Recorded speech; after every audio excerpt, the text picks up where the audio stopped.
Якуб Колас. Новая земля.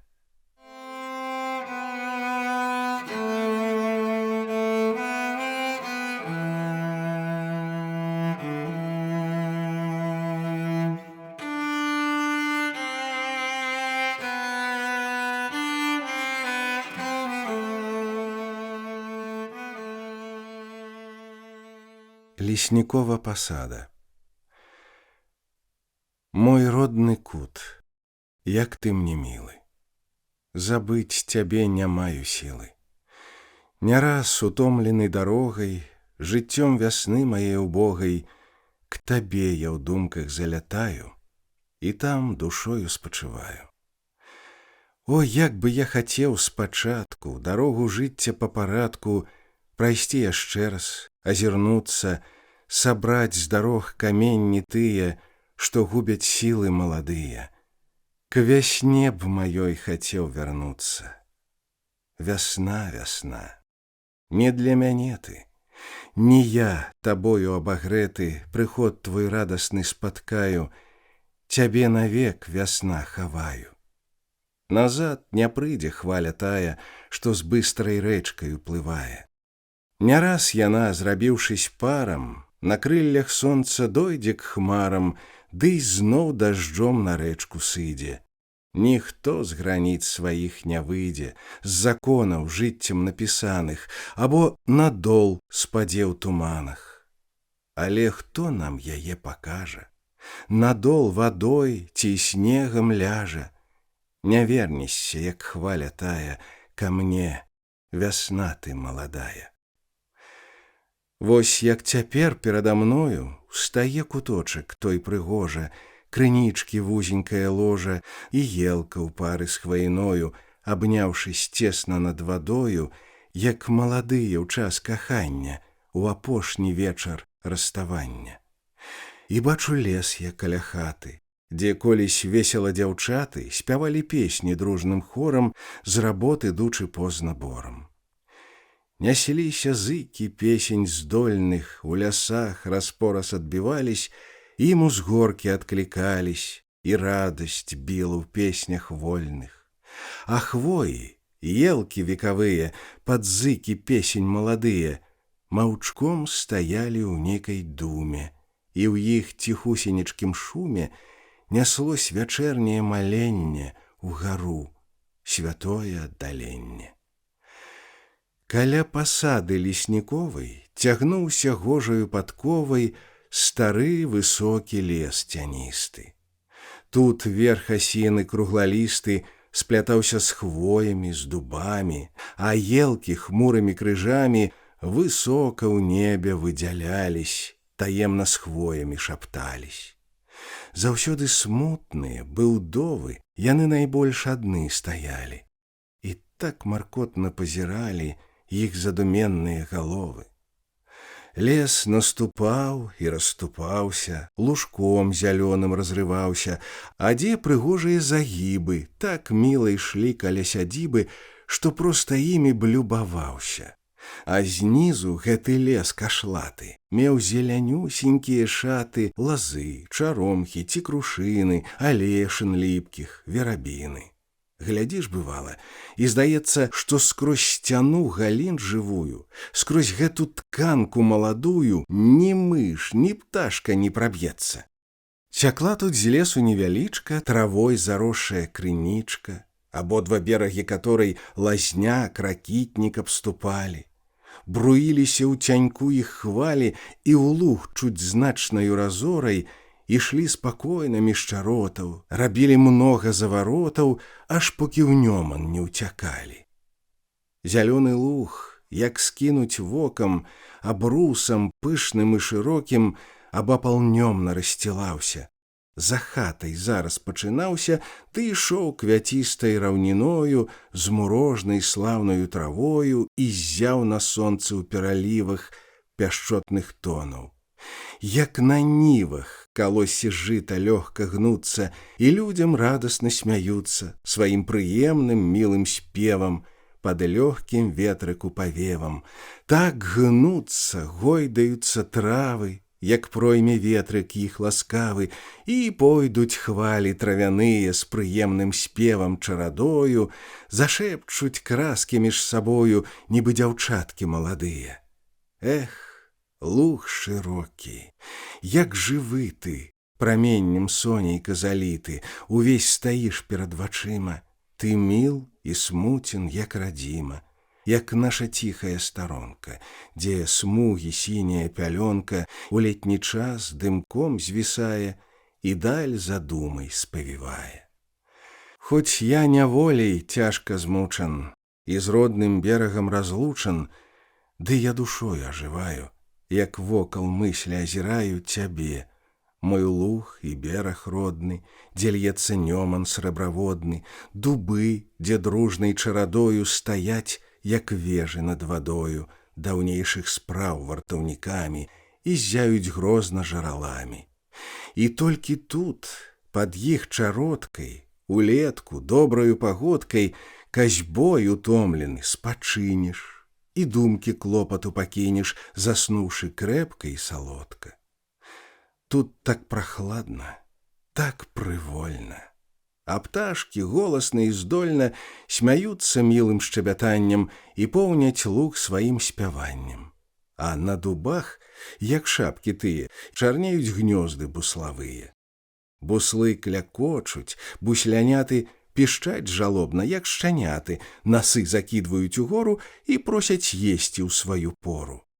А там, дзе буслікі ўздужалі, іх пачынаюць вабіць далі. Яны пачулі ў сабе сілы, яны разводзяць ужо крылы, угару на локаць падлятаюць, паветра ловяць, заграбаюць і неўклюднымі нагамі танцуюць смешна над дубамі. Там, у падсуседзях з бусламі, і вераб'і, шпакі вядуцца, клапотна шчэбеты нясуцца і моўкнуць позна вечарамі. У дубах крычаць сіваваронкі, і свіст над лугам рэзкі, звонкі, каршун маркотна так раняе і нейкі смутак закідае. Эх, луг шырокі, як жывы ты, травой мурожнаю закрыты, стаіш зялёны прада мною і ззяеш дзіўнаю красою. Як дзве старэнькія кабеткі, которым старасць неўзаметкі, падкраўшись злодзеем сярод ночы, як смачны сон змыкае вочы, красу і крэпасць забірае, і ўсю іх жывасць выкрадае, ды кіне іх адных старэнькіх, адных, як перст, і чуць жывенькіх, і непатрэбных анікому, на цягасць жыццю маладому. Так каля хаты, у садочку, схіліўшись ціхенька ў куточку, стаялі дзве вярбы старыя. А навакола маладыя дзярэўцы пышна красавалі, на свет вясёла пазіралі. Галлё спусціўшы над парканам, расла тут грушка з тонкім станам. Панад парканам пышным валам стаяў вішняк, густы, прыўдалы. Садок быў, праўда, невялічкі, дзве верабіны ды тры дзічкі, ды між верб ліпка маладая, бо іх унучка дарагая. Але як весела і міла тут пчолка ў вуллях гаманіла, і як прыемна пахла мёдам. Пладзілись пчолкі з кожным годам, штолета вулляў прыбывала, на пчолкі вельмі шанцавала. Гул іх стаяў і ўдзень, і ўночы. Бывала ўлетку ў час рабочы, не раз там чуўся крык вясёлы: «Го, тата, дядька, выйшлі пчолы, на вішні селі каля плоту». Мужчыны кідалі работу, касьбу над рэчкай за кустамі, і бегалі шыбка, каб часамі на лес, дзе пчолкі не зляцелі, да іх там пільненька глядзелі.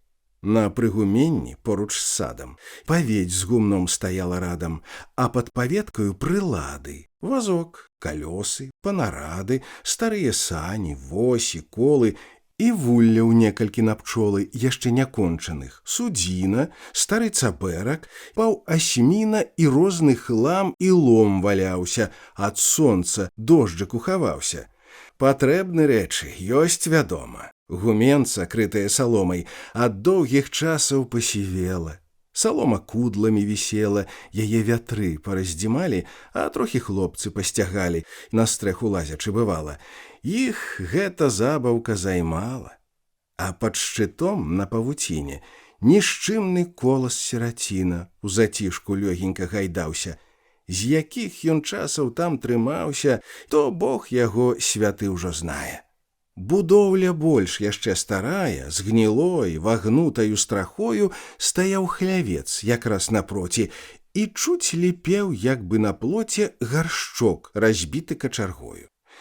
Стары, паедзены чарвямі, набок пахілены вятрамі, глядзеў хлеў гэты старычынай, пахілай долей жабрачынай, а збоку ў полі, недалёка, стаяў прыгрэбнік адзінока, пахілкам горкім сіратою, удол упёршыся страхою.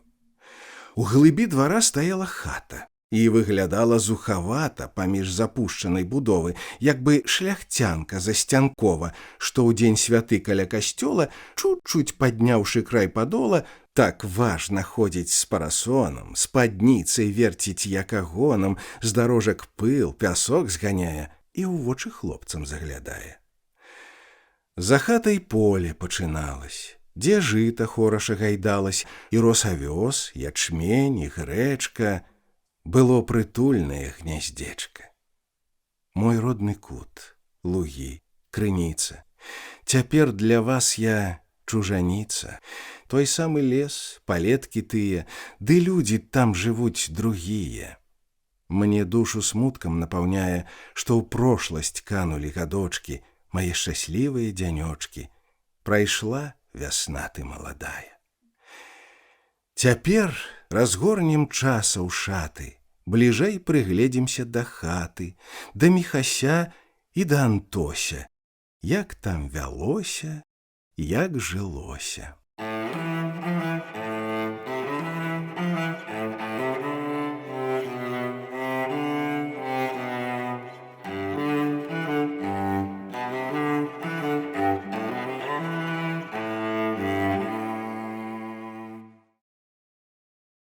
Раніца ў нядзельку. Дзень быў святы. Яшчэ ад рання блінцы пякліся на снядання, і ўжо пры печы з чапялою стаяла маці. Пад рукою таўкліся дзеці, заміналі або смяяліся, спявалі. Услон заняў сваё ўжо места, на ім стаяла дзежка цеста, і Апалонік то і дзела па дзежцы боўтаў жвава, смела і кідаў цеста ў скавародкі. Давала піск яну кароткі, льючыся шумам на патэльні, і ў жар стаўлялася пякельны. І там з яго ўжо ў вачавіткі пякліся гладзенькія пліткі блінцоў, з-пад нізу наздраватых, угору пышна, пухла ўзнятых, і ўжо адтуль рукою маткі на ўслон шпурляліся аладкі, а дзеці іх даўно сачылі і на ляту блінцы лавілі, заядла мазалі іх здорам. Стаяў асобна ў місцы з корам сяго таго для верашчакі. Хоць невялікія прысмакі, цыбуля, перчык, ліст бабкоў, ды сальца некалькі брускоў, мука і квас, і ўся прыправа, але ўсё ж снеданне цікава. А для дзяцей найбольшае свята, абы наесціся багата. І звон аб прыпек скавародны, так блізкі сэрцу, так ім родны, у нейкім радасным настрою спяваў ім песняю святою і лашчыў сэрца іх і вушы, і поўніў радасцю ім душы, такі прыемны, мілагучны, у той прыемнасці выключнай ён разліваўся па ўсім целе і ў момант іх знімаў з пасцелі.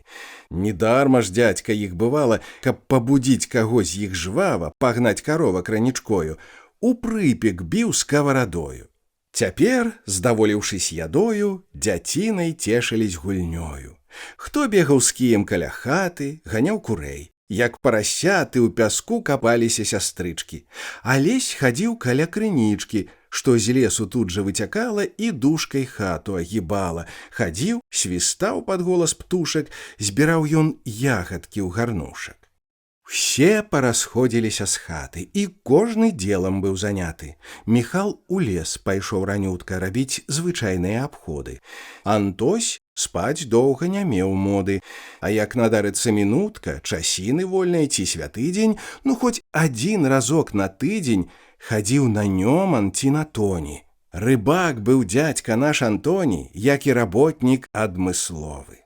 А ўладзік пасвіў дзесь каровы, травіў чужыя сенажаці. А дома з дзецьмі была маці. Яе жаночая работа і гэта вечная турбота то каля печы, то на полі, сказаць, не зводзіцца ніколі. Адно прыпыніш, там другое. Глядзіш, як бачыш, набяжыць і ручак некалі злажыць. Жыццё жаночае такое. Так і цяпер печ зачыніла, работу ў хаце прыпыніла, ідзі ў гарод ты па бацьвінне, другі раз есці просяць свінні.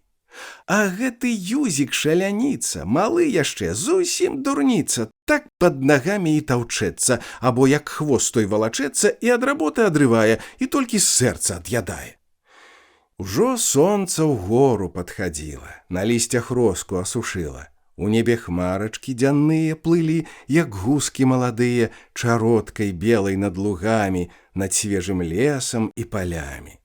А гэты ветрык дураслівы траве зялёнай чэша грывы, у садку жартуе з верабінай, як голец хлопец той з дзяўчынай, і валасы зялёным стрэхам у лесе гойдае са смехам. А круглаверхія асіны разносяць нейкія навіны і так гутораць, так смяюцца, што аж іх лісцікі трасуцца, відаць, такая іх урода. Прыйшла і маці з агарода. «Алесь, сынок, ідуць кароўкі, бяжы хутчэй, рассунь засоўкі, каб не штаўхаліся дарма. Ну, я лепш збегаю сама. Куды ты, юзік безгаловы?» З-за рэчкі ціснуцца каровы. Ідзе паперадзе красуля, за ёю лысая, рагуля, ды і дзве пярэзімкі-цялушкі ідуць у згодзе, як дзве дружкі. А збоку чмыша бык Мікіта, хвастом матаючы сярдзіта. А авадні, як крой пчаліны, сляпіцай лезуць да скаціны, гудуць драпежна, тнуць балюча, бы крапіва тая пякуча, дыхнуць каровам не даюць. Каровы злосныя бягуць, адна другую б'юць рагамі і толькі тухкаюць нагамі. І сам пастух бяжыць, гукае, і гэту заедзь праклінае, няма за поганню парадку, сярдуе сам і злуе статка. Барс жджэй, як можа ў хлеў пражэцца, і горш у весніцах таўчэцца. Каля хлява рух суматоха. «Куды ты, чортава панчоха?» — крычыць уладзе, свішча пушка. Панчоха — лысая мянушка. Назло рагуля ўжо ў варотах цялушку рогам капарнула, аж тая бедная раўнула.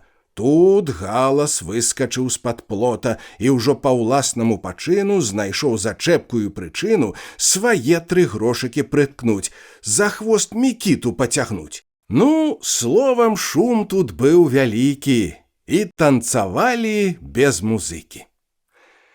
Загнаўшы ў хлеў на месца статка, насеўся ўладзя на аладкі, шпурнуўшы лапці і анучы сярод двара ў пясок сыпучы.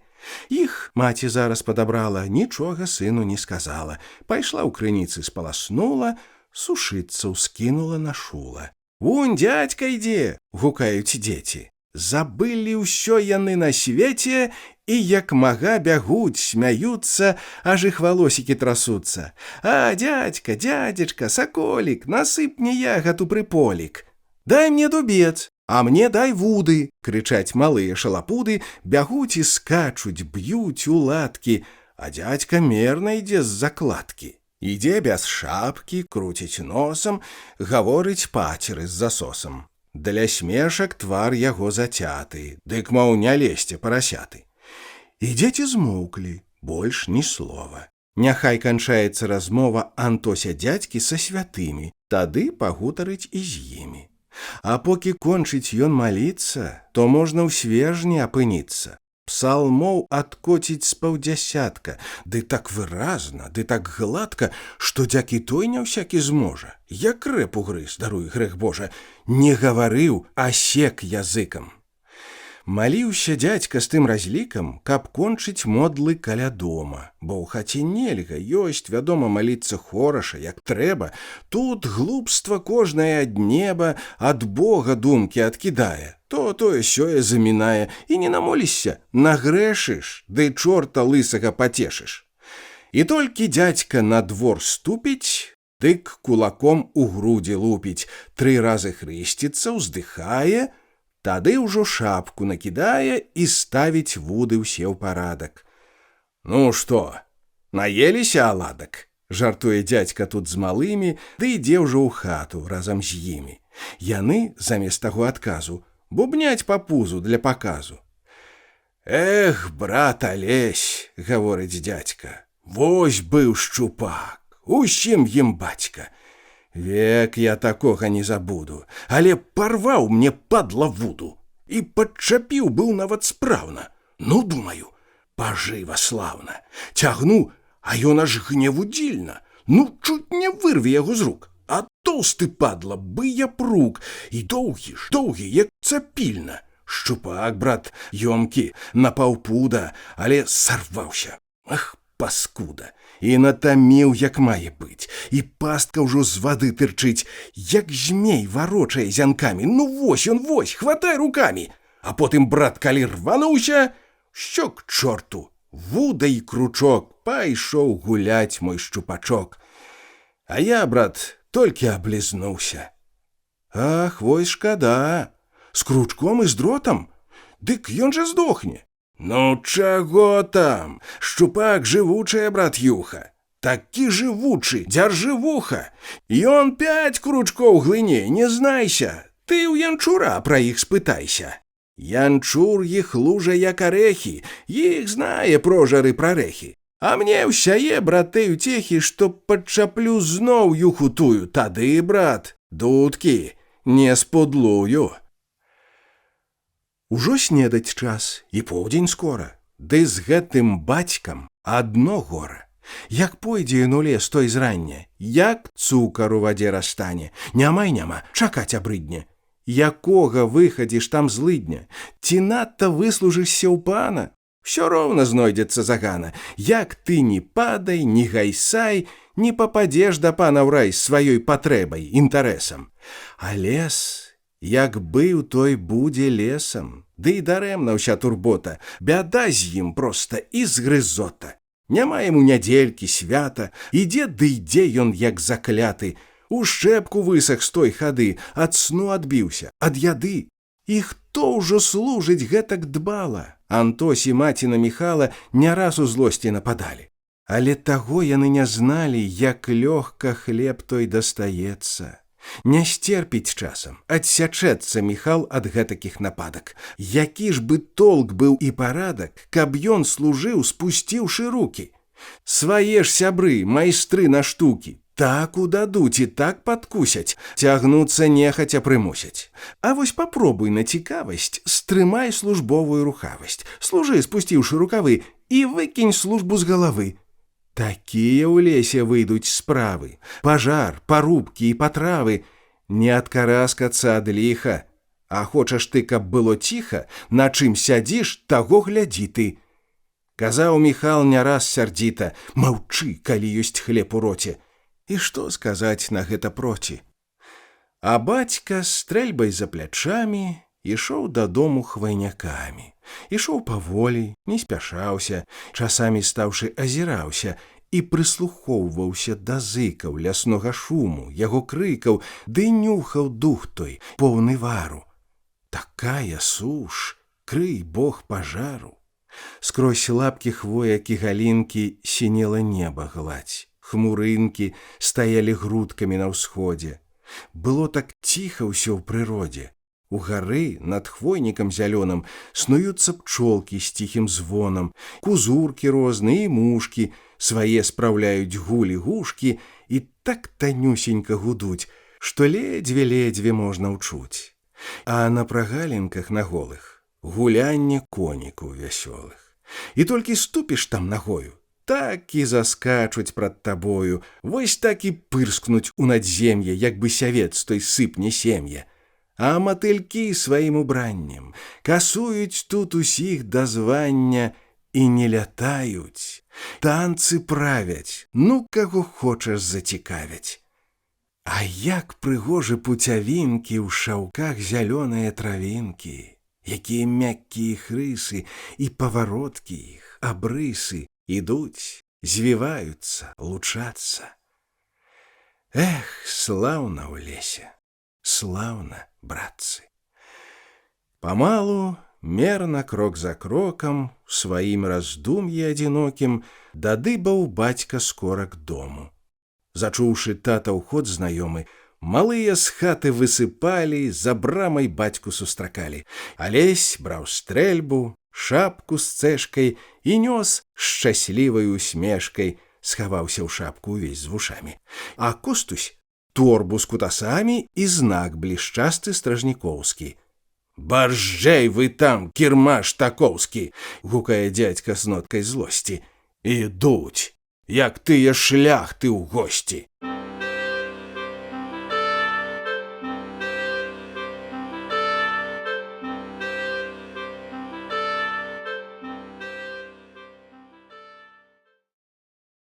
За столом.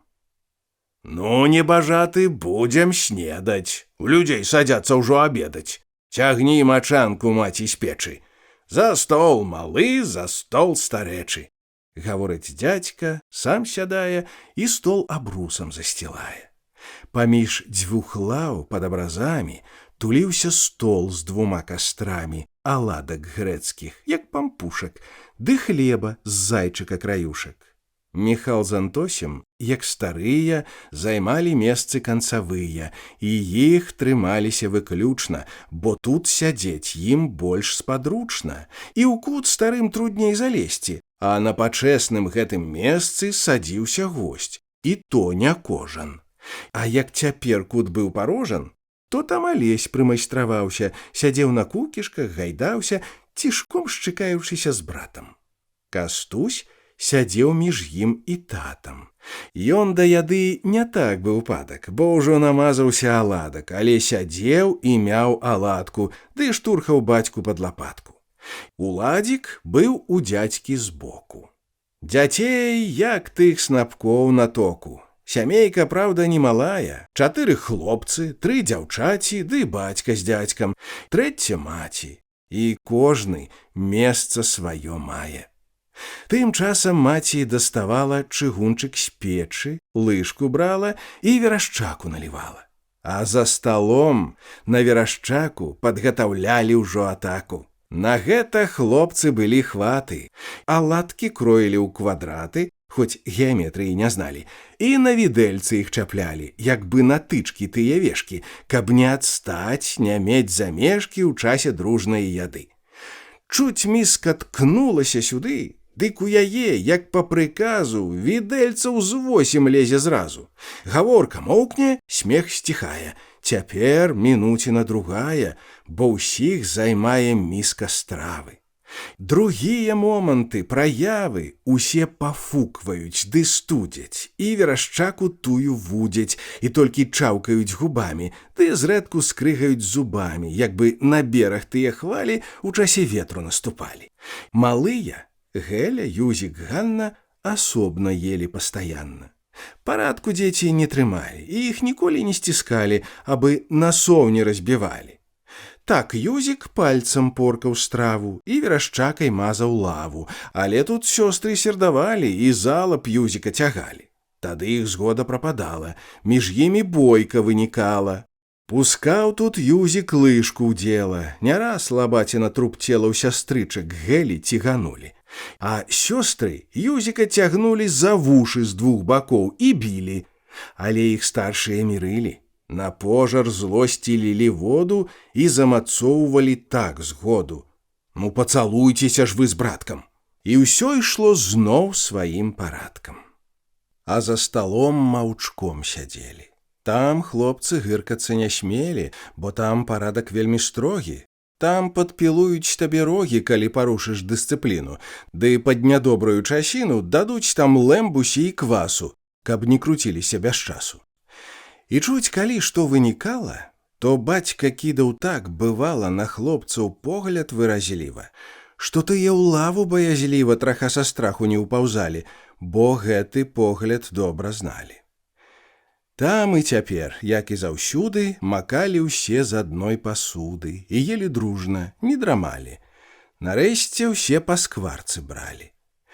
Як Верашчака ў дно спадала, то маці есці пакідала, ды ішла ў камору па другое, яшчэ больш смачнае, ядкое, і тарабаніла сюды, для заканчэння ўжо яды, тварог, запраўлены смятанай, нясла з вялікаю пашанай. За ёю хлопцы адставалі, і бацьку з дзядзькам пакідалі над Верашчакай завіхацца. Мужчыны бралі па аладцы і аж пацелі небаракі. За ладкі дзядзька рабіў трубку, каб лепш здаволіць сваю губку і больш зачэрпаць Верашчакі. А бацька браў блінцом з павагу, бо на Антося меў увагу. Антось жа правіў гаспадарку, рабіў за двух, на сваім карку цягнуў ярэмца хлебароба, словам, дзядзька наш, асоба. А пападалася там скварка, была між імі чуць не сварка. Бяры, Антось, я намакаўся, бяры, брат, ты больш цяхаўся. І спрэчку тым яны канчалі, што гэту скварку разразалі. Другая міска яма апаражнялася таксама, і ўжо к канцу таго снядання хлапцы здаволілі жадання, і ад мужчын яны адсталі. Павольней сківіцы жавалі, крышылі страву, як нарокам. І бацька кідае відэльцы, рукою гладзіць па камзэльцы, на абразы ўскідае вокам і шэптам хрысціцца набожна. Тым часам міска і парожна, і маці стол ужо прыбрала, пасуду, лыжкі паласкала. А дзядзька сеў курыць на ўслоне. Злажыўшы шчыльненька далоні, Міхал сядзеў, не варушыўся і ў мыслі некі ўглыбіўся. Ды маці з дзядзькам добра зналі, дзе тыя мыслі вандравалі, што іх гарнула, што туліла, і дзе было ім гэтак міла. Даўно ўжо бацька жыў думою, разжыцца ўласнаю зямлёю і не належаць ні да кога, не знаць начальства ніякога. І калі бацька каго стрэне, не прапускае ўжо здарэння спытаць, праведаць аб зямельцы, дзе прадаецца, як багата, якія выгады і плата, як блізка рэчка ці крыніцы. І чым больш служба дакучала, тым болей бацьку прыцягала свая зямелька, свая хата. Няўжо яна яму заклята, прытулак свой, куток уласны. Такі ён мілы быў і красны, што наш Міхал там жыў душою, не знаў улады над сабою, апроч зямельнай той улады. Завёў бы там сабе прылады, ды жыў бы панам і не гнуўся, шырока б там ён разгарнуўся. І бацька ў вольныя часіны расказваў дома ўсе навіны і чуткі ўсе наконт зямелькі. Так і цяпер, у час нядзелькі, аддаўся бацька светлым марам і вёў размову з такім жарам, што бацьку ў хаце ўсе дазвання, як бы ксяндза таго казання, так шчыра слухалі, маўчалі, што і нос абцерці забывалі. Пытаўся я ў людзей, брат, сёння, наконт зямлі каля заблоння. Так бацька мову расчынае і вочы весела ўскідае на ўсіх, хто толькі быў у хаце. Там, брат, гароды, чуеш, маці? Ён гэтым жонку падкупляе. Так ураджайны, так багаты і блізка, тут жа каля хаты. Сама зямля без гною тлуста, і надта родзіцца капуста, з вядро галоўкі вырастаюць, з 3 коп кадушку накладаюць. А мак, а рэпа, морква, бручка, а буракі, гуркі, пятрушка, ўсяго, проста страх. Усё там расце, як на дражджах. І рэчка ёсць, а рыбы. Вось дзе, Антось, брат, пажыў ты бы. Пад дзядзьку бацька падвёў міну. Лаві ліны, еш саміну. Самы жывуць там, як цяляты. А дзядзька быў рыбак заўзяты. Рыбак у ім тут абудзіўся, як сонца твар яго свяціўся, і ад прыемных ціхіх смехаў чуць не да вуха вуз заехаў. Ну ўсе выгоды каля бока, тае ж зямлі якраз валока. Міхал распісваў з жарам далей. А чорны грунт 12 цалей. Жыта там родзяцца на дзіва. Як едзеш між хлябоў вясною, у іх конь хаваецца з дугою. А з ячмянёў вары хоць піва. Грэчка, аўсы растуць як лозы. Не то, што ў нас, адны занозы пад кіпці ты панаганяеш, пакуль 2 жмені нажынаеш. І ўся зямля ў адным адрубу, і лес там ёсць найболей дубу, а дуб расце на добрай глебе. Не клапаціўся б там о хлебе. Адкуль не глянь, усё ўпадобна. Перш-наперш жыў бы там асобна, а не ў галдзе страшэнным ціску, і лбоў не білі б там за міску, як гэта водзіцца ў народзе. Там зможаш быць з суседзьмі ў згодзе. Другое дело, воласць блізка. І то не дробная братрыска, там школка ёсць, а дзецям трэба даўно навука і вучэба. А то растуць на лес вось глядзя. Зірні, вунь дуб, які ўжо ўладзя. Назэдлі ўладзік схісянуўся, а Лесю хітранька усміхнуўся. Ну а я, тата, ці вялікі? — спытаў Алесь. Ты? Салапяка, нос абатры ідзе, разявяка. Всё грае носам, бы музыкі ў гэтай кірпе завяліся. Вазьмі, анучу, абатрыся. Алесь не рад быў, што спытаўся, і ў кут ён борздзенька хаваўся. І бацька моўкне і чакае, што скажа дзядзька або маці, і ціха стала ўраз у хаце, чутно, як муха пралятае. Пасада, кажаш, вельмі ўдатна, всяго там родзіцца аж надта. Чаму ж яе там не купляюць? На нас ці што людцы чакаюць? Пытае маці. Каб такая была зямля гэта прыўдала, яна б дагэтуль не гуляла, або аб ёй ніхто не знае? Ці тыя людзі ўсе паснулі, якім зямелька трэба пільна? Ой, каб яна была прыхільна, яе б даўно ўжо прыгарнулі. Чакаць не будзе, ёсць вядома, калі сядзець ты будзеш дома каля свайго збана, карыта, — сказаў Міхал крыху сярдзіта. Сама зямля не прыйдзе, чуеш, а сам за ёю павандруеш. Калі сядзець ды так гадаці, не высядзіш нічога, маці. Не бойся, людзі не сядзяць, зямля не будзе нас чакаць, не запустуе, не згуляе. А, пэўна, дзядзька пацвярджае. Ды як яно ўжо не было б там, зноў кажа бацька, а пад плотам зямлю купіўшы не валяўся б, ды як бы жыў яшчэ. Не знаўся б ні з панскай ласкай, ні з панамі, жылі б сабе гаспадарамі. А што за шчасце тут, спытаем? Які прыбытак мы тут маем? Вуглы падпёрты пірагамі? Што грыб падымеш тут часамі? За ўсё іх голову з грыбамі. Яно б чаму? Служыць бы можна, каб не валяўся так нязбожна у вочы гэты рак вар'ят.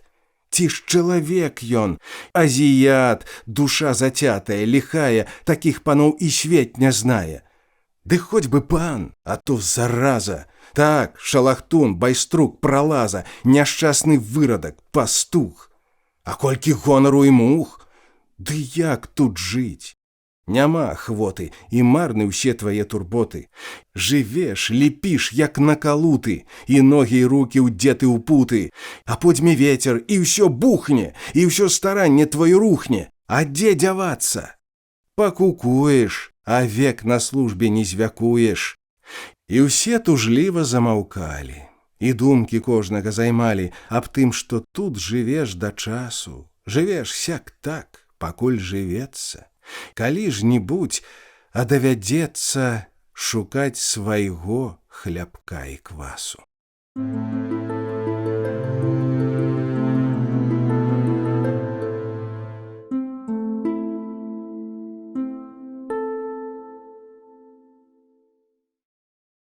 На першай гаспадарцы. То як жа быць? — спытаў Антоній. Давай, брат, думаць хоць сягоння, ці так, ці сяк, каб даць параду і к аднаму ўжо прыйсці ладу раз назаўсёды, аканчальна.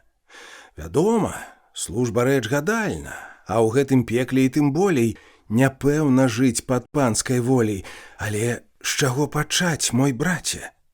Бо невялікае багацце, і як ты знойдзеш канцы тыя, калі кішэні ў нас пустыя? Ну, ты заглядваеш далёка, дык трохі хібіць тваё вока. Вось гэта раз. А па-другое, у нас ужо ёсць сёе-тое. Ну, пляц зямлі на чвэрць надзела. Лічы пад 1000 іх смела. А там зямельны банк паможа. Быка, карову прадамо. Чаго палохацца? Дармо, абы ахвоту меў, нябожа. А пры жаданні, пры ахвоце, сам чорт не страшан у балоце. Сказаў Міхал на словы брата. Сказаў рашуча і заўзята. А маці слухае маўкліва, аб чымся думае тужліва.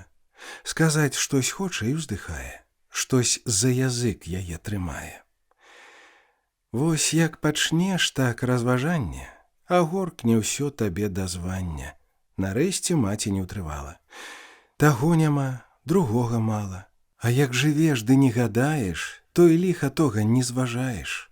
Так, хоць зямлі свае нямнога, але ўсё ж лепей, як нічога. А збудзь яе, пачуеш страту, бо дзе паставіш тую хату, калі няшчасце напаткае.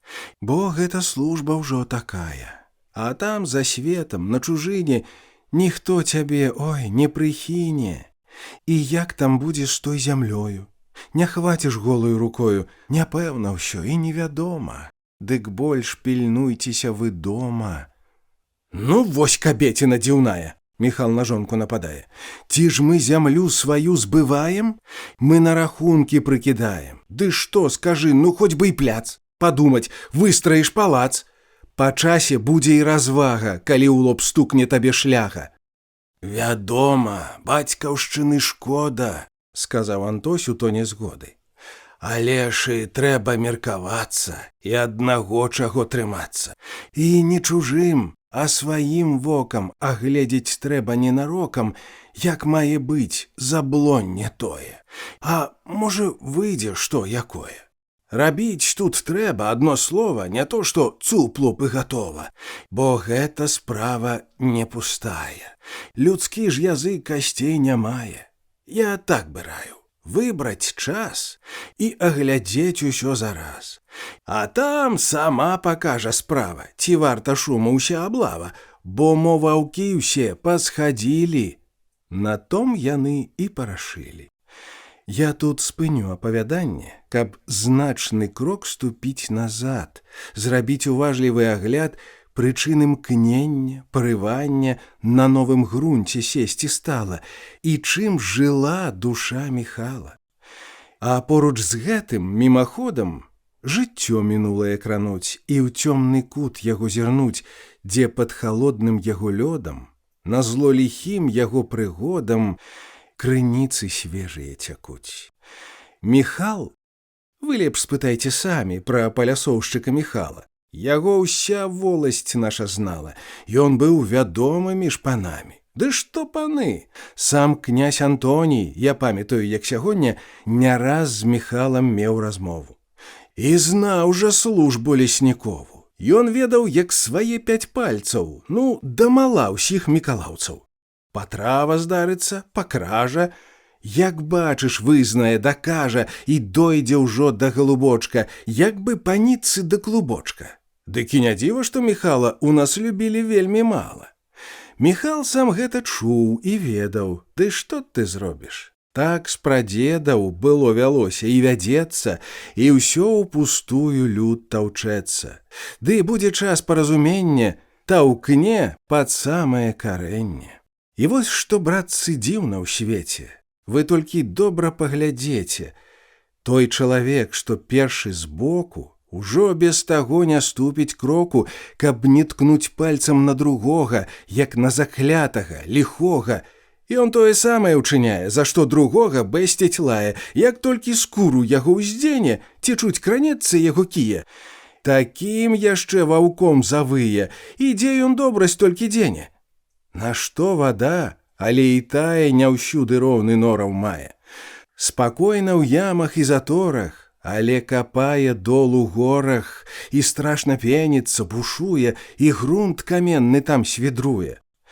А сіла ў тым, на мой пагляд, які выконваеш загад. Міхал, як толькі ажаніўся, тады ж ад бацькі аддзяліўся, бо стала цесна. З той прычыны хадзіў на сплаў ён, на віціны. Разоў са два схадзіў у прусы, куды не трапяць беларусы. Але абрыдла гэта справа, і адвярнуўся ён ад сплава. Пайшоў на службу таўкануцца, бо дома недзе разгарнуцца. Наўперад ён праз час каторы быў прыпадлоўчым на каморы. Стары ляснічы па-сваему цаніў Міхала, як служаку. Ганяў усюды небараку, як бы скаціну тую нему. Не раз на жалабы Міхала ляснічы так казаў бывала: «Што ж, добры конь і цягне дужа», і не пускаў Міхала з гужа. Міхал яму рабочых ставіў, і сенакосы яго правіў, і догляд меў за панскім статкам, а службу нёс сваім парадкам, бо што ты зробіш тут? Стараўся. У другое месца перабраўся. Яму уважыў пан ляснічы, і сеў Міхал у страшнай дзічы, дзе лес адзін, хмызняк ды поле, ды ветру посвісты на волі. Было зямелькі там валока, дзе можна б моцна і глыбока пусціць карэнні ў грунт, абжыцца, было на чым разварушыцца.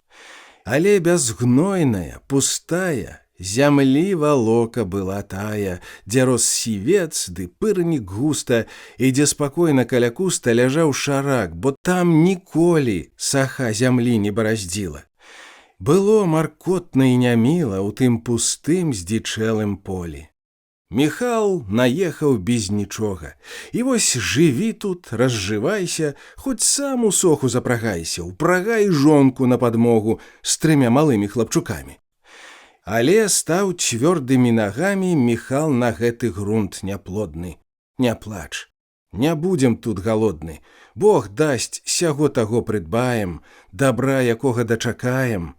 Так разважаў ён сваю жонку. Жывым не кінешся ў палонку, зямлі зірні, як скінуць вокам. За гаспадарку ненарокам Міхал на новым месцы ўзяўся. Коня, кароўку расстараўся, завёў свіней, 2-3 авечкі. Тым часам з дому для падмогі, саху забраўшы і на рогі, Антось прыехаў і на грэчку узняў маргоў са 2 па пару. І ажывіліся амшары. Запахла свежаю раллёю, як бы сам Бог тут над зямлёю прайшоў і глянуў міласціва. Антось заложна і цярпліва ў землю ўкладваў свае сілы. На Божы свет, як бы з магілы, з зямлі травінкай далікатнай, густою шчотачкаю здатна выходзяць дробныя зярняткі. Як у калысатцы дзіцятка, калі ўжо трошкі акрыяе, сваю галоўку падымае і навакол глядзіць здзіўлёна, так гэта збожжайка зялёна да сонца цягнецца лісткамі, бык матцы дзіцятка рукамі. Тым часам хлопцы падрасталі, старэйшым дома памагалі. Прайшоў гадок, мінуў другі, касьбу запахлі мурагі. На полі ветла, самавіта, ўрад стаялі копкі жыта, так аздабляючы загоны. А ў агародзе мак чырвоны, раскрыўшы гожыя лісточкі, з іх ткаў прыўдалыя вяночкі вакол галоўкі маладзенькай, такой прыгожай, зеляненькай. І часта ў добрую пагоду ідзе Міхал дамоў з абходу, і хоць чуваць, што ныюць ногі, але зварочвае з дарогі і робіць круг, бо як стрымацца, каб не зайсці палюбавацца і ярыною, і жытамі. Ідзе, а ветрык з каласкамі вядзе прыемную размову і цешыць душу леснікову. Міхал падыдзе і прыстане, і лаву жыціка агляне, ды возьме ў пальцы асцярожна, яшчэ не спелы і парожны, ён колас жытні, і паглядзіць, рукою лёганька пагладзіць, нібы сынка свайго малога, і ў сэрцы дзякаваў ён Бога. У тым кутку, глухім і дзікім, стараннем дзядзькавым вялікім і цяжкай працай хлебароба набыта розная надоба. Усё зацвіло, загаманіла, бы жыватворчая тут сіла ад сну прыроду абудзіла. Гумно паўнела з кожным годам, і багацеў хлявец прыплодам, і грош стаў лішні завадзіцца, было што есці, чым акрыцца, і быў парадак, лад у хаце. Ужо з тым кутком зжылася маці, даўно прывыкшы к адзіноце, а цэлы рад збаноў на плоце казаў аб тым, што гаспадыня была ўжо ў моцнай каляіне і што яе таксама справа вялася добра і рухава, бо тут збаны не так стаялі. Яны затое ўжо казалі, што малака было даволі. У пастаўніку пры самым полі свіння, як хворая, стагнала. Хоць гэтай хворасці не знала, яе такая ўжо натура — стагнаць і лыч трымаць панура, як бы і цяжка жыць на свеце. А парасяткі, яе дзеці, ўсяму дзівілись несканчона, бо надта рохкалі здзіўлёна. Другі гурток другой жывёлы, дзясятак кур, пявун вясёлы каля платоў чарвей шукалі. Квактуха голасна квактала, а кураняткі чарадою паслушна ўсюды ішлі за ёю. Тут кожна рэч аб тым казала, што маладая гаспадарка ішла ўперод паспешна, шпарка, і большы круг яна займала. Часамі, хмурную вясною, цяплом павее, цішынёю, і хмарак сівыя фальбоны падуць, апусцяцца на ніз, і неба яснага абрыс зірне скрозь цяжкія заслоны, і дзень тужлівы, засмучоны, аздобіць сонцаў агняпіс, і ўсё вакол павесялее, на момант сцішыцца, замлее, на ўсё адбітак ляжа згоды, і нікнуць подыхі нягоды. Зямельцы неба усміхнецца, глядзіш, тады табе здаецца, што холад згінуў назаўсёды. Але ці ж так, негадана, вятруга ўсходзіцца паганы, і даль палёў маркотна стане, жалобы цень яна апране, і ўсё нейк смутна пазірае, чагось нядобрага чакае. Так і ў жыцці. Бягуць часіны, ліхія, добрыя хвіліны, адна змяняецца другою. Не ўспеў Міхал сваёй сям'ёю і 5 гадкоў спазнаць спакою. Як сталі чуткі пачувацца, ляснічы сам даваў намёкі. Праз час не вельмі так далёкі ў другі куток перабірацца. І гэта вестка ўсіх смуціла. Рабіць ахвоту ўсё адбіла. Рабі, працуй, кладі ты сілы, у гэты дол чужы пастылы, і горкім потам аблівайся. Зрабіў парадак, выбірайся, ды і зноў ідзі адсюль у госці. Вы, паны, ягамосці.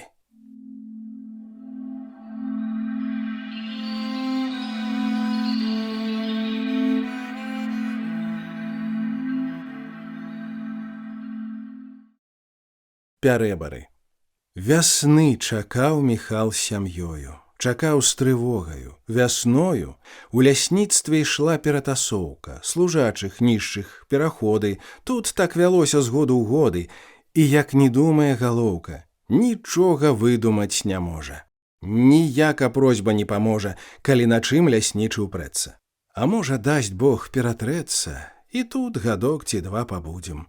Сабе не верачы і людзям, Міхал так думаў, сумняваўся і тут астацца спадзяваўся. Ды раз у сесію Міхася к сабе ляснічы заклікае. Ну, гэта нешта азначае, у Міхала думка праняслася. І ў канцылярыю ўваходзіць, вачэй з ляснічага не зводзіць, чагось-то важнага чакае. Ага, ты тут, ну, чалавеча, збірай манаткі і ўпарэдча за добры час перабірайся. Перад Вялікаднем старайся туды на месца перабрацца. Жыві там, нечага баяцца.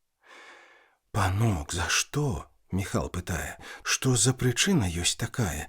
Ці я па службе правініўся? Ці на мяне пан угнявіўся? Я не прадаў, не ўкраў нічога. Скажы, панок, на літасць Бога, за што нас пан перамяшчае? Ляснічы строга пазірае. Мне чалавек там добры трэба, а не гультай які не згрэба. Такі ляснік, як ты, который не будзе спаць п'яны ў разоры. Парэчча, месца неблагое, і поле там не так пустое, хоць менш яго, затое ж паша, дык будзе хлеб табе і каша. Пакуль я жыў, і ты не згінеш, свае сям'і нябось не кінеш, куды ты дзенешся? Трымайся, жыві і з Богам разжывайся. Пайшоў Міхал нашу задуме. А па дарозе к цётцы Хроме ён трапіў з гора выпіць чарку, каб галаве яго на карку было лягчэй крыху трымацца. І што за страх перабірацца? Міхал дарогай разважае. Мяне ляснічы паважае, а месца, праўда, не ліхое. І гей, ты наша жыццё злое. Міхась у лесе песню цягне, і тахты стрэльбай выбівае. Назад, наперад выкідае, зайсці скарэй дадому прагне, навінай важнай падзяліцца. Ідзе ён смела, не баіцца праборкі дома за гарэлку. Вяліка важнасць, што кватэрку ён з гора тога перакінуў. І на Міхася жаль нахлынуў, і некі смутак навязаўся, а ўрэшце ён усердаваўся, а на каго? За што? Не знае. А можа так злосць напускае, каб дома жонка не крычала. Тым болей, што ўжо выглядала яго пасада з-за ўзгорка і трохі рупіла праборка.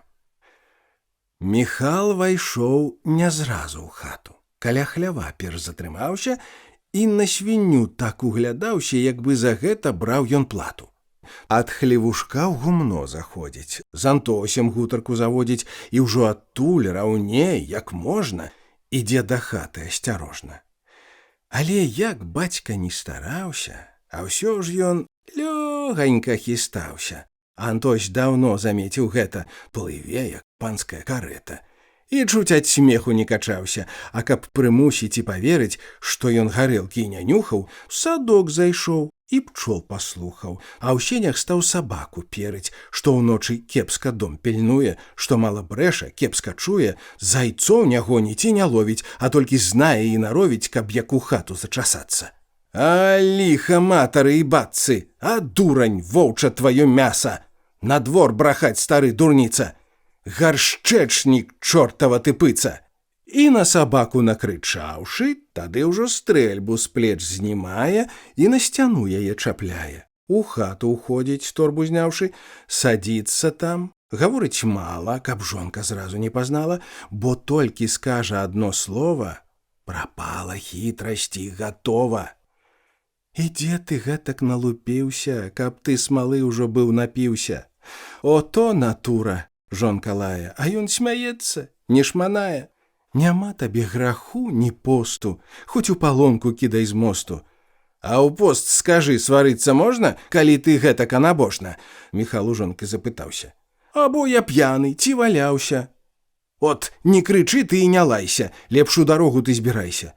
Куды ў дарогу? Што пляцеш ты? Прапіў свой розум, ці што ўрэшты? З трывогай жонка ўжо пытае, і тон сярдзіты свой мяняе, бо ёй у голасе Міхася адразу праўда пачулася. І дзеці бліжай селі к тату, якраз вайшоў і дзядзька ў хату. Дык так, Антось, пераязджаем. Апошні час тут дажываем. Куды? У парэчча, у балота. Бадай ты спрахла! От брыдота! Цягніся зноў, аглуш такая! Антось парэчча праклінае. Уздыхнула цяжка-цяжка маці. І зразу стала смутна ў хаце, як бы з усіх куткоў і шчылін, з усіх чуть-чуть заметных звілін сюды бяда панапаўзала. І гэтак прыкра пазірала на ўсіх ад мала да вяліка, бязжаласна і без языка, зрабіўшы момант замяшання, і змоўклі ў хаце ўсе дазвання. Знячэўка ў маці аж прысела. Так пераборка ўжо дадзела. Апроч таго, тут абжыліся, на ногі трохі падняліся. Яшчэ б гадочак пажыць ціха, але найгоршае тут ліха. Збірай зноў цапстрыкі, трасіся, па каранях з дабром, з сям'ёю, у саму бездараш вясною. Дзе наша, брат, не прападае? Міхал гаворку зачынае. Ці ж толькі свету, што ў аконцы? Або так міла тут бясконца? І там мы будзем жыць таксама. Няма ўжо горшай, як тут яма. А сенакос тут дзе? За светам. А там, блізютка, каля дома. Парэчча добра мне знаёма. А колькі зелені там летам, як у вяночку стаіць хата. Грыбоў і ягад. Страх багата. Там выгад болей, чалавеча. Поедем, татачка, ў парэчча. Ось там грыбоў папазбіраю. Ой, іх збіраць ахвоту маю. Схапіўся Костуська і скача. А маці з гора чуць не плача. Згараць яны няхай з грыбамі. Але ці будзе хлеб часамі? Антось пытае ўжо сярдзіта. А колькі там пасеем жыта? Зямлі, як бабе старой сесці. Папробуй сядь на гэтым месте. А дзе ты дзенешся? І сядзеш. Нічога, браце, не парадзіш. Яму, як выпіў гора мала, на бацьку маці зноў напала. А мне, ты думаеш, салодка? Ды справа проста і каротка. Не будзеш ты з ляснічым спорыць. Рабі вось тое, што гаворыць. А не, ідзі вон, варона з куста, апять на куст, бо хлеба луста нялёгка ўсім, брат, дастаецца. Пустым той кут не астанецца. Не будзе нас. Другі там сядзе, і не зважаючы, не глядзе, якое месца і выгода. Што так, то так, ды працы шкода, якую мы тут палажылі. Зямлю так добра мы ўгнаілі, а на каго мы працавалі? Каму пасаду гатавалі? Так, чорту лысаму з балота. Прыпрэцца некая галота тваёю працай карыстацца, тваім мазолем нажывацца. Не толькі дзякую не скажа, а хвігу ў нос табе пакажа. Ну што паробіш, як такая ўжо нам доля выпадае? На трэці дзень прыйшлі падводы. Усе сваякі папрыязджалі і двор вазамі паўстаўлялі, як бы прыехалі ў калоды ці на кірмаш каля калядак. Тут быў страшэнны непарадак, на тое час быў перабору. Была адчынена камора і сені насцеж. Як папала, надоба розная стаяла. Было ўсё зрушана, сарвана, крыжы з дзяжой каля паркана на час кароткі прыхілілись, збаны, гаршкі між іх тулілись, і 3 цабэркі там стаялі, і чарады свае чакалі. І тут жа збоку, як той п'яны, ляжаў навой стары драўляны. Варстат на часткі разабраны, на трэскі кінуты валяўся, а на вяроўцы мех гайдаўся, стары, скараўлены ад гною, забыты ўсімі пад страхою. Пусцела хата, сцены, лавы, имелі погляд нецікавы. Всё тут было параскідана, всё не на месцы, не прыбрана, як бы зусім не тая хата. Качэргі, вілы і лапата ў кутку адным цяпер стаялі. Гвазды то тут, то там тырчалі па ўсіх сцянах, як бы шчаціна. Снавалі дзеці і мужчыны, з сяней, з каморы скарб сцягалі і на вазы яго складалі. А маці скрыню пакавала і дробязь розную збірала. Усе варушыліся, снавалі, як бы мурашнік раскапалі. Такая тут была трывога. Вуглы шчышчалі да нічога і забіралі ўсё да ніткі. Падводы пухлі ў вочавіткі.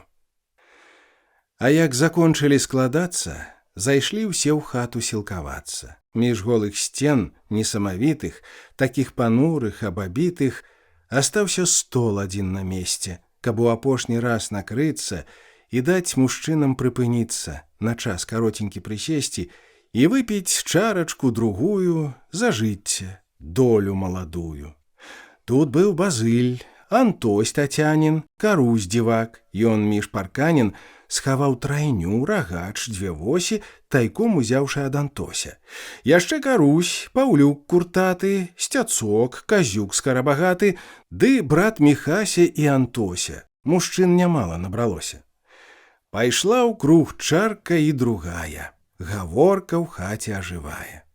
Адзін Антось ужо смяецца сваім закатным дробным смехам, аж галава з шырокім плехам і сівым воласам трасецца. Ды ты, брат Ганка, не смуціся. Вось выпі чарку, не журыся. Няхай дае Бог спосаб новы. Ну, будьце ж крэпенькі, здаровы. Выпі чыста, от капета. Ды выпі, Ганна. Ну што гэта? Мужчыны ўсе тут загудзелі, ды дружна так яны населі, што Ганна тройчы прыгубіла і чарку ўсю перакуліла. Ну, во гэтак, малайчына, хай будзе добрая часіна. Ой, буду п'яна, ашаломіць. Касцей гарэлка не паломіць, крычыць Базыль. Здаров будь, Павал! І галаву ён закідае і спрытна чарку асушае, ды ломіць хлеба цэлы кавал, ды так жуе, што вушы ходзяць. Мужчыны дарма час не зводзяць, і хутка чаркі асушаюць, гаспадарам дабра жадаюць і добрай долі ўсім дазвання і ціснуць рукі на расстанне. Карусь дзівак часінай тою насіўся з восямі, з трайнёю, у воз іх глыбей запакоўваў, усярэдзіну рагач засоўваў і накрываў яго цабрамі, каб не знайшоў Міхась часамі. І воз ён свой у кут стаўляе, астацца ззаду патрапляе. Мужчыны выйшлі на двор з хаты. «Ну, варушы, скарабагаты», — сказаў Базыль свайму суседу. «Я за табою, брат, паеду». І рад нагружаных хурманак паволі зрушыў, мінуў ганак і ў лес чуць значнаю трапою пацягся мернаю ступою. І цяжка Ганне стала. Як бы ў грудях там што апала, і сэрца жаласцю заныла. І ўсё тут стала так няміла, што ўжо тут больш ёй не цярпелась, і бегчы ў свет адтуль хацелась, абы не бачыць сцен тых голых, куткоў пустых і невясёлых. Ужо конь запрэжаны чакае, капытам долб'е нецярпліва. Тым часам маці тарапліва закон дзядоў сваіх спаўняе. Кладзе кусочак хлеба з соллю пад красны кут у завуголле. Апошні раз глядзіць на хату, дзе многа дробязі на страту пайшло ў час гэты перабору. «А ну ты, маці, ідзеш скора?» Міхась з двара яе пытае. І маці хату пакідае, бо ёй самой тут не цярпіцца, і з плачам хрысціцца, садзіцца, дзе дзеці дробныя сядзелі, і скарб быў зложан даражэйшы. Алесь і ўладзя, сын старэйшы, пайсці пяхотам захацелі, і з дзядзькам лесам гналі статка.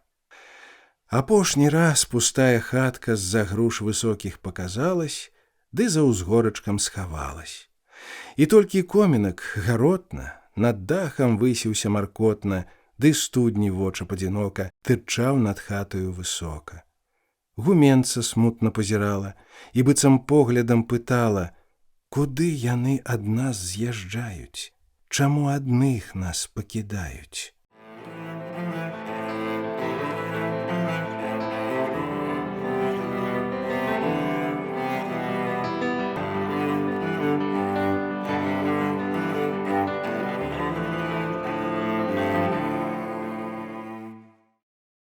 Каля зямлянкі. Я буду рады, калі ўдасца маім людцам у вашай ласцы хоць на каротенькі часочак заняць хоць цесненькі куточак.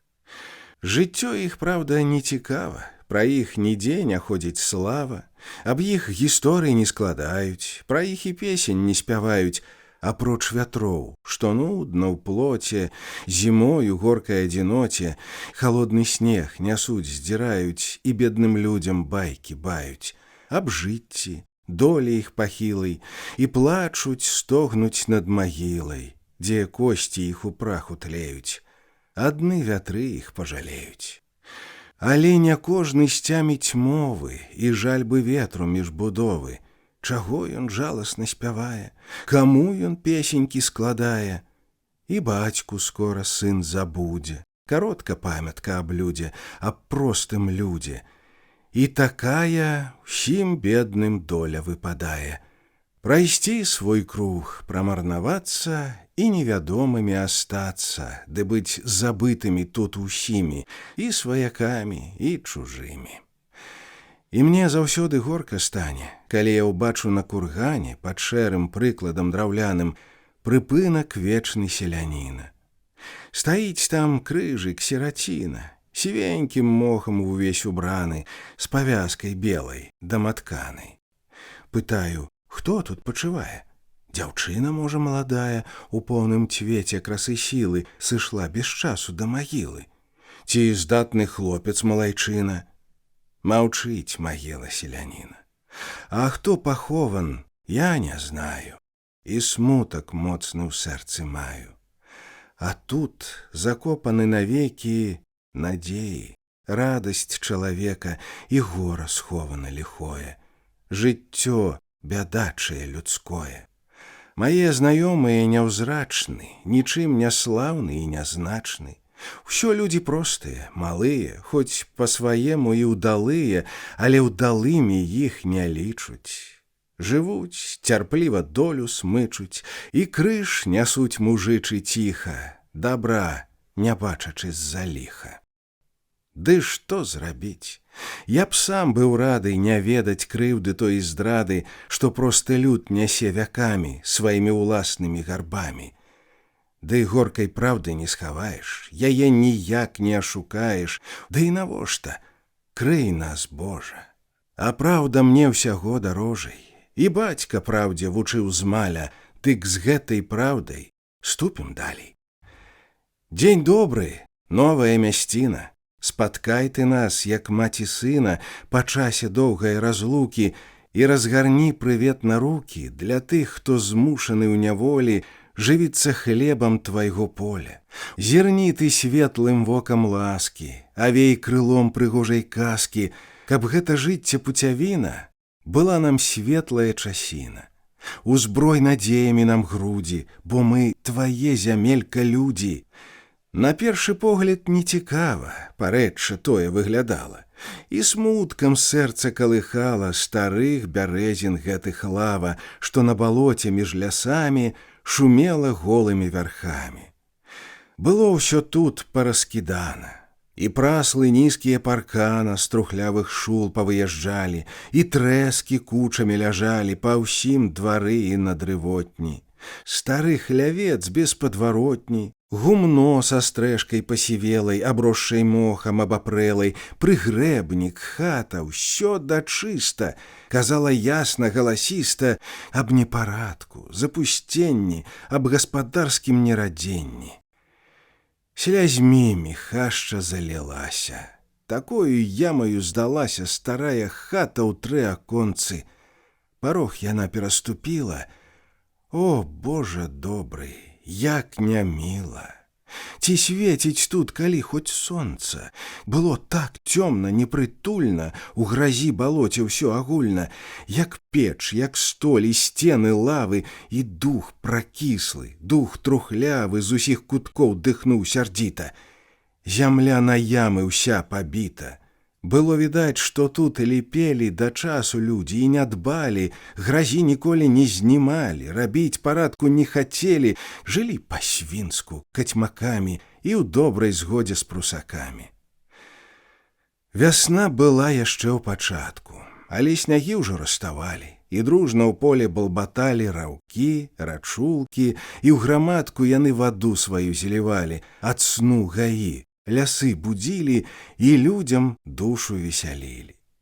І ўсё патрошку ажывала. На дрэве покаўка таўшчала, у сабе лісточак далікатны, пахучы, свеженькі, прыўдатны, на добрым сонцы гадавала. Старыя хвоі і яліны, далёка кінуўшы галіны, глядзелі хораша, любоўна, якіх патомкі згодна, роўна стаялі гожай чарадою, схіліўшись к сонцу галавою. У лясах, гаях дразды спявалі, у балотах кнігаўкі крычалі, а ў небе ўдзень і вечарамі высока роўнымі шнурамі злятаўся вырай жураўліны, і амярцвелыя даліны будзілі звонкім сваім крыкам, як бы прыветным гэтым зыкам віталі родныя балоты, густыя лозы і чароты. І на душы нейк весялела, і сэрца радасці хацела, а думкі ціхія і мары на душу клалі свае чары. Хацелось жыць, ушыр разняцца, за долю лепшую змагацца. Узнімались грудзі, чулі сілы, і Божы свет здаваўся мілы. Памалу, звольна і ў парэччы, такая ўрода чалавеча, зжывались з месцам, прывыкалі, гняздо старое забывалі, і праз якіх 2-3 нядзелі ужо весялей на свет глядзелі будынкі гэтыя старыя. Яны зрабілись, як не тыя. Агледзеў іх Антось, падправіў, і шулы новыя паставіў, гнілы паркан, і лом сабралі, ды шыбы ў вокны паўстаўлялі, бо не любілі непарадку, і пачалі жыць зноў спачатку. Да і зноў бяда. Праз год вясною Згарэла хата з варыўнёю і ўвесь набытак, што быў дому. Пажар той выбухнуў як з грому, хоць ён і меў свае прычыны. Як на бяду пайшлі мужчыны і ўладзік з імі ў рассыпную. Адзін у лес, той да адбору, з сахою трэці ў гэту пору араў дзесь пасеку старую. Дык што магла з дзяцьмі малымі зрабіць жанчына адзінютка? І ўсё згарэла да чысцютка, прапала марна ў чорным дыме. Зазнала жалю гаспадыня, у агні згарэла яе скрыня з усім пасагам і набыткам. Прапалі хусты яе, світка, згарэлі кросны, рад багоў і грошай 47 рублёў. Хоць, праўда, Костусь не збаяўся і смела з пожарам змагаўся. Звалок гарошыны з пасцелі, тады як вопраткі гарэлі, і з імі доўга ён насіўся, аж покі зруб не паваліўся. Бяда хоць плач. І дзе дзявацца, куды ад холаду схавацца, і маці з дзеткамі малымі нядзелі дзве жыла з сваімі. А на пажарышчы часова з'явілась новая будова, зямлянка-будачка малая. У адно акенечка, крывая, але да часу добра і гэта. Тым часам сонца ішло на лета, дык так-сяк кідались, качались, хоць дужа з горам спазнавались.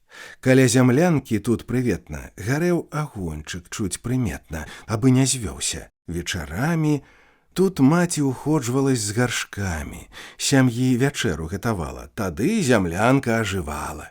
Смяялись дзеці, мітусілись, як рыба ў букце варушылись. Бярвенцы трэсачкі сцягалі ды на агоньчык падкідалі. Шугала полымя праворна, як бы чагось каму смяялась, і то свавольна ўгору рвалась, то рассцілалася пакорна. А ветрык злодзей, не стрывае, з-за хаткі хітра налятае, у агоньчык раптам уварвецца, агонь туды-сюды матнецца і дымам ветра адбівае, як бы тых жартаў не прымае. А на двары ўжо вечарэе, і ночка блізка, змрок гусцее, агоньчык колер свой мяняе, і шчырван-жоўты блеск прымае. І моўкнуць птушкі ў цёмным лесе. Баранчык Божы ў паднябессі бляе маркотна над балотам, як бы шукае ён каго там, і гэта смутнае бляянне ў цішы балот у час змяркання на сэрцы жалем аддаецца, і ў душу журбаю ліецца, і мары розныя наводзіць. І думка вынікне, праходзіць, як тыя хмаркі на заходзе, што без слядочка, быццам цені, у смутным нікнуць задуменні. Маўкліва сцішна ўсё ў прыродзе. Напрацаваўшись, спачываюць усе старэйшыя, хто ў хатцы, а хто ў гумне ва ўсёй апратцы, і гэтак ночкі прасыпаюць. І вось бывала вечарамі, каля агоньчыку часамі, Алесь і Костусь засядзяцца. А як ужо пачне змяркацца і зоркі ў небе замігаюць, пужаць іх страхі пачынаюць. Тады браты радком садзяцца, плячо ў плячо, але прызнацца, што страшна ім ніхто не хоча. Алесь, ты чуеш, як рагоча ў беразняку баранчык Божы? Але ці ведаеш, з чым схожы той дробны рогат?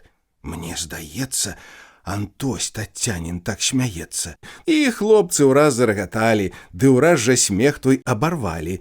Вакол было ўсё так спакойна, дык гэты смех нейк непрыстойна сюды ў пакой начны ўрываўся, самім ім дзікім ён здаваўся. Маўчаць яны. Касцёр палае, вакол усюды цьма густая, пільнуе плямку агнявую і гэту норку залатую, што ў нетрах цьмы агонь свідруе, каб знішчыць блеск. Агонь сярдуе, і цьме ніяк не паддаецца. Часамі полымя прарвецца, і цьма сярдзіта схісянецца, адскочыць далей на паўкрока. Агонь блішчыць, як воўча вока. Паволі дрэўцы дагараюць, і ціха іскрачкі ўзлятаюць, і гаснуць борзда без селядочка. Ужо позны час, глыбока ночка, а хлапчукі сядзяць маўкліва і навакол глядзяць пужліва. У іх фантазіі дзяцінай, затканай страху павуцінай, Встаюць начныя страхі, здані, і зыкі чуюцца пагані, чараўніка і чараўніцы, і лопат крыллямі начніцы. А кожны куст ім дзеда родзіць, таго, што ўсюды лазіць, ходзіць з мяшком і мыліцай кульбою, і з доўгай сівай барадою, ідзе, і дзетак забірае, след барадою замятае. На полі неба лес страхлівы стаіць зацяты, нерухлівы. Што ён у сабе цяпер хавае? Снуецца нечысць там ліхая, мярцвяк пад елкай прытуліўся, на іх цяпер утарапіўся і зараз мёртваю рукою пачне хрысціць перад сабою, каб рух адняць, скаваць іх сілу, каб зацягнуць іх у магілу. Там ходзіць страшны воўк-бадзяга, разбойнік крадзецца, туляга, закрываўлёнаю рукою і страшнай цяжкай булавою. Шалёны бегае, пужае, каго не стрэне, ўсіх кусае. Ну што, брат Костусь, ці баішся? Куды так пільна ты глядзіш усё? Алесь паціхеньку пытае і руку брата не пускае. Ці бачыш што? Не, так, нічога, гаворыць Костусь, а ў самога на лоб кучомка напаўзае. Мо пойдзем, братка, ён гаворыць. Алесь ахвоцен і не спорыць.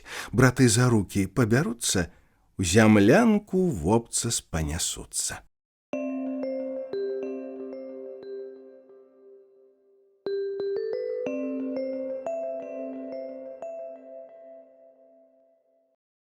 Дядька-кухар.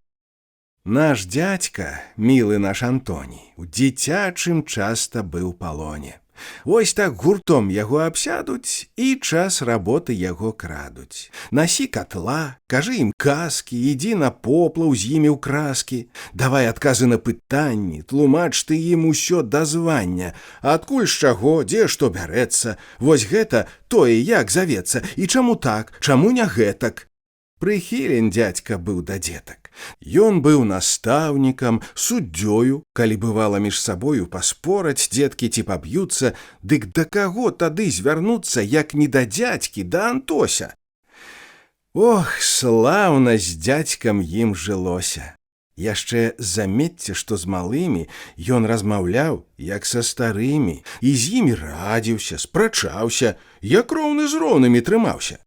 Калі ж хто часам з ім не зладзіць, то дзядзька толькі вус пагладзіць, але не скажа ён нічога, бо ведаў, чым даняць малога. Гаворыць з тым, з кім дзядзька ў згодзе. Калі такі ён, ну то годзе. І дзядзька змоўкне, пачакае, кісет дастане і закурыць, і вочы чутачку прыжмурыць, як бы ў памяці не мае таго, што з хлопцам пасварыўся. А як авёс наш урадзіўся? Схадзіць бы ў Ліпава пабачыць. Ужо знаюць дзеці, што то значыць гаворка дзядзькава такая, куды ён вуды закідае. У Ліпава пайсці з ім, Божа! І хто ўстаяць прад гэтым зможа? Ды гэта ж свята ягамосці, набок тут норавы і злосці, і мяккім робіцца паганы, хоць ты яго кладзі да раны. Адно вазьмі яго з сабою, усюды пойдзе за табою, і ўсё забудзе, ўсё даруе, на дзядзьку больш не засярдуе. А чым жа Ліпава так міла? Чым так дзяцей яно маніла? І што за Ліпава такое? А гэта поле маладое сярод лясоў, як скінуць вокам. На тым абшары на шырокім раскошна нівы красавалі, а ў іх мільёны красак ззялі, як бы на небе тыя зоркі. Лужкі, дарожкі і пагоркі, і кубкі хвоек маладыя, дзе матылёчкі залатыя на сонцы крыльцамі блішчалі, жучкі і конікі трашчалі, і ўстройны звон свой зык злівалі. Былі там пасекі. Штогоду тут сотні бліжшага народу дзялянкі лесу карчавалі і на трацяк іх засявалі. Капу да скарбу, дзве дадому. Ну як тут вытрываць малому, таму, хто з дзядзькам пасварыўся? Як бачыш, з дзядзькам ён гадзіўся. А пойдзеш у Ліпава лясамі, Напэўна, стрэнешся з ласямі, і зайцаў гледзіш, і вавёрку, і норы воўчыя на ўзгорку сярод трушчоп між ельнякамі, і чортаў камень, што вякамі над азярком ляжыць, як хата. Ну, усякіх дзіў там ёсць багата.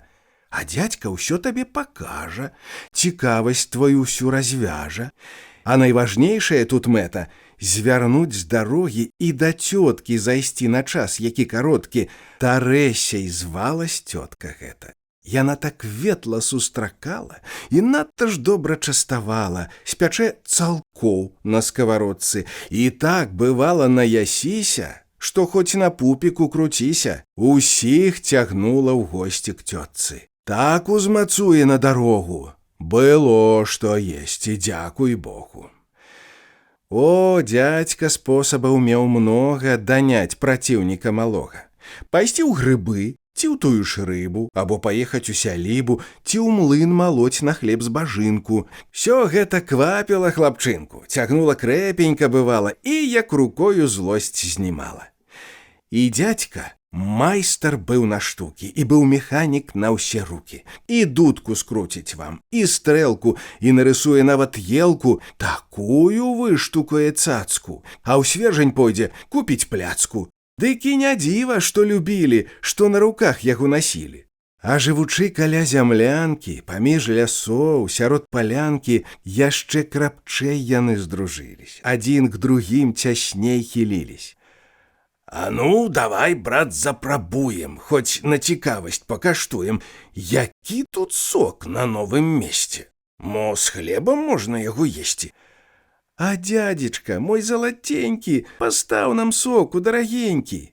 Вазьмі мяне з сабою. Тут каля дзядзькі чарадою, як чэрві дзеці мітусяцца, а дзядзька моўчкі стаў збірацца. Дастаў сякерку і свярдзёлак, пад паху сунуў ён аполак, на латакі на падстаўкі, ды вынуў 2 гаршкі з-пад лаўкі. Ну, хто са мною ідзе? Пытае. Я, і я, крычыць малая ў канцы дзяўчынка Міхалінка. Куды табе? От то скачыха. На печ залезь і сядзі ціха. Напалі хлопцы на дзяўчынку, а тая ў слёзы, ў плач, як бачыш. Ну, сціхні, ша, чаго ты плачаш? Антось пляменніцу ўцяшае і нос крысом ёй абцірае. Няхай ідзе. А хлопцам брыдка так нападаць на дзеўку швыдка. Гаворыць дзядзька, бровы хмурыць, і бальшуноў ён злёгку журыць. Тады і хлопцы тон мяняюць, ідуць у лес, крычаць, гукаюць, як вучні, вырваўшыся з школы, і ўсе давольны і вясёлы. А дзядзька ўперадзе тралюе і галаву ўгару скідае, бярозу добрую шукае з салодкім сокам, баравую, дзе б бобам кропелькі сачылись. Знайшлі бярэзіну, спынілись. Залысіў дзядзька дрэва злёгку, сякерка востра, кара крохка, зрабіў заруб, латак прыправіў, а пад латак гаршчок паставіў. І соку кропелькі, як слёзы, як град, пасыпались з бярозы, а шкода неяк было дзярвякі. Здавались ранай тыя знакі, адкуль паліўся сок халодны і пакідаў свой комель родны. Я помню дзень той, вечарэла. Зайшло ўжо сонейка, цямнела, агоньчык дзеці раскладалі, паленцы, трэсачкі збіралі, і дзядзька тут жа, распрануўшись, сядзеў на кукішках, сагнуўшись. Прад ім стаяў гаршчок і міска, і кошык з бульбай. Тут жа блізка відзён і збан быў паліваны, да палавіны ў дол укапаны, кружочкам шчыльненька накрыты. Алеська, скокні, брат, вазьмі ты ў хатцы тарачку на печы. Ну, варушыся ж ты, старэчы. Наўкол пляменнікі сядзелі, на дзядзьку пільна ўсе глядзелі, як ён, рукавы закасаўшы, па тарцы шоргаў, шапку зняўшы. І кожны лёгка б дагадаўся, што тут сакрэт якісь хаваўся, памеркаваўшы, як цікава была для хлопцаў гэта справа і як іх дзядзька завіхаўся. А хто б яшчэ мог болей цяміць, таму падразу прыйшло ў памяць, што дзядзька бульбу драў на клёцкі, каб згатаваць не па-жаноцку. Бо што жанкі? Раз што панята, ноль слова нашага імбрата. Як іх на розум тут не ставяць, яны ж сваё ўсё права правяць і робяць так, як і рабілі, калі пяшком пад стол хадзілі. Але вось ён пакажа носа, стварэння вы доўгавалоса, калі ён тут пагаспадарыць і сам ды з сокам клёцкі зварыць. Вось будзе штука вам, дык штука. На тое ж спроба і навука. А сок быў свежы, такі хвацкі, такі салодкі, забіяцкі. Ён быў галоўнаю віною таго, што познаю парою сядзелі дзеці чарадою і з дзядзькі вочак не спушчалі, і стравы важныя чакалі. Цмокаў дзядзька, наямося. Зірнулі хлопцы на Антося і щеліну ўсеяны глынулі, паветра носам зацягнулі. Ну, што ж вы рукі паскладалі? У агонь бы трэскі падкідалі, а то патухне зараз. Жыва! Глядзелі хлопцы як на дзіва, як дзядзька, цеста замяшаўшы, качаў галушкі, міску ўзяўшы. А чыгунок бы пан пузаты кіпіць, пыхціць, шуміць заўзята, бо не з вадою ён, а з сокам. Ідзе тут справа ненарокам. Дзяржыся, браце, і чуць толькі ўзнялося булбатачак колькі. Дык дзядзька зараз стаў па крышку ў чыгунчык клёцкі кідаць з лыжкі. Укіне лыжку, памяшае, ды зноў другую набірае. А хлопцы нават паўставалі, у чыгунчык вочы паўстаўлялі, глядзяць, не моргнуць яны вокам. Мусіць, смачна клёцкі з сокам. Ну, дзядзька, можа, і гатовы? Не сцерпеў Костусь, мовіў слова. Які ты, хлопча, нецярпячка. Няхай цябе затопча качка, гаворыць дзядзька на хлапчынку. Няхай паварацца часінку, каб сокам добра праняліся. Тады, брат, адно дзяржыся. І дзядзька цмокнуў выразліва, і хлопцы зноў ждуць цярпяліва, а дзядзька, стоючы паволі, памешваў клёцкі. Ну, даволі, сказаў Антось, і ўсе ўздыхнулі, як бы гару з плячэй сапхнулі. І бліжэй к дзядзьку падступілись. Глядзі, мы ўжо пераварылись, Алесь зазначыў палахліва. Ну, Костусь кажа, ото дзіва, не бойся, дзядзька лепей знае. Глядзі, брат, клёцка унь якая. А брат ты мой, як булавешка, як скула тая, што ў дзямешкі. І ха-ха-ха зарагаталі. А каб вы, падлы, не даждалі, гаворыць дзядзька, сам смяецца, аж лыжка з клёцкамі трасецца. Ну, языкі параспускалі, не дам вам клёцакі панюхаць. І стаў на клёцку дзядзька дзьмухаць, пакаштаваць, каб было можна, і ў рот падносіць асцярожна. Замерлі хлопцы, а ні зыку. Мінута важна і вяліка. Глядзяць на дзядзьку і чакаюць, і дзядзьку поглядам пытаюць. Ну як, ці смачны, ці салодкі? У зубы клёцку быў ляшчоткі, заціснуў дзядзька і губамі, варушыць борзда, як часамі трусок ці зайчык над капустай, каб лепш дазнацца смаку густу. Падсмакаў дзядзька і усміхнуўся, зірнуў на хлопцаў, адвярнуўся, і тут, нічога не сказаўшы, як плюне дзядзька пажаваўшы. Трах у чыгунчык ён нагою, і так абцёрся ён рукою, што губы і нос чырвоны сталі, і нават вусы затрашчалі. А хлопцы проста збілі з тропу і ў нейкім страсе і ў захопу на дзядзьку кухра глядзелі, як бы яны аслупянелі. Быў смешны дзядзька той часінай з пустою лыжкаю, з тычынай, якою трэскі ён варочаў. А тут Алесь як зарагоча, за ім адзін, другі паехаў. Такіх было тут жартаў смехаў, што ўсіх трасло і калаціла, і дзядзьку смехам захваціла. Ну, дзядзька, як на смак, прызнайся. Паскудства, брат, і не пытайся.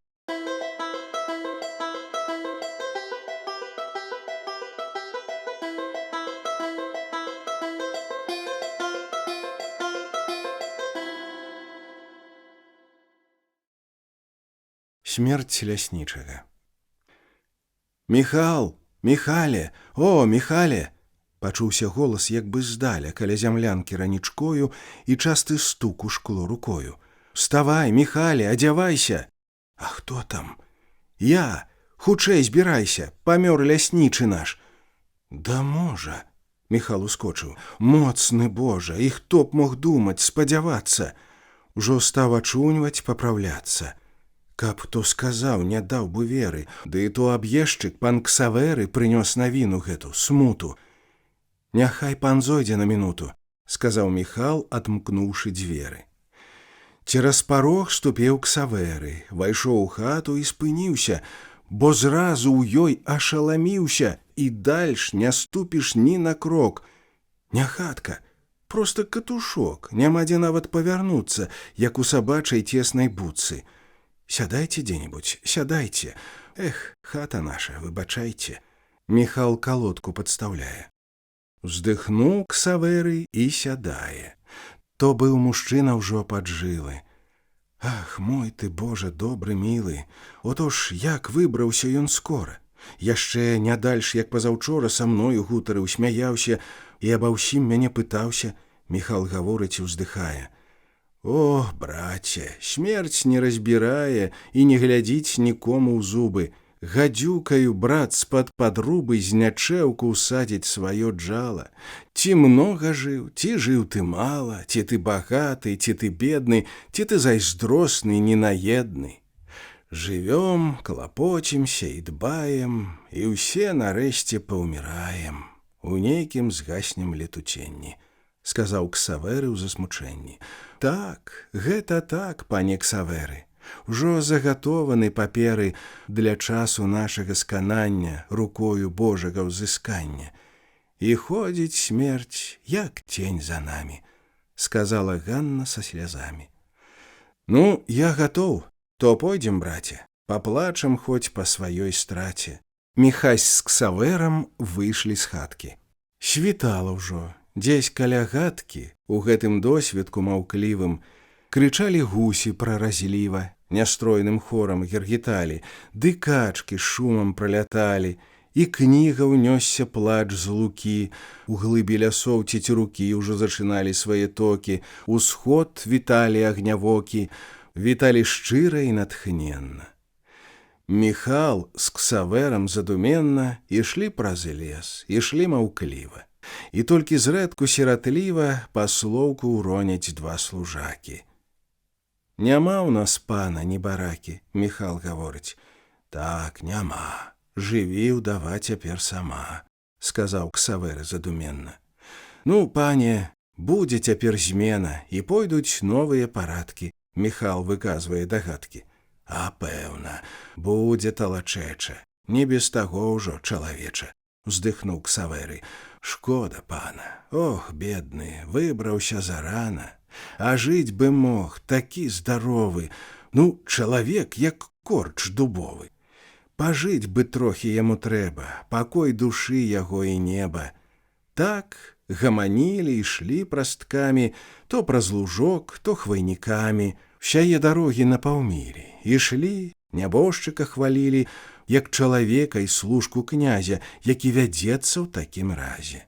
Някепскі быў і распытае, хай са святымі спачывае: «Як ты жывеш, ці ты галодны, ці ты спачыў? Як бацька родны, але сказаць яшчэ і не ўсякі.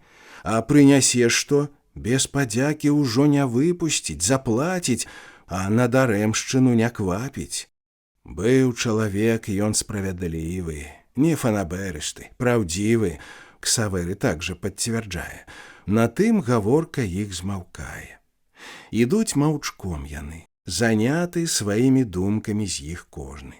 Так, у лясніцтве кут парожны, куток паквапны і багаты не застаіцца, не згуляе, паноў к сабе ён прыцягае, як рыб гарох у азярыне, і кожны ў замку службу рыне, сюды паціснецца з ахвотай і не прыедзе, а пяхотай за душу мілую прычхае.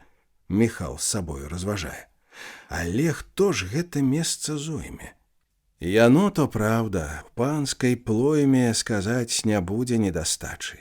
Ды гора ў тым, Адзін лядачы, другі бясклёпкі, трэці злосны, несправядлівы, безлітосны, як вось, напрыклад, Табартоўскі, або падлоўчы пан Бялоўскі. Назначаць гэтакага ката, тады запахне свая хата. Набыць дабра не надта лёгка, яно як шклечка тое, крохка.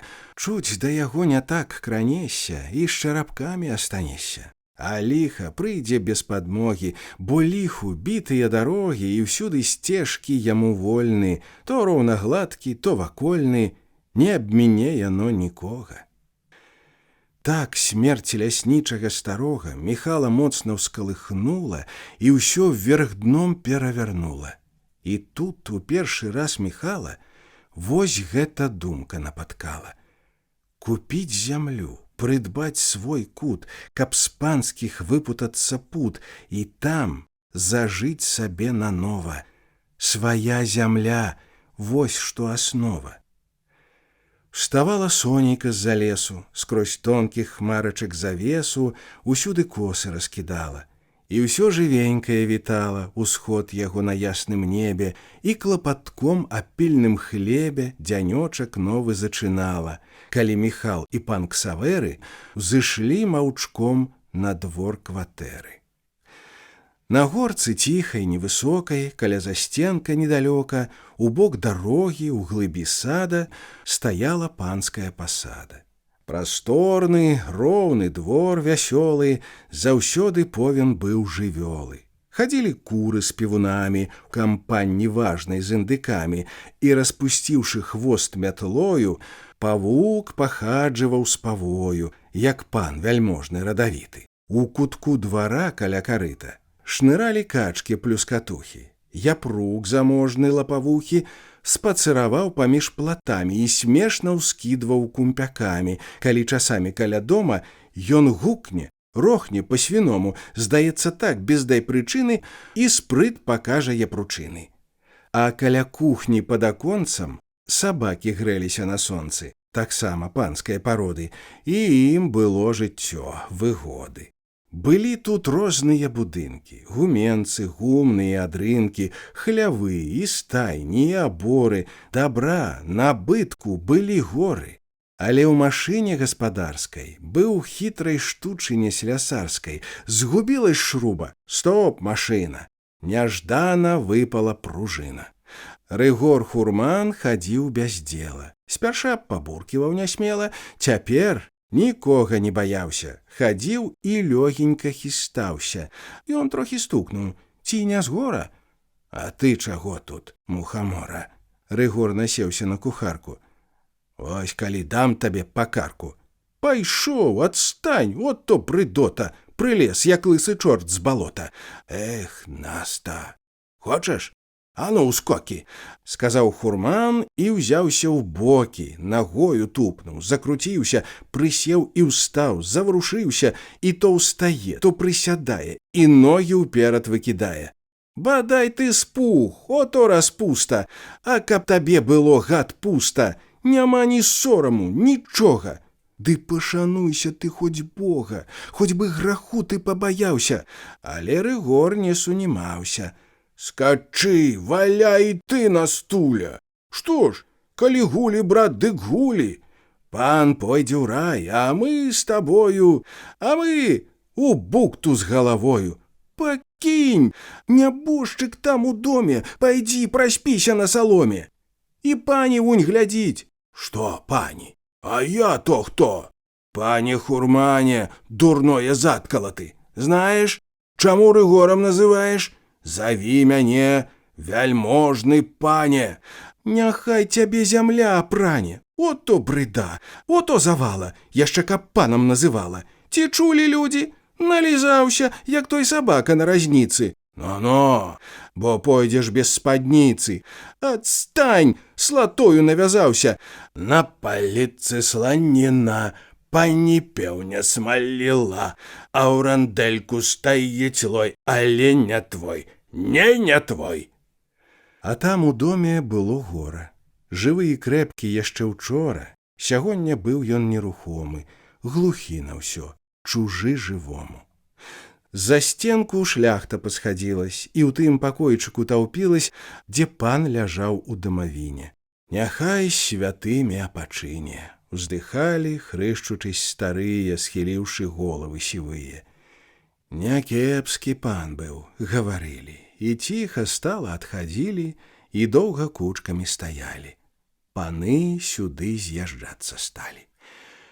Усе леснікі былі ўжо ў зборы, у лепшым стражніцкім уборы, у новых куртках са шнурамі, а на грудзінах са знакамі, на шапках «Р» было з каронай, каўнер стаячы і зялёны.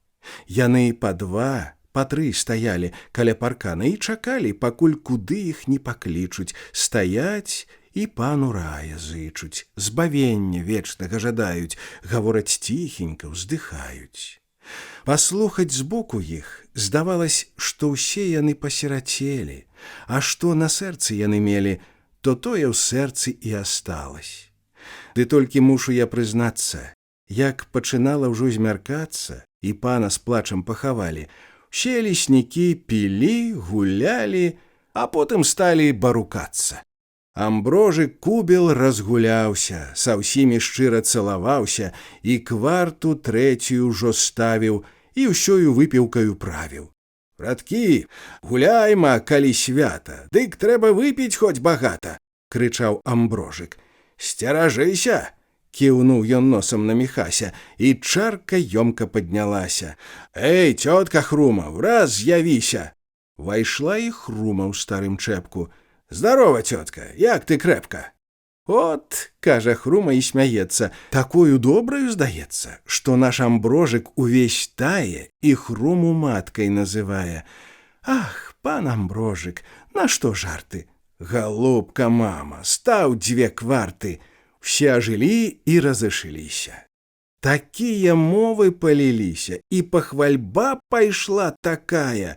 «Падаць мне тэша!» — лось гукае. «Я разарву яго вантробы, бо свет гарыць з яго хваробы. Падайце, вырву яму вусы за ўсе даносы, за падкусы!» А Брыцкі тэж быў такі з нюхам, ад Хрумы зызнуў адным духам. Быў позны час, як цётку Хруму з вясёлым шоламам і ў тлуму лясная стража пакідала.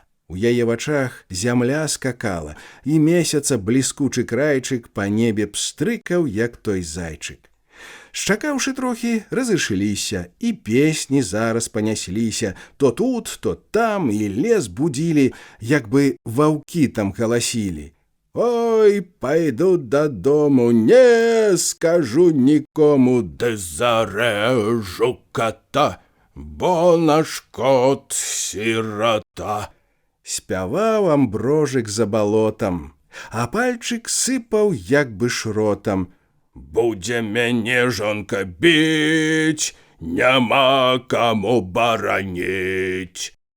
Міхал спяваў баском з павагу, як бы каваў ён словы шлягай. «Добра мера, хоць без грошай, абы празднічак харошы!»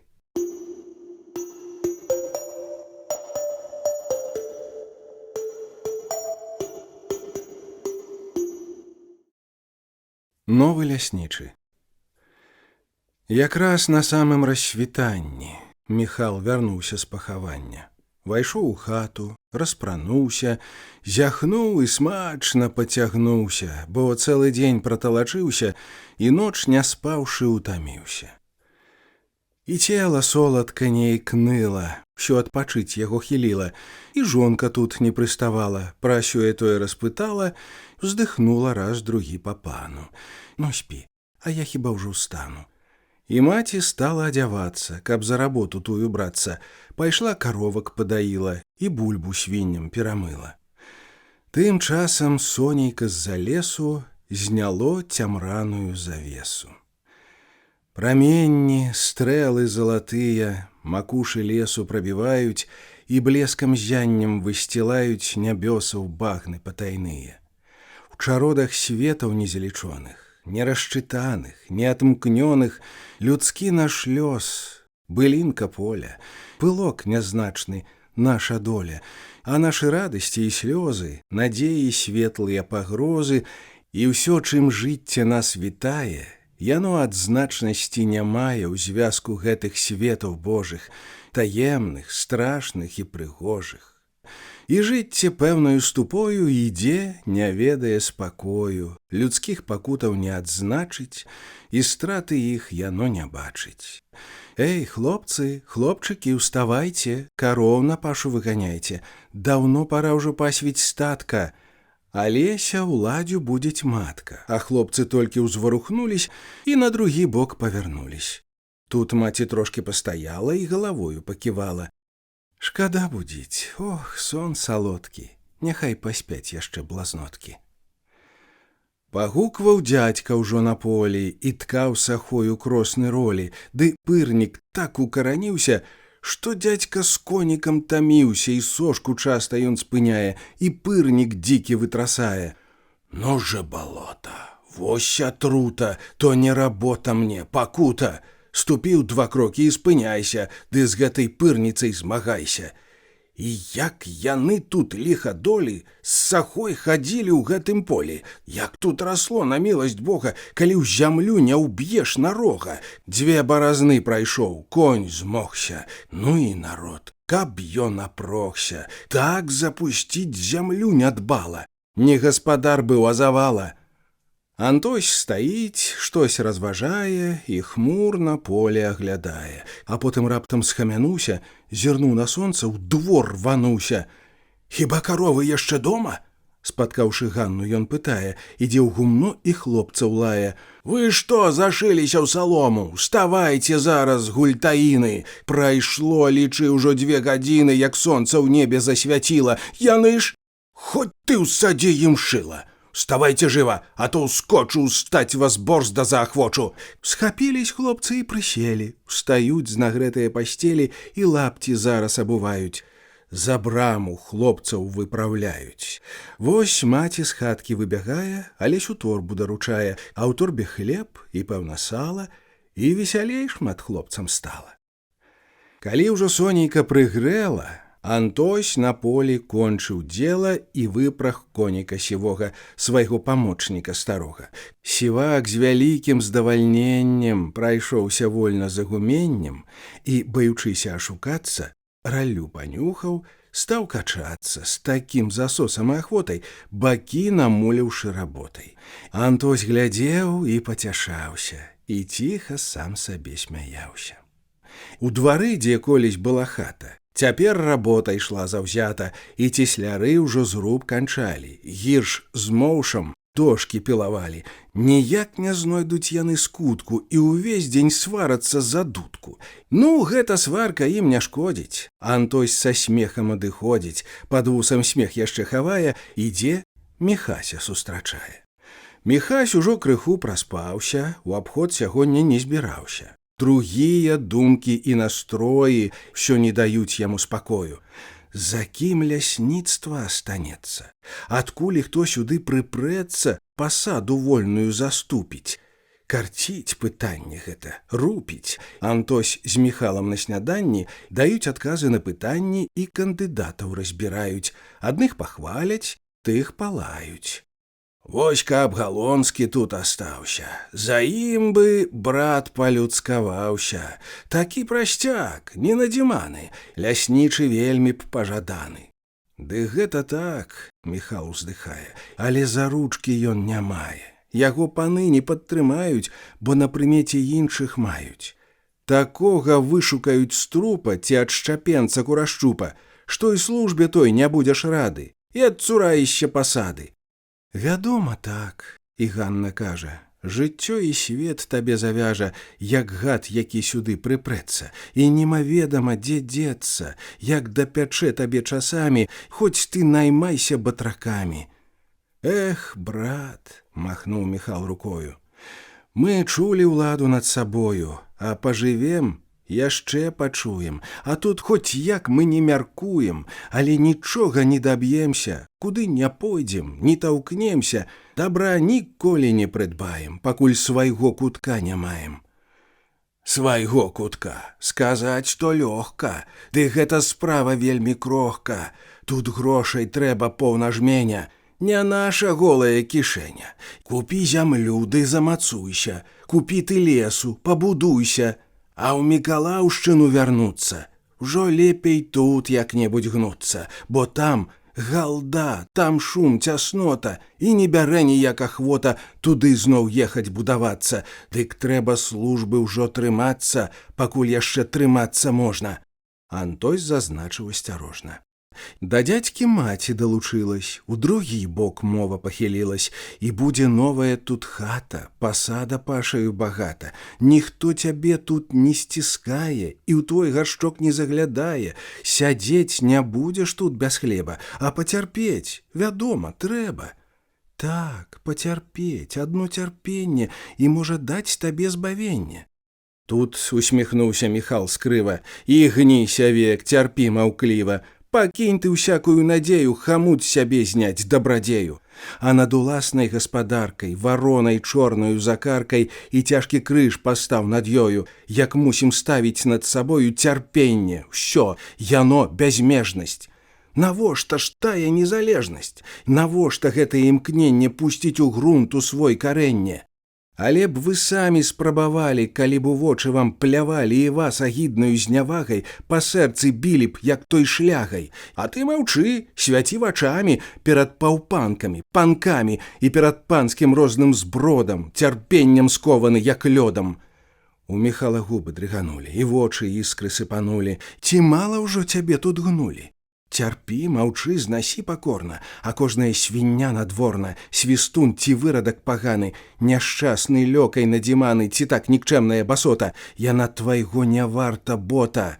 Цябе скубе, цябе ўшчувае, маўчы, няхай жа бэсціць лае, за нос як хоча, няхай водзіць. Антось і Ганна не знаходзяць, што адказаць і што парадзіць, і як пытанне гэта ўладзіць. Прайшла нядзеля і другая. Час не стаіць і не чакае. Ужо хата новая гатова, прыбраны трэскі ўжо і дровы. Над белым дахам, як карона, красуе комінак чырвоны. Прыветна вокны пазіраюць, бы вас у госці запрашаюць. Ну, добры выгляд хата мае, яна і цешыць, здавальняе. Сюды сямейка перабралась, і гэта хата паказалась пасля зямлянкі проста раем. Хоць хату добрую а маем, не тое цеснае скляпенне, казала маці ў здавальненні. Чысцютка, светла быў пакоі, прыемна пахла тут смалою і свежым дрэвам, хвайною. І ўсё здавалася бы гладка, каб так не скончылась загадка аб тым падлоўчым на кватэры. Аб'ездчык, самы той Ксавэры, прынёс навіну ў гэту хату. Не падвязло нашаму брату. Пякельны пан, Ксавэры кажа. Як ноч на нас на ўсіх ён ляжа. А хто такі? Міхал пытае. Бадай яго Міхал ці знае, то пан Ракоўскі з-пад татаркі. Як кажуць, пан занадта шпаркі. Пастой, пан, прозвішча знаёма. Ну так, я чуў аб ім вядома. Дык пан Ракоўскі. Ну, віншую. Пакажа нам, дзе рак зімуе. І ха-ха-ха, Міхась рагоча. Ён паказаць тым смехам хоча, што ашукались нечакана, прыдбаўшы гэтакага пана. А як жа? Чуў я, што за пташка? Лядачы нораў, лае цяжка, яшчэ і звычай такі мае, што з кулакамі налятае. Ляснічы новы не з'явіўся, а ўжо як трэба уявіўся. Усё падробна распісалі, як бы яго даўно тут зналі. І як ён выглядзіць сабою, і што ён мае за душою, і чым выдатны і багаты, ці кавалер ён, ці жанаты, калі, дзе чым ён вызначаўся, як да людзей слатой чапляўся, ну, адным словам, адчыталі. Усе косці пану перабралі. І праўда, пан быў злы, паганы і звераваты, надзіманы, і мух нямала меў у носе. І шмат цяжэй тут павялося. І вось, вярнуўшыся з абходу, як бы апушчаны ў воду, Міхал павёў апавяданне як выйшла першае спатканне. Іду, а ён дарогай валіць, за ім вярхом абрыцкі смаліць. Пад'ехаў гэта і спыніўся. Дзень добры, пану. Пакланіўся, а ён як слуп і не зважае. Глядзіць бы воўк той і пытае: «А ты дзе служыш, чалавеча?» «Служу паночку, я ў парэччы». «Ага, чаму гэта ягомасць вядзеш вялікую знаёмасць? Чужых цялят бярэш на пашу? Наскрозь я бачу службу вашу. Чаму аб'ездак, сцежак многа? Пільнуйся ты свайго парога, бо мне такіх служак не трэба. Для гультаёў не маю хлеба. Дык памятай, чаго наймаўся». Сказаў і далей паімчаўся. Ну, ўжо ўвялі цялят у вушы. «Ох, да і людзі ж, што за душы!» — гаворыць маці абурліва. «Чаму не скажуць? О, то дзіва! Той самы тэж, каб падлізацца, гатоў хоць чорту запісацца, яшчэ прыбавіць і размажа!» У гневе дзядзька Антось кажа. Апавяданае здарэнне на іх наводзіць засмучэнне. Ну што ж, цярпі, маўчы, зацята, бо так выходзіць небажаты. Наняўся, кажуць, як прадаўся. Міхал зласмешна адазваўся.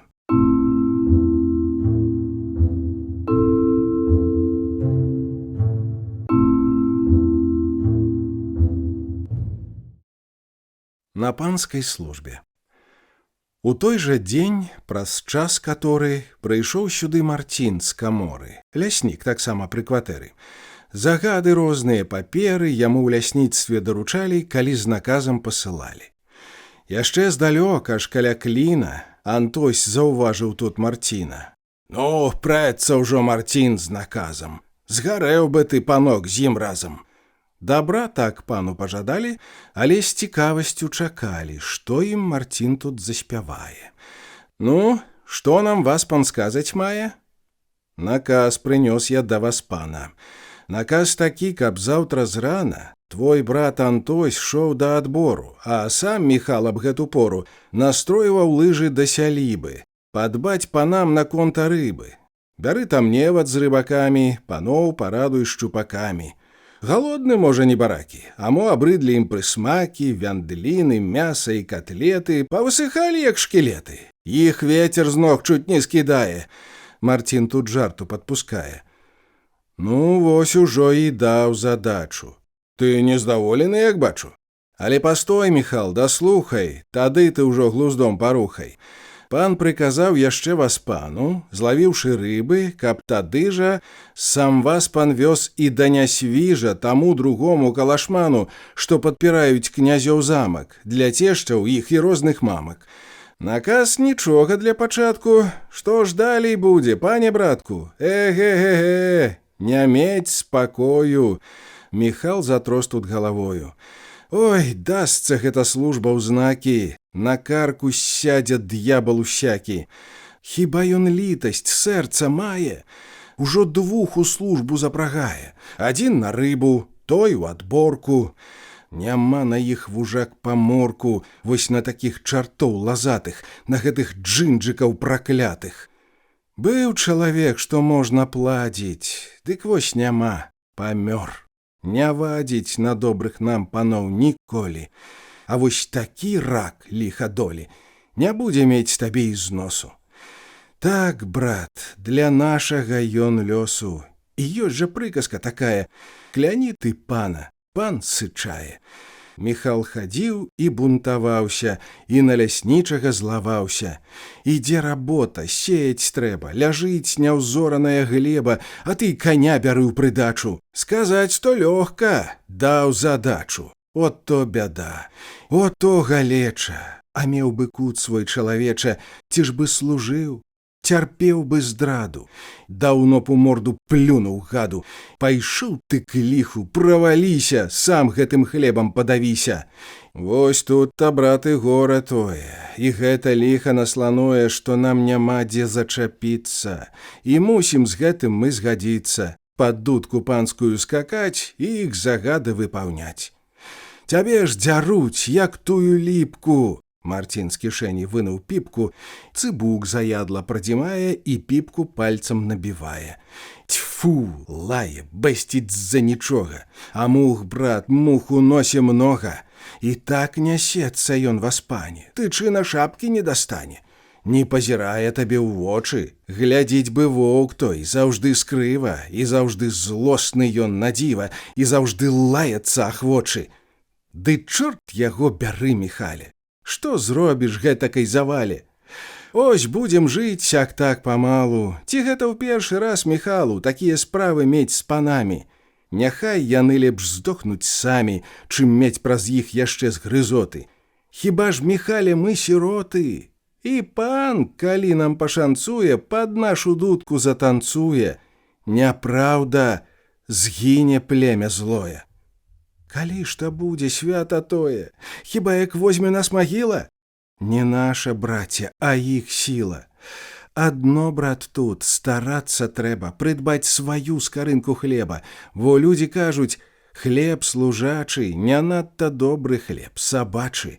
І не сабака страшен воўку, калі прыйшлося сказаць к слоўку: мой пане браце, мой марцяга, а непрыемна яго звяга. Яшчэ крыху паразважалі і трохі злосць сваю сагналі. Марцін пайшоў, але для пана было яшчэ крыху дадана не вельмі добрых пажаданняў, і пацер розных, і літанняў. Але дабра, палёгкі, толку не прыбыло з таго й на голку. Спакою тут Міхал не знае, як бы на колы вада тая. Міхал ідзе ды ідзе ў абходы, і не ўхілішся ад шкоды. То дуб сякуць, бярозу зваляць, а там і лес табе падпаляць, або патравяць сенажаці, пажнуць траву на корм цяляці. Народ жадзён, бо жыве ў сціску, гатоў у вочы сыпнуць прыску, зрабіць з умыслу, дзеля здзеку. Не ўнаровіш чалавеку. І свой жа брат цябе кусае, бо кожны выслужыцца хоча. Адно гаворыць табе ў вочы, але другое ў мыслях мае, і ўжо здарэнне не мінае, на чым хоць-небудзь зло спагнаць, як мае быць цябе даняць. А там надыдзе тое лета, глядзі, каб ягад без білета ў лесе бабы не збіралі, і на грыбы, каб білет бралі. Так вось заўсёды свет зачынен, і сам жа ты яшчэ павінен падатак пану свой даваць, грыбоў і ягад назбіраць. А пан табе не спагадае, сваю работу загадае. То пастуха згадзі, служанку, да ночы біся з пазаранку. А там надыдзе касавіца, уставай, чуць гляне зараніца, ідзі, касцоў наймай і жней. Ні ў чым адмовіцца не смей. Рабі ўсё борзда, гладка, чыста, але пагода наравіста, і ў часе самае работы ў небе ўсходзяцца грымоты, і невады за невадамі працягнуць хмары над грудамі, спусціўшы пасмачкі палосы, зальюць і копы, і пракосы. І за той жарт Ільі прарока не будзе мець на цябе вока. Служы, працуй на пана ката, а сам не ўправіся, дык брата бяры ты з дому на падмогу. Няхай з табою нага ў ногу ідзе па службе, памагае, а не, той сына прыпрагае. Ці ж гэта лад, ці ж то парадак?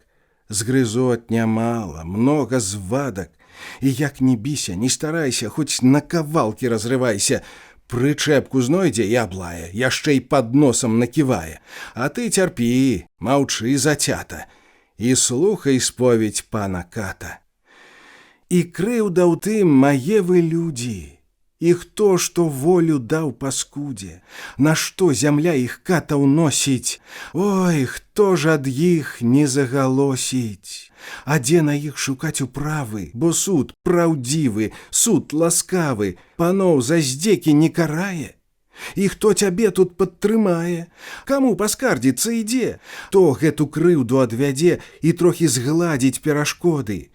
І між сабою няма згоды. Адны другіх бы тут паелі або ўтапілі б, каб прымелі. Адзін другога не пакрые, глядзяць, як ворагі ліхія, гатовы ліха прыкупіць, каб з патайку цябе ўкусіць. А пан з таго і карыстае, і па чарзе ўсіх пералае. Ну ж і рачок, ото ж уз'еўся, чаго на нас ён так насеўся? казаў часамі дзядзька дома. І як служыць тут, невядома. Отож зараза ўжо прыўдасца. Нашто на свеце гэта трасца? Служы яму ты ўсёй сям'ёю, а сам ты хоць жабруй зімою. Сказаць, ну, меў бы ты пасаду, дык чорт бы з ім цярпеў бы гаду, але што тут? Асот, галота, 60, чаго? Балота! Другія маюць па валоках, як Ліхтаровіч у затоках. І што ж? Адзін ён службу мае, ніхто туды не зазірае, ніхто там свету не завяжа і нават носа не пакажа. А ты круціся, хвост авечы. Канца няма той талачэчы. Ну, проста служба гэта гадзіць. І кожны нос тут свой усадзіць.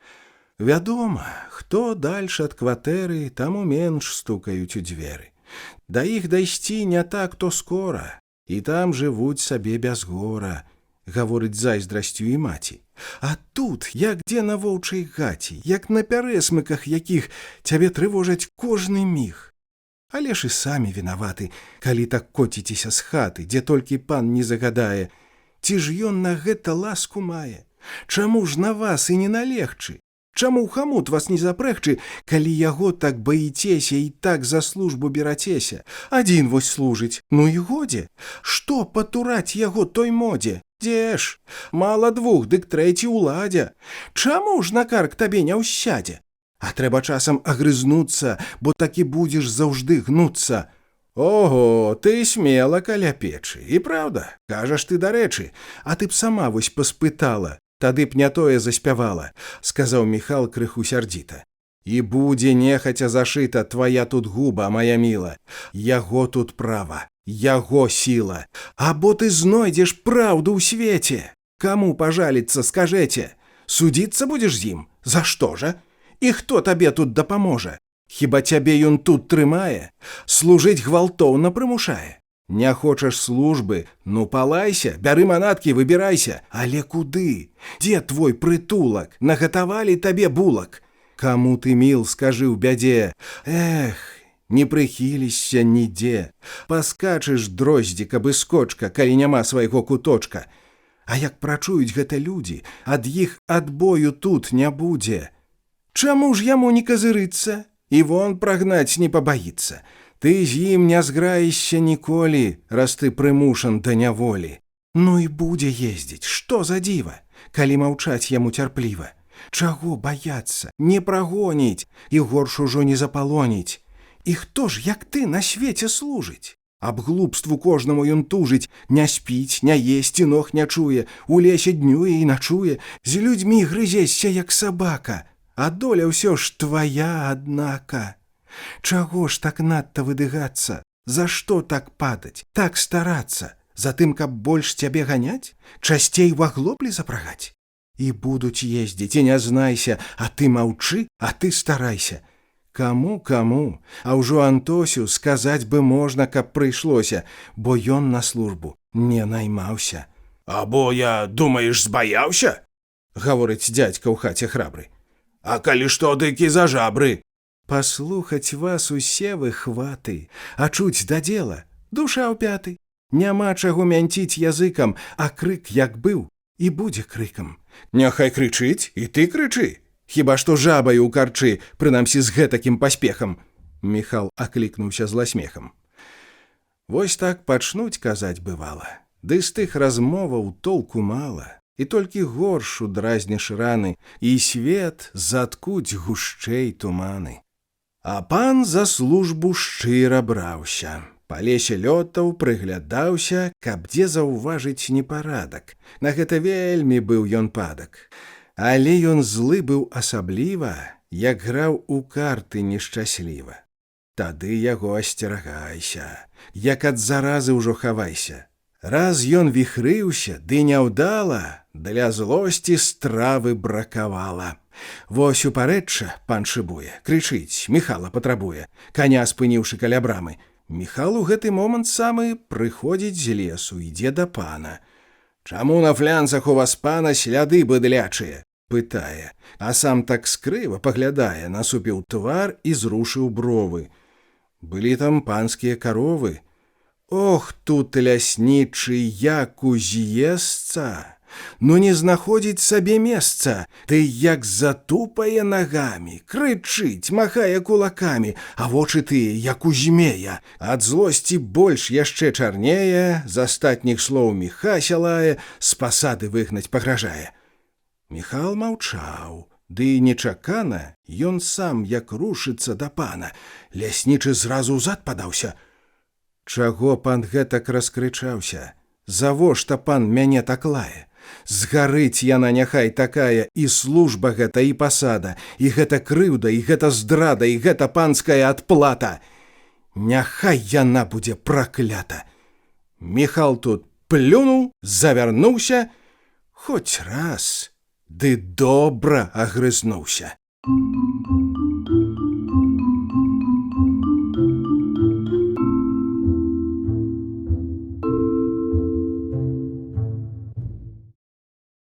Дзедаў човен. Міхал вайшоў у хату злосны. Ах ты, вар'яце безлітосны, за што ты лаеш, за што хаеш? Што да мяне ты, скажы, маеш? Чаго чапляешся слатою, каб ты не ведаў век спакою? А прападзі ты, гад шалёны! І доўга сыпались праклёны, пакуль Міхал свой гнеў не выліў. Але ж і я яго зажыліў. І зразу змоўк, сабача морда, Міхал прамовіў досыць горда. Прагоніць вон, хай праганяе, а служба знойдзецца такая. Мяне сам князь у замку знае. І маладзец, гаворыць жонка. Ды трэба больш было насыпаць, каб аж пайшло калоць падкіпець, каб зелянеў ён як зялёнка. Прагнаць? За што? Украў ці што ты? Залез спраўляеш сабе боты? Ці прапіваў дабро скарбова? Не будзе гнаць цябе за слова, няма прычын, а папусціся, тады ідзі ты хоць тапіся. От то ж зараза, от халера, от дачакалі сабе звера. Прыпільнаваць бы дзе брыду, загітал падлу ды ў ваду. Парваць бы ноздры качарэшкай, або глузды адбіць даўбешкай. І не было б табе граху, забіў як вош або блыху. І дзядзька моцна абурыўся і разважаць яшчэ пусціўся. Ці быў бы грэх, ці грэх не быў, калі б падлодчага забіў. Міхал сказаць крыху баяўся размовы з ім. Ён спадзяваўся, а што як скажа выбірацца? Такі пабайваўся прызнацца, бо што ж, няма дзе разгарнуцца, няма дзе, брат, табе прыткнуцца, ды ў той жа дзень наказ быў даны ісці Міхалу пад буданы сачыць ваўкоў. Ну, значыць, квіта, прайшла гарачка і нябыта. І праўда, всё сышло, ні слова, і нават з ім была размова, і гаварыць з сабой даваўся. Не тым, зусім не тым здаваўся. І ўсе згрызоты нейк адселі, і ўсе тут зноў павесялелі, ды зноў рабілі свае справы і для карысці, і для славы. Цяпер дазвольце вы ўжо мне сказаць аб дзедавым чаўне. Калі казаць пра човен дзедаў, то трэба ўжо, каб кожны ведаў пра дзеда Юрку хоць бы змала. Перш-наперш Юрка – чесць Міхала, а стала быць яго сваяк. Затым дзед Юрка быў рыбак. Ды рыбакі не ўсе аднакі, свае ў іх густы і адзнакі. Дзед меў да сецей нахіленне, а вудзіць не меў цярпення і не любіў наогул вуды і гэтай вудавай маруды, бо вуды любяць больш паны і, выбачайце, свістуны. Хоць, праўда, хлеб ядуць і з вуды, але не ўсе і не заўсюды. Вось невад, другая справа. Тут, брат, не вуда, тут аблава. І волак можна пахваліць, ім можна здорава лавіць. А лепш за ўсё, мае браткі, сказаць вам? Венцер, не радкі. Ты толькі трэба мець знароўку, каб не страляць у саракоўку, бо трэба ведаць, дзе паставіць, ды ўмець і венцер добры справіць. Мастак быў дзед на ўсё на гэта. Лавіў нямала ён за лета, былі ліны, язі і плоткі. Лузаў дзед добра сабе з лодкі. Было за што кручок загнуць, было і ў краму з чым зірнуць. І любяць деда Юрку ўнукі. Яны цалуюць яму рукі, а дзед у плечы іх цалуе і абаранкам патрактуе. Цукеркі деду не любы. Няхай іх качкі псуюць зубы, дык лепш не знаць іх, ну іх каляду, гэтую дзявочую прынаду.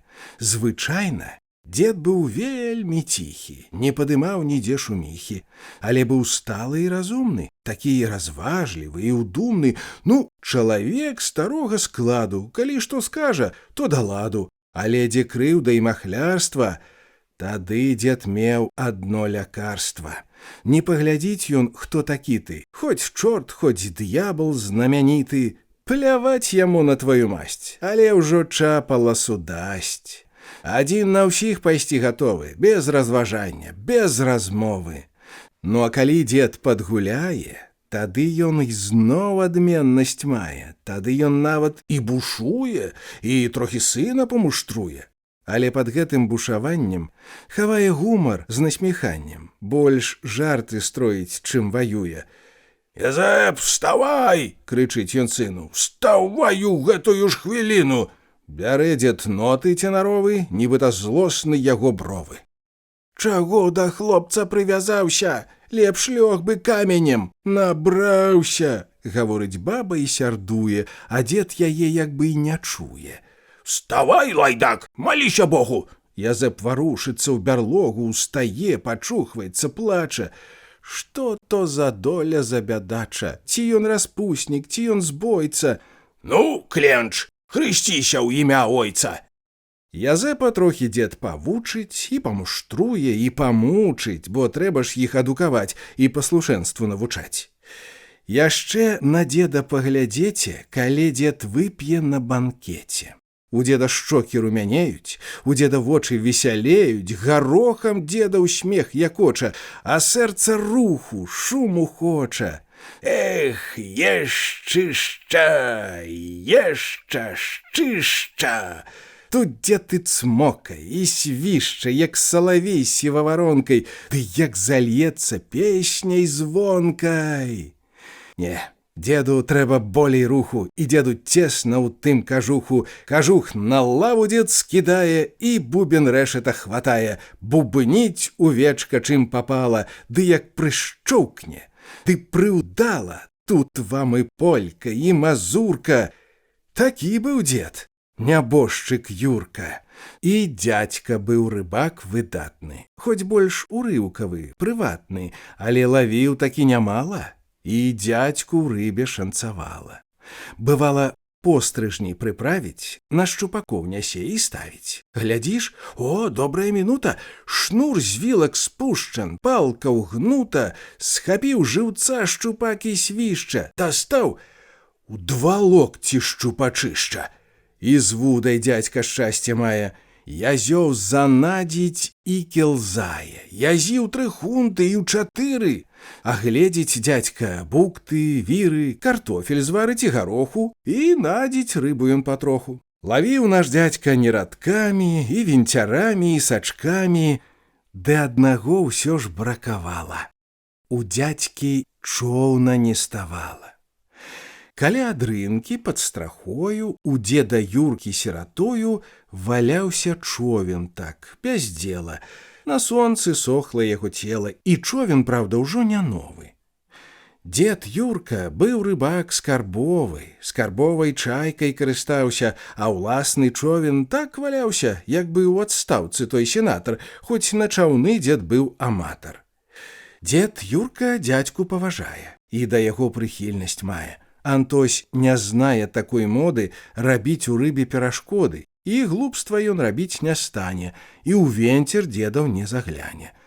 «Бяры, Антось, ты човен гэты, рассохся трохі ён за лета, і сям там нават пакалоўся, і шашаль, можа, дзе завёўся, але, агледзеўшы, нічога, яшчэ паслужыць мала-многа».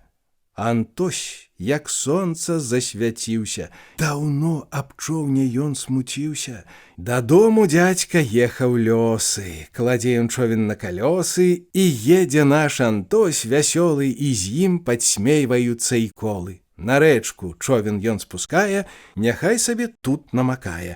А там, управіўшыся ў бою, залье Антось яго смалою, агледзіць і заканапаціць, а дзе і бляхаю прыхваціць. Засвішча човен мой стралою. Так думаў дзядзька сам з сабою. Пакуль Антось канчаў работу, на рэчцы човен меў турботу. Як толькі добра сонца ўгрэе, Кастусь у чоўне ўжо дурэе, без нагавіц, у адной кашулі, і хоць за ногі мыцкі тнулі і запускалі як бы спіцы, але скідаў ён нагавіцы, бо так спрытней быць каля чоўна, і нагавіцы рэч умоўна. Зазнаў тут бедны човен гора. Каламі Костусь яго пора, і ва ўсе бокі яго круціць, і толькі воду каламуціць, бо тут гразі больш, чым вады, і мулу, рознае брыды. Бубніць тут човен, ходзіць рэха, такая хлопцу з ім патеха. Антось на човен свой як гляне, і весялей на сэрцы стане. Які б ні быў, а ўсё чаўнок, і шчылін мала, як намок. Тым часам дзядзька ненарокам глядзеў на човен добрым вокам. Дзянёк ён выбраў больш-менш вольны, ідзе вясёлы і давольны. На бераг човен выцягаюць, а Лесь і Костусь памагаюць. На бок вярнеце, дном у гору, палечым зараз наш ты хворы. Да човна дзядзька так звярнуўся і тут жа зараз завінуўся. Бярэце пакуллі і шпіцы. Памчымся мы на ніз крыніцы, аж толькі вецер засвідруе. Язду ўжо дзядзька тут смакуе.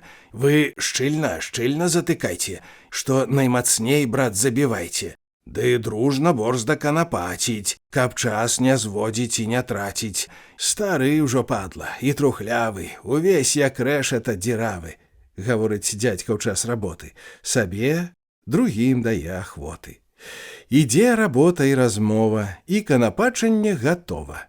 Смалою трохі засмалілі і на ваду чаўнок спусцілі. Але тут цесна, вады мала, і дно аб землю шаравала. А дзядзька хоча дзеля спробы дальш з гэтай выбрацца трушчобы. Там, далей, рэчка не такая, і глыбіні даволі мае. Праз плот чаўнок гуртом куляюць, на ніз паволі прапіхаюць, а дзядзька сам садзіцца ў човен. Плыве човен, вады повен, ды ўсё хлюп-хлюп-хлюп. Спяваюць хлопцы і жартуюць, і дзядзька з чоўнам дальш шыбуюць. А дзядзька важны выгляд мае, замест вясла прысок трымае, а твар яго як сонца ясны, бо гэты човен яго ўласны, і не цячэ ён ані-ні. Чаўнок куды ні павярні. І трэба ўсё-такі зазначыць, такой працэсіі вам не бачыць. А Лесь і Костусь човен пхаюць, падол кашулю ў зубах трымаюць, а дзядзька ў човне, сонца ў коле. Тым часам човен і на волі, бо тут глыбока рэчка грае, і хлопцам пуп вада мінае. Ну, годзе, хлопцы, досыць вам, а ну, ткаль, спробую я сам. І дзядзька ўжо тут адразэчку пачуў, што выехаў на рэчку, і гэта яснасць сходзіць з твара. Бяру ён прыз, ён повін жара, рашучасць думкі, смеласць руху. Эх, колькі сілы, колькі духу, зусім істота ў ім другая. На прыз ён разам налягае, ды на нагах, калі прыгнецца, тут човен раптам як рванецца, бы той спалоханы шчупак. Герой наш дзядзька, наш рыбак, адразу ў дзве бяды папаўся. Перш-наперш прыз у гразь вагнаўся, а човен носам трах у дрэва, а дзядзька раптам гоп, налева. І ногі ў портках адмысловых, не проста ўзрэбных, шарачковых, адно ў паветры бурканулі, ты ў воду ў момант баўтанулі. Схапіўся дзядзька, мокры, брудны, а вынік спробы той паскудны. Чаўнок не човен, а карыта, і нос, і частка дна адбіта. Прысок тырчыць, як струп на плеху, а хлопцы поўзаюць ад смеху, а дзядзька сам цар без кароны, і выгляд мокрае вароны.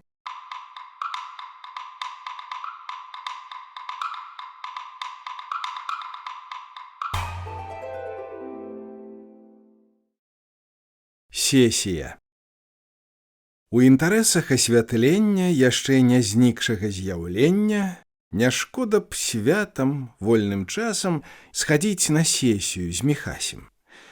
Міхась паснедаў, прыадзеўся і на кірмаш схадзіць ён меўся, не то чтоб там якія справы былі патрэбны і цікавы, а проста так сабе ў нядзельку праведаць залмана ці гельку.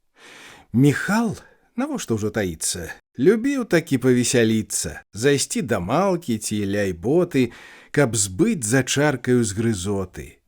Ці так, ці не, ва ўсякім разе другое мелася на ўвазе. Міхал любіў каля бутэлькі пытаць тых сіх наконт зямелькі, бо так на службе дапяклі, што гэта думка аб зямлі запала ў сэрца назаўсёды, як промень волі і свабоды.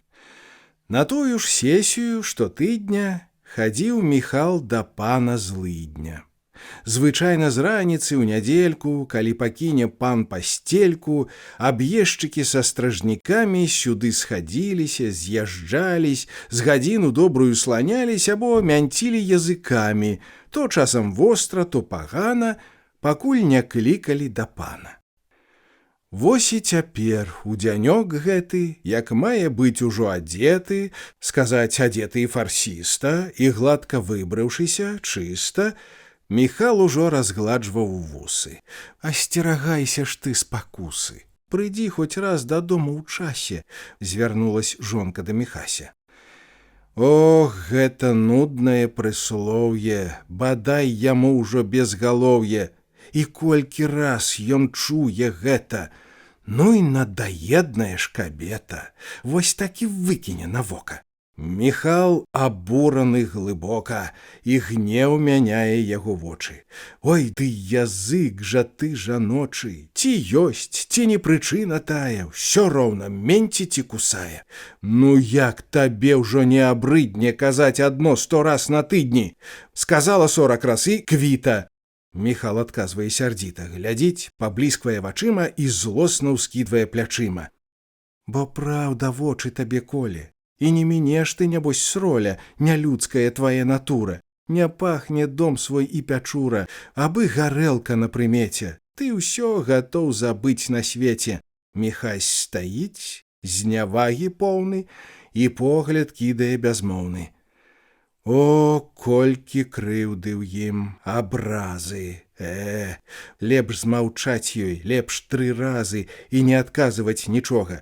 Ён толькі ў бок плюе з парога, ідзе, сам гнеў і сама бура, са лба на бровы збегла скура, а губы шчыльна сцяты. Дзвярмі ён грукнуў, выйшаў з хаты, і злосць душы і сэрца пляму выносіць з дому аж за браму.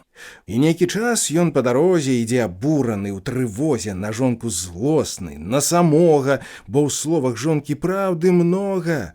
Але ж нашто калоць у вочы? Тьфу! Дня табе няма і ночы, ані часіначкі спакою. Чорт кожны вяжацца слатою, а тут яна шэй на катрынку, як завядзе, дык без упынку. Міхала помсце строіць планы.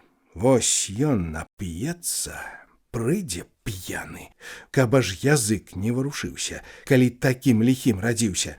Няхай крычыць сабе тады. А не? Не ўзяць 2 дні яды наперакор сваёй жанчыне, пакуль яе злосць не астыне. Міхал і клін ужо мінае. Направа сцежачка сляпая вядзе балотцам на ачосы. Міхал ідзе пакуль што босы і на дарожку зварачае, ідзе свяржэнскімі маргамі і гразь памешвае нагамі. І покі ён мінуў лагчыны, на лбе разгладзілись маршчыны, і ў сэрцы бура уляглася. Другія думкі на Міхася цяпер найшлі нейк неўзаметкі, ды толькі іх маўклівы сведкі. Лясок, дарожка, елкі, хвоі, свае ў іх думкі і настроі. Балотца пройдзена памалу, густым ляском па буравалу, Міхал выходзіць на гасцінец. Цяпер у думках пан злачынец, і не хацелася б з ім знацца, ні справы мець, ні спавядацца, ні слухаць лаянкі пагрозы, але ні злосць твая, ні слёзы, ні моцна шчэмлены кулак не зменяць справы аніяк. Цярпі. Чаму? Дакуль цярпенне, калі канец яму, рушэнне? Няўжо ўвесь век жыць з панскай ласкі і перад ім чуць абавязкі, і слугаваць яму, старацца і ў 3 пагібелі згінацца? Адказ адзін. Няма, брат, ходу, хоць з моста кідайся ты ў воду. Няма зямлі сваей хаты, і мусіш гнуцца, як пракляты, бо ты не мяса і не рыба. Ідзе Міхал, прад ім сяліба. Засценак добра так знаёмы, і хоць няважныя харомы, тут гэта шляхта збудавала, але жыве і гора мала. Хоць шляхціц цёмны, як саган, затое ж сам сабе ён пан. Паноў ляснічых знаць не знае, прад імі спіны не згінае. Пад бокам паша, агароды, і лес, і поле, усе выгоды. Міхал зірнуў і пазайздросціў. Чаму і не ён між ягамосціў? Нядзелька, свята, людзі вольны, свая ахвота, свой дазвол, на рынак едуць, хто ў касцёл, як гэты Людвік багамольны, а хто пагульвае так дома. А ты вось совайся, як бома, ды бойся ліха і падкусу, не ступіш кроку без прымусу. За горкай панская пасада, як у вяночку каля саду, у глыбі прасторнага дзядзінца стаяла збоку ад гасцінца. Будынак, парк і агарожа было ўсё слаўна і прыгожа. Мастацкі зробленая брама ласкала вока гэтаксама, але Міхалу не хацелась глядзець на гэта ўсё, прыелась. І панскі дом з ласіным рогам на Міхася глядзеў астрогам, бо тут, апроч тае знявагі, сказаць ад кожнага брадзягі у стражнікоўскім сваім лёсе нічога ведаць не прыйшлося. А гэта сесія, спатканне, падкусванне і насміханне, як прыкра гэта ўсё, і нудна, і непрыемна, і паскудна.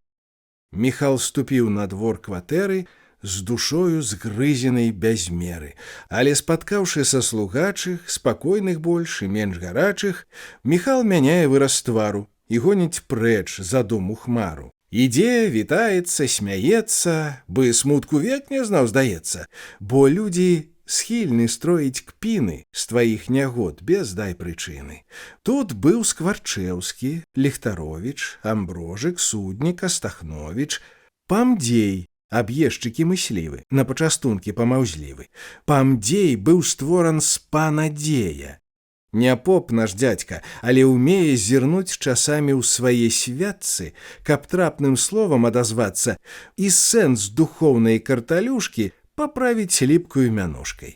Памдзей аб'ездчык быў няшкодны. Так, чалавек ён старамодны і не такі, як Ворцюх, Зыркі, і меней здольны на прыдзіркі і на падкусы і на ўданне, за што і вагі ён не меў звання. Вось Артюшок, о, гэта скула, ну і шкадлівы ж быў, хамула, хоць у панкі пралез адразу, цаніў Ракоўскі ў ім заразу. Вось такі віўся каля пана. Тьфу ты, мардасіна пагана, якога чыну даслужыўся, обер-аб'ездчыкам лічыўся, брахун не горшы ад сабакі. Ён меў сабачыя адзнакі, брахаў налева і направа. Была і сабачча яго слава, і калі пахла дзе даносам, тады, крутнуўшы толькі носам, казалі згодна, у адно слова: «Ну, гэта штучка Артюшкова». А вось і ён. Ідзе фарсіста, глядзіць звысоку, ганарыста, але зірнуць людзям у вочы ён штось не надта ўжо ахвочы, а параўняўшыся з Памдзеем, ён толькі лыпнуў ліхадзеем у бок аб'ездчыка старога, але не вымавіў нічога. Памдзей штурхець пад бок Міхала. Счуў бестыя, чыё з'еў сала. На Артюшка Памдзей ківае, а сам нявесела ўздыхае і выраз твару мае горкі. «Чакаць, Памдзеньку, праборкі», – прамовіў ён у засмучэнні. Брахнуў аб нейкім папушчэнні, пабіць бы гаду морды пыцкі. Тут быў таксама і Абрыцкі, стары аб'ездчык і служака, курэц і добры выпівака. Любіў і ён, тэж проша пана, куснуць падчас неспадзявана. Звычайна ён спаўняў 3 ролі. Або смяшыў усіх да болі, калі ў смяхотным захапленні апісваў розныя здарэнні, ці пераймаў таго другога, або маўчаў зацята строга, ды пухкаў люльку задуменна, або гарэлку піў сумленна, ды не валяўся пад платамі, хоць скробаў добра капытамі. У часе гэтых сесій збораў было нямала абгавораў і розных штучак, жартаў, кпінак, ліхіх і добрых успамінак. То часам смехам, а то ў злосці перамывалі панам косці, рашалі розныя пытанні наконт сяброўскага спаткання і хто каму дзе стаўся варты, і закладаліся на кварты, зусім забыўшыся аб лесе. Але ўся важнасць гэтых сесій і іх грунтоўныя асновы складались з панскай размовы, калі каго сам пан ляснічы да канцылярыі закліча. Тады ўсё моўкла, ні гугу. Звычайна ў першую чаргу для рапартоў і справаздачы, угнуўшы хвост той па сабачы, ішлі аб'ездчыкі асобна, пра ўсё паведаміць падробна. Якія дзе былі здарэнні ці непарадкі, папушчэнні, як леснікі, яго падпаскі свае спаўнялі абавязкі, дзе ў каго былі парубкі, каб мець прычыну дзеля ўзлупкі. Калі ж у гэтай справаздачы было ўсё добра, без астачы, і тыдзень скончваўся шчасліва, тады ляснічы глядзеў скрыва. Ты маеш, значыцца, хаўрусы, і ў адной чарцы мочыш вусы. Тут гэты лад быў так збудован, што на даносах быў заснован, і мелась тут навідавоку кусаць адзін другога збоку. На гэты раз неспадзявана Памдзея клікнулі да пана. Памдзей падскочыў, здрыгануўся і навакола азірнуўся. Ну, будзе лазня, пані дзею, але за што? Не разумею. Прамовіў ён, скінуў плечы і ўбег пускаецца старэчы. Бадай ён быў курам прысніўся. Убег, нізютка пакланіўся. Стаіць пакорна і рахмана, на крыж гатовы ісці за пана, старыя костачкі злажыць і верай праўдаю служыць. І так зніжацца, тьфу, агіда, не мець ні вобраза, ні віда, ні нават цені чалавека. Стаяць бы куль, бы лялька нейка, глядзець на пана, як той лыска. Эх, так упасці, так нізка. Затое ж пан той, паглядзеце, хто з ім зраўняецца на свеце? Які ён важны, панаваты, выдатны, мондры, зухаваты, які ён гога, які дока, як ён сябе нясе высока. Пабачце гэту яго міну, ён цар, ён бог напалавіну, злучэнне блеску, ззяння, цені, сагні прад ім свае калені. І прад такім вось галамоўзай не смей стаць роўна ты, а поўзай. Памдзей стаіць, пан не зважае, як бы то слуп ці рэч якая, сядзіць надзьмуты, звераваты і разглядае асігнаты. Ну, егамосцю аматору, ці павяраў сваю камору? Зрабіўшы гэта запытанне, рачок зірнуў ліхім барбосам і ўсё пакручвае тым носам, мінуту ловіць насяданне. Што адказаць трапней на гэта? Якая хітрая тут мэта? У чым яго памдзея ловіць? З чаго пачнецца тая споведь? Якія зразіць яго стрэлы? Ну, памдзееньку, будь смелы, Бог дасць, сухі ўспаўзеш на бераг. Момент, а думах цэлы шэраг. Так, павяраў панок, вядома, хіба мне служба не знаёма? А шмат разоў быў на каморы? 5 раз, памдзею, з пазаўчора. Дзе Астахновіч? Марцін! Слухам. Марцін на двор імчыцца духам і зараз зноў сюды ідзе і Астахновіча вядзе. Паўзе з павагай Астахновіч, ляснік каморны Здавідовіч, маруда страшны, глух на вуха. Ну што ж, не даў Бог яму руху. Прыйшоў, тут ён глянуў скоса і затрубіў разы 2 носам, бо трэба ведаць, хто і дзе ты. Быў цябе вось дурань гэты. Адказвай праўду мне, Зыдоры, як ён даўно быў на каморы. Аб'ездчык страчвае надзею. Вось ты ліха, пані дзею, цяпер папаўся дабрадзею. Вось так і цапне, калі не ў 5, не ў 10 ляпне. Каб не глухі, шапнуць бы можна. Галава твая порожна. Ну як тут быць, як падказаць, каб Ізыдоры сказаў 5. Ён раптам момант улучае, 5 пальцаў моўчкі падымае. Зыдоры згледзеў знак маўклівы. 5 дзён, як быў там пан мыслівы, гукнуў Зыдоры, вельмі рады, што гэтак выйшла без парады. Бадай же ты прапаў, мой мілы, не знаць бы век цябе дурылы, що сапсаваў, бадай ты знік. 5 дзён, 5 скул на твой язык. Лайдак, як скокне да памдзея, ляснічы змей, ну аж шалее, жыўцом грызе сваю ахвяру. Пся крэў твая галгане лгару. Ты гэтак служыш, о лайдаку, да д'ябла выганю сабаку, каб не было тут твайго смроду. Я выведу такую моду, павінен быць на сваім месце, а князяў хлеб дарэмна есці не будзеш, псіна ты старая. З апошніх слоў памдзее лае. І доўга льецца гэта песня, як толькі з крыку ён не трэсне. Памдзей прыбіты і прыгнуты, цярпліва зносіць крыж пакуты, стаіць, удол спусціўшы вочы, і толькі зрэдку забармоча: даруй, панок, нех пан даруе. А пан нічога не шануе і, расчыніўшы губы трубы, як непрытомны, злосны, грубы, шпурляе кнігі, рве паперы і брудна лаецца без меры, ды насядае на памдзея, і ўсё не мякне, не дабрэе, а мае дрэнныя намеры. Памдзей задком у дзверы паўзе, адходзіць ад навалы і раптам робіць махнідрала, бяжыць на двор увесь чырвоны. О, ты халера, о, шалёны, ото ж наскочыў, пане дзею, папаўся ў лапы кату змею.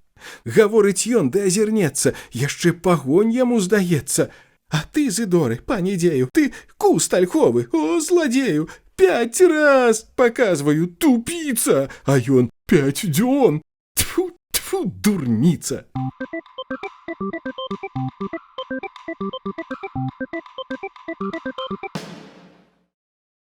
Падгляд пчол. Пакуль што досыць аб панох. Яны прыеліся, даль Бог. Яны без сэрца і сляпыя, і ўсе заходы іх пустыя, і пусты іх усе імкненні назад ход часаў павярнуць і дзіркі палкамі заткнуць, і перарваць жывыя звенні, якіх вякі не перарвалі ў гістарычным перавале. Ім цёмна, нема кніга лёсу, яны не бачаць далей носу і рубяжоў свае пасады. А ну іх к ліху, ну іх к ляду, час упарэчча зноў вярнуцца і ў іншых хвалях скупануцца. Парэчча слаўная мясціна, куток прыгожы і вясёлы, як мора лес, як неба долы, зіхціць у кветках лугавіна. А колькі ягад і парэчак, як пахне мёдам поле грэчак, калі пачнуць яны цвісці. Ну, як тут пчол не завясці? Ім столькі выгад тут, прастору. Яшчэ з вясны ў час перабору сюды прывезлі пчол калоду, ну так, між іншым для заводу, але ручыцца сталі пчолкі. Знайшліся людзі для суполкі, хто вуллем браў пустым, грашамі, а хто падмазваў барышамі. І як не прымеш чалавека? А не прымі, то небяспека. Памысліць ён табе, брат, зла, не любіць зайздрасці пчала. Антось у дзеле тым пчаліным вёў першы рэй, галоўным чынам, хоць гэта новая навука, на першых часах была мука, і першы крок у новай ролі ён не забудзе, не, ніколі. У летні поўдзень была спёка, выходзіць рой, снуе высока, і на вярбе ў гары садзіцца. Ніяк туды не даступіцца. Антось бярэ куродым, сіта, глядзіць на гэты рой сярдзіта. Вось не было яшчэ бяды. Загнаў жа чорт яго туды. Палез Антось перш па драбінах, з драбін цярэбіцца ў галінах.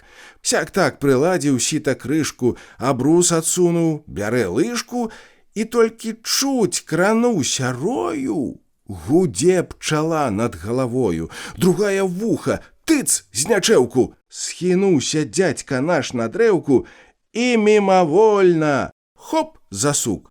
Тут сіта выехала з рук, а патрывожаныя пчолы спяваюць хорам, як анёлы, але кусаюць па-чартоўску.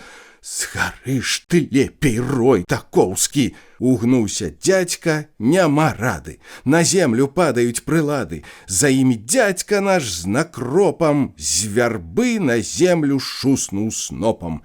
Схапіўся дзядзька, ды наўцекі, бяжыць, як бы шалёны нейкі, бяжыць дваром між хлевушкамі, ад пчол бароніцца рукамі, ды пад салаж бяжыць пад стрэху. Было бяды тут, было смеху. Ды потым дзядзька прывучыўся, да пчол зусім прызвычаіўся, і бортнік быў ён акуратны, хоць не такі, як Кандрат, здатны. Тым часам спас святы мінуўся, і лес у чырвань апрануўся. Дрыжаць у золаце асіны, і гнуцца кісці верабіны. Пчала аб мёду меней дбае, і спожыць ёй ужо не тая. Таксама ж вуллі не пустыя, раі ўздужалі маладыя, і мёду трохі нанасілі. Дык вось кумоў і запрасілі на гэты дзень падгледжваць пчолы.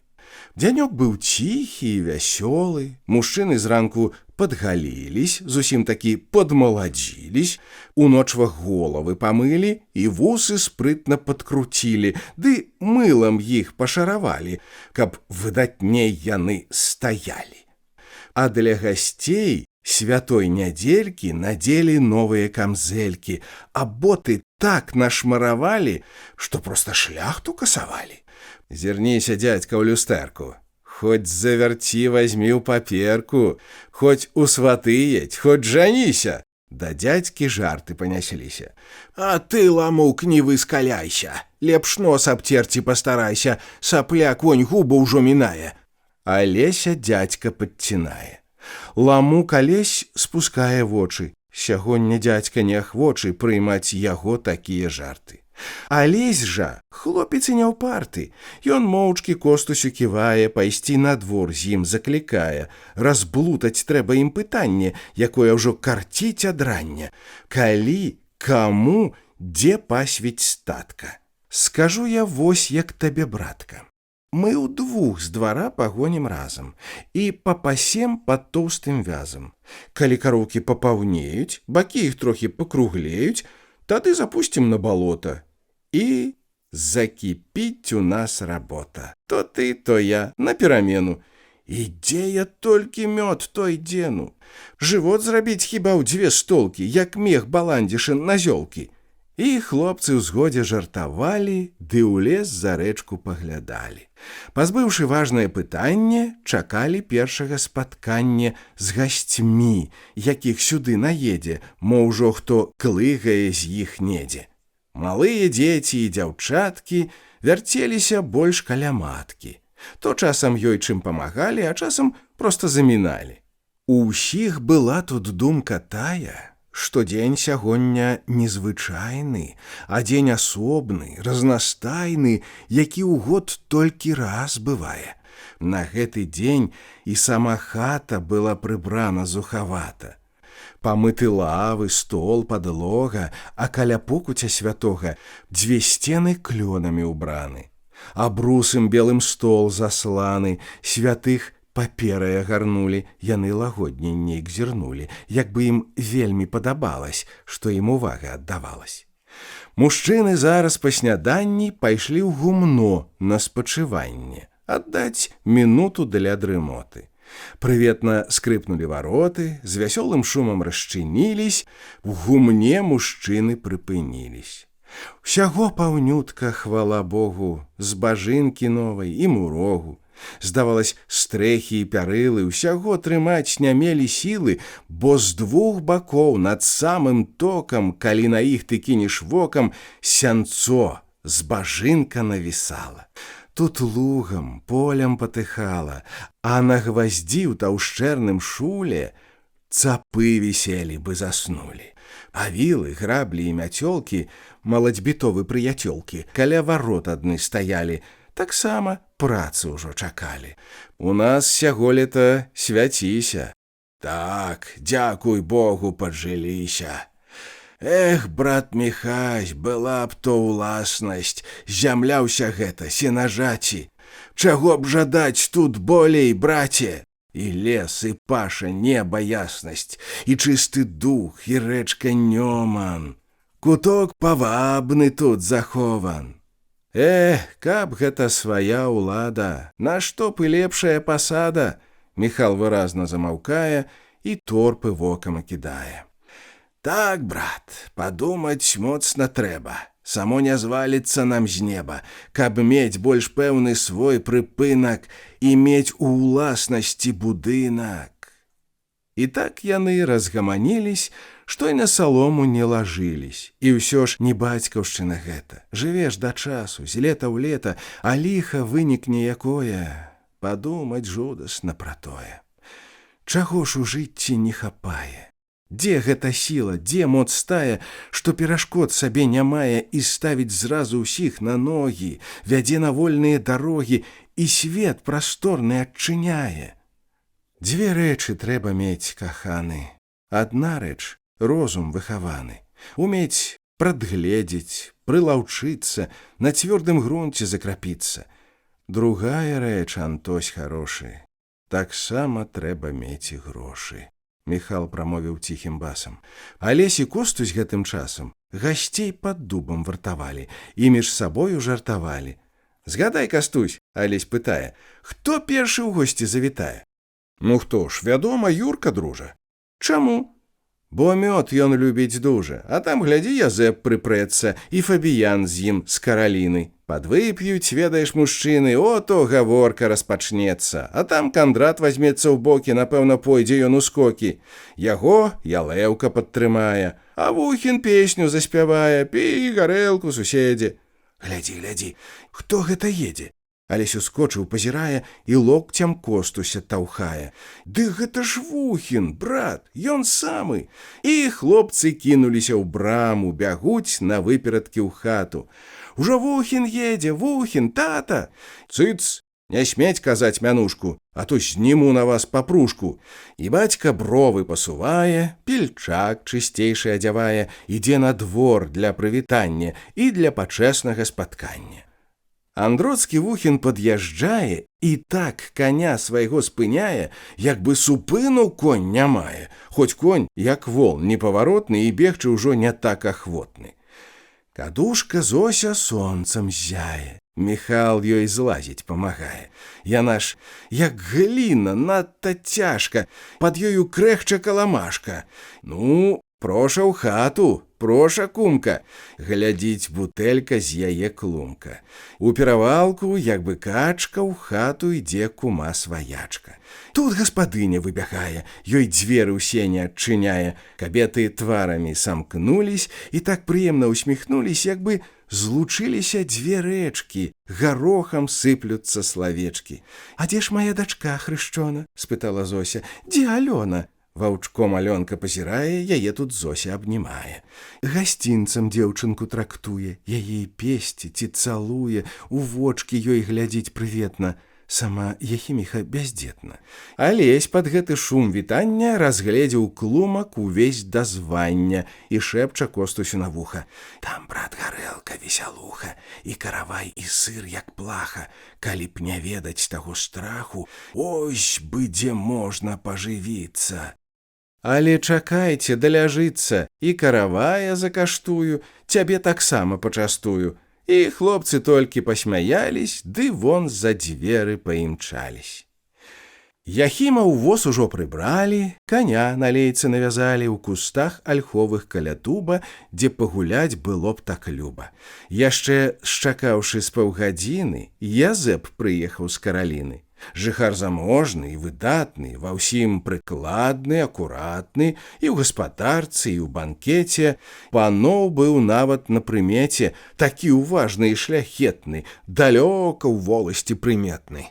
Хоць не шляхецкага ён роду, але падтрымліваў іх моду, а гаспадыняй меў дваранку, вельмі панадную шляхцянку, з прыгожым тварам, з тонкім станам, жыў у фальварку Язэп панам і гаспадарку вёў умела.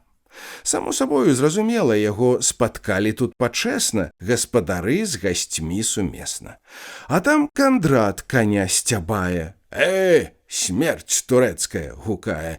Як толькі згледзелі Кандрата, загаманіла зараз хата. Ну, вот і бортнік наш імчыцца. Усіх насмешыць, раскрычыцца. Ноль, смерць турэцкая, мякіна. Кандрат жартлівы быў мужчына і каля пчолак хадзіў смела, бо надта добра ведаў дзела, прынамсі гэтак тут казалі, калі Кандрата разбіралі. Прыехаў з маткаю старою, якую зваў часцей Савою. Худы, высокі, сухарлявы, для ўсіх жаданы і цікавы, вайшоў Кандрат і павітаўся. І пра здароўе распытаўся. Дарота, пальчыха старая, таксама хлебам дом вітае. Такі ўжо звычай беларускі. У клумку выпіўка, закускі. Калі ўсе госці пазбірались, Антось з Кандратам пажагнались, узялі ночвы і куродым. Ну, памажы святым і кодым. Куды ты лезеш? Ось дурная. Кандрат з пчалою размаўляе, а пчолка нібы ў павуціне ў яго заблуталай шчаціне. Злавіў пчалу і адкідае. Даўжнік павольненька вымае. Ах вы, гультайкі, плястры голы, хоць вы даўно старыя пчолы. Дай дыму ім, дай ім дыму. А, трохі ёсць, давайце, выму. Кандрат дзялянкі падразае, і крэхча бедны, і пацее, пчала ад дыму бы п'янее, у галовы далей запаўзае. Насілі, бедныя, збіралі, а мы ў мінуту ўсё забралі. Тут пчолкам шчыра спагадаюць, ды новы вулей падглядаюць, пакуль усіх не перабралі і ночвы мёду не надралі. Гудуць пакрыўджаныя пчолкі, бы плачуць бедныя саколкі, што праца іх неспадзявана людскою хцівасцю забрана. Прынеслі ночвы мёду ў хату. На долю выпала Кандрату дзяліць мёд гэты між кумамі. Жанкі ідуць сюды з збанамі. Тут смех і жарты, таўканіна, найцікавейшая часіна. І стол тым часам накрываюць, гасцей шумлівых запрашаюць. Садзяцца госці, ды не зразу, за стол не лезуць для паказу, бо так шляхетнасць вымагае. Ідзе тут спрэчка немалая, калі пачнуць тут адмаўляцца. Сядай, Язэп, няхай садзяцца, я прыткнуся потым з краю. Ах, вось дзіўны, ну, сядаю. Пан Фабіян, і ты, Кандраце, Яхім і Ян і Юрка, браце, ну, проша. Пасадзілі. Такім жа чынам упрасілі жанок прысесці тут на ўслоне. Антось у ход пусціў далоні і коркі спрытна выбівае, так што здзіўленне выклікае. Крыніцы бурнага натхнення, мінут вясёлых, ажыўлення стаяць як біскупы, бутэлі, і ласа ўсе на іх глядзелі. Ляжыць гарамі ў іх падножжы закуска, гэта міласць Божа. Тут сыр, як першы снег, бялюткі, каўбас, прыемнейшыя скруткі, што толькі ёсць у Беларусі. А масла? Не. Маўчу, баюся, у час пайковай суеты дражніць пустыя жываты. Мой мілы Янка, мой купала, у агульны вір нас доля ўгнала. Чаму часінай тою мы не спаткаліся з табою, каб стол сялянскага банкету развесяліў душу паэту? Міхал тут чарку налівае. Ну, да каго ж мне піць? Пытае гасцей, абводзячы вачыма. Пускай з канца, пачні з Яхіма. Ну, кум Яхім, стары дружака, няхай міне нас гора ўсяка. Дай Божа добрую прыгоду, каб больш на лета было мёду, каб мы пілі, яшчэ прасілі, каб на галовах захадзілі, дык будь здароў. Ну, дай жа Божа! За ваша госцейкі здароўя. І пасля гэтага прыслоўя Міхал куляе чарку гожа, глынуў і губы абцірае, Яхім у чарку налівае. І з рук у рукі ходзіць чарка, шаломіць головы ім шпарка, і госці штораз весялеюць, і больш іх твары чырванеюць, а голас крэпне і дужае, і смех гаворку аздабляе.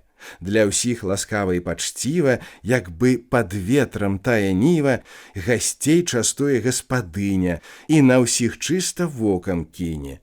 То сыр, то масла ім падносіць і закусіць так шчыра просіць. Ну, закусіце ж, калі ласка. Вось проша сыру, проша мяска, ці кумпячка, або каўбаскі. Ну, пірага, хоць закаштуйце, бярэце масла, не шкадуйце. Бутэлька выпіта, другая, як бачыш, месца заступае, а госці вокрыкам здзіўлення яе вітаюць тут з'яўленне. Жанкі таксама балявалі і ад мужчын не адставалі, але ад іх адмежавались, сваёй гарэлкай частавались. Гарэлка ж іх тым адразнялась, што ў бутэлі слодыч дадавалась. І вось зірнуць было цікава, як у жанок вялася бава, і колькі мілых было сварак, як адмаўляліся ад чарак. Ну, проша ж, пані Юзафова. Ой, не, кумка, даю слово. Зусім я п'яна, бойся Бога. Ну, выпіш, кумачка, нічога. Кума на просьбу паддаецца, за чарку тройчы ўжо бярэцца і толькі прыгубляе, і чарку зноў не дапівае, і руку цягне да бутэлькі. Не дам, кума, не дам, Анелька, бо ўжо так звычай вымагае. Хто чарку п'е, той налівае. Ну, выпіш чыстенька, чыстютка. Ой, я ж п'янею вельмі хутка, Язэп мой лысы, унь сярдуе. Куму Анелька тут цалуе і адмаўленне тым канчае, што гэту чарку асушае. І вось жанчыны не стрывалі і песню кпіну заспявалі, каб пасмяяцца з нежанатых, з Антося, Яські і Кандрата. Сядзіць дома, як пужала, не з кім слова мовіць. Ой, жаніся ж, часу мала, старасць цябе зловіць. Пастарэеш, небарака, дзеўкі ўсе зракуцца, а ты будзеш, як сабака, туляцца і гнуцца, і падлізваць будзеш місы, не свае, чужыя. Дык жаніся, Кандрат лысы, жаняцесь, дурныя. Но зацягнулі ўжо, завылі. Адно б вы толькі і жанілі. Турэцкія вы сватці, як вас няма, то і ціха ў хаце. Кандрат вачыма тут бліскае, а Яська, брат яго, спявае. Я адзін, сцежкі мне адчынены ўсюды, а як жэнішся, тады не хадзі нікуды. Я адзін, я казак, і на ліха жонка, яна звяжа цябе, чортава галёнка. Бог мужчыну стварыў, потым памыліўся, драў чупрыну, Адам, што з Евай жаніўся. Ось так вы іх, ось малайчыны. Я ж не ўрымстуюць мужчыны. Ну, выпіць, хлопцы, трэба. Яхім, пускай, брат, да Язэпа. Не, брат Міхась, даль Бог, не буду. Пі, не люблю цябе, маруду. Яхім дайшоў да пункту тога, дзе ён у сведкі клікаў Бога, што больш не вып'е ўжо нічога. Але Яхімаў звычай зналі. Дружней мужчыны насядалі, і наш Яхім хоць і бажыўся, але і з бажбою піць злажыўся. А далей ён такім жа чынам рабіў замінкі тут мужчынам, але піў чарку ў чарку з імі. І вось ён лыпае вачымі і рукі зараз разнімае, старую песню зачынае. Ой, ляцеў авадзень, а насустрач мушка, прыхіліся, кума, пашапчу на вушка. На хату Ганна выступае, уладкі плешча, падпявае. Зайграйце, музыкі, каб я паскакала, купіў бацька чаравікі, каб я патаптала. Мужчыны выклік той прымаюць і Фабіяна выпіхаюць. У скокі зараз жа пусціўся наш Фабіян і закруціўся. Падзівіся, гапка, як трасецца шапка.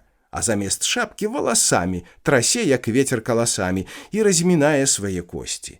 І разышліся нашы госці. Тут грэбень пальчык Ян хапае, сюды паперку далучае, ды так жа грае спрытна, здольна, што ногі скачуць мімавольна. Без музыкі, без дуды ходзяць ногі не туды. Грай жа, дудка моя, куды дудка, туды я. Сам гаспадар з кумой Анелькай, руку прыгнуўшы над камзэлькай, на панскі лад мяце вальцуе, ўсіх далікатнасцю касуе. Таксама Юзов з Караліны не траціць добрае часіны і з гаспадыняй так кружыўся, аж покі потам лоб не змыўся. Андроцкі кінуў і бажыцца, сядзіць, не можа варушыцца, адзін з ім Юрка яшчэ бае. Яхім жа тоненька спявае. Пі гарэлку, мой суседзе, покі п'ецца, конь дадому сам заедзе, не саб'ецца.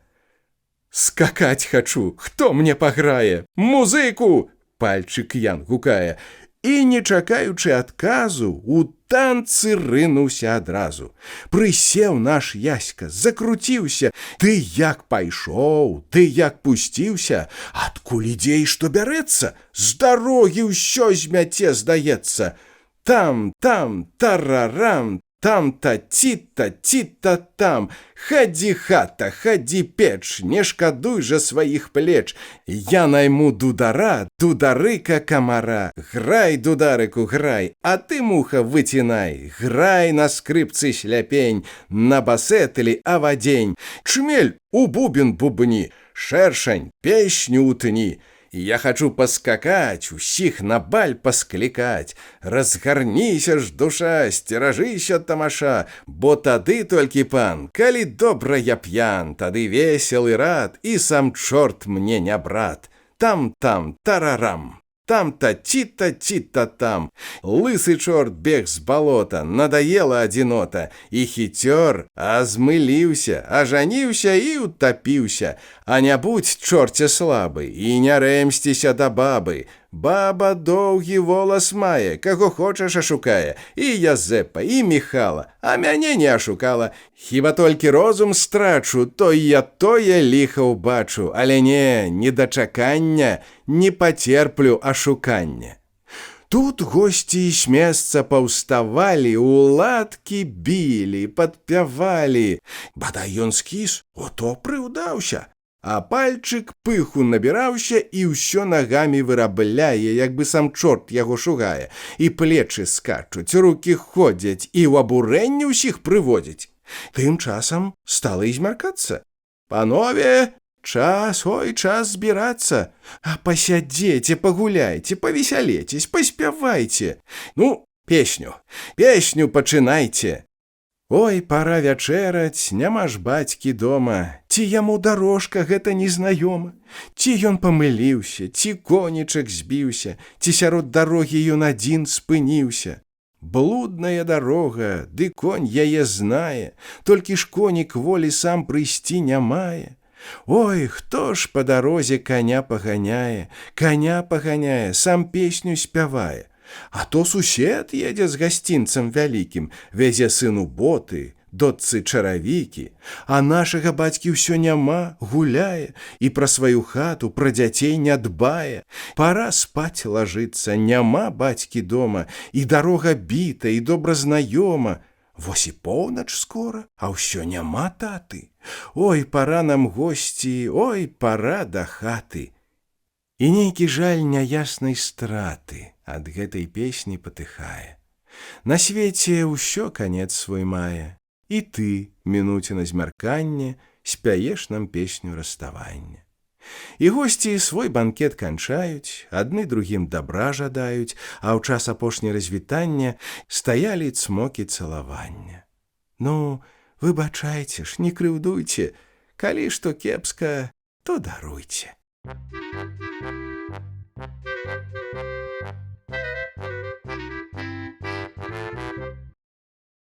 Дырэктар. Зварот пары, зніканне лета.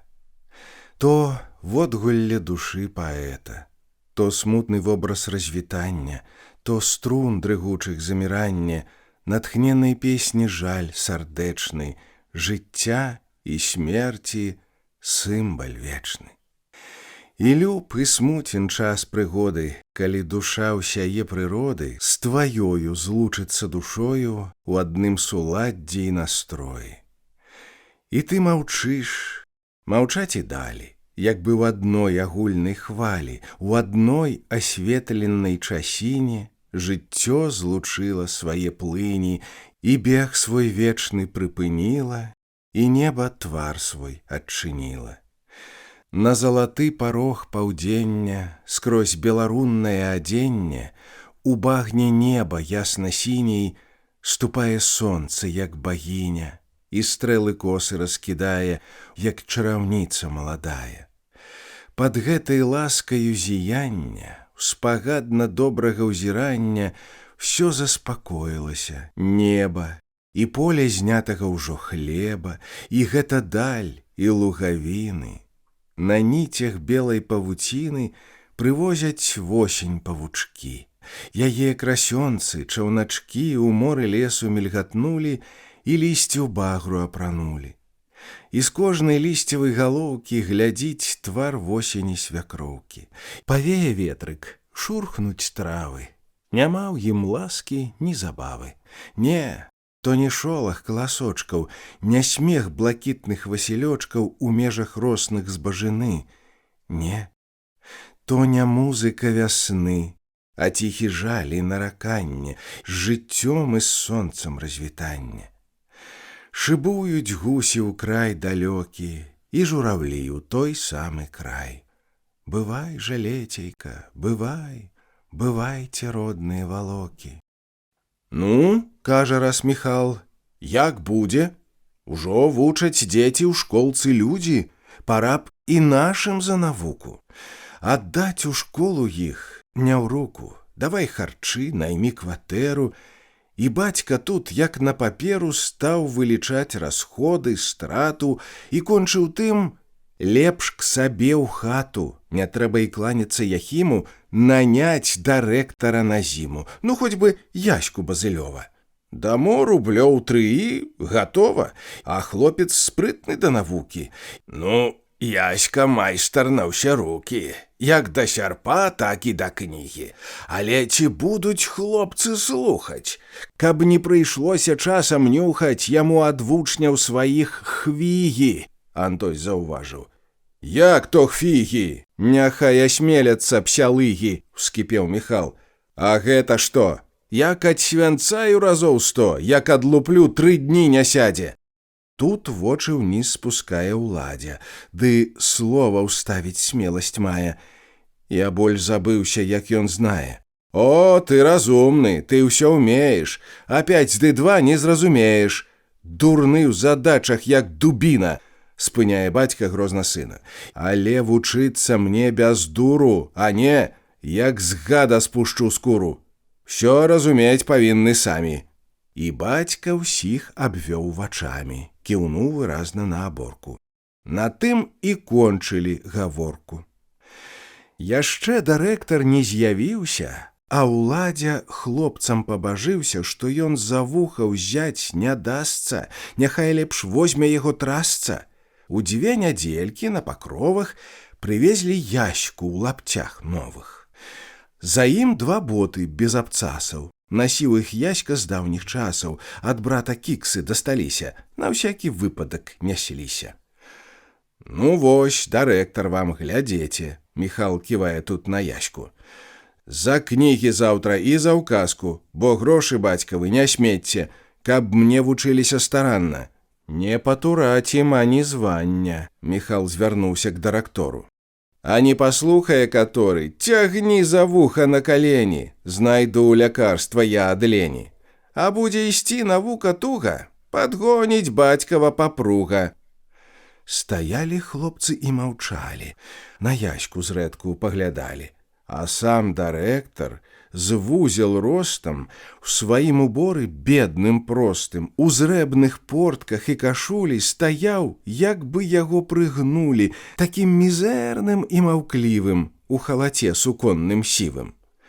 Шчакаўшы трошкі, ён ачнуўся, прыйшоў у памяць, азірнуўся. Ён знаў усіх, і яго зналі. З уладзем колісь сябравалі, але цяпер не тыя часы, рабіць нязручна выкрунтасы, бо цвёрда помніць, ведаць трэба. На ім ляжыць цяпер вучэба. Ён толькі летась скончыў школку і веды меў у адну столку, ды і тых патраціў з палавіну у поле гонячы скаціну. Таксама хлопцы разважалі і як трымацца з ім не зналі. Ці мець яго за панібрата, ці лепш з ім быць далекавата. Уладзік зараз шмых у дзверы. Такія меў ужо манеры. Да ішоў пыніць ён гаспадарку. З навукай хлопец штось не ладзіў, а Еўтушэўскі яго гадзіў, ярэмцам клаўся ён на карку. Алесь за комінак схаваўся, адтуль на Яську прыглядаўся і думаў там сабе без шуму якую смешную знаць думу, бо зрэдку ў голас усміхаўся. Яшчэ раз Яська азірнуўся, павесіў шапку, распрануўся, як вузел хлопец невялічкі, крыху маркотна з непрывычкі, бо тут так ціха, глухавата, лясы, кусты і адна хата. Тут жыць сапраўды страшнавата. Лагчыны, яміны, раўкі. Тут, пэўна, шворацца ваўкі і злыдні ходзяць, ваўкалакі. Папаўся ён тут, небарака, але пануры і страхлівы. Дырэктар наш быў палахлівы, няма ні веры, ні надзеі на вельмі добрыя падзеі. Эх, цяжка жыць тут будзе, цяжка. І нават каецца наш Яська, на што даваў ён сваю згоду. Каб знаў, не ехаў бы ён зроду, бо прападзе ён тут як мыш. Але ўжо выпілі барыш, і сам ён чарку выпіў. Шкода! У запек Яська ідзе, садзіцца. Да дзела ж трэба прыступіцца. Хоць і папаў ён у няволю, але выконваў сваю ролю, бо такі гонар ты свой згубіш. Ну ты, Костусь, чытаць любіш? Дырэктар Костуся пытае, абы хоць гутарка якая. Люблю, але яшчэ не ўмею. Складоў ніяк я не здалею. Ну, гэта, брат ты мой, паўгора. Склады чытаць ты пойдзеш скора, абы каб літары нам знаць, а на склады ўжо напляваць. Паслебізуеш і нічога, не трэба розуму тут многа. А як Алесь? Алесь вучыўся, пісаць ён нават налажыўся, гаворыць Костусь пра Алеся. Што ўжо з мяне вы смяяцеся? Алесь аклікнуўся ім з печы. Хоць і пішу, ды не дарэчы. Калі што і ведаў, то забыўся, бо ўжо даўно пісаць вучыўся. Цябе ж, нябось, вучыў Лапата, вступіўся Костусь зноў за брата. Ты ў школе быў, Алесь паўгода, пісаў на дошцы кучка, мода, пісаў і конь, і вецер вее. Не, наш Алесь пісаць умее. Ну, гэта я то трохі знаю, хоць часам сам не расчытаю, што напішу, такі пісака, не расчытае і сабака. Алесь за бэльку сунуў руку, раз справа ходзіць пра навуку, дастаў сваю цятрадзь старую. Вось, паглядзі, як я малюю, якіх я тут наставіў птушак, каракуль розных завітушак. Вось гэта кучка, гэта мода, а гэта конь, а тут калода, а тут пісаў дзядзька Антось. Ён піша хораша, нябось, няправда? Можна падзівіцца. Ён штось пісаў тут яшчэ ўлетку, як браў кабылу на заметку, калі ёй трэба жарабіцца. Глядзелі ўтрох на гэты сшытак і ўсё разгледзелі да нітак. І хлопцы тут пасябравалі. Язык і Яську развязалі, сышлі з навукі на другое. Зайшла іх гутарка аб тое, чым гэты кут багаты, слаўны. Сярод звяроў тут лось быў глаўны. І вучням нават тут прыйшлося сказаць дырэктару пра лося. Які вялікі ён, рагаты, паджары і стрынгаляваты, калі глядзець на яго ззаду, а з галавы раголь грамада.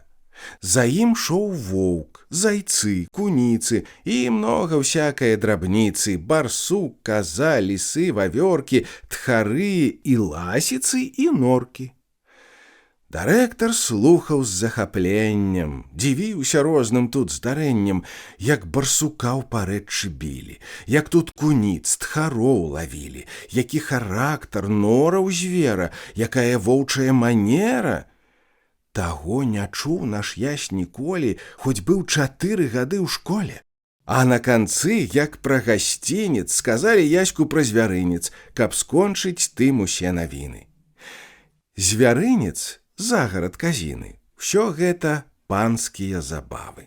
І сам звярынец быў цікавы, высокі, зложаны з бярвення і такі моцны на здзіўленне. Каб воўк да кос не мог дабрацца ні праз той верх, ні падкапацца, не ўсунеш пальца там нідзе ты. Адным крылом звярынец гэты сюды выходзіў на дарогу, займаў ён цэлую разлогу, і лес, і луг, і часць крыніцы. Улетку ў ім растуць суніцы, іх хлопцы бралі колькі шапак. У ельняку з яловых лапак стаіць салаш, як тая хата. Раней тут коз было багата, крыху наўперад, не ў іх часе, ды і тая плойма ўся звялася, так перадохла яна марна. Цяпер жа ёсць тут толькі сарна, ды Даніэль, казёл адзіны, а рогі тыя, як галіны. Адно здарэнне аб казле тым, што мела месца прошлым летам, апавядалі хлопцы яську, як найцікавейшую казку. А гэта справа так была. Каня ў кампанію казла пускалі нанач у звярынец. І вось які казёл злачынец! З канём знаёміцца, сябруе, так след у след і спацыруе, і разам ходзяць, і гуляюць, і разам ночы каратаюць, ну, словам, сталі дружакамі. Ад дружбы к гульням пераходзяць, ды тыя гульні часта шкодзяць. Казёл каня штурхець рагамі. Штурхель быў нагла нечаканы, і ў жываце каня 3 раны. Ідзе цячэ ў хлапцоў размова, і яська зрэдка ўставіць слова, пра сёе тое распытае. Размова ладная, жывая.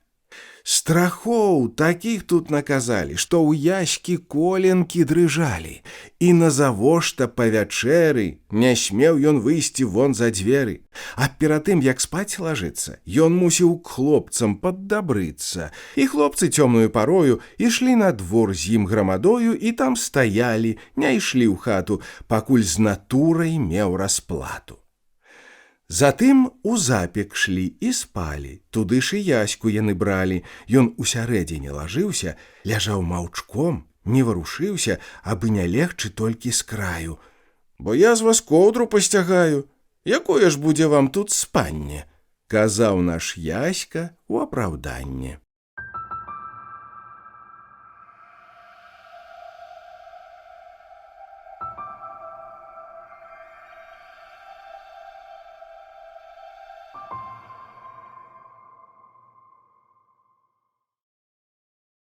Начаткі. Мінула ночка, дзень праз вокны знішчае цёмныя валокны, на печ у запек зазірае і ночку з хаты выціскае. У печы ўжо палаюць дровы, і іх астатнія размовы так гучна, бойка застралялі, як бы паны запалявалі.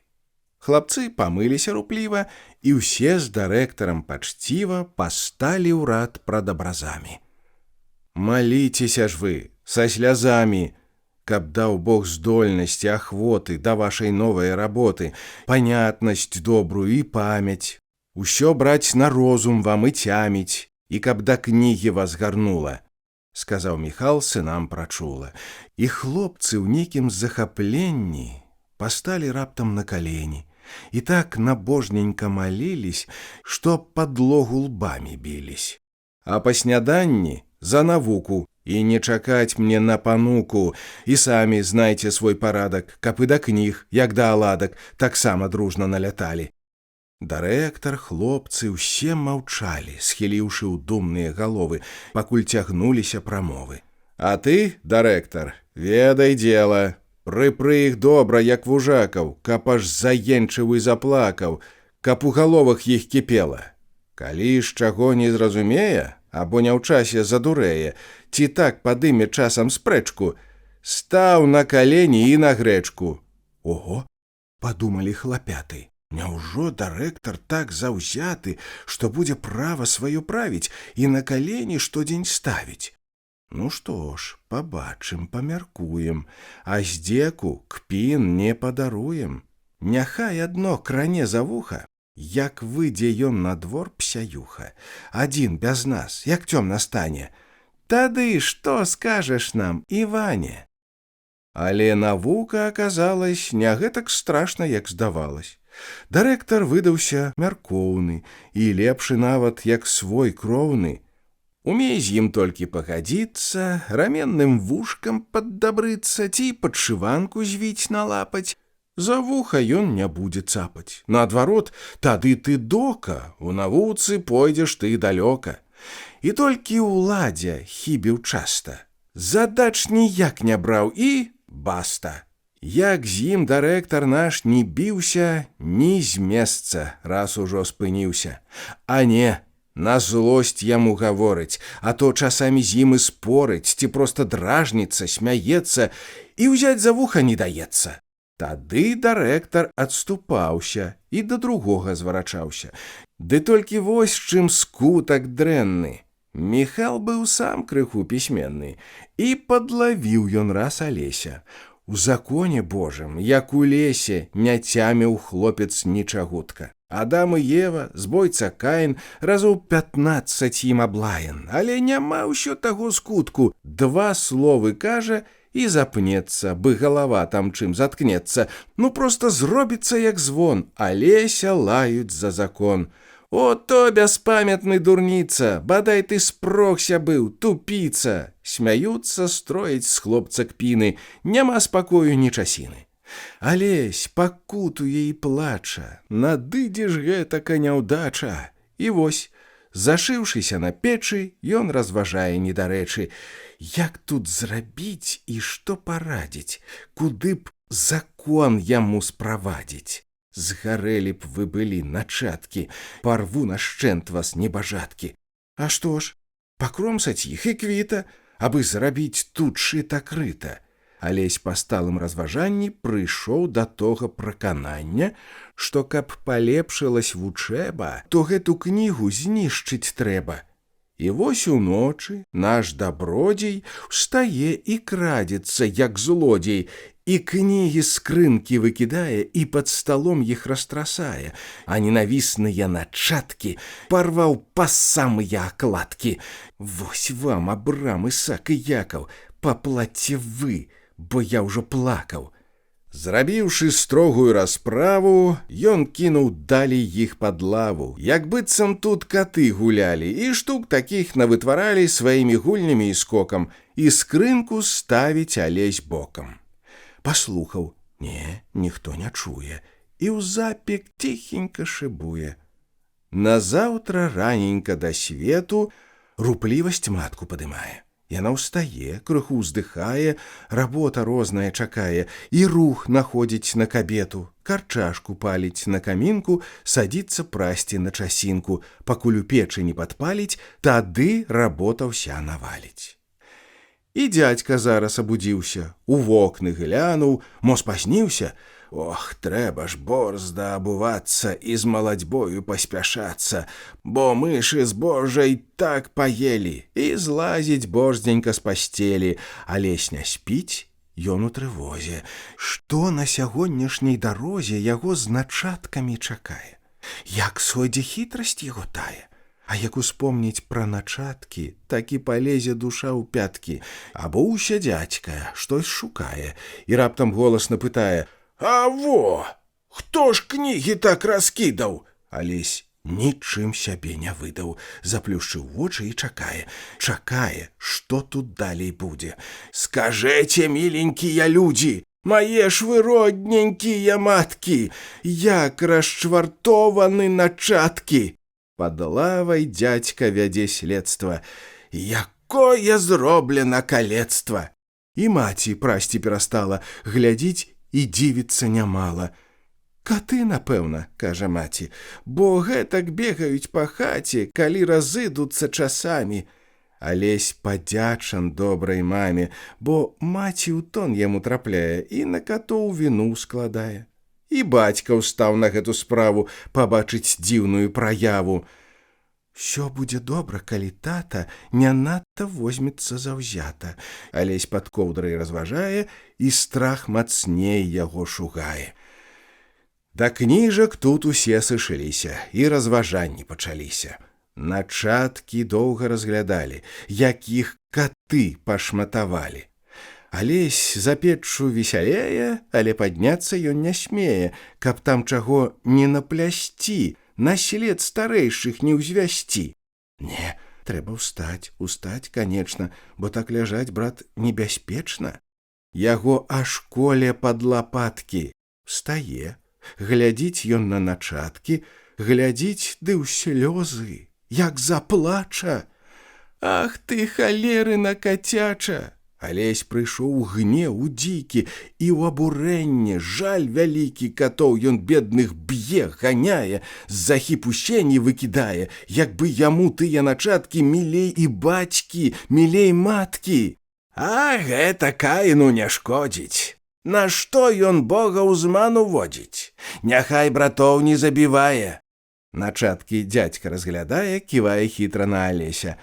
Няма ні сіма, брат, ні хама, падралі ў драбезгі Адама, а Ева дзесь сядзіць на стрэсе. Нідзе не знойдзеш Саламона, кот на хвасце панёс Самсона. Тут, брат, Ісая і Агей, прарок Ілья і Елісей. Пастаў цяпер ты Богу свечку, за цэп бярыся ды за грэчку, начаткі ж сунь ідзі пад стрэху, і аж заходзіцца ад смеху. А каб яны павыдыхалі, чаму задачніка не рвалі, сказаў уладзя ў засмучэнні. Даеш такія Бог здарэнні, але не мне яны трапляюць. Мяне заўсёды абмінаюць. Тут нават бацька не стрымаўся і нечакана засмяяўся. Алесь пачуў, мінула ліха, і сам сябе ён хваліць ціха, і так на сэрцы праяснілась, як бы гара з плячэй скацілась. І думаў ён і пацяшаўся, што ўжо з законам паквітаўся, і цэлы дзень ён быў вясёлы, як бы яго няслі анёлы. Ды памыліўся ён без меры. Прыходзіць бацька па вячэры, Алеся з запеку ён кліча, ды ў нос начаткі яму тыча.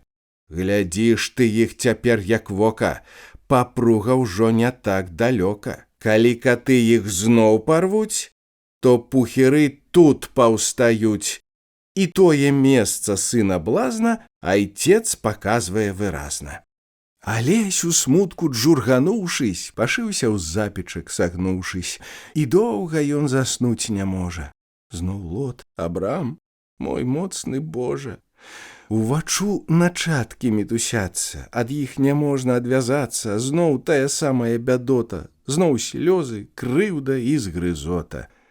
Адно Алеся суцяшала, і Кастуся бяда спаткала. Кастусь на веруі сеў макам, абодвум кепска небаракам.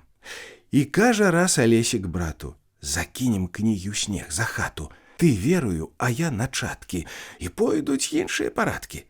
А будуць біць, то што, паплачам, затое ж потым мы паскачам. А тата кніжак зноў дастане, ну і што? І тым дамом і рады, а там падыдуць і каляды, а там, дасць Бог, вясна настане. Эх, брат, які ты баязлівы, не бойся, Костусь, будзем жывы, чаго баяцца? Нічагутка, закінем іх у снег ціхутка, а ты маўчок, ні шэп, ні слова, і ўсё, брат, пойдзе адмыслова. Не, брат Алеська, не рабі ты, бо тата наш такі сярдзіты. Дык ты не хочаш? Не, баюся. Адзін і я, брат, адступлюся, сказаў Алесь і засмуціўся, і ў свае думкі углыбіўся. На скорым часе ранічкою Алесь у кепскім быў настроі. Хадзіў, бурчаў, не змоўчваў маме, усё да гары вярнуў нагамі. Бадай яны былі згарэлі, і дзе чарты іх тут падзелі. Чаго ты шворышся, мармотка? У пытанні маткі злосці нотка зусім Алеся ўгнявіла. Зірнуў на матку ён няміла. Няма начатак. Зноў начаткі? Калі ўжо будуць ім канчаткі? Ён ператрос і вугалочкі, як ёсць, аблазіў і куточкі. Глядзеў за бэльку і ў пячуру, падняў такую шуру-буру, што хоць ты з хаты выбірайся і тых начатак адцурайся. Алесь раскіс і не ў гуморы. Мо іх забраў Марцін з каморы? Марцін нядаўначка з кватэры прыносіў нейкія паперы. Алесь Марціна прыплятае і ўсё шукае ды шукае і не знаходзіць сваю страту.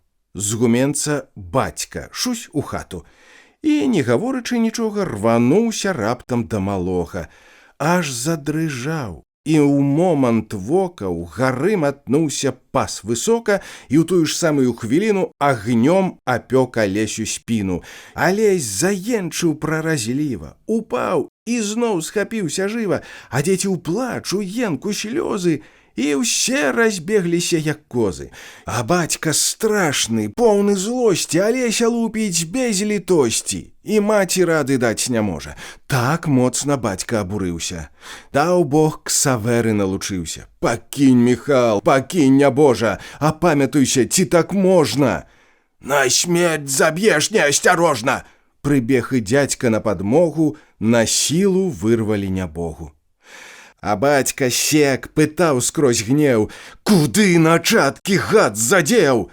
Алесь без вопраткі і босы бяжыць у снег праставалосы, за хлеў ён чэша без аглядкі: «Аво яны, аво начаткі!» І мушу я адно зазначыць.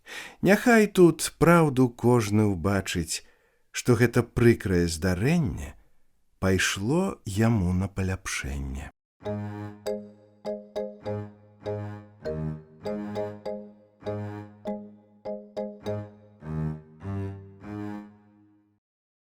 Вечарамі.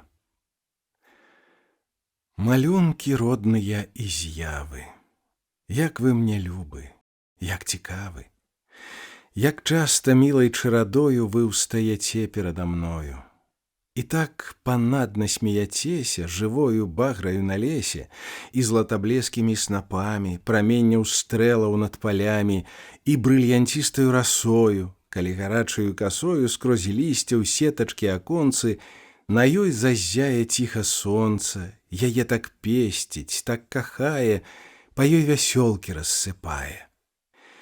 Я бачу роўныя пакаты палёў за нёмнам і іх шаты, аўсоў палоскі, лавы жыта і грэчак белыя абрусы, што морам золата разліта.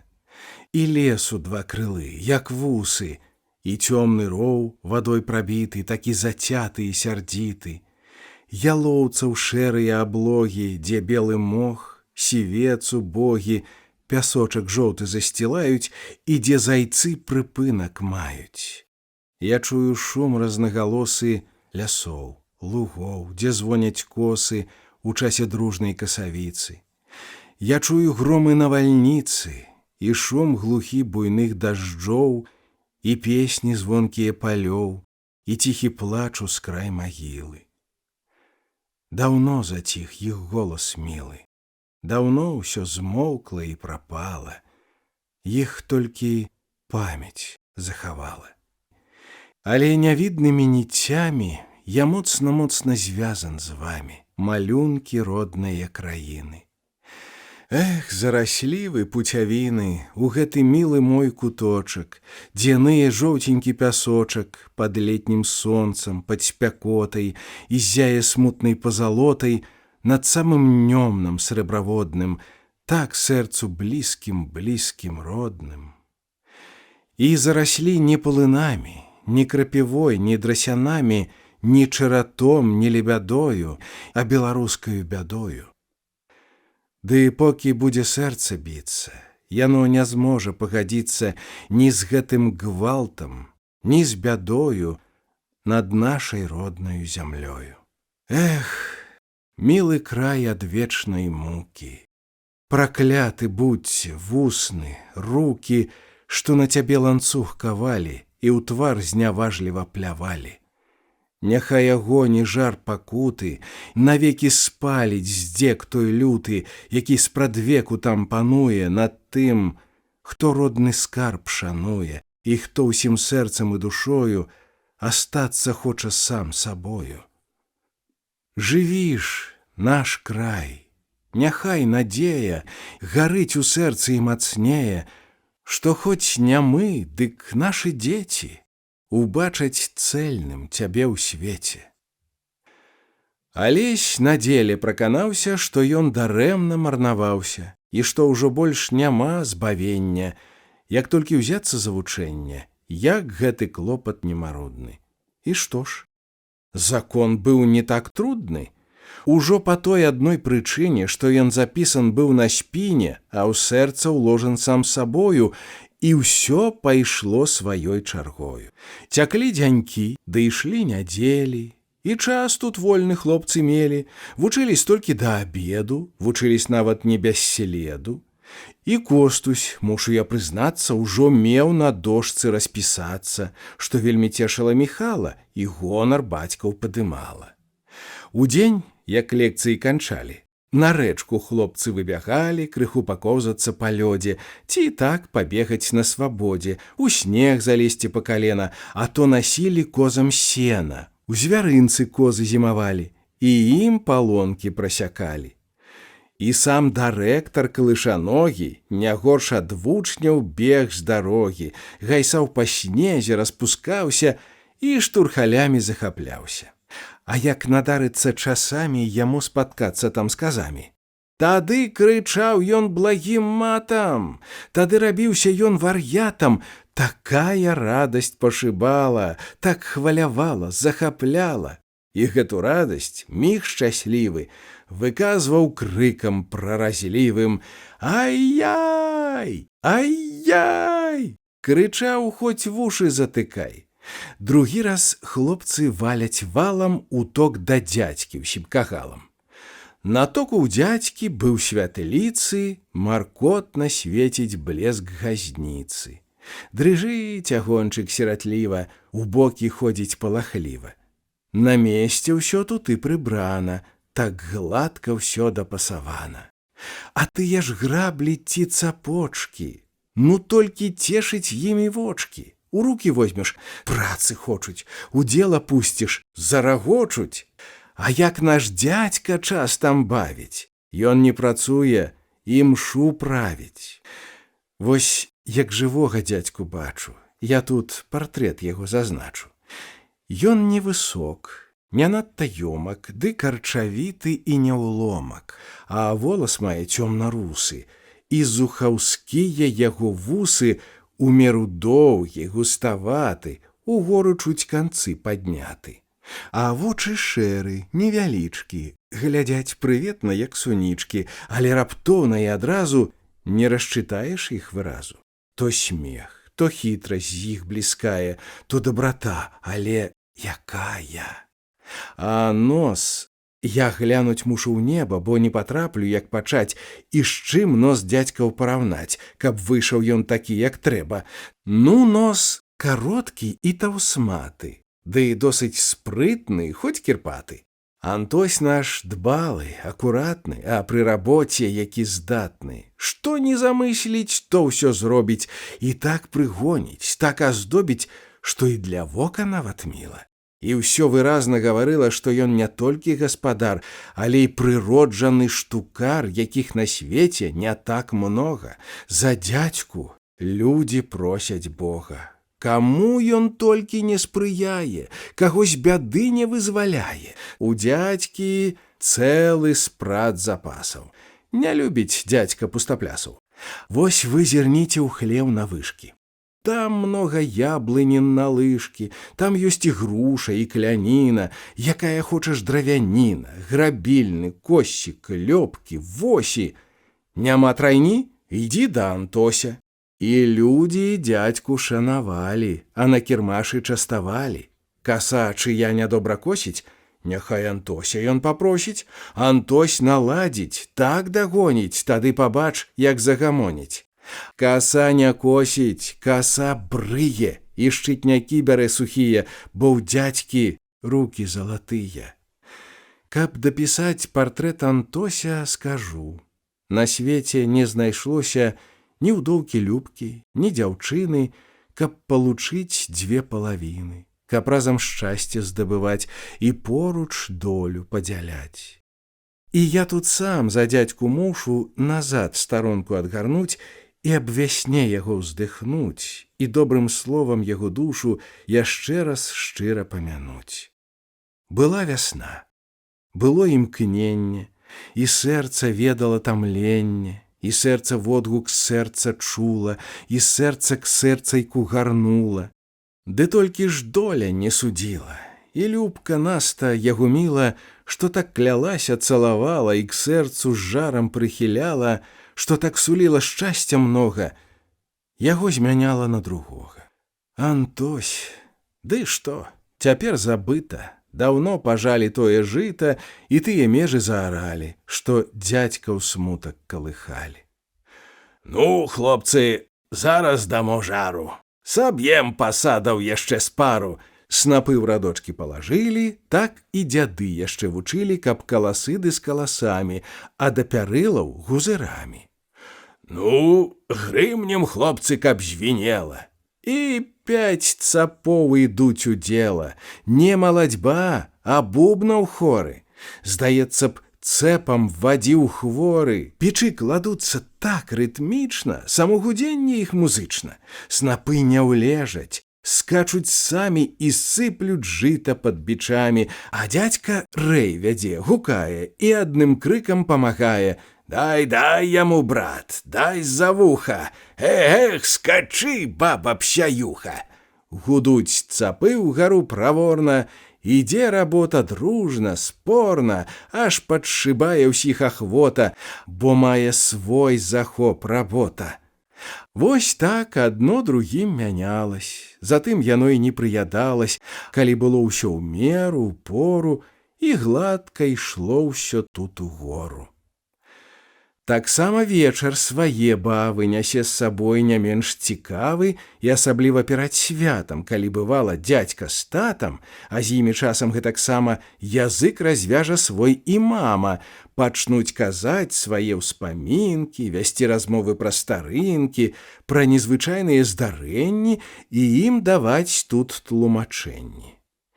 Цяпер камінак спачывае, а хату лямпа асвятляе, але маркотна і тужліва, а цені страшна і маўкліва то затрасуцца, затанцуюць, як бы каго яны пільнуюць, то заспакояцца зацята, калі замрэ і сама хата. Тады, здаецца, цені тыя, не проста цені, а жывыя, і нібы ў іх ёсць нейка справа, і таямнічна, і цікава. Дырэктар к печы прытуліўся, на дзядзьку твар утарапіўся. Мне сам казаў Пятрусь Грыхінін, і лгаць жа ён не быў павінен. Дадому ехаў ён з княжога, вакол няма нідзе нікога, і ціха ўсё, як бы зацята. Было ўжо трохі пазнавата, а ён на воліках пляцецца, і так яму ўсё штось вярзецца. Вось едзе ён, масток мінае, аж хтось запаляў вылятае, як жар чырвоны ды вяртылявы, і хвост чапугай улева, ўправа, і па валах, і па Пятрусю. Вось, кажа, я табе спазнюся, калі ты так запрацаваўся. І аж данёмна за ім гнаўся. Дырэктар бедны увесь жахнуўся, ад страху нават аж прыгнуўся. Мабыць, штось ёсць такі на свеце. На матку тут зірнулі дзеці. Свякроў, нябожчыца Анета, сама казала мне пра гэта. Яна была і цётка Рузя, збіралі шчаўе дзесь на лузе, ды ішлі дадому калянёмна.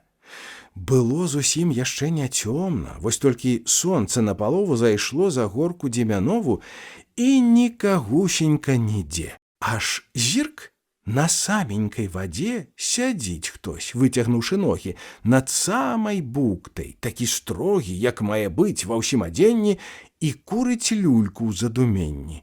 Кабеты ў страсе, далей хутка! Назад зірнулі? Нікагутка. А хто што быў? Цьфу, праваліся! — спытаў дырэктар, трасучыся. Яго той страх нашчэнт занудзіў. Ці не янчур там рыбу вудзіў? — азваўся дзядзька не без жарта. А ўсе маўчаць, глядзяць упарта. Да дзядзькі бліжэй хлопец жмецца. Яму чорт знае, што здаецца. У хаце стала больш страхліва. З-за вокон ноч глядзіць маўкліва, і гэта ноч як бы жывая, і быццам нешта яна знае, але аб тым казаць не хоча, бо на размовы не ахвоча. А на дварэ, дзесь каля будкі, чагось брахнуў сабака чуткі. Брахнуў і змоўк, бы страшна стала, і ноч брахаць не пазваляла. Аслаблі ў яські ўсе тут гайкі.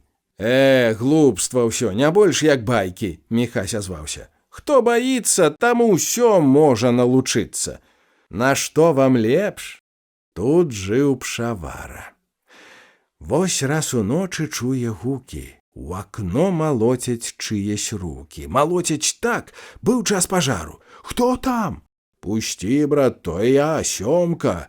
Ну, браты, б'юцца з чэрці ёмка. Не верыў я, даль Бог паверу, на ўласным карку чуў халеру. На грэблю я, брат, як уз'ехаў, так і засыпаў мне арэхаў. Я па кані, ён мне па карку, пасек мне спіну праз браварку. І толькі тут вось адступіўся, калі ў дварэ ўжо я спыніўся. Пшавара з хаты выйшаў босы, агледзяць Сёмкавы калёсы. І што ж? Вось вам і таямніцы. Ялова лапка ўлезла ў спіцы. Яшчэ пра страхі вялі мову, іх тлумачылі аснову, іх істоту разбіралі і трохі з яські жартавалі. Усяго было тут вечарамі, калі разыдуцца часамі.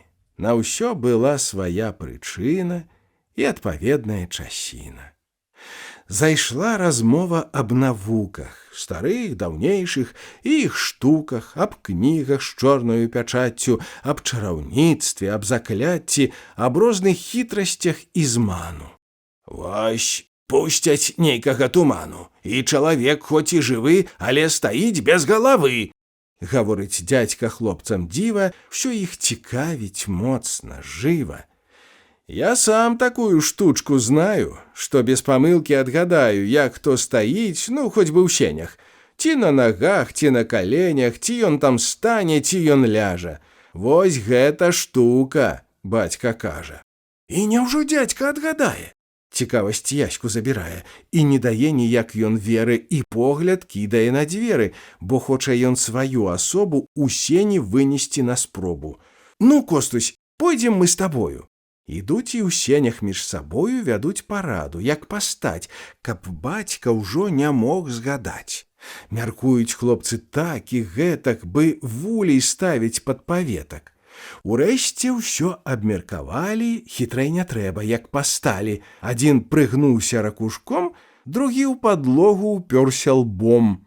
Ну, дзядзька, як мы тут стаіма? А так, як цюцькі за дзвярыма. Ім бацька з хаты дзесь азваўся, і раптам дружны смех падняўся.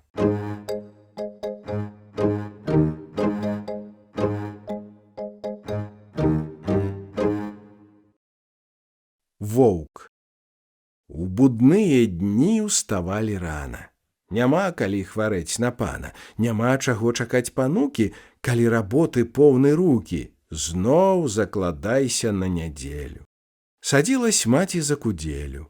Цяплей мужчыны абувались, у сваю работу запрагались. Міхал, пакуль не рассвітае, ідзе Антосю памагае, бо трэба кончыць з малацьбою, каб не карцела над табою.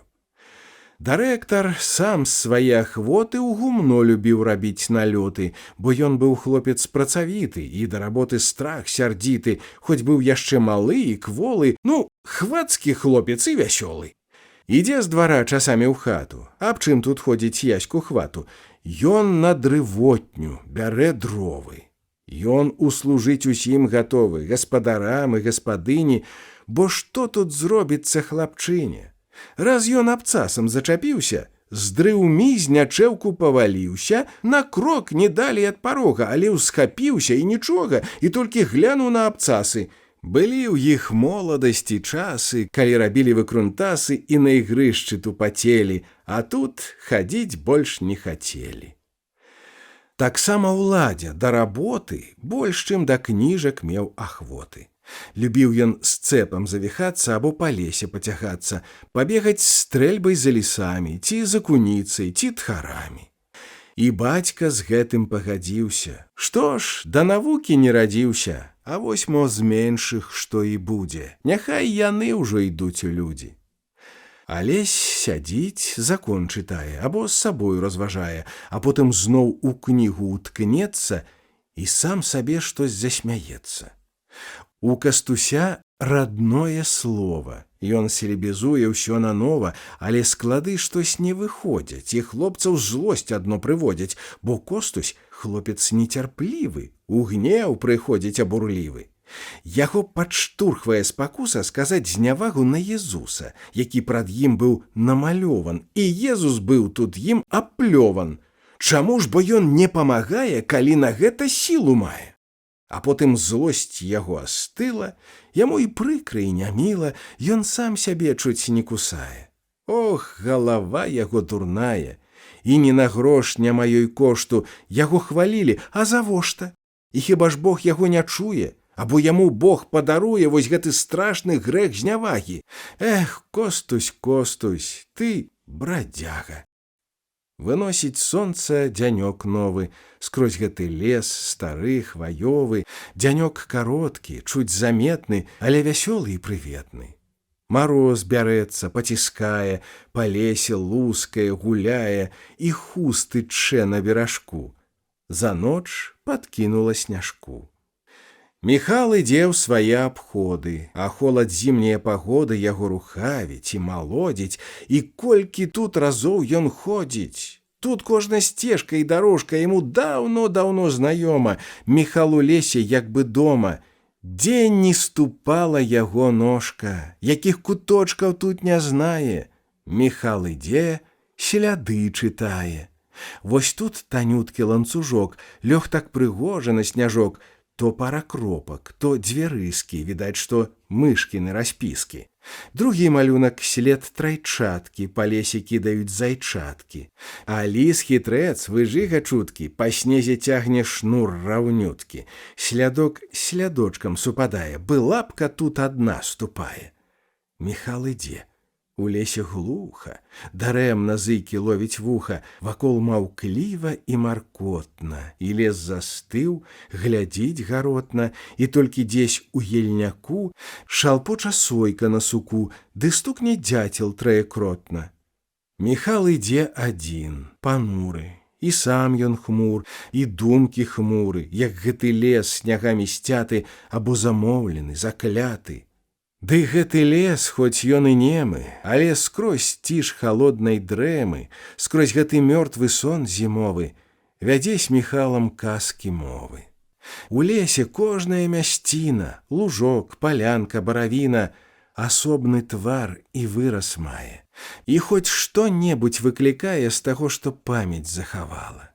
Так, тут было ўсяго нямала, тут частка жыцця леснікова. Ну, хоць бы гэта вось Дуброва. Грыбоў улетку тут тьма тьмушча, народ сюды ідзе, гушча і гушча. Тут шум, тут крык, тут гоман, спевы, аж разлягаюцца ў ёй дрэвы. І вось бывала пан прыкажа: сюды пасходзіцца ўся стража і робіць цэлую параду, як дзе хітрэй зайсці ў засаду, і ўсё на гэтых людзей бедных, усё з-за паноў тых ненаедных. Садзіся, ловіш, а другая і на білет рубля не мае, і мусіш драць і з беднаты. І вінават не пан, а ты. Не гаспадар злы, кажа ўсякі, а гаспадарскія сабакі. А гэты хвойнік абгарэлы, напэўна б выйшаў сказ тут цэлы, калі пад самага пачатку апавядаць вам па парадку. Але Міхалу непрыемна, бо і тут пан лаяўся дарэмна, а ён стаяў, свяціў вачамі перад людзьмі і леснікамі.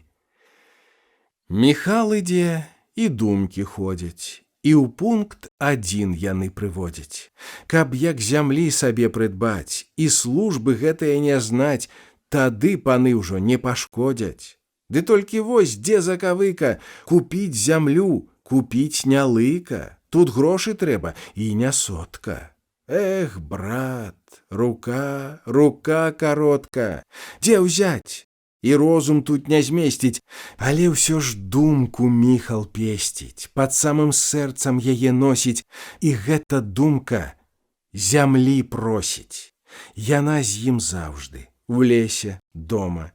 Яна яму даўно знаёма, і нават ён, калі прызнацца, даўно жыве ўжо ў сваёй хатцы. А гэта хата вось якая, перш-наперш выгляд добры мае. Стаіць пры рэчцы ці крыніцы, на ёй дзве дымніцы-блізніцы з чырвонай цэглы і фарсісты. У хаце ёсць пакойчык чысты, а вокны светлы і панадны, і броўны ў сценах вельмі ладны, шырокі, роўны, без прыточак, і жоўценькі, як той жаўточак. Хлявец, гуменца, ўсё там нова, і ўсё дакладная будова. Пры доме сад, хоць невялічкі, ды добры сад, ніводнай дзічкі, і тут навокал тваё поле. Раздолле тут табе і воля. Працуй, чуць з хаты толькі выйшлі, але ўсё гэта толькі мыслі, эх, гэта толькі мары кралі. О, каб яны ды праўдай сталі. У лесе глуха, цесна стала, і смуткам цісне лес Міхала, і нейк маркотна ў гэтым боры, душа імкнецца на прасторы, і вочы просяць свету волі. Міхал ідзе туды, на поле, дзе Нёман, выгнуўшыся дужкай, абводзіць лес прыгожай стужкай, але цяпер марозам скован, і ад людскіх вачэй захован, і толькі жолаб, нізка ўгнуты, ды лёд ад снегу ветрам здзьмуты, яго дарогу вызначалі. І ціха ўсё вакол. Маўчалі пад белай посцілкаю далі. Там, у гары, дальш спанаднёмна, сяло глядзела сіня-цёмна. Над ім стаяў дым белаваты. Панура ў снезе ніклі хаты. Міхал на горцы прыпыніўся, стаіць, бы сон яму тут сніўся, і тут усе тыя мясцінкі яго наводзяць на ўспамінкі. Вот тут калісь, даўно было то, дзяўчына з іх сяла, Тарота, купалася раз і ўтанула, і смерць яе тут агарнула. І гэта тут было здарэнне, калі на бераг, на каменне, гады 2-3 назад вясною Яхіма вынесла вадою, якога тыдняў 3 шукалі, ды не найшлі, шукаць не сталі. Таксама тут і здань здалася, аб ёй і хутарка вялася, што быццам нехта на вадзе, яшчэ не бачаны нідзе, сядзеў і з люлькі зацягаўся, ды раптам згінуў, бы распаўся. Таемны вы, зямлі скрыжалі, чаго ў сябе вы не ўпісалі. Міхал раптоўна садрыгнуўся, зірнуў за Нёман і прыгнуўся, з-за хвойкі хціва выглядае і дубальтоўку з плеч знімае, увесь хвалюецца, дрыжыць. Ваўчуга сёл сюды бяжыць і проста валіць на Міхала. Аж сэрца ў радасці ўзыграла. Пастой жа, брат, пастой, ваўчуга, ужо ж спаткаю валацуга. А воўк імчыцца, снег здзірае, і толькі хвост яго мільгае, відаць, далі яму дзесь жаху. Ну, брат Міхась, не дай жа маху. Ён брамкі ў стрэльбе адчыняе, прыклад падносіць да пляча. Не так дасі ты стракача. Міхал паціху разважае.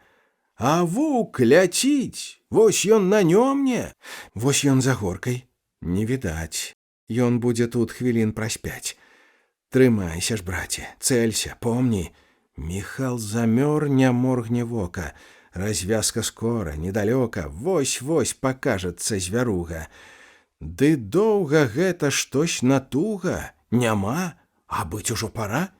Цьфу ты, што ж гэта за мара? Стае Міхал, глядзіць вакола, як бы што страціў, невясёла, а рукі ўсё яшчэ дрыжаць. Ну, хоць бы гада напужаць! І дзе ён дзеўся? Дзе пракляты? Міхала рух бярэ заўзяты, не возьме тропу ён ніяк, бяжыць управа наўскасяк, а можа там яго спаткае, а не, дык снег хоць запытае. Але і туды прабег дарма. Там і слядоў яго няма. Бяжыць назад, няма. Прапала. Аж нейкі пот праняў Міхала.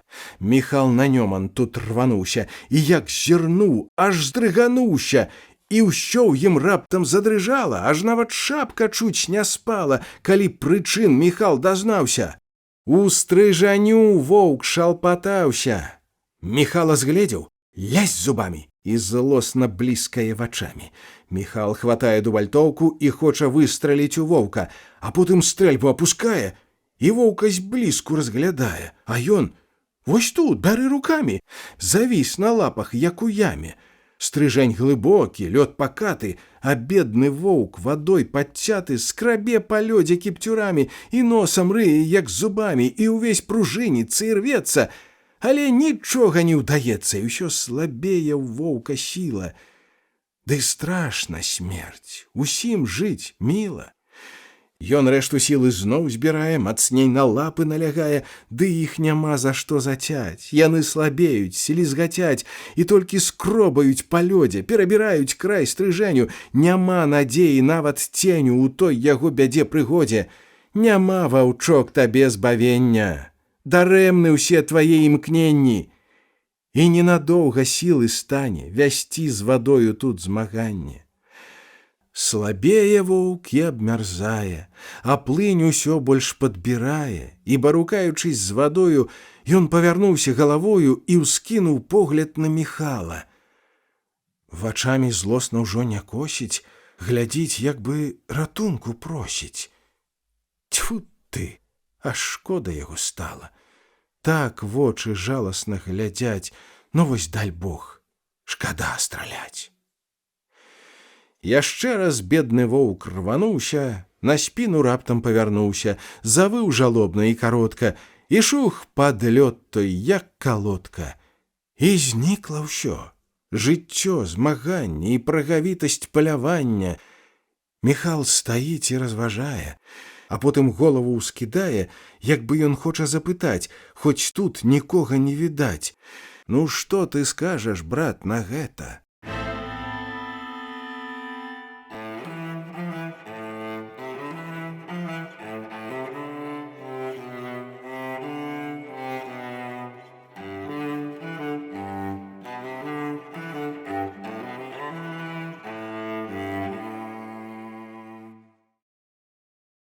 Зіма ў парэччы.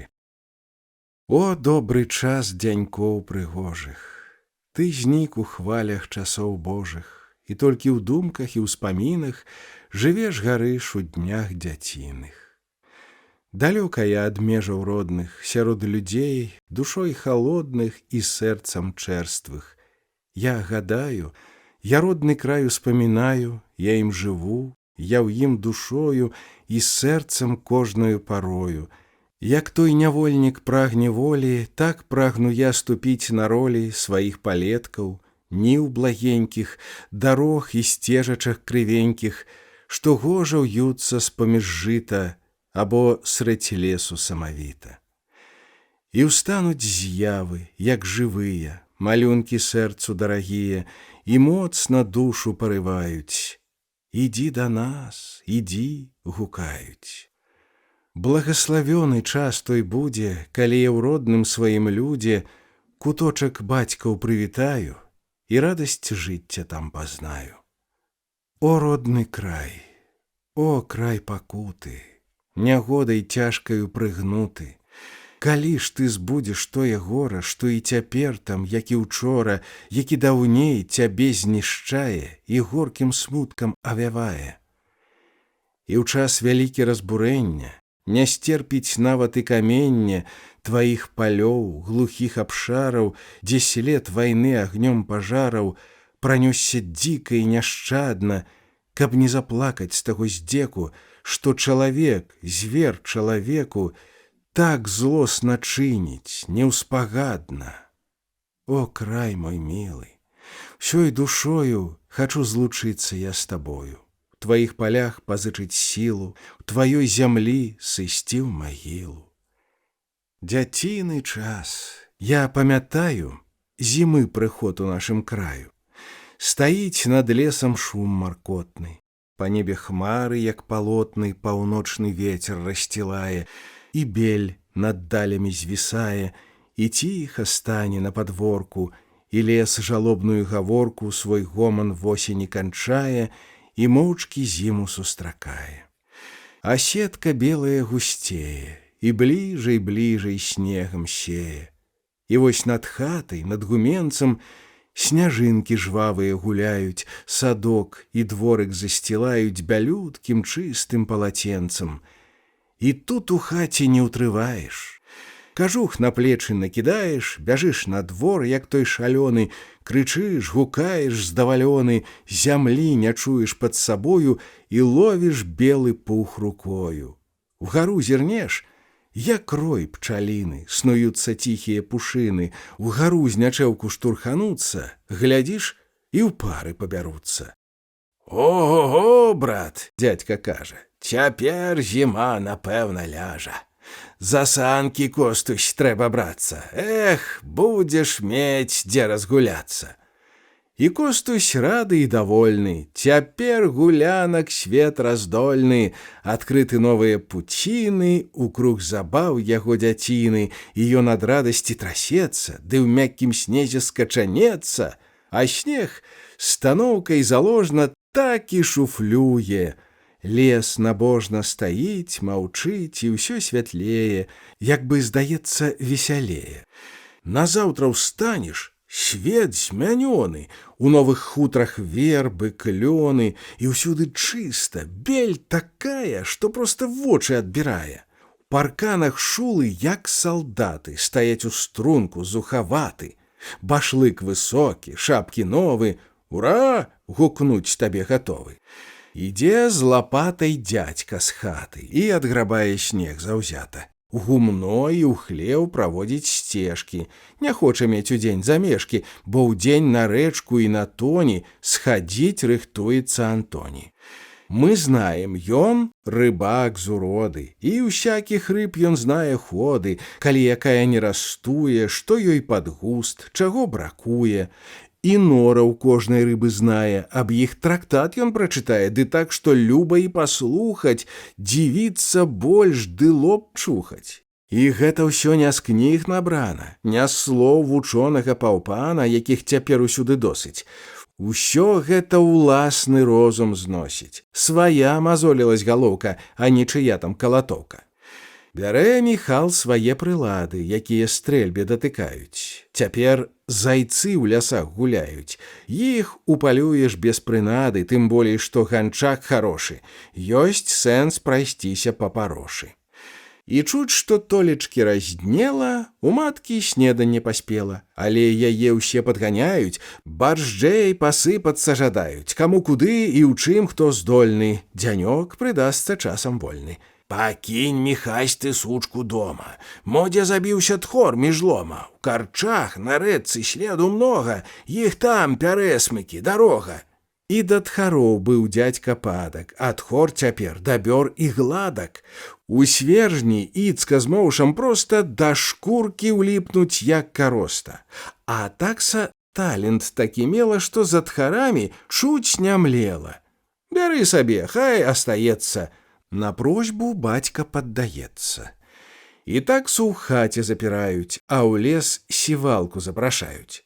Выходзіць бацька першы з дому, мясіць снягі па буралому. На ім кучомка, верх зялёны, кажух каротенькі, чырвоны, а стан шырокая папруга сціскае спрытна, лоўка, туга.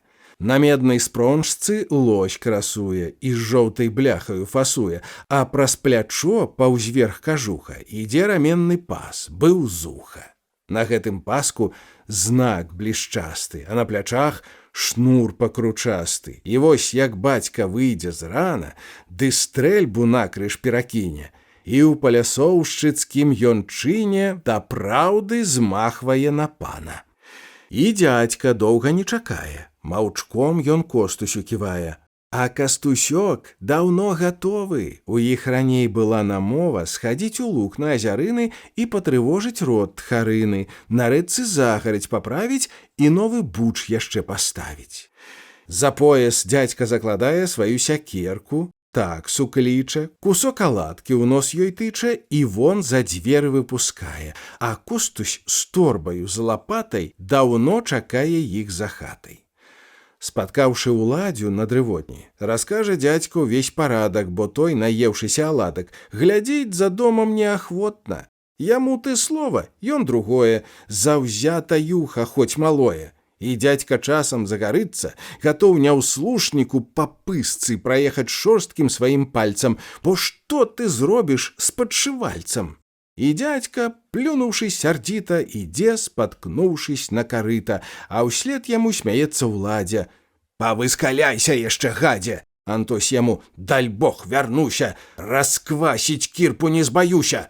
«От то гладыш, абы напроці, абы нажэрціся, к рабоце і на вяроўцы не зацягнеш, у лес пабегчы толькі прагнеш. Ну, трасцу дам табе цукерку, гулу падсунуў табакерку». Бубніць Антось ужо з сабою, ідучы скораю хадою. І доўга Уладзю дзядзька журыць, і Костусь бровы свае хмурыць. І ён на брата сэрца мае, бо Уладзя дзядзьку зневажае, а дзядзька поле толькі міне, глядзіш, і злосць яго астыне. Задраўшы ўгору хвост трубою, сама давольная сабою снуецца такса між кустамі, бяжыць і спыніцца часамі, наставіць вушы, разважае, вушамі нос свой павярае і не зрухнецца, бы застыне і лапу нават чуць узніме. А дзядзька таксу падганяе: «Шукай, тхара, шукай, малая». І такса кінецца стралою туды, дзе цэлай чарадою стаяць алешыны крывыя, пад іх карчагі патайныя. І часта тут былі здарэнні, заб'ецца тхорык пад карэнні, і тут усіх рух апануе. Фатыгі такса не шкадуе, дзярэ, грызе, пішчыць, скавыча, бо знак дае, што ёсць здабыча. І дзядзька ўвесь, як на пружынах, як дзік, мітусіцца ў галінах, туды зірне, сюды памкнецца, ну, на кавалкі так і рвецца.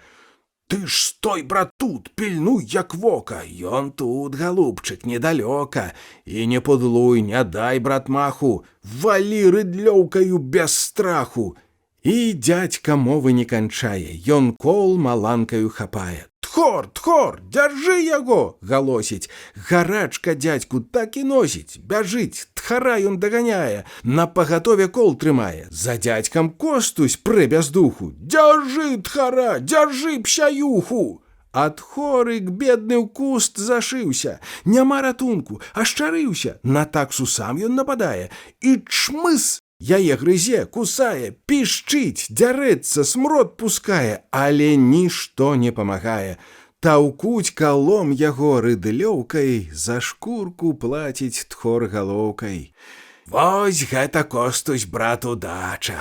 І дзядзька рады, чуць не скача, і гладзіць таксачку па вушку, яе ён лашчыць, як дачушку. Яна ж за гэта ласкі слова на смерць, на ўсё пайсці гатова. Вачамі ў вочы так і зорыць, віхлястым хвосцікам гаворыць.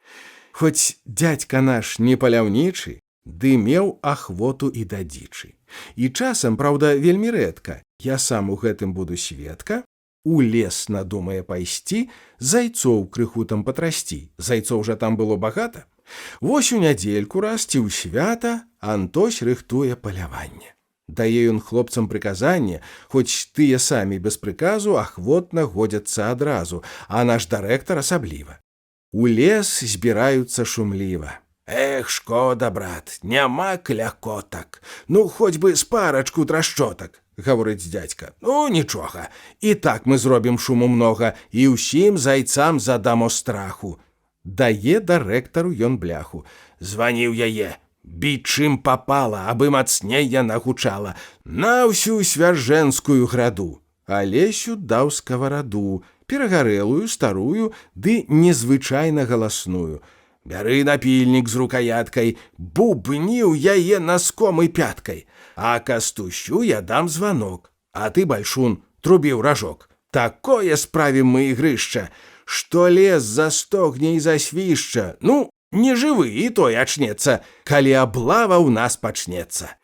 Ідуць у лес. Антось зарання размеркаваў усё да звання. Адкуль, якую зоймуць лаву, і як вясці самую справу, куды і як зайцоў зганяць, і дзе ён будзе сам стаяць. Антось пазіцыю займае, шчаслівых вынікаў чакае, калі зайцоў пужнуць няждана, і трохі чуе ў сабе пана. Прачнуўся лес ад бразгатання, ад таго шуму палявання, і крыкі, лямант захаплення, гудзе лес зверху да карэння. Дырэктар рвецца на кавалкі, зламаў на блясе ўжо 2 палкі. Дзярэцца нема, лямантуе, такі там гвалт, хай Бог ратуе. За пень ён лапцем зачапіўся і змоўк тады, як паваліўся. Алесь грыміць скаварадою і пацяшаецца гудою, на ёй вызвоньвае ён штучкі, але напільнік выпаў з ручкі, зляцеў у снег і будь здароў. Нідзе не бачылі зайцоў. І дзядзьку стрэліць не прыйшлося, але пачулі ад Антося: «Забілі зайца, не забілі, але ж, брат, гуку нарабілі».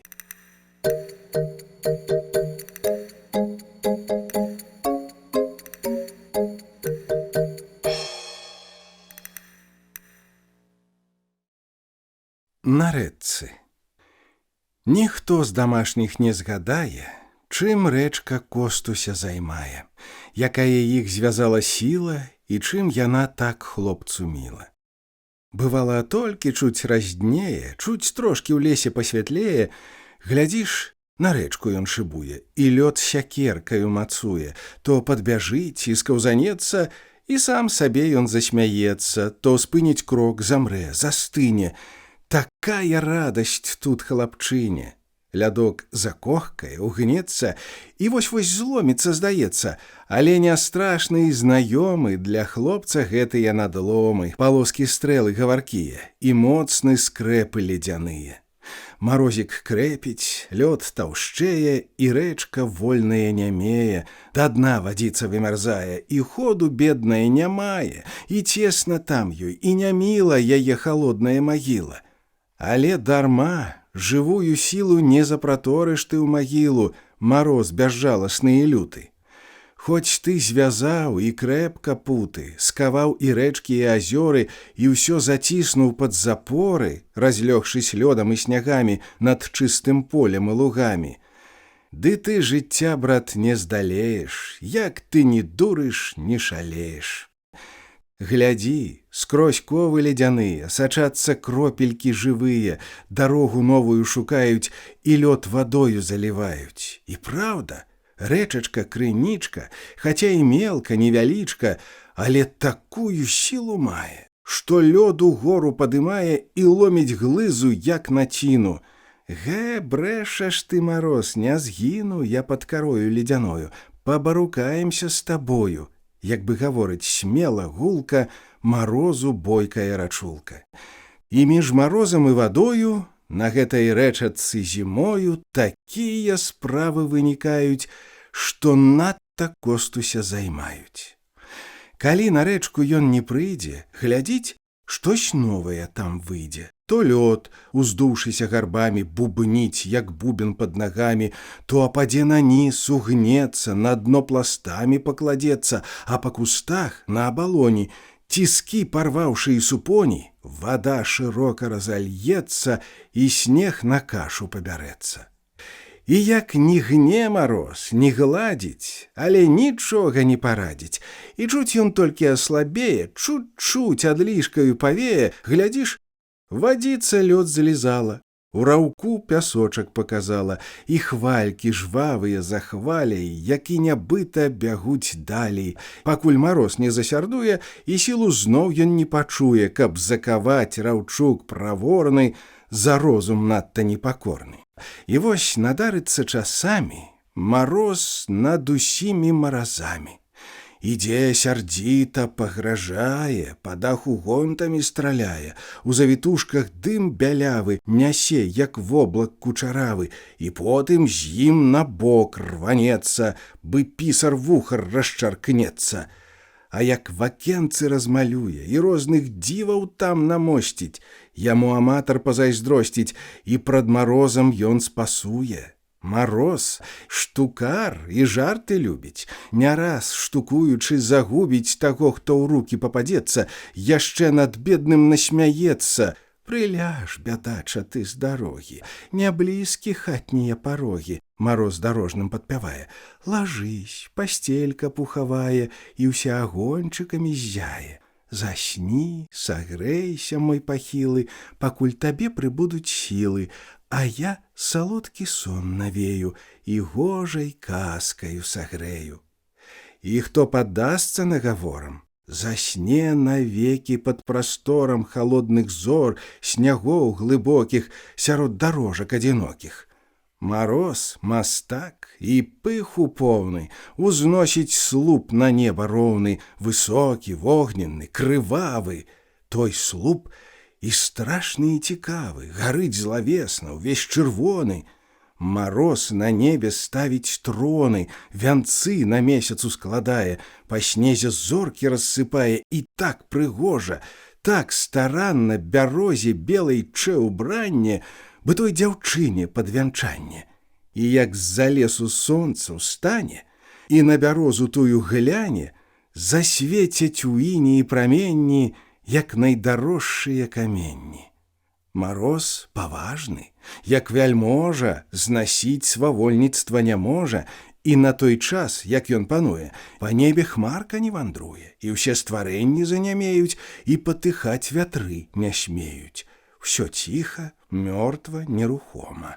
Сядзіць звяр'ё між буралома, і знака жыцця не пакажуць, вароны дзюба не развяжуць, усе нахахорацца ні зыку, уладарства холаду вяліка. І верабей з усёй раднёю не шкне, схаваўшись пад страхою. Адзін мароз адно ўладае, на ўсё ён рукі накладае, ўсё гне халоднаю нагою. І лес пад сіняю смугою застыў, стаіць, як амярцвелы, башлык надзеўшы чысты, белы. І толькі ён, мароз заўзяты, мароз занадта зухаваты, адзін па лесе пахаджае, бо роўных ён сабе не мае. Зазнаўся, ой, мароз, зазнаўся. Ды дзень яшчэ не зачынаўся. Пастой, мароз, пастой хваліцца, мо і цябе хто не збаіцца.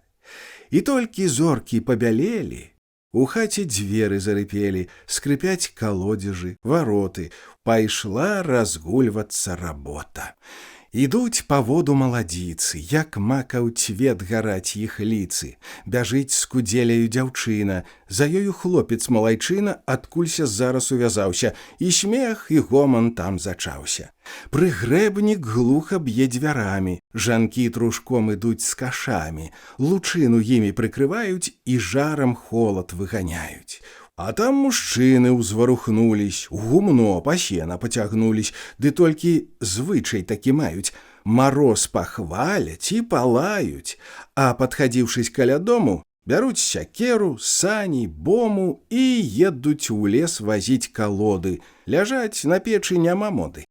І хоць мароз крапіць пякучы, да ног даходзіць скрозь анучы і снегам вочы зашывае. Мужык жыве і не шманае. З саней саскочыць, хлышне пугай коня і вылае дзяругай. Бяжыць, а плечы б'е рукамі, яшчэ й прытупвае нагамі, і так блазнее, так дурэе, аж покі лоб не замакрэе. Ужо Костусь двойчы неўзаметкі саскокваў з печы на разведкі, у вокны доўга прыглядаўся, у малюнкі так ён углыбляўся, што ў іншы свет перабіраўся. На шыбе ўсё, снапкі ржаныя, чароты хвацкія, буйныя, і розных красак, траў нямала, у душу летам патыхала, а з ім і вобразы другія ўставалі, сэрцу дарагія. Вось тут і лясок, вось крыж пахілы, як вартаўнік чыёй магілы на ціхай горцы пахіліўся, бы аб пакойніку маліўся. Там, нібы рэчачка цікава, звілася ў вербах кучаравых. Всё так павабна, так прыгожа і так напраўду ўсё пахожа, што хлопец сам не памятае, дзе ён і што ён разглядае. Не стой ты, хлопец, пры аконцы, з акна, як зяўры дзьме бясконца, зноў будзеш кашляць, кажа маці. А хлопцу ўжо абрыдла ў хаце. Ніяк блазноце не сядзіцца, на рэдцы хоча апыніцца. А тут яшчэ як на спакусу, чуць дзядзька з хаты паказаўся, мароз ужо прымайстраваўся і белым пухам сеў на вусу. І хто з двара ў дом не прыходзіць, пра холад гутарку заводзіць. Ну же мароз, аж нос зрывае, а як на ўсходзе чырвань грае, слупы такія паўставалі, пажарам страшным загулялі. Такія з'явы ў Божым свеце. Ну як тут вытрываць, скажэце? Кастусь у запечку стхарыўся, абуцца ў лапці прымудрыўся, а ў лапцях вушкі скураныя былі ўжо досыць пажылыя. Цішком сабраўся, апрануўся, ды ў лес сякеркаю кульнуўся. А лес, як добры той знаёмы, стаіць збялелы, нерухомы, абапал рэчачкі сцяною, над ёю сплёўшыся страхою, далёка кінуўшы галінкі, а маладзенькія ялінкі пад белым пухам чуць заметны. Яны так мілы, так прыветны, бытыя красачкі дзяўчаткі, надзеўшы гожыя апраткі. Затое ж хвоечкі малыя стаяць, як сіраты якія, ад снегу выгнуўшись дугою, надол прыпаўшы галавою. Пагнуў вас снег мае хваінкі. Эх вы, гаротныя націнкі. Над імі Костусь разважае і жаласць хлопца пашыбае. І ён да хвоек падбягае, сняжок з іх ціха атрасае, і хвойкі зразу ажываюць, угару макушы падымаюць, спярша павольна, бы баяцца, а потым пойдуць разгінацца. А хлопчык рады і смяецца, стаіць з мінуту, не схіснецца, аддаўшыся нейкім думкам марам, аж б'ецца сэрца яго жарам. Але пара за дзела. І ён на рэчку сходзіць смела, замерла рэчка між лясамі. Замерла рэчка між лясамі, бярозы голымі сукамі спляліся з вольхамі над ёю, яліны цёмнай чарадою навіселі густа салашамі. А вось старая дзеравяка упала ў рэчку небарака, відаць, што бура палажыла і мост жывы з яе зрабіла. А лёд, бы мур сцямна-зялёны, чуць пасярэдзіне падняты, ляжыць цяжэрны і зацяты, вартуе ходы ўсе і гоны, каб і стрыжэньчык не прабіўся. І вось тут Костусь прыпыніўся, на лёд глядзіць, штось разважае і ў ход тапорык свой пускае.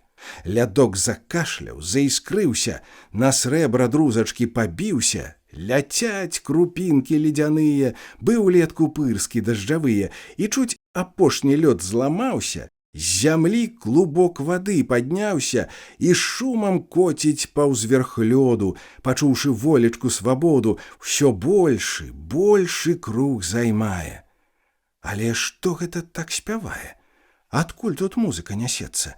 Чыя тут песня ў душу льецца? Такога спеву сугалосся, што тут над рэчкаю панёсся, ніхто не зложыць, не зайграе, ці гэта казку лес складае. Ці даль ачнулася нямая і немасць песняй парушыла, што спакон векаў утварыла. Ці то нябёсы адамкнуліся і ціха адгукнуліся зямлі ўсяму яе стварэнню. Ці то вясна ідзе ў аддаленні.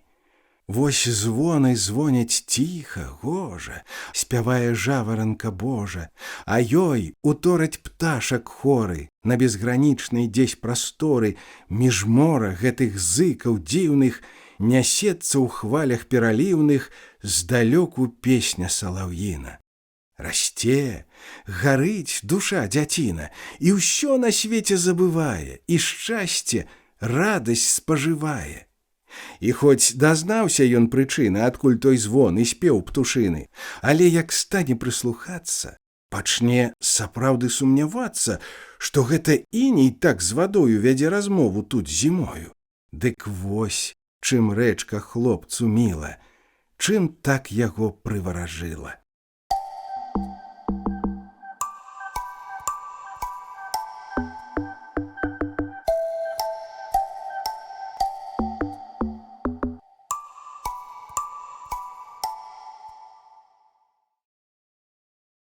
Каляды. Прыйшлі піліпаўкі, Мікола. Дзянькі праходзяць больш вясёла, бо хоць зіма і крэпіць дужа, і хоць бушуе яе сцюжа, бы тое дзікае ігрышча, і вецер жудасна засвішча, як на дудзе ці на кларнеце на нейкім злыдневым банкеце. Ды ўсё ж святлеюць даля ў вочкі і іх бялюткія сарочкі.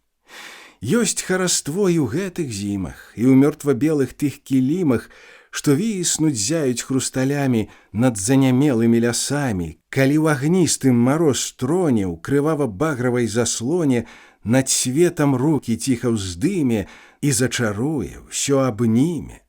А як усходзіцца завея, і вецер снегам задурэе, ты затрасецца віхрам белым. Эх, колькі волі ў руху смелым.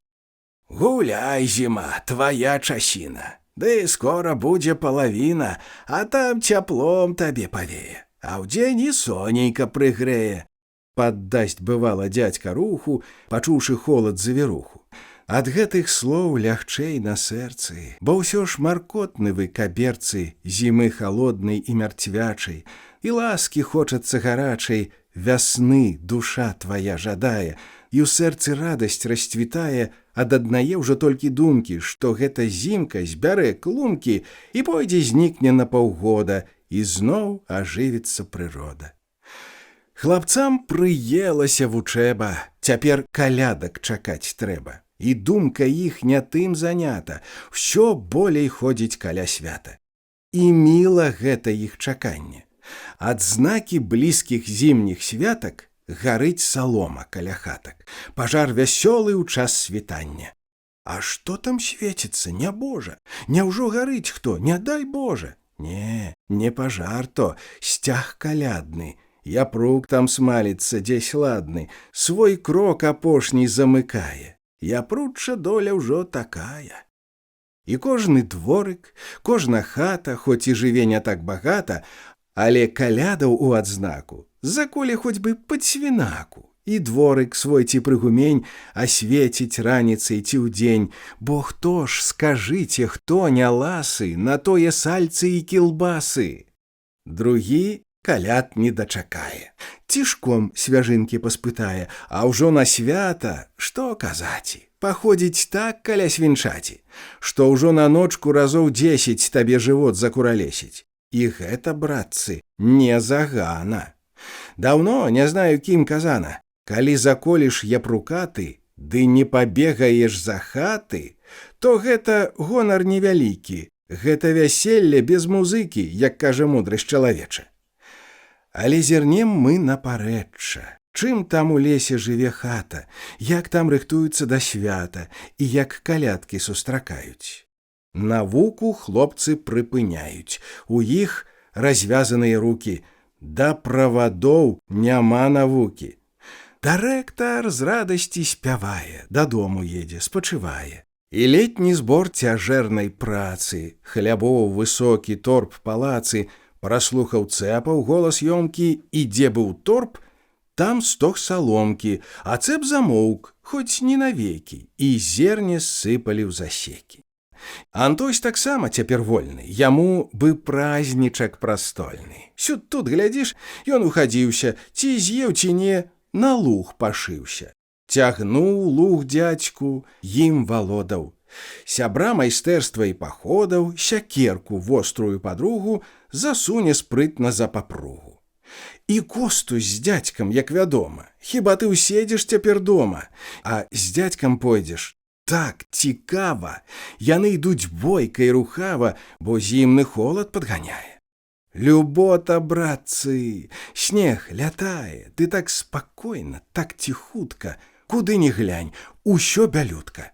А тыя лёгкія пушынкі з дальнейшых ручак кружавінкі, сухіх чаротаў чуць крануцца, то так жа люба засмяюцца, то ціха-ціха загамоняць, то штось шушукнуць, то зазвоняць.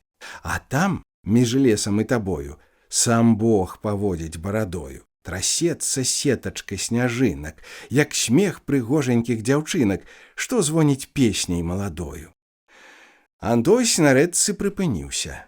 Тут першы загарад таіўся пад гэтым снегам і пад лёдам з адным аднюткім толькі ходам, і той бучом быў перахвачан. Яшчэ ўвосень час тут страчан, палонка лёдам моцна скута, ды працы тут 1 мінута. Палонку дзядзька прасякае, а Костусь радасны чакае, і зорыць пільна ён вачыма, калі той бучык дзядзька ўзніме. А дзядзька, ён акуратны, работнік дзядзька наш выдатны, ва ўсім парадак і лад любіць, і часу дарма ён не губіць. Прасек палонку, крыгу вынуў, тады на бучык вока кінуў, бярэ запалку, падымае і буч на бераг выкідае. І дзядзька ў твар крыху святлее. Была слабая тут надзея, а вось глядзі, там штось шалпоча, відаць, іх доля не сіроча.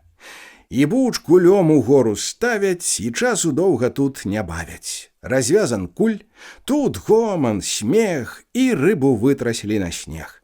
Акунчык спрытна страпянуўся, мянёк завала ўзварухнуўся, яшчэ мянёк ды пара плотак. Ну вось табе і заработак. А там яшчэ ёсць загародкі. Нядармы, не іх пераходкі. Ідуць дадому, разважаюць, чаго на святы накупляюць. Антось часамі, як дзіця, тым часам заўтра і куцця. Міхал ужо нейк вайшло ў моду. У нясвіж прад святамі штогоду вазіў для замкавых паноў грыбы і рыбу і зайцоў. Куцця. Марозна, хмурнавата, сняжок падкідвае заўзята, снег на куццю, грыбы на лета, такая матчына прымета, а сцежкі чорны, ягад многа. Ну і за гэта, хвала Богу. А бега ўладзя раўчавіну, і клін, і пасечку, лагчыну. Па жменцы ў снег аўса стаўляе, зайцоў ён гэтым прывабляе. Каб праз акенечка з каморы, калі прынадзіцца каторы ў ночку цёмную хадзіць, навесці стрэльбу і забіць, бо тут зайцоў было даволі. І дроў на свята накалолі, трасянкі загадзя натрэслі, сянца пахучага прынеслі.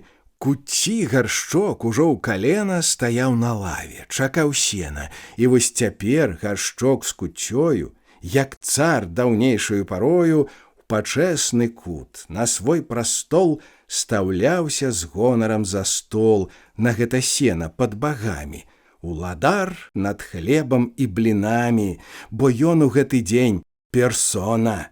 Яго вянчаў абрус карона, гаршчок агорнуты пашанай, хоць ён фаміліі глінянай.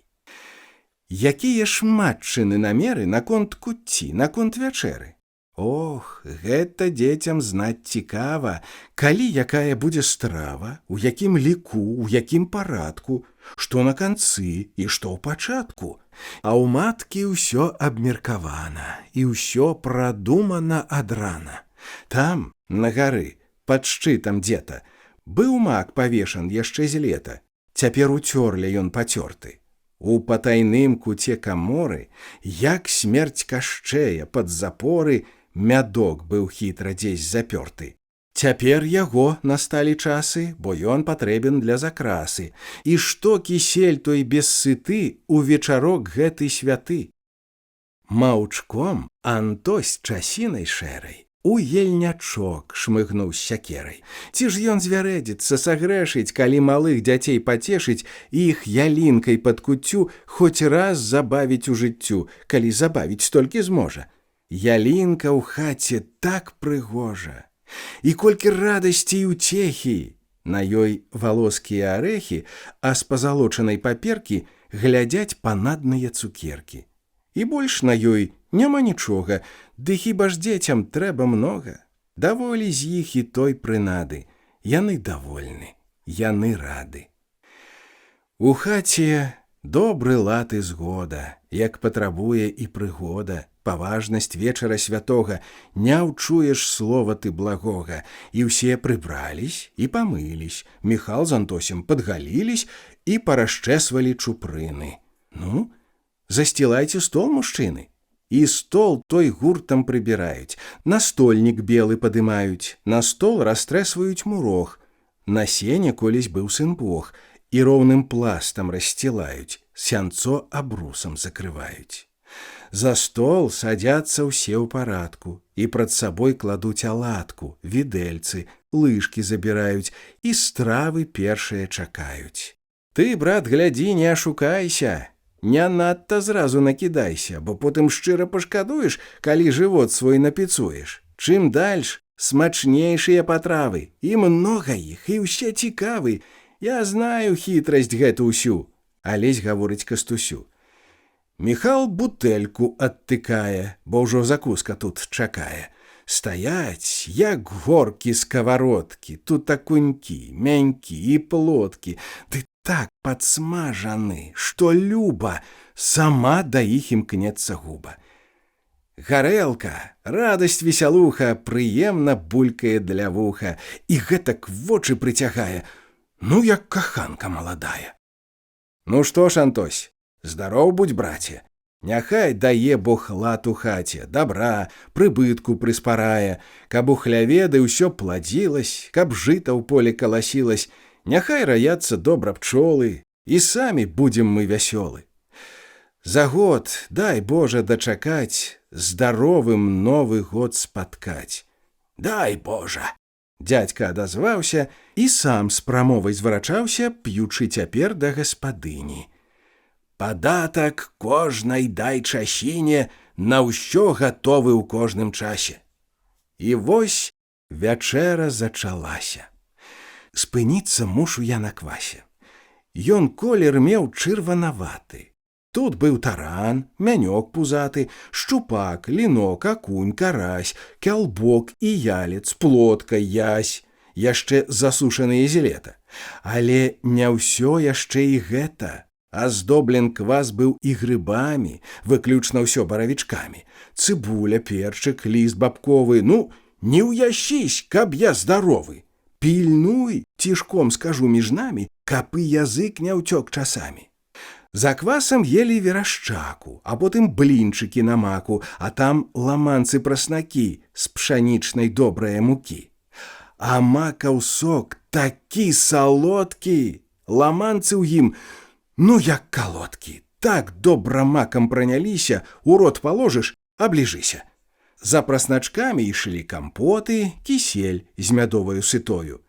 Вячэру скончылі куццёю, але ўжо елі без ахвоты, абы падатак той аддаць, стары звычай ушанаваць.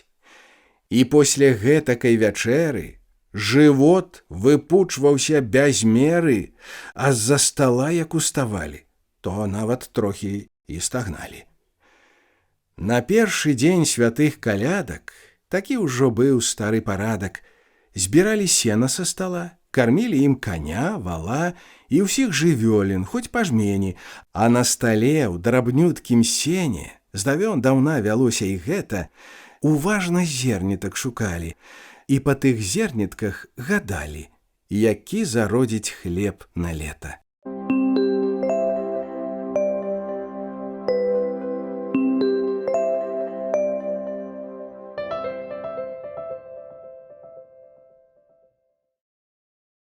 Таемныя гукі. Пад іншы год у холад люты, калі ўсе рэчкі лёдам скуты і ўсё пад снегам качанее, глядзіш, цяплом табе павее. І з поўдня вецер хмары гоніць, у вокны дождж буйны зазвоніць і з капяжоў руччом сцякае, і снег жыўцом ён паядае. Скідае лес у бор зімовы, і шум другі наладзь спеў новы, над борам цягне несканчона, і фанабэрыцца варона, вясна, вясна, гразь, гразь спявае, як бы вясну ўжо сустракае. Паміж алешніку змяёю крыніца чорнай паласою на свет зірнула, лёд прабіла, у старых карчах загаманіла.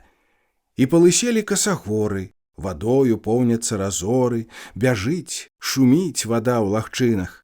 І лёд уздуўся ў азярынах, дарогі ў полі ўсе псуюцца, аб крыгі з шумам труцца, і луг заліт увесь вадою, як і сапраўдную вясною.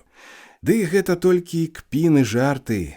Зімой цяпла чакаць не варта. Зіма свайго не падаруе, і злосна ветрам засвідруе, ды так пацягне, так зайграе, што проста нос табе зрывае. І выюць у полі завірухі, як за труною маладухі, на лес накідваюць наміткі і робяць гурбы ў очавіткі. Варона гонар свой збаўляе, ды зноў да сметніка вітае, і свой жывот галодны пыніць, на спевы дзюба не расчыніць. Дзярэўі ў белы пух убраны, і снегам лысіны засланы. Застылі рэчкі, азярыны пад гнётам белай кажурыны. Лёд на лугах, як люстра ззяе, і сонца зрэдку ў ім гуляе. Настане ноч, і ўсюды ціха. Хіба завые дзе ваўчыха сярод трушчобы ў цёмным лесе, ды гучна лусне гонта ў стрэсе. Але што гэта? Што за гукі? Адкуль яны? Чые то рукі забілі цяжка малатамі, як тыя коні капытамі? Якія там майстры майструюць? І што куюць? Над чым працуюць? Стаіш і ловіш зыкі тыя, а луг трашчыць, гудзе і вые. То рэзкі трэск там панясецца, бы чорт лазаты засмяецца, то заскавыча, то застогне, ды так, што ўсё, здаецца, дрогне. Не то сякера мерна чэша, не то хтось кашляе ці брэша. Гу-гу, штось гукне, садрыгнецца, бах-бах. На гук той адзавецца, і аж па лесе пойдзе рэхам, ды зарагоча дробным смехам то тут, то там, ды як засвішча, як бы там чортава ігрышча.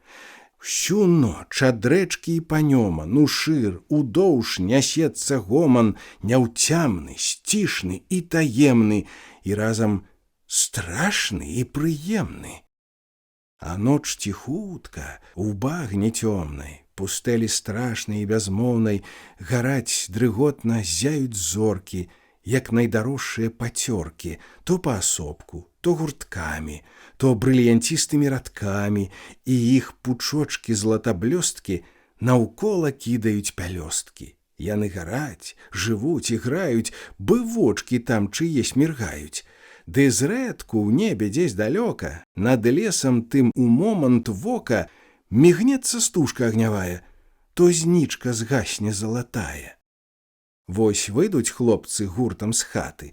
На гэты час, як неба шаты раскіне гожа над зямлёю і вее згодаю святою. Ша, ціха вы, не гаманіце. О, што ж то дзеецца на свеце?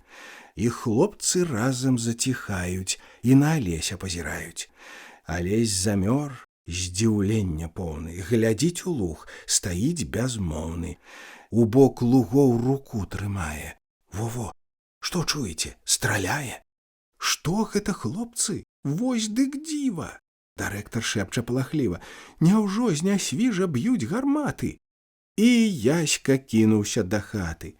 Ой, дзядзька, цётка, ён галосіць, і нейкі рух яго аж носіць. Ідзеце, борздзенька, ідзеце, там штось грыміць. Ну, паглядзеце. І так завойкаў, так завохаў, што ўсіх у хаце напалохаў. Ну, я табе, брат, мала веру. Перабіраеш трохі меру. Антось на гэта адазваўся, але на двор пашыбаваўся, кажух накінуўшы на плечы. І маці прасніцу да печы таксама ставіць, прысланяе, на двор за імі выпаўзае. Пасталі ўсе, стаяць маўкліва і вухам ловяць тое дзіва. А луг бубніць таемна, глуха, як бы ў кадушку б'юць з-за вуха. А што, ці чуеце, што гэта? Дырэктар ціхенька пытае. Самога страх так і шугае. Эх, Яська, брат, ідзе камета, прапалі мы, сканчэнне света.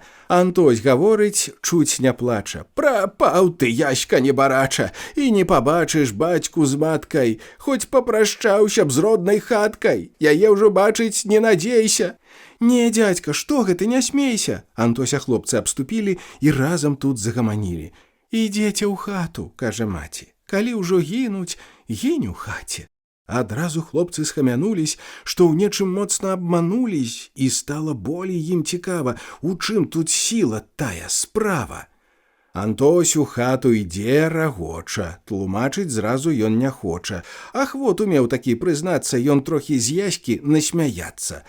А хлопцы головы ўскруцілі, у хаду ўсе спосабы пусцілі, найсці прычыну тую квапяць, але на след ніяк не трапяць. Ну, дядька, годзе ўжо смяяцца, самім нам трудна дагадацца. Адкуль, з чаго такія гукі? А ты ж выкладваеш навукі, і імі розум твой начынен, ты гэта ведаць сам павінен. Які ж з цябе настаўнік, браце? Нямнога ж гэтага багацця ў тваёй галоўцы, мой нябожа. Ну, хто дырэктару паможа? Тут дядька вучняў аглядае. Напэўна, Костусь адгадае. Ну, Костусь, брат, зрабі ім брыдка. Тут штука проста, вачавітка. І ўсе на Костуся зірнулі, але адказу не пачулі. Кажы смялей, ну, думаць годзе. Ты ж любіш коўзацца па лёдзе. Бадай вы, дурні, пагарэлі, прамовіў бацька тут з пасцелі. Ён там драмаў, цяпер падняўся і сам у гутарку ўмяшаўся, каля камінку стаўшы збоку. Няўжо ж у вас не хопіць клёку такое глупства расшалопаць? Па мордзе б гадоў вас нашлёпаць, тады б вы сцямілі навуку, найшлі прычыны таго груку. Маўчаць яны, насы спусцілі, сядзіць дырэктар як на шыле. Нагналі ж чэрці ім занозу. Дык гэта ж лёд трашчыць з марозу. Алесь і Костусь выпадкова гукнулі разам у адно слова. Тут бацька зразу адпусціўся, павесялеў і праясніўся. Вот малайцы! А вы што цеслі? Гулу вам меншыя паднеслі.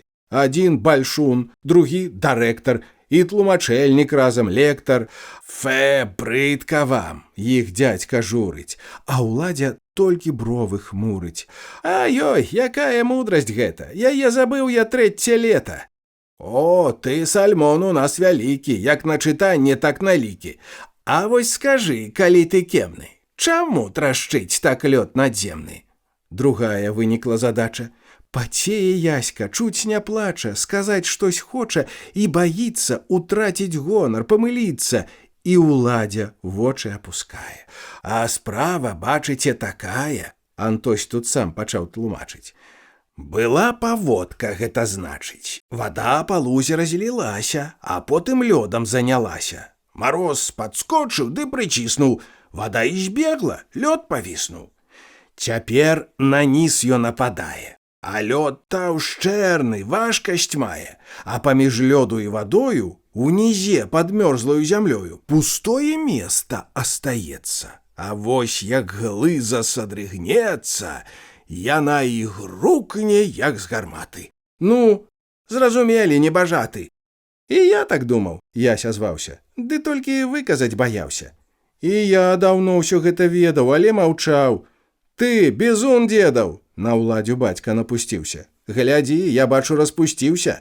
Маўчаў бы лепш, ды хоць шалопаў, ды менш губою гэтай лёпаў. Не будзе сэнсу з цябе, хлопча. Уграй жыццё цябе затопча з тваёй навукай гэтай разам, і будзеш век ты каламазам. Ну што ж, і колы мазаць трэба, абы які кусок мне хлеба. Тужліва ўладзя зазначае, і смех агульны выклікае.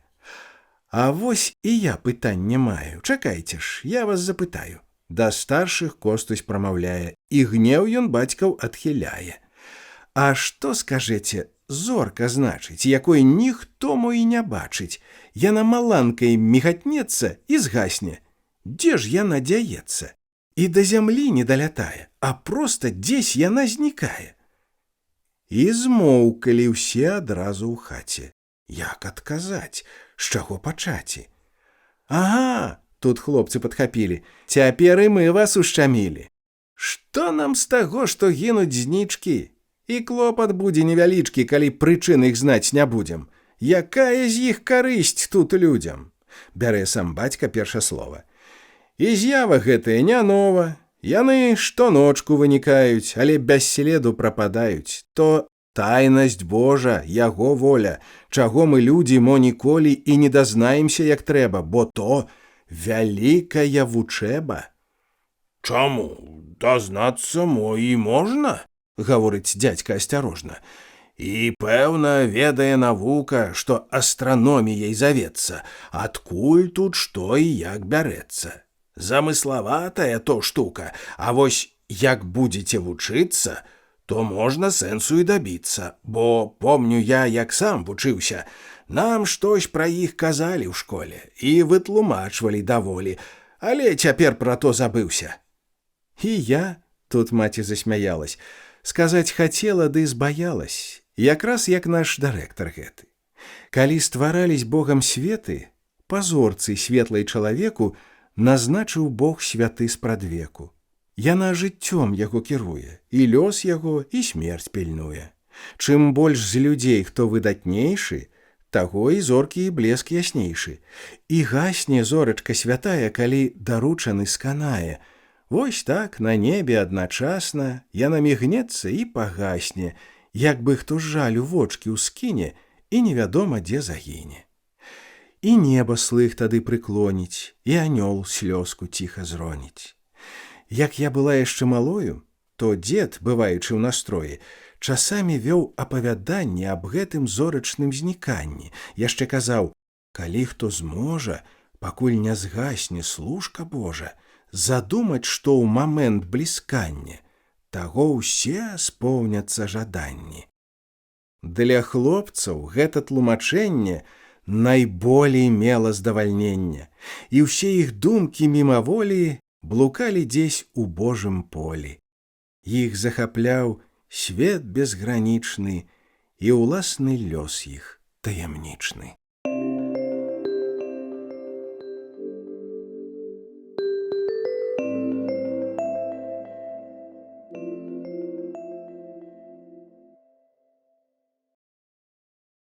На глушцовых токах адбыў свой час панура люты. Дзянёк патрошку прыбывае, прыветней сонейка бліскае, і рве рачулка свае путы. Ідзі, зіма, ідзі ў дарогу, прайшоў твой час, дзякаваць Богу. Пабач, старая, там у полі чарнеюць леташнія ролі, а ўзгоркі вунь паразумнелі, бо вельмі значна палыселі. А лес, глядзі, які вясёлы, і дуб смяецца, хоць і голы. Паслухай добра, чуеш песні?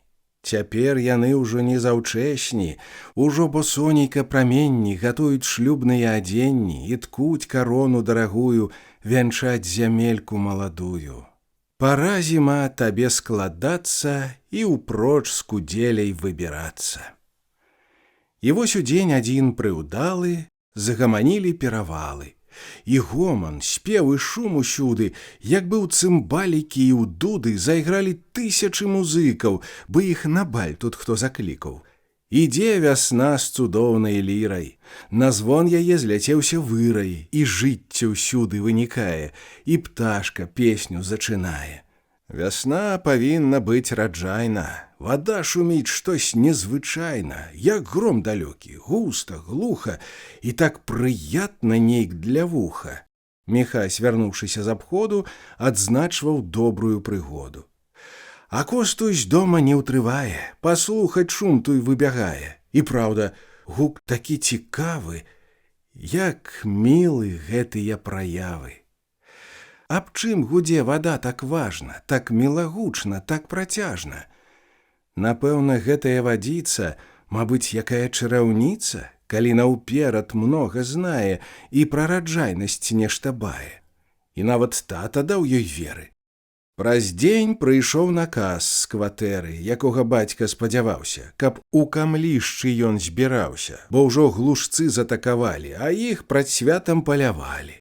Але ўпярод да палявання, у змрок вячэрні і ў світанне туды на подслухі хадзілі, глушцоў шукалі і сачылі, пакуль паны не прыязджалі. Два буданы ў бары стаялі. Адзін салаш, яловы просты, другі драўляны і з памостам. І вось як панства наязджала, то тут яно і начавала.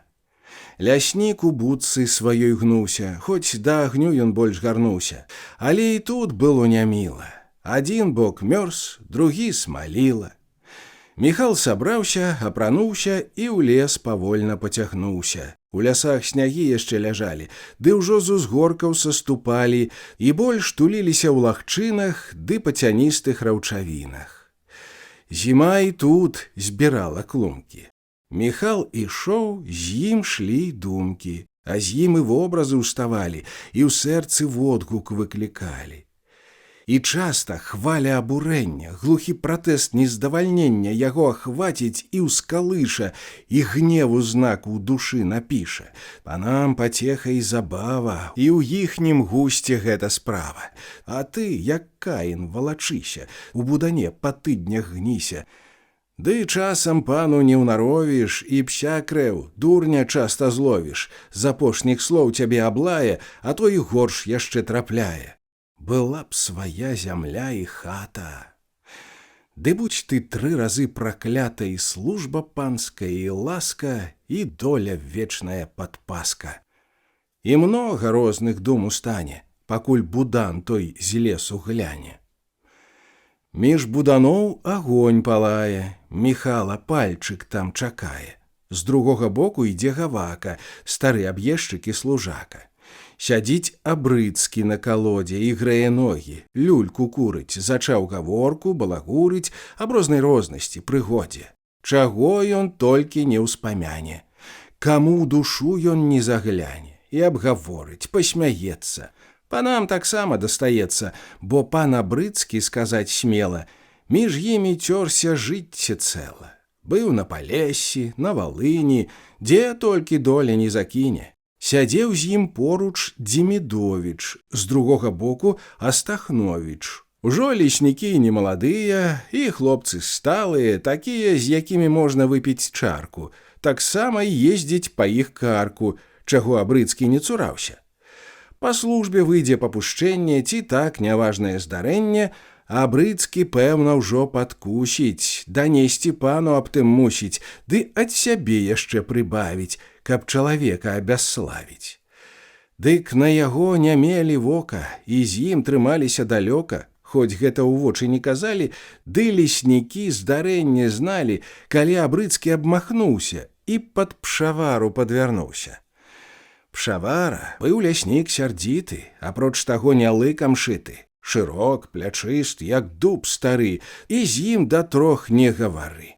І дужы быў ён не па меры. Ён быў з Абрыцкім на кватэры.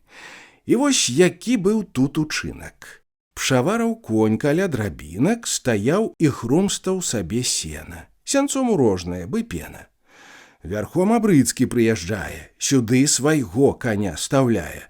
Пшавара гэта заўважыў.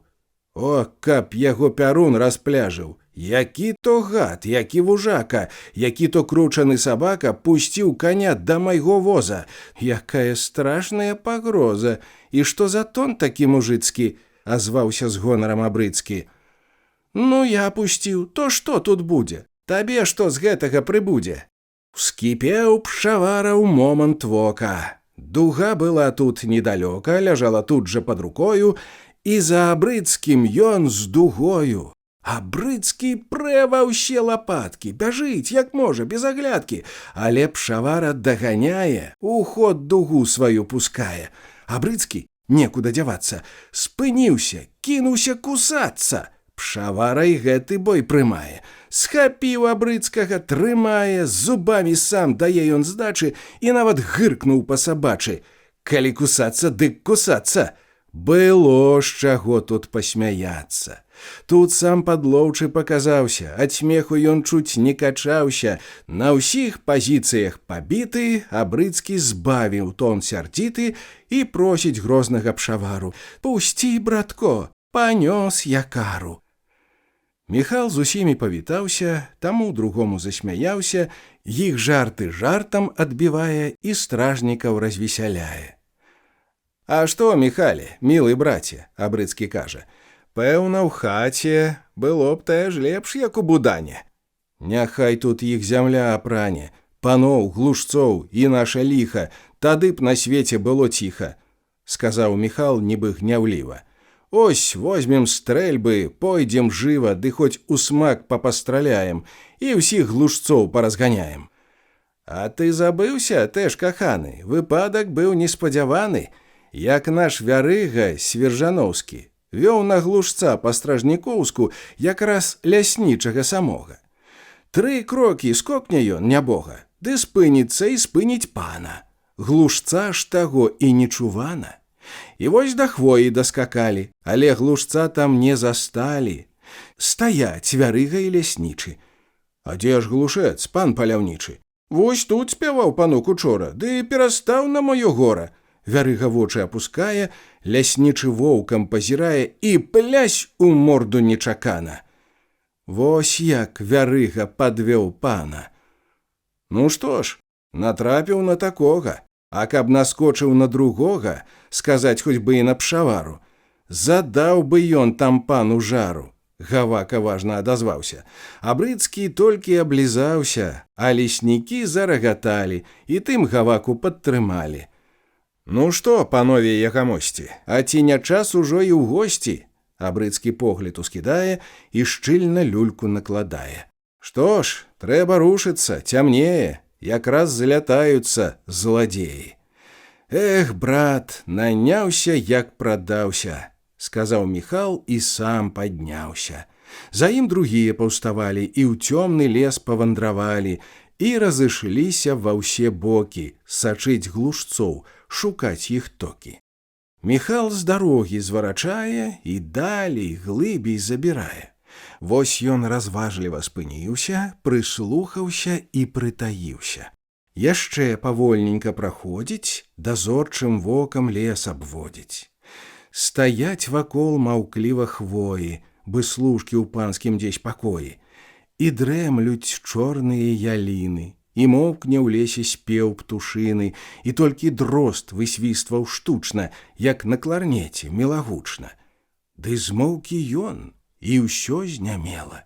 У небе зорачка нясмела над гэтым лесам цемраністым зірнула вокам прамяністым. А лес маўчыць, глухі, таемны. Міхал сам слых, але дарэмны, вушэй чуллівых натужэнні. Нідзе ні зыку шарасцення. І толькі шум быкім насланы, бытыя гулкія арганы ў вушу стаіць, грыміць і звоніць, і штось няўцямнае гамоніць. Чусю, чугі, дзесь зык падаўся. Міхал як бы чаго спужаўся, і сэрца ў ім мацней забілась, і радасць нейкая з'явілась. Глушэц чым далей, то ўсё болей дзесь на суку за тоўстай хвояй рассеўся важна і балбоча, а як спявае, плюшчыць вочы, тады нічога ён не чуе. Але не цягам ён такое, а робіць часта перарывы, тады ўжо чутак ён надзіва, тады замры і стой зацяты. Пачне спяваць, хоць без гарматы. Міхал стаіць, штось разважае, відаць, ён месца прымячае. А кашаль, падла, так і душыць. Міхал наш стокаў хоча зрушыць, ісці ў будан той ды ўнікае. Другі глушэц сток зачынае. Перачакаўшы з паўгадзіны, Міхал павольненька, як можна, пакінуў токі, асцярожна выходзіць зноў на пуцявіны. Цяпер на збор і ён шыбуе, чагось вясёлы, ног не чуе, а леснікі ўжо ўсе ў зборы. Ідзе гаворка сярод бору, і смех, і жарты, нават кпіны. Агонь, бадай, да палавіны высокіх хвояў дасягае. Абрыцкі рапарты прымае, хто чуў глушца, якія токі, адлегласць мерае на крокі, а Демідовіч люльку смаліць, ніяк глушцоў сваіх не хваліць. Няма нідзе, папрападалі, а мо за зіму паздыхалі, гаворыць ён, рукой махае.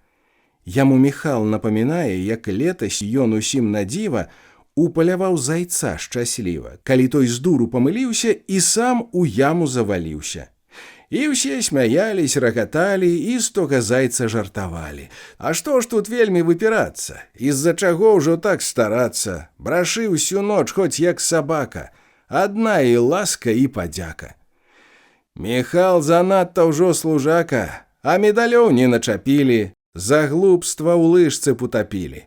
Ты праўду кажаш, пан Амброжа, ды іначай наш Міхал не можа. Натура ўжо яго такая. І Астахновіч зазначае: вясёлы смех і жарты, спорка, вядзецца доўгая гаворка. Будан жыве, будан гуторыць, аж покі сон усіх не зморыць.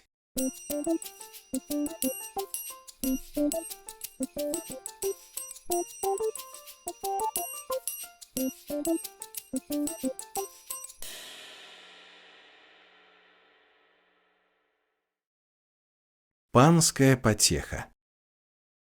Якраз пад вербніцу ў суботу, у самы снег і гразь і слоту, у будан Міхал за лесем пхаўся.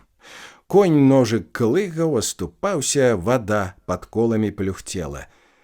Бадай тут іх нуда паела, вязі з гумна для іх салому і стол цягне апошні з дому, каб мелі дзе на чым пажэрці, бога не нашага вы чэрці. Міхал паноў кляне і лае. А ён загад з кватэры мае сюды ў будан, каб смачна спалі і гора бы паны не зналі, завесці стол, услон, саломы. Будуй ты ўсюды ім харомы, завошта ж ім спытаць пашана? Навошта Бог трымае пана? Дзеля таго, каб панавалі і нашым братам папіхалі? Ці ласку ў Бога заслужылі, каб іх тут песцілі, тулілі? Эх, брат, усё то ашуканства, калі-небудзь ім згіне панства. І чуў Міхал нутром, душою, не мае грунту пад сабою, вось лад такі на гэтым свеце. Адны ў пашане, тыя ў смецці і век жывуць пад нейкім страхам. Усе ж выйшлі ў жыцце адным шляхам. І што ты зробіш? Пакарайся і аднаго гужа трымайся. Да буданоў ён пад'язджае. Пад'ехаў, коніка спыняе, знімае стол, услон, салому, Алеся шле з канём дадому, а сам агонь тут раскладае, салому сушыць, прыбірае, бо заўтра будзе паляванне. Паны пад вечар прыязджаюць, іх на кватэры ўжо чакаюць, сюды прыпрэ іх у змярканне. Пад вечар неба праяснілась, і ўсё вакол развесялілась. Глядзі, панам і тут шанцуе, сама пагода ім слугуе, і сонца свеціць, стала ціша, багатым чорт дзяцей калыша. Міхал у думках зазначае і сам з сабою разважае. І рупіць гэта паляванне, а заўтра ранкам у світанні яму падводзіць трэба пана. А ну ж глушэц неспадзявана, зляціць куды ці так зарвецца, калі на гэта павядзецца. А ты свяці тады вачамі перад ляснічым і панамі. А ты ўжо тут, тырчыць, як паля. Здароў, як маешся, Міхале? А так і маюсь, ягамосцю. Не то з усмешкай, не то з злосцю Міхал з будана адазваўся, а пальчык громка засмяяўся. Ты, брат, як пан той у будане. А што ты думаеш, васпане? Хіба не пан? Міхал падняўся, як пан у бокі важна ўзяўся і з панскай мінай пахаджае. Па-польску пальчыка пытае. «Цо повеш, Галган? Цо потрzeба? Я далем тобі, дурню, хлеба. Ідź до д'ябла». «Пан праўдзівы», – са смехам пальчык адзначае. Абодвух смехам пашыбае, спаткання гэты тон жартлівы. Праз паўгадзіны ўсе сышліся. Цяпер размовы павяліся наконт паноў і палявання. Ох, дасць ракоўскі залівання, калі панам не пашанцуе і сам глушца не запалюе. Так і ўскіпіць, як рак чырвоны, такі ён кручаны, шалёны. Сам вінават, цябе аблае, за няма што з гразёй змяшае. Ох, і паганая ўрода, прышыбла б дзе яго калода. А брыцкі моўчкі дым пускае і люльку пальцам прыціскае, аб чымся думае сукрыта. Усмешка нейкая разліта і на твары, і пад вусамі. І толькі ўскіне ён вачамі то на таго, то на другога, ды не прамовіць ён нічога, бы засмучае штось старога. «Вставайце, едуць!» Все ўсхапілись, захвалявались, захадзілись, знакі на грудях папраўляюць і на спатканне выбягаюць і ўраз спыняюцца, стаяць. Паноў тых трэба прывітаць. Паны ў калясцы пад'язджаюць, фурман тут лейцы падцінае, стаенных пару прыпыняе. а пан Абрыцкі з леснікамі скланілись нізка прад панамі.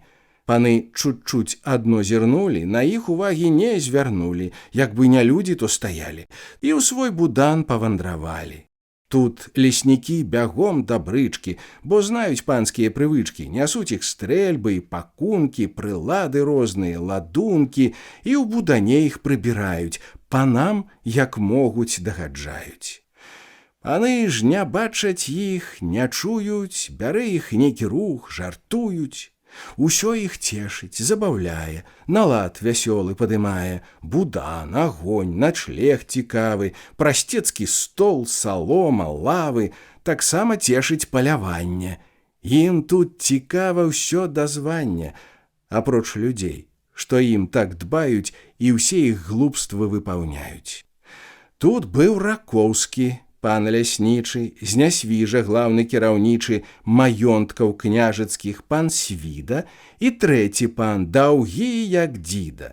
Быў пан Кржывіцкі, равізовы, яшчэ не бачаны тут новы. Цямнее ў лесе.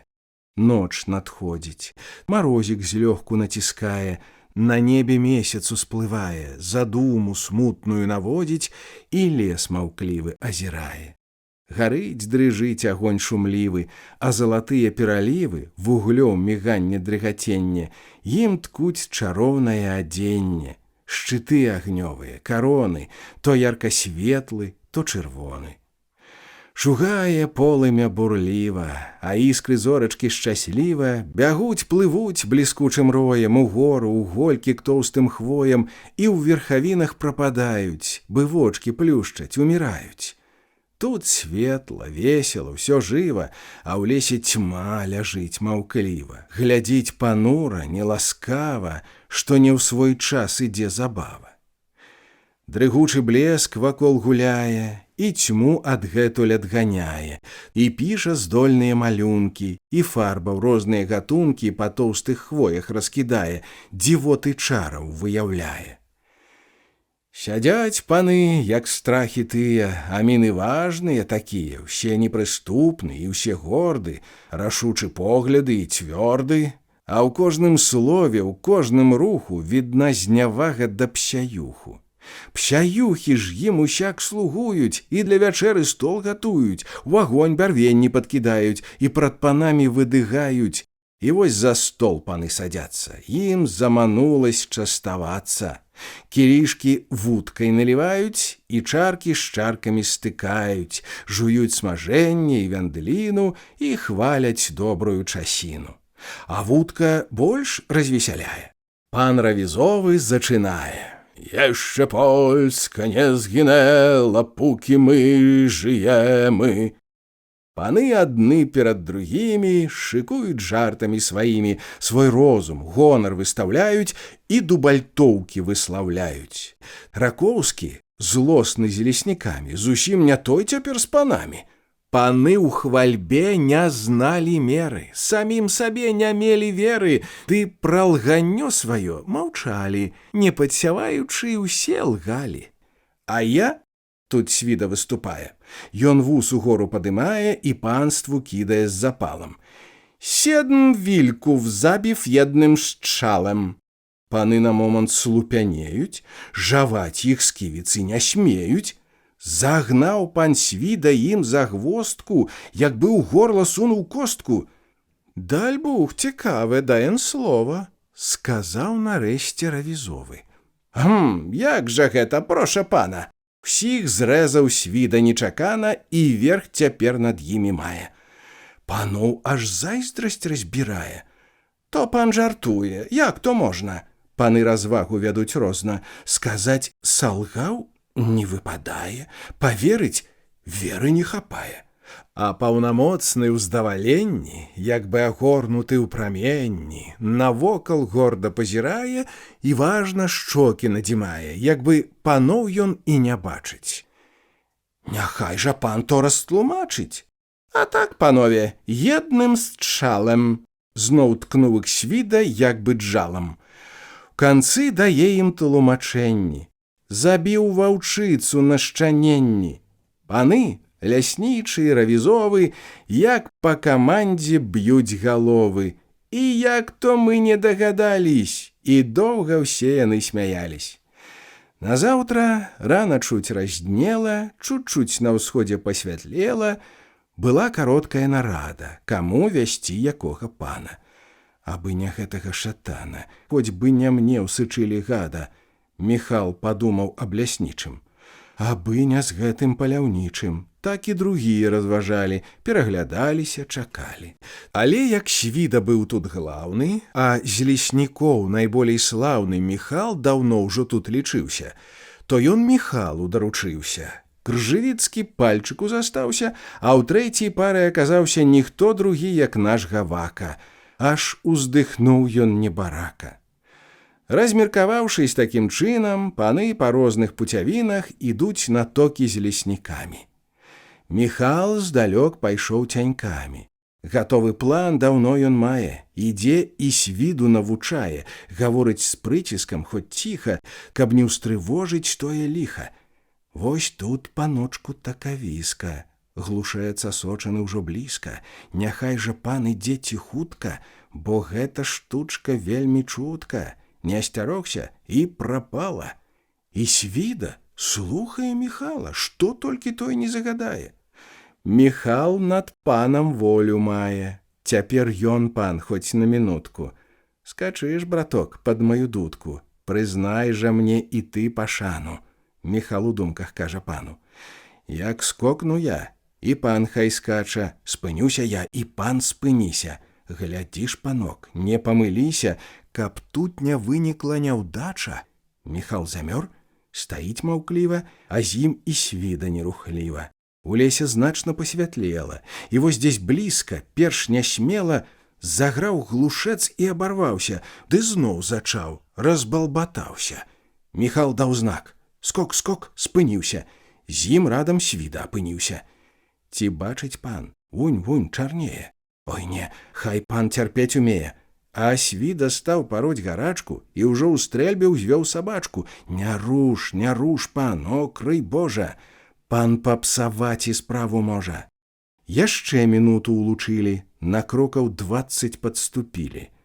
Цяпер глушэц як на далоні. Сядзіць бышула ў заслоне хваёвых лапак, хвост мятлою, як бы любуецца сабою, балбоча, крэхка і свішча. Глушэц склікае на ігрышча, а мог хваленні жыць управіць і гэты бор спрадвечны славіць. Міхал і Свіда той часінай стаялі моўчкі пад ялінай. Пан Свіда стрэльбу падымае і доўга цэліцца. Страляе! Бух! Грукнуў стрэл, лес узбудзіўся, дымок раўнюткаю стралою жахнуў старую гэту хвою, з якой глушэц даўно зрадніўся і раптам з ёю разлучыўся. У момант звяў і страціў сілы, і не паспеў разняць ён крылы. На мяккі дол, на мох зялёны, упаў на смерць акрываўлёны. Знялась галоўка і апала. 2 разы лапка задрыжала, навек застыла нерухома. А Свіда рад быў, рад, вядома. Рублём Міхала ён трактуе, цыгарай хвацкаю частуе.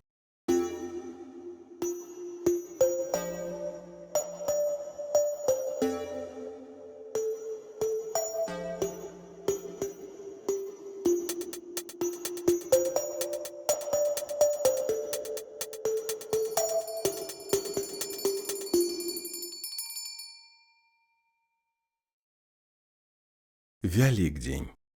У хаце вучням не сядзіцца. Прайшла ахвота ў іх вучыцца. І сам дырэктар уздыхае, на Мікалаўшчыну ківае, у смутку нейкім часта ходзіць, аб доме гутарку заводзіць, пускае жарты міма вуха. Яго не цешыць саладуха, якая хлопцу падабалась, бо вельмі добра ўдавалась. Сказаць, някепска тут хлапчыне, прамовіць часам гаспадыня, а ўсё ж дамок свой моцна цягне, і кожны к матцы сваёй прагне. Прыйшлося ўважыць тут малому і адвязці яго дадому. А вучні кніжкі пахавалі і ўжо вялікадня чакалі. Прыйшла вялікая субота, даўно прыпынена работа, і ўжо пад вечар сама хата была прылучана да свята. Лагоднасць, згода і павага, і вельмі сталая развага увесь гэты дзень тут панавалі. І блізкасць свята шанавалі старыя, дзеці і падросткі, і шуму тут не падымалі, як будным днём з-за кожнай косткі. Алесь, Кастусь і Міхаліна, сама найшла на іх часіна, на працу зранку выйшлі самі і падмялі двор дзеркачамі, пясочку потым накапалі і сцежкі ім панасыпалі. І гэты дворык так змяніўся, так гожа траўкай заіскрыўся, што проста глянуць было люба, хоць ты вядзі яго да шлюба. Мужчыны загадзя пабрылись, вадою цёплаю памылись, бо трэба ж ім было сабрацца, паехаць у цэркву спавядацца. Хоць і казаў Антось бывала, што тут у лесе грахоў мала. Калі з часамі грэх налучыць, аб ім забудзеш, ён не мучыць і не пашкодзіць у справах неба, але папу аддаць іх трэба. І вось пад вечар трохі важка загрукацела каламашка, на свет выходзячы з усмешкай, зіму згуляўшы пад застрэшкай. Антось агледзеў тут прылады, калёсам добра даў памады, густога дзёгцю і варволю, каб меней крыўдзілись на долю. А напамадзіўшы калёсы, паправіў вітыя атосы і падлажыў у задок сена. Вясёлы час, павозак змена. Агледзеў дзядзька ўсю аздобу, тады зрабіў па возцы спробу. Калёсы лёгка закруцілись, з вясёлым гукам пакацілись. Пайшлі ў хаду раўнютка, гладка, як з маслам першая аладка. Тым часам у хаце ўсё гатова. Цяпер за бацькам толькі слова, бо ён у лесе прыпазніўся, і вось цяпер яшчэ пыніўся. А хлопцы зрання рыхтавались, па добрай згодзе змеркавались і самі зладзілі, вядома, хто едзе з іх, хто будзе дома. То будзем ехаць, я гатовы. Ну, аставайцеся здаровы. Міхал дамашнім пакланіўся і шапку зняў, перахрысціўся. Яму ў адказ дабра жадаюць, грахі ўсе чыста адпускаюць. Над ціхай талаю зямлёю навісла ночка той парою. Было спакойна і лагодна, як бы сама прырода тая паважнасць свята адчувае, з людзьмі жыве супольна, згодна. Маўчаць хваіны, ані зыку, не шэпне гэты бор музыка, стаіць маўчком і разважае, відаць, вялікадня чакае. Цяпер і страхі пазнікалі. На вуха Костусю шапталі якіясь думкі весялушкі. Звяры вялікдзень чуюць, птушкі, і хвоі гэтыя, і елі, ліхія людзі падабрэлі, бо святам Божым всюду вее. З ножом разбойнік не пасмее залегчы ў лесе срэдзь дарогі, бо і заможны, і убогі святы вялікаднік святкуюць і радасць у сэрцы сваім чуюць. І гэту згоднасць, радасць свята ва ўсім Кастусік адчувае. І ў тым, як з дзядзькам размаўляе, на возе седзячы з ім тата, чуваць яна ў пытанні брата, і ў гэтым лесе безгалосным і ўмерным клыгату калёсным. Вось так і чуеш, што і дарога цяпер паслушна волі Бога, і пераказваюць навіны калёсам гучна каляіны. Дарога з лесу выйшла ў поле. Калёсы коцяцца паволі, шуршыць пясочак мнагазначна. В сяле на цэркві чуць абачна блішчыць ліхтарык і мігае, дарожных погляд прыцягае. Яны лагчынку праязджаюць, гару сярэднюю мінаюць, клады з паніклымі крыжамі, дзе дрэвы голькамі брыжамі навіслі ціха над зямлёю, і едуць мернаю ступою. Вось хаты змроку выплываюць, агнямі вокны ў хатах зяюць, і на пясочку блескі плямы, прыгожа пішуцца скрозь рамы. Яшчэ па звычаю старому мужчыны, сталыя ў дому, свае літанні адпраўлялі, пакуты Езуса спявалі.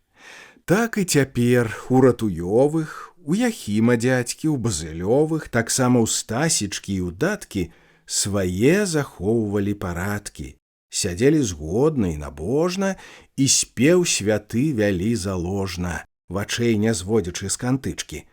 Часамі тут былі і стычкі, калі спеў новы зачыналі, ды ў тон агульны не траплялі. Не так, Андрэй, ты пачынаеш. Не, гэта ты, Сальвайс, збіваеш. Не так, мужчыны, вось як трэба.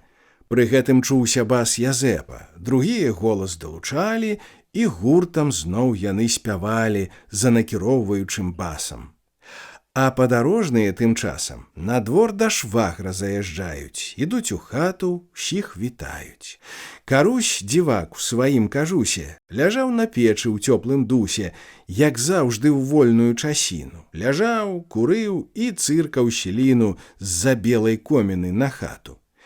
І ён таксама рады святу, але ніяк не мог стрымацца, каб з печы жартам не азвацца, абы хто ў хаце паказаўся, і сам ён смехам заліваўся.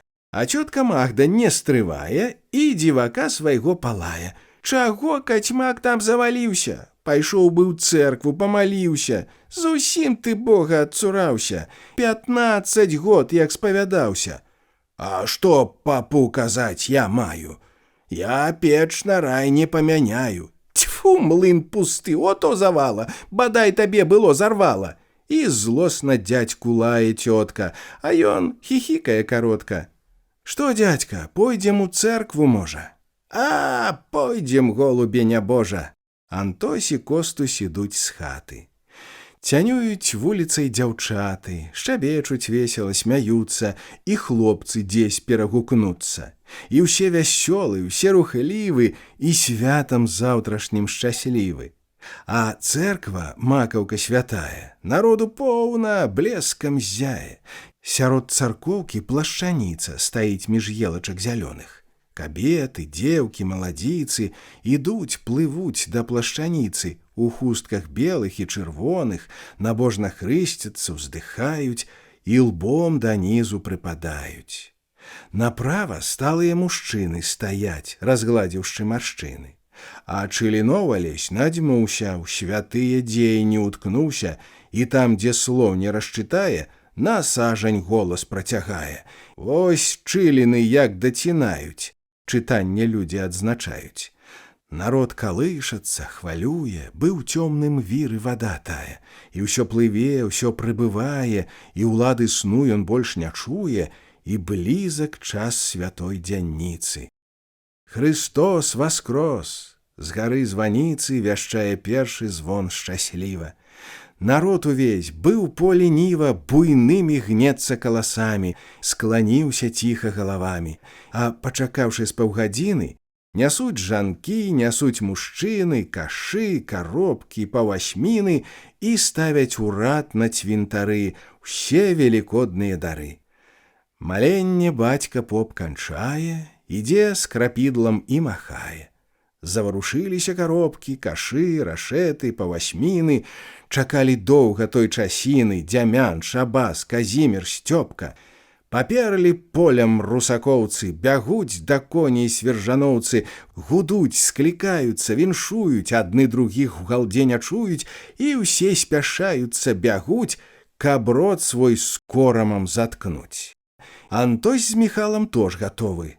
Святкуйце ж веселы, здаровы, усім дабра яны жадаюць і за вароты выязджаюць. А людзі ў хатах не драмалі, ужо алялюя адспявалі і за сталамі ўсёй сям'ёю сядзелі, цешыліся ядою. Панукі конік не чакае, і сам ён рыссю запускае, як бы спяшаецца дамоў замчаць сваіх гаспадароў. А новы дзень, даўно жаданы, ужо сыпале багру на курганы, і стрэлы косы залатыя на ўзгоркі падаюць крутыя. А хмаркі ў фарбах златалітых, у шаўках агністых, аксамітах, то паасобку, то гурткамі, то залатымі ланцужкамі, як бы спыніўшись нерухліва, усмешкі кідаюць шчасліва. І ім хацелася, відаць, святы вялікаднік вітаць. Ну, едуць, едуць! Алесь з хаты бяжыць да дзядзькі і да таты, і дзеці кінулись к парогу. Ну, вось і дома, дзякуй Богу. Прыйшлі ў хату, усіх цалуюць, святым вялікаднем віншуюць, памылись борздзенька, садяцца, бо час даўно ім разгаўляцца. Абрусам белым стол накрыты, усё мае выгляд самавіты. Мужчыны добры і прыветны, ніякай цені незаметна. На бэльку кінуў бацька вочы, бярэ кантычку і гартае. Весолы нам дзісь дзень шукае. Хоць спевы слухаць неахвочы, але трымаюць дзеці згоду, бо ўжо вялось так год ад году. Весолы ў ксёнжцы дзесь прапалі, на сілу ўдвух іх адшукалі і раптам дружна зацягнулі, як бы іх пугай сцебанулі. І маці голас далучае, і так танютка вырабляе, а гаспадар усё болей з баса. Утне такога выкрунтаса, аж сам падзівіцца сабе, і стане горача табе. Антось бярэ больш танкавата і не адстае ніяк ад брата, а хлопцы толькі усміхнуцца, але сядзяць, не зварухнуцца. К канцу падходзіць алялюя, у камору маці тут тралюе, нясе прынадную бутэльку. Кантычка зноў ідзе на бэльку. Відэльцы дружна разбіраюць і гуртам яйкі ачышчаюць, і па кусочку іх бяруць, крыху падсольваюць, ядуць. Вось бацька чарку налівае і вочы ўгору падымае. Дай Божа за год дачакаць здаровым, вясёлым, жывым, і новы вялікдзень таксама спаткаць у добрым здаровіку ўсім, каб гора і смутку не зналі. Дай Божа, разам адказалі. І пайшла чарка з рук у рукі, пілі ўсе гладка, без прынукі. Малым папрабаваць далі, каб весялейшыя былі. А на стале тым рай ды годзе, што рэдка трапіцца ў народзе. Ляжала шынка, як кадушка, румяна-белая пампушка, чырвона зверху, сакаўная, як бы агонь у ёй палае, а ніз бялюткі, паркалёвы. Кілбасы скруткі, як падковы, між сцёган сала і грудзінак красуе ўсмажаны падсвінак, чысцюткі, свежы і румяны, як бы паніч той надзіманы.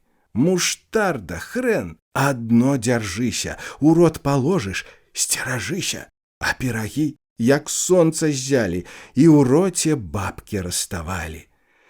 Са смакам елі і багата, на тое ж даў Бог людзям свята.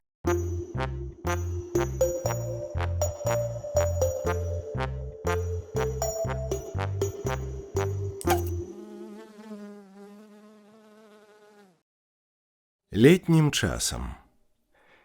Прайшоў вялікаднік свяценькі. Бяруцца людзі за сявенькі, за плуг, за бораны, за сохі. Пайшлі разгульвацца патрохі. Запахла поле зноў раллёю. Гракі і вароны чарадою за свежай ходзяць баразною. Вясёлы шум і пануканне чутны да самага змяркання. А над палямі ў ясным небе, святымі песнямі аб хлебе, які даручан гэтай глебе, зальюцца жаваранкі хорам, і песні моўкнуць па-над борам. А сам той бор глядзіць з усмехам і ўторыць чуткім сваім рэхам і спеву посвісту драздоў, і громкім трубам пастухоў, і ціхай дудцы за гарою. Адна работа за другою ідзе плыве сваёй чаргою, то ў агародзе, то на полі, і не спыняецца ніколі. І так у клопаце, ў рабоце, ці то ў няволі, ці ў ахвоце, вясна мінецца, прыйдзе лета. Тады штодня ўставай да света, і агнявокая дзянніца, як маладая чараўніца, цябе сагрэе мілым смехам, авее духам чыстым бораў, палёў, лугоў, нябёс прастораў, і сыпне радасць нізкім стрэхам, ды толькі будзе той дастойны вітаць у ранічак спакойны златавалосую багіню, той да грудзей яе прыхіне, яе пацешыцца красою, хто сам абмыецца расою. За колькі дзён да касавіцы касцы заглянуць на паліцы, каб малаток знайсці і бабку. Ідзе работа, не спі ў шапку. А гледзьце, братцы, добра косы, каб не псаваць свае пракосы, каб не ўвадзіць людзей у грэх, касарства зводзячы на смех. Пахібка знойдзецца якая. Наш дядька першы не ўтрывае і на пакошу тыкне пальцам. Бяда няўмекам і нядбальцам, хто шнур жуе няроўным плехам, а Антось яго ўжо дойме смехам, задзене проста за жывое, хоць сэрца ў дзядзькі і не злое. Затое ж дядька хват і дока, набіў на косах сваё вока, і калі выбере ён коску, не пара іншаму па доску. І ярка, лёгка, спрытна, гонка, другі лягчэй знаходзіць жонку, свой вечны лёс, сваю красу, чым дядька добрую касу. І паглядзець было цікава, як дядька шчыра і ласкава касу на рынку выбірае, якіх ён спроб там не ўжывае. Спярша агледзіць яе пільна, з усіх бакоў глядзіць прыхільна і паступова па парадку, як на насок, так і на пятку і на кляймо на шыйку тую. Глядзіць мінуту і другую. Ды для касы гэтага мала. Спрабуе кіпцем яе джала і спробу зробіць над абухам, тады паверка ідзе ўжо вухам, ці добра звоніць коска гэта. У дядькі тут свая прымета, ды я не ведаю якая, і дядька косцы загукае. Каса! І вуха прыкладае. Сакрэт знаў дядька ў гэтай штуцы. Каса павінна адгукнуцца. Калі ж каса не гаваркае, то дядька спосаб яшчэ мае. Наслініць, выцершы на суха, рубец касы, той край абуха, і ў папяроку тую сліну кладзе саломінку на ціну, і тут каса ўжо, брат, не схлусіць, удоўж саломка легчы мусіць. Купіць касу, о, гэта штука. Яшчэ больш важная навука – умець дагнаць касу да ладу і даць ёй выклепку, асаду. Мастак быў дядька і на гэта. Ён ладзіў многа косу лета і так наклепле іх, асадзіць, што хто на коску не паглядзіць, то толькі ахне ўжо ад дзіва, ці галавой кіўне маўкліва. За дзень, за два да касавіцы звіняць, гамоняць вакаліцы на ўсе лады, на ўсе галосы, пайшлі кляпаць і ладзіць косы. Настаў дзянёк даўно чаканы. Пакаты ўзгор'я і курганы, уздзелі чырвані кароны і стрэхі сонцам пазлачоны. Туманаў лёгкія паромы над рэчкай віснуць нерухома, а ў люстры водаў гэтай рэчкі, як закаханая дзяўчына, глядзіцца пышная вярбіна. У бліскучым лісціку, як свечкі на алтары ў часы малення, іскрацца сонейка праменні, бы смех бязгрэшны і шчаслівы. А там, на ўсходзе, пералівы агністых фарбаў робяць дзівы і сыплюць шчодра ад усходу зямлі і небу радасць, згоду. І чуткі струны гэтай цішы, іх подых ветрыку ўскалыша, і нават з дрэва лісцік кволы адб'е ў іх голас свой вясёлы. Але паслухай, мілы дружа, эх, што за хваля і як дужа, разгонна, смела і агромна плыве па струнах тых спаднёмна. Ідуць касцы, звіняць іх косы, вітаюць іх буйныя росы, а краскі ніжэй гнуць галовы, пачуўшы косак звон сталёвы. Касцы ідуць то грамадою, то шнурам цягнуць, чарадою, то паасобку, то па пары. Ідуць касцы, ідуць, як хмары, і льецца смех іх разудалы, як веснавыя перавалы.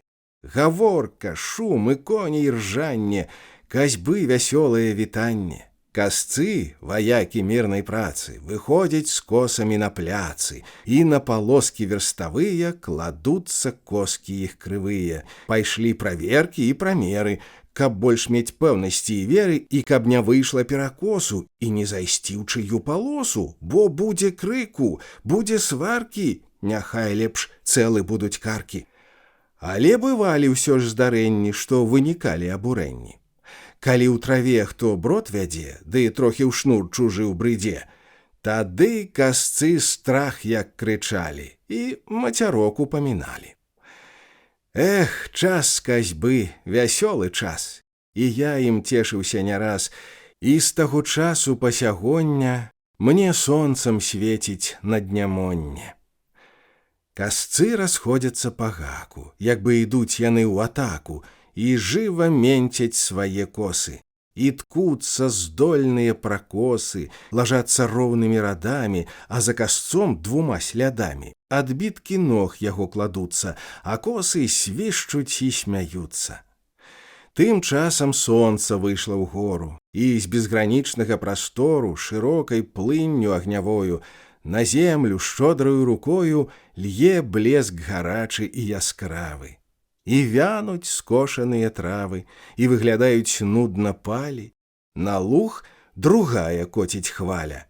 Ідуць грабцы, жанкі, дзяўчата, убраны хораша быў свята. Чырвоны колер, белы, усякі, быў у агародзе тыя макі. Ідуць, пракосы разбіваюць, з лагчынак сена выграбаюць, то там, то сям у чэсць пятровак з грудзей тых макавых галовак, дзяўчатак слаўных, яснавокіх, у лугах прасторных і шырокіх плывуць дрыжаць спяванак тоны.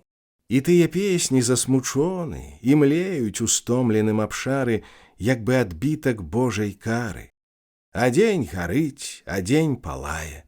Всплывае хмарка і другая над сіне-дымным небасхілам, і ў задуменні смутна мілым з нябёс блакітных пазіраюць, як бы дарогу выбіраюць.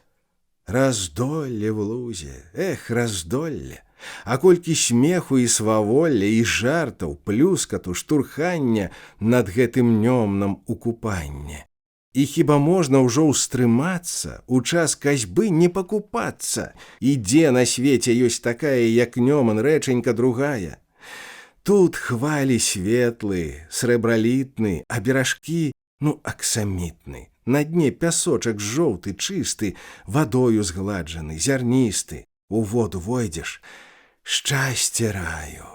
Я шчасця большага не знаю, ці знаць яго ўжо не прыйшлося, як толькі тут, на сенакосе. А глянь на луг пад вечар, браце, увесь як ёсць, ва ўсім ахваце, па ўсіх грудах аж за дарогу устаўлен копамі мурогу. І так свяжуткі копкі тыя, і так выразны, бы жывыя, і выгляд кожнае адметны, але ўсе разам так прыветны.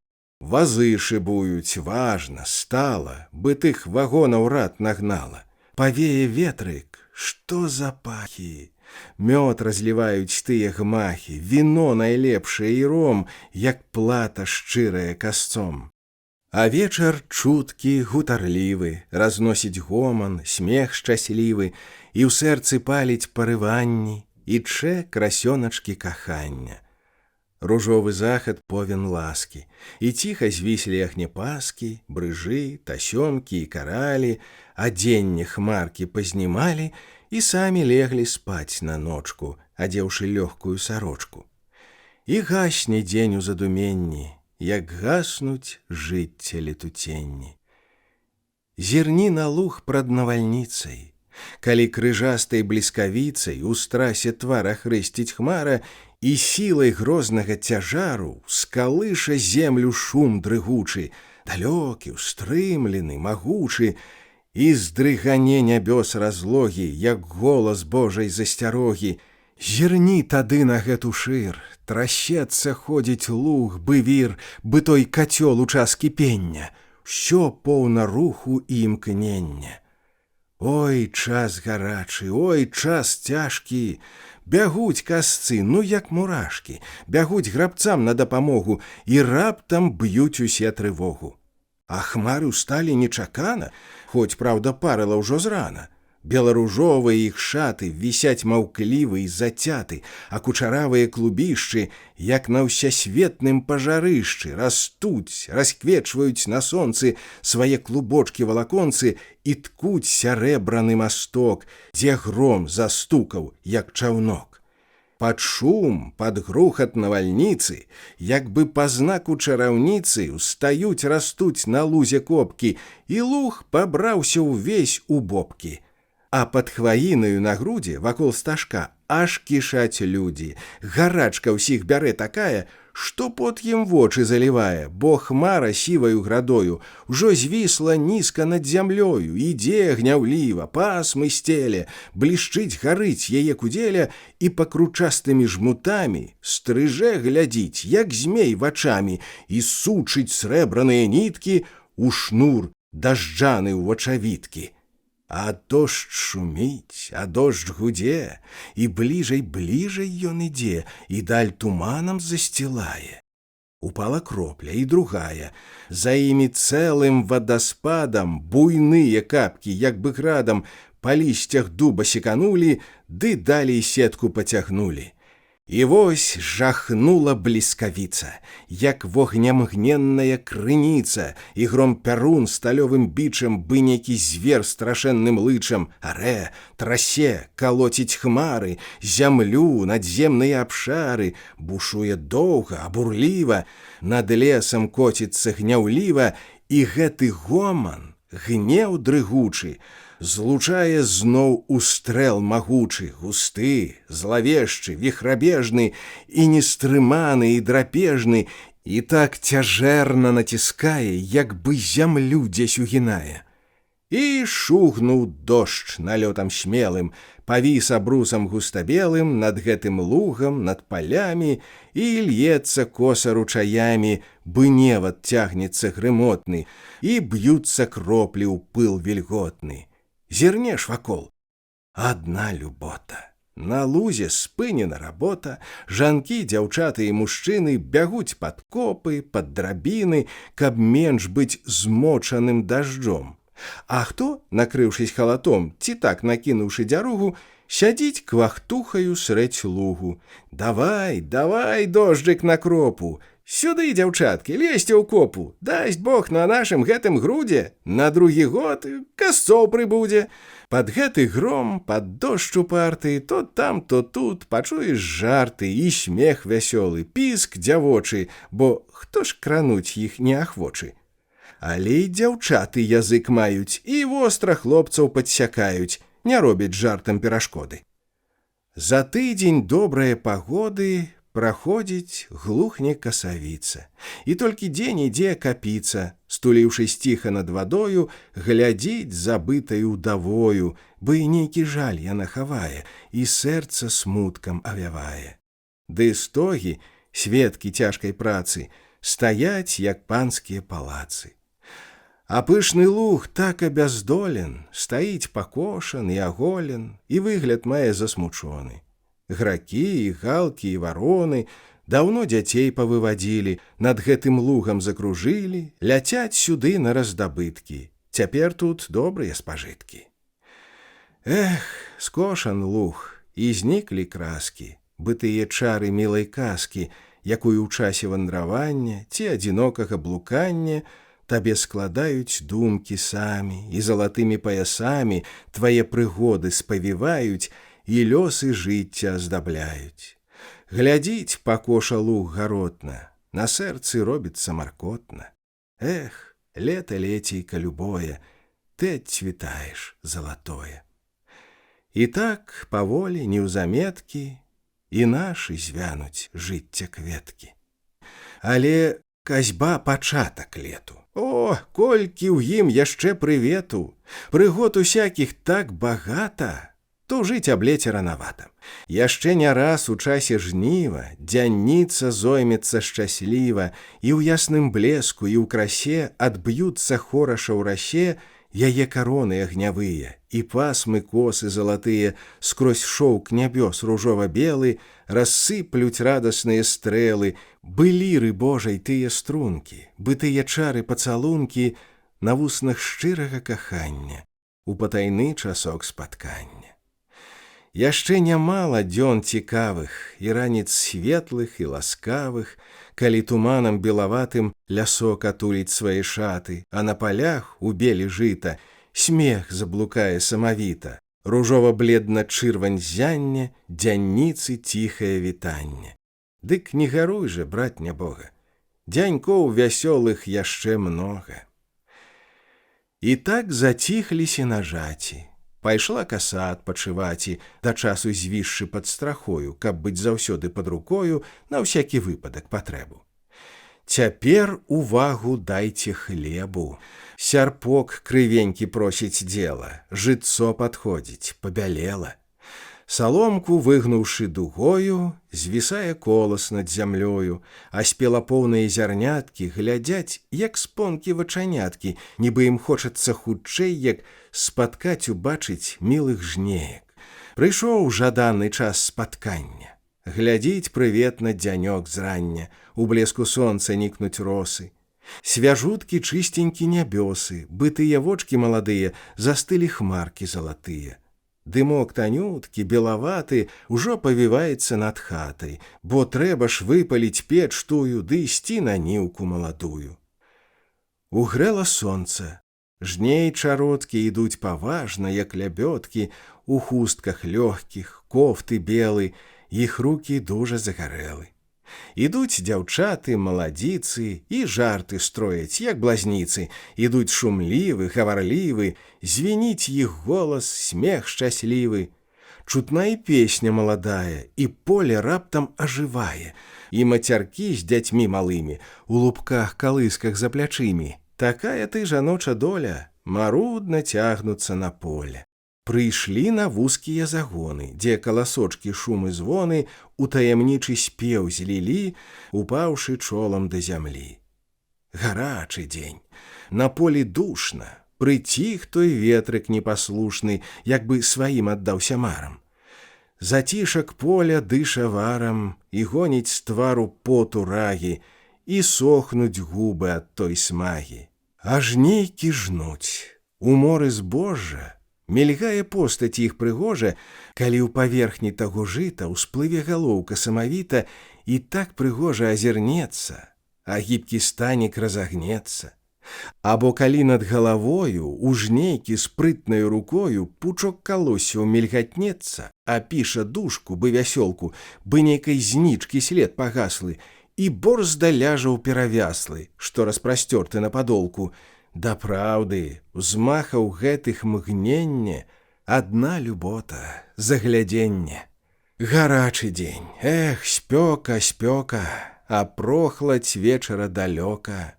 Замлела ўсё ў жары тамленні, зямля гарачая і каменні, а ўсюды ціха, нема, глуха, і толькі заець каля вуха гудзе агідна, надаедна, бы сама наша доля бедна. Ды дзіцянё з лубка калыскі заводзіць плачы свае піскі, а кучаравыя снапочкі, над ім злучыўшы каласочкі, стаяць спакойна і маўкліва, бы кажуць жнейкам тым жычліва: «Да нас ідзеце, дабрадзейкі, пад наш цянёк хавайцесь, жнейкі».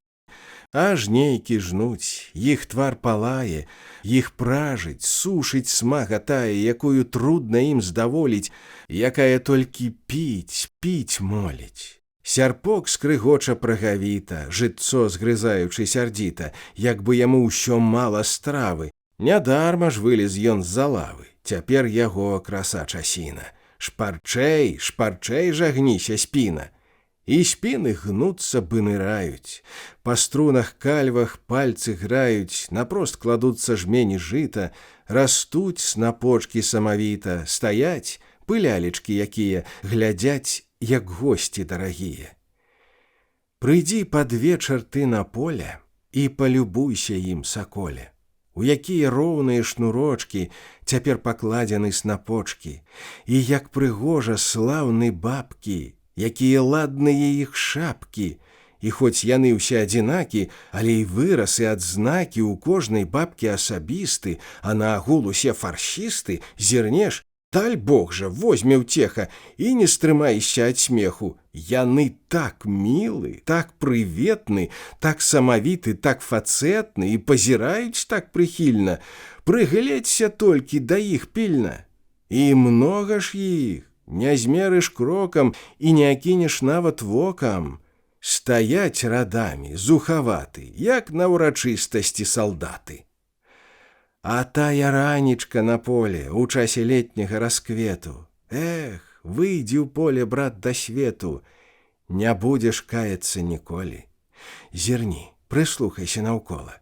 як ціхамірна, як вясёла, і ў кожным дрэве, і былінцы, і ў малюпасенькай раслінцы, ну ва ўсім чыстенька да звання блукае радасць спадзявання. Куды ні глянь, усё ў настроі і ў добрай згодзе між сабою.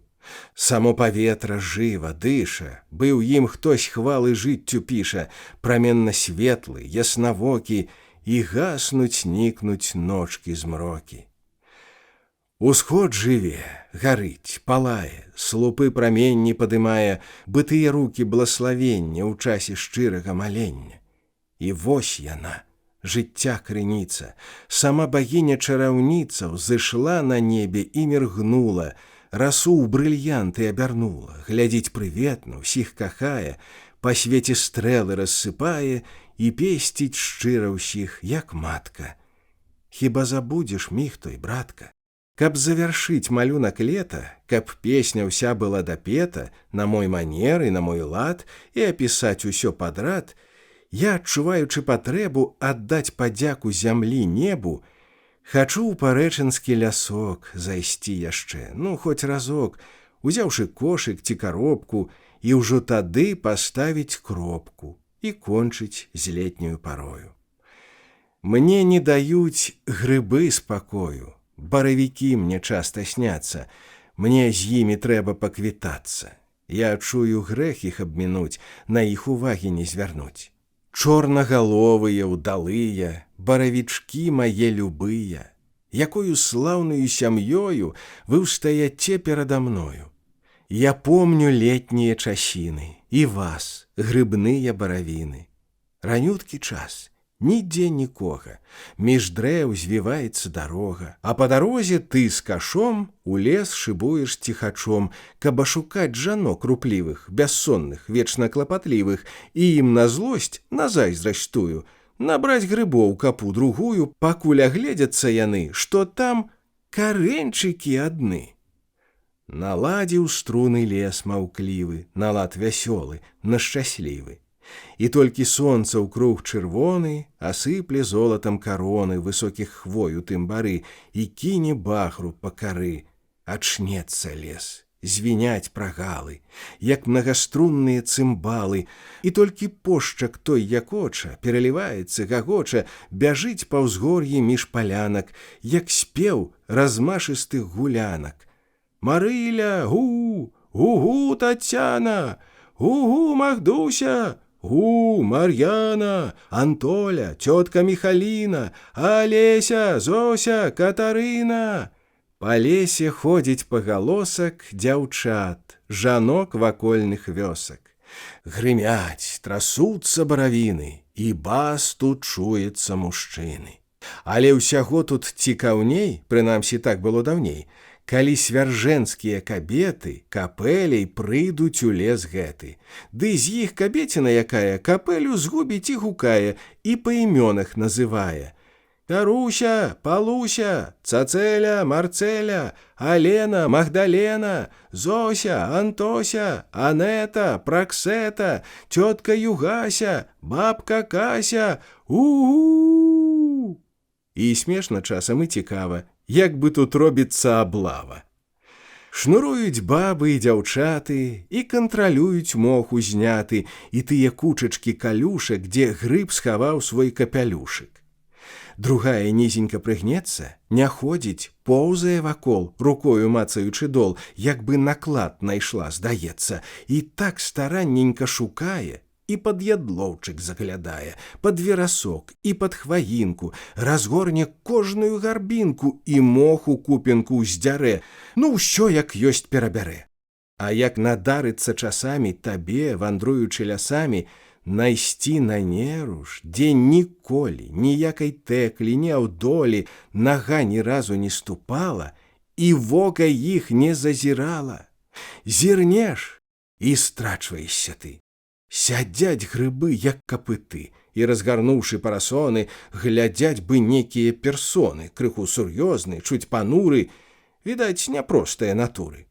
Якія постаці іх, міны, а як пралазяць скрозь галіны, як пад ядлоўцавыя лапкі яны хаваюць свае шапкі.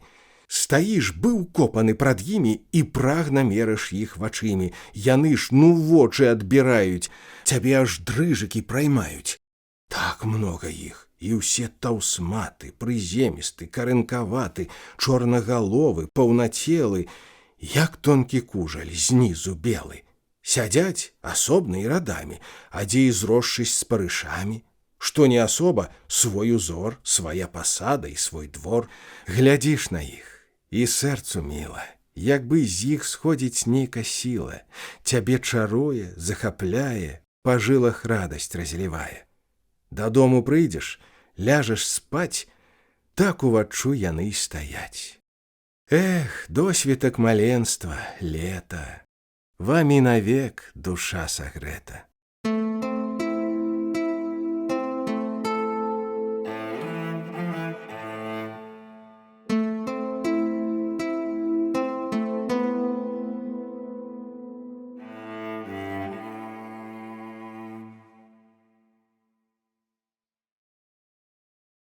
Агляд зямлі.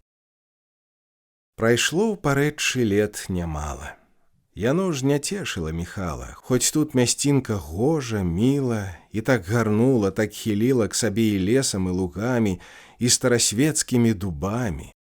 Ды што краса без аўладання!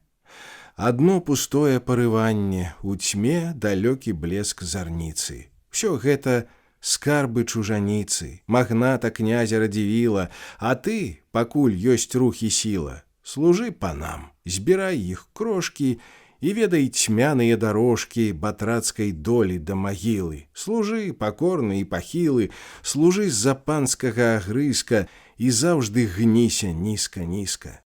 Няўжо ж і век прабыць слугою і чуць пагрозу над сабою, што пан у кожную хвіліну цябе пагоніць, як скаціну. Пагоніць вон, без разважання, бо пан не мае спагадання, што трэба жыць сям'ёй на свеце, што ты, як рыба тая ў сеці, не маеш волі ні разгону, што ты не чуеш жыцця звону, што гэты свет табе завязан і шлях прасторны твой заказан. А дзе ж той выхад? Дзе збавенне з няволі цяжкай спаланення? Адзін ён ёсць. Зямля, зямля, свой пэўны кут, свая ралля, то наймацнейшая аснова і жыцця першая ўмова. Зямля не зменіць і не здрадзіць, зямля паможа і дарадзіць, зямля дасць волі, дасць і сілы, зямля паслужыць да магілы, зямля дзяцей тваіх не кіне, зямля аснова ўсёй айчыне.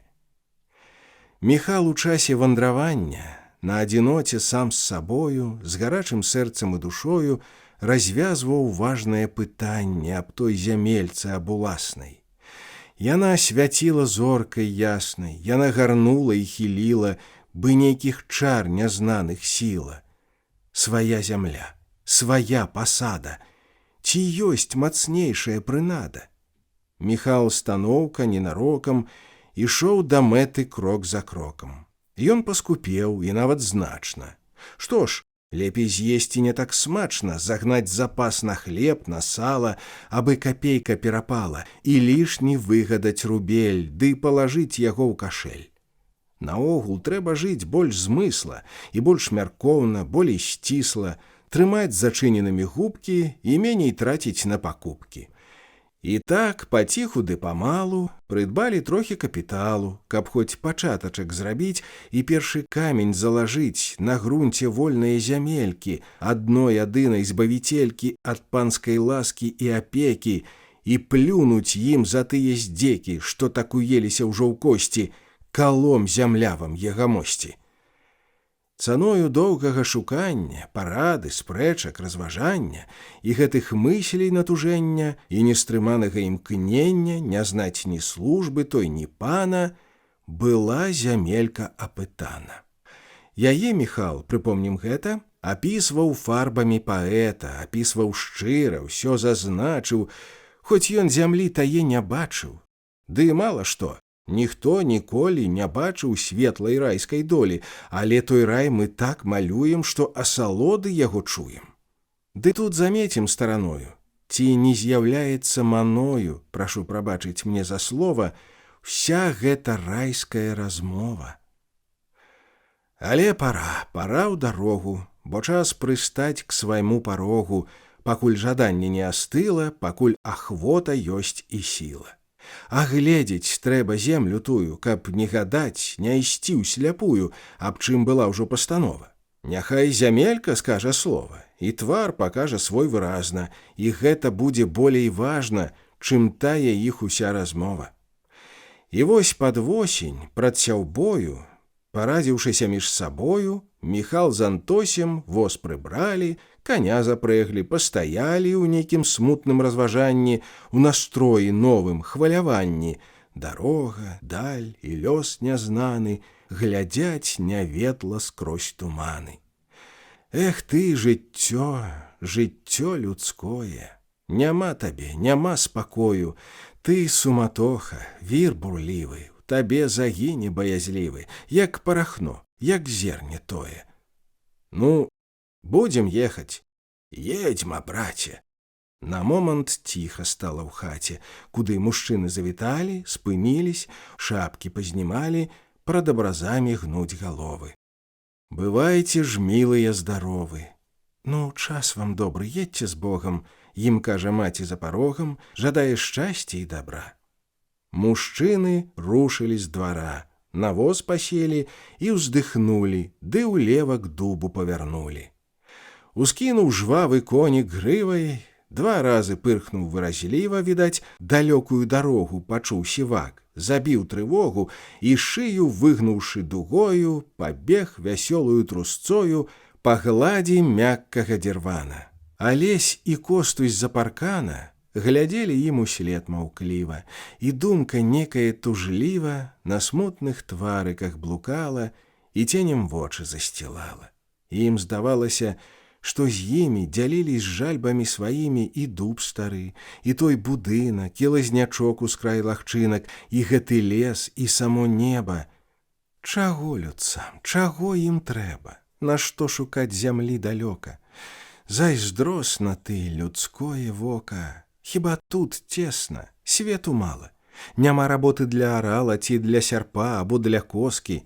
Ці непрыгожа ў кроплях роскі гарыць і рдзіцца дрыгаценне, як нейкі вобраз летуцення, адбітак вечнае красы?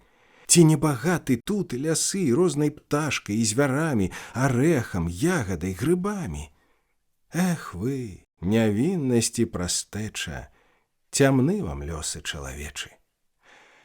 Але, напэўна, і мужчыны паважнасць гэтае хвіліны не менш ад хлопцаў адчувалі, і нейкі час яны маўчалі, і кожны ў думках сам з сабою размову меў часінай тою. Ды што гадаць аб гэтых словах, што не адбіліся ў размовах? Мінем дарогі, іх малюнкі, ім не падведзены рахункі. Яны заўсёды свежы, новы і мнагадумны, настраёвы, іх не прайсці, не азірнуць, яны сваім жыццём жывуць. Ды ўсё ж зазначыць я тут мушу, Міхал з Антосем сваю душу дарогай цешылі нямала. Прад імі случына ляжала, старонка міла і багата. Народ, відаць, жыў панавата, прынамсі добра і заможна, па ўсім аб гэтым судзіць можна. Па ветраках такіх удумных і па абэржах гэтых гумных, па старасветскіх азяродах, па гарбузах на агародах, па тытуню і па садочках, дзе хаты ніклі бы ў вяночках. А тыя ліпы ці таполі, такіх не бачылі ніколі. Развіслы, тоўсты, сакавіты, гамоняць з небам, паглядзі ты, за многа вёрст здалёк відаць. Ну, дрэвы, нечага сказаць, зямля, брат, сілы многа мае, такія вежы выганяе.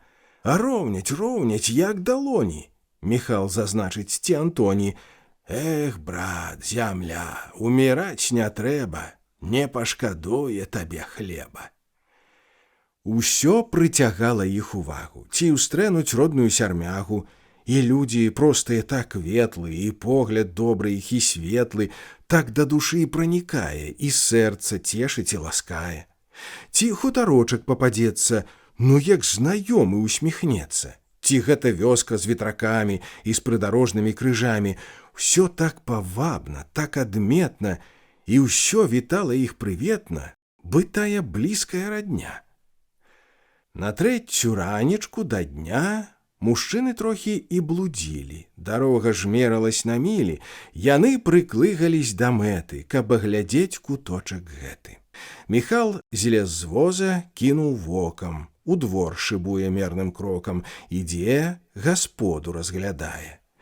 Яна не досыць маладая, і на двары не вельмі ладна, ўсё нейк раскідана, няскладна, як бы будынкі між сабою жылі не ўзгодзе, бралі з бою мясцінкі тыя, дзе стаялі, адна другую адпіхалі альбо ляпіліся няўклюдна. І каля хаты было брудна, і нават гэта сама хата была залішне праставата, абрэз страхі ішоў коса, крыва, і гэта стрэшка шалудзіва, то голы плех, то кучка моху, і ўся дзіравілась патроху, і нават коміна шчарбата, ну, адным словам, гора хата сваім прыгожствам не хіліла. Але не ў хаце сэнс і сіла, бо хаце можна раду даць і на свой густ пабудаваць, і хата стане больш вясёла, а не такая вось стадола. Наогул хата справа дробна, абы зямля была ўпадобна. Міхал яшчэ раз кінуў вокам. Хата глупства. Лес пад бокам. З такою думкаю акенца Міхал пастукаў пужаленцам. На гэты стук у яме хаце наўперад рыпнулі палаці і зварухнуўся край бярлогі, а потым шлопнулі ўжо ногі. Сам гаспадар, кудлач заспаны, ідзе на стук неспадзяваны хадою важнаю індыка.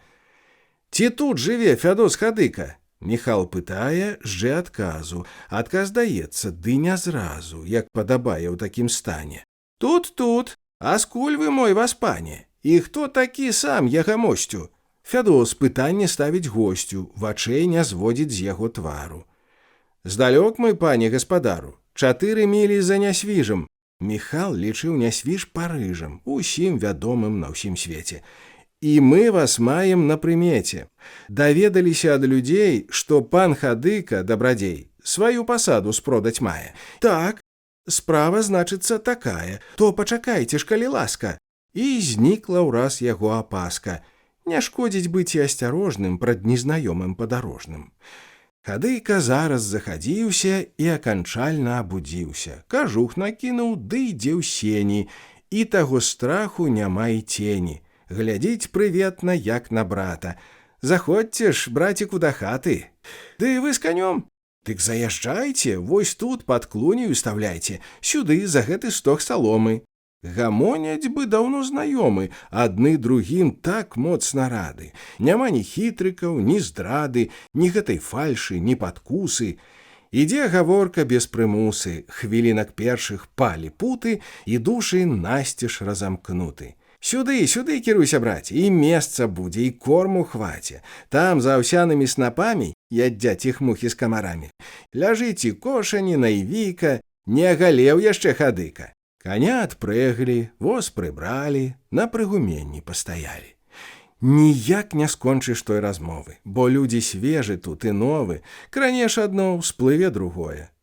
Такі ж і трэба сёе-тое абмеркаваць, як мае быць, аб тым, аб сім пагаманіць, і з той размовы асцярожна, што-небудзь вывудзіць і можна, ці слоўка, рысачка якая, ўсё гэта часам памагае зірнуць на справу іншым вокам і падысці да яе бокам.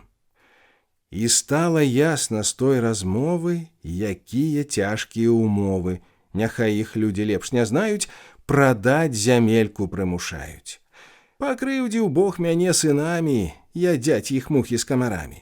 Няма сыноў, няма падмогі, а сам я стаў слабы на ногі. Бракуе сілы мне, браточкі. Няма, мінуліся гадочкі, калі зямлю вярнуў Хадыка, не горш вала таго ці быка. Зямля ж тут, братцы, залатая. Цаны яна сабе не мае, але вядома, браце мілы, тут рукі трэба, сілы, а іх няма, заўважце самі, ядзяць іх мухі з камарамі. І я, скажу вам па сумленню, больш к гандлю маю нахіленне. Дык вось чаму яе гамосці, мае вы міленькія госці, і прадаю сваю пасаду. казаў хадыка ўсё да ладу і так праконана, праўдзіва, што нашы купчыкі маўкліва ківалі толькі галавамі ды усміхаліся часамі. Але цішком самі сабе, напэўна, мыслілі другое. Спяваеш добра, ды ці тое, вярзеш, брат, грушу на вярбе. Хадзем у хату, мае братцы, не грэх было б пасілкавацца, хоць верашчачкаю з блінамі, ядзяць ціхмухі з камарамі. А мо б наўперад пан хадыка, калі фатыга невяліка, нам паказаў бы сваё поле, сказаў Міхал. Што ж, ваша воля? А пацікуйцеся, тут блізка. Зямля быў мацеры калыска, на відавоку, пад рукамі, ядзяць іх мухі з камарамі. Вось яна тут, уся валока, глядзіць на вас, як Божа вока. Вось паплавец мой, сена, піва, ядкое, брацікі, на дзіва. Запраў, дык есці будзе поп, а жыта? Ну не ўзнімеш сноп. Глядзеце, ржышча, чараціны, не вашы мінскія націны, бо вашы мінскія пясочкі знаёмы добра мне, браточкі. Мясі ўласнымі нагамі, ядзяць іх мухі з камарамі. Зямля раджайна, ох, раджайна, гарох расце тут незвычайна, а грэчка? Ну лаза лазою, ячмень, як лес, расце без гною. Хто мае здольнасць, сілы, рукі і гаспадарскія навукі, той азалоціцца, мужчынкі, прыдбае хлеба і скацінкі і будзе жыць ён сабе панам і складваць грошы чыстаганам. Жывуць тут людзі багачамі, ядзяць іх мухі з камарамі.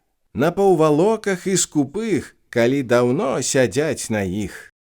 Ідзе паперадзе хадыка і, не шкадуючы языка, пасаду хваліць залатую, як свацця дзеўчыну якую. Антось на словы не зважае, бо ўласным вокам уздужае зямлі вартоўнасці спазнаці, ці яна мачыха, ці маці, ці не збяжыш ты з яе ўпрочкі. Малыя шэранькія вочкі з-пад цёмных броў сачаць, як мышкі, як вучні дбалыя на кніжкі, на тыя польныя адзнакі, на іх вартоўнасці і бракі, якіх не кожны прымячае, ці не набыў таго звычаю. Глядзіць унікліва і ўдумна, праверыць там, дзе справа сумна, зямельку ботам капарне, у рукі возьме, азірне і расцірае ў пальцах грудку, каб лепш дазнацца таго скутку. Зямля сапраўды неблагая, гаспадара ж яна не мае. Каб пахадзіць за ёю дбала, тады б не гэтак выглядала. Зямля запушчана ў васпана, пакрыта скураю дзірвана. Глядзеце, пырніца якая, зямлі вартоўнасць ён зніжае.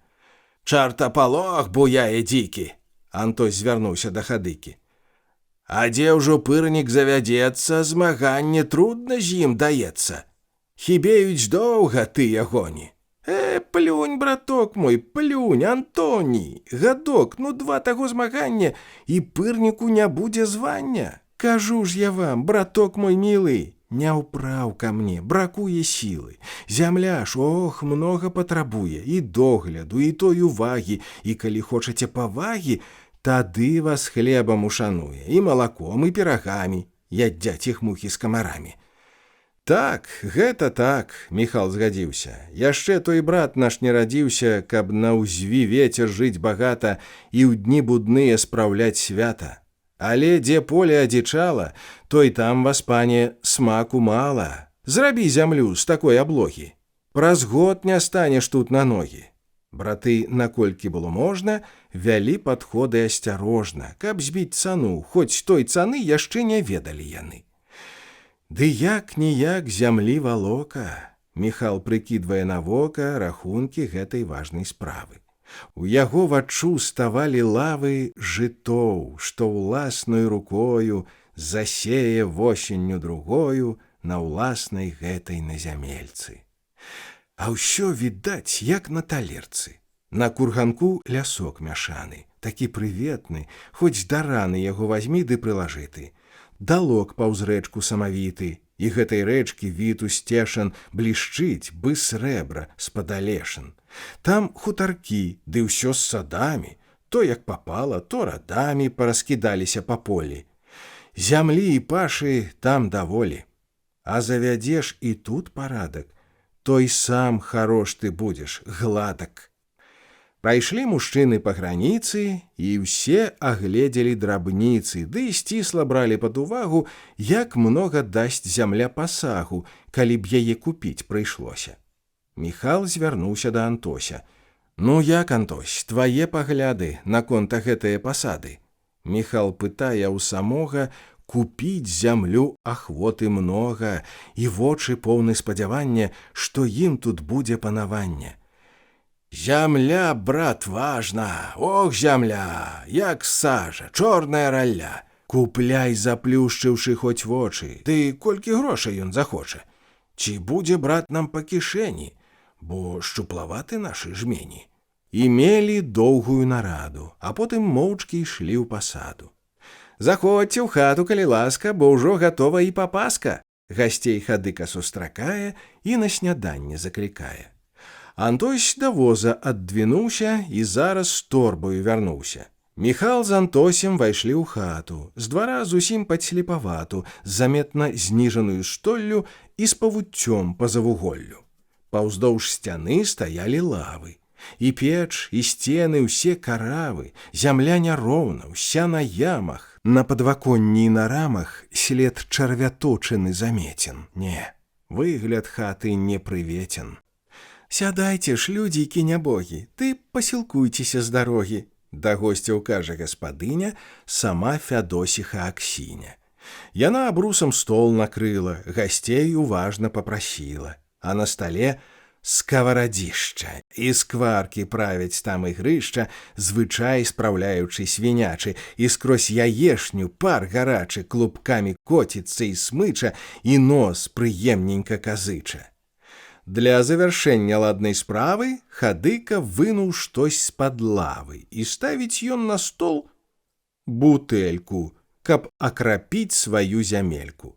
І вось як чарка разоў пару прайшла ад госцяў к гаспадару, тады ўсе разам зашумелі і праканаліся на дзеле, якія людзі яны просты, што ашуканства, як каросты, цярпець не могуць і не зносяць, ідуць на чыстую і досыць. Што з першых слоў адны ў другіх пачулі блізкіх і сваіх, а як падводзілі рахункі, то іх скраплялі пацалункі. «Я вас люблю», – казаў хадыка. «І сам я, мінскі гарамыка, пасябраваць хачу я з вамі, ядзяць вас мухі з камарамі. І толькі вам, мае браточкі, каб не дажыў я гэтай ночкі, хачу прадаць сваю пасаду. А сам за гандаль я засяду, мае вы родненькія братцы, хачу я сальнікам заняцца». «Браток Фядос», – Міхал гаворыць, – «не будзем доўга мы гуторыць. Вось вам рука». Фядос даў руку, і ў тым агульным шуму гуку зачаўся торг, пайшлі бажыцца ў жаданні шчырым падружыцца, каб потым далей пры спатканні не мець ніякіх нараканняў. «Дык так, 3000, Фядосе!» Той пальцам шоргае па носе, мінуту мысліць, разважае. Мінута важная, цяжкая, і ціха-ціха стала ў хаце. «Няхай так будзе, пане браце!» – гукнуў хадыка канчаткова. Яны рукамі крэпяць слова, Антось ім рукі разнімае. «Няхай жа Бог нам памагае! Панамі будзеце, панамі, ядзяць вас мухі з камарамі!»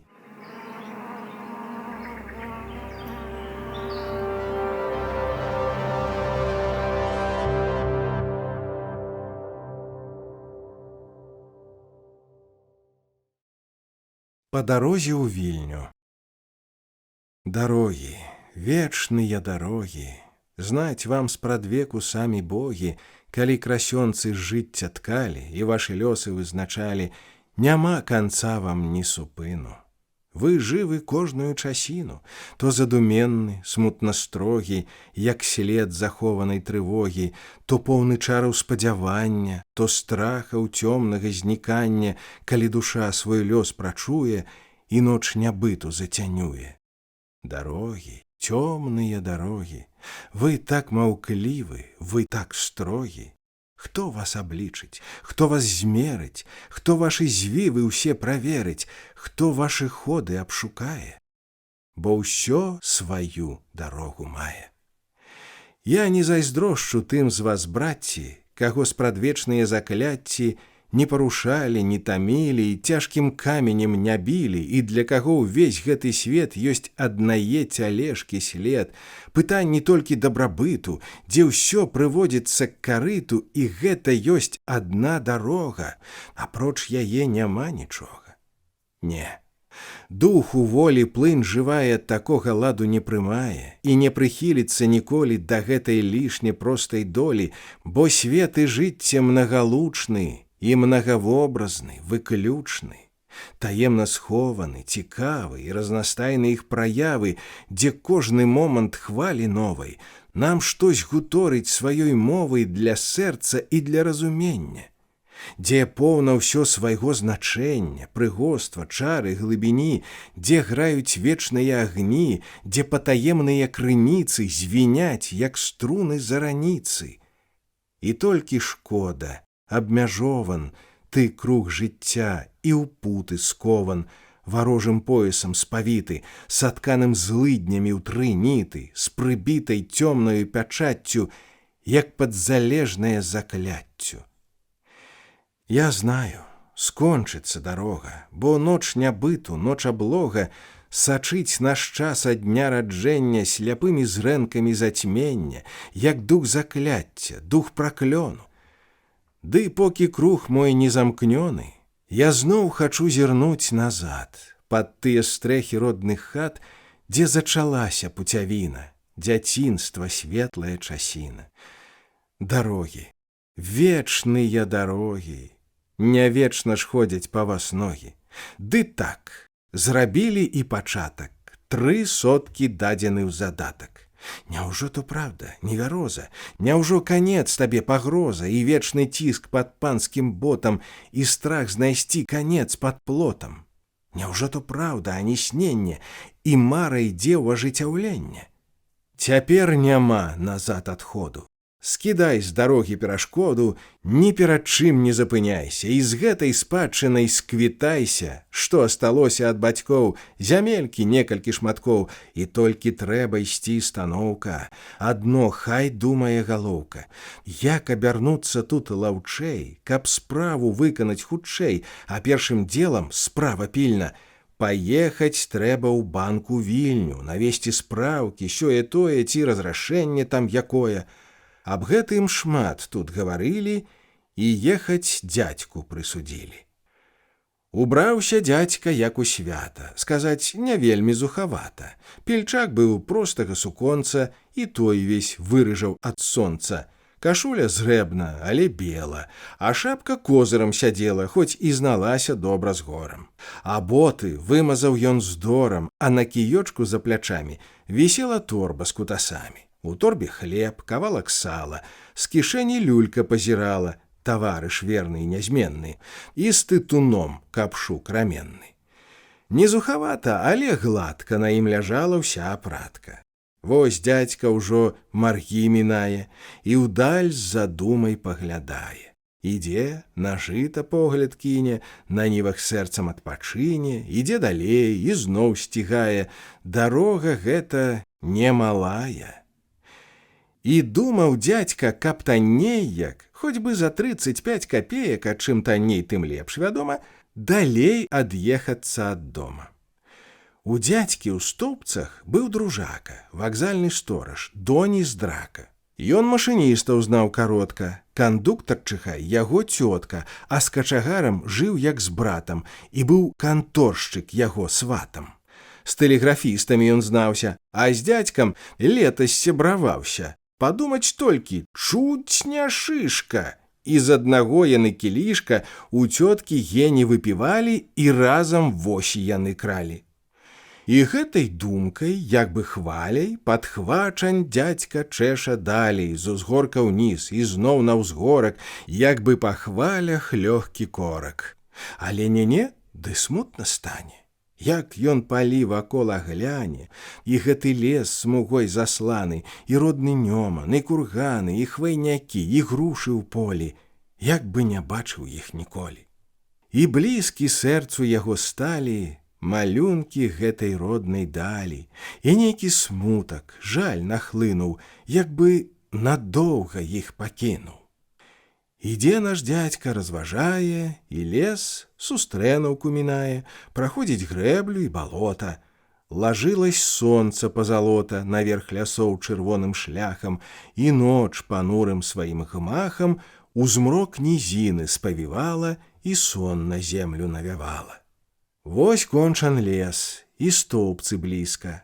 Туман на возеры лёг нізка, вада шумела каля млына, свістала голасна машына, а там, за возерам, як струнка, пралегла роўненька чыгунка.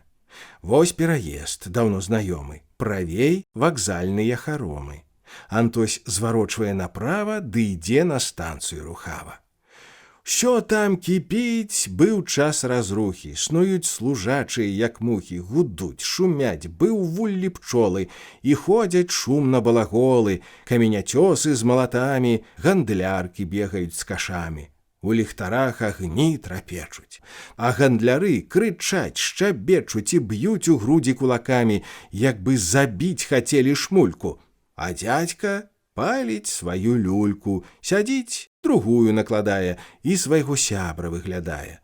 А, брат Антоні, дзядзька чуе, глядзіць, аж драка сам шыбуе, ідзе, ківае галавою і газы пах нясе з сабою.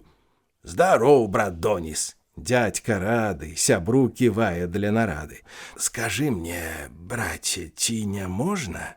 Пры гэтым дзядзька асцярожна прыгнуўся к Донісу, замяўся, ды Доніс зразу дагадаўся, што за патрэбу мае сябар. Дык ці не можна б мне за хабар крыху паехаць на машыне? А вось пастой, хай люд адхлыне, кур'ерскі пройдзе, а тым часам мы перамовімся з уласам. Спакойны будзь, мы ўсё абладзім, хоць на таварныя пасадзім. Дык ты, брат Доніс, пастарайся. Будь пэўны, брат, не сумнявайся, з казамі мы на торг паспеем. У гэты момант лютым змеем ляціць кур'ерскі. Задрыжалі ўсе шыбы ў вокнах на вакзале, і ўвесь народ ураз мятнуўся, і дзядзька наш не аглянуўся, як і яго людская хваля нясла бы шчэпку ў перавале. Як бы хто іх тут страшна спудзіў. Плячук тут дзядзька прынапрудзіў, крутнуўся моцна навакола, чуць з ног не збіўшы балагола, ды наступіў на бот пад панку. Зато між цел прабіў палянку ён гэтым моцным паваротам, у цвёрды грунт упёршысь ботам. Званок, другі, і зараз трэці, і дрыгнуў поезд, быццам чэрці яго сярдзіта скаланулі, дождж цэлы іскар сыпанулі.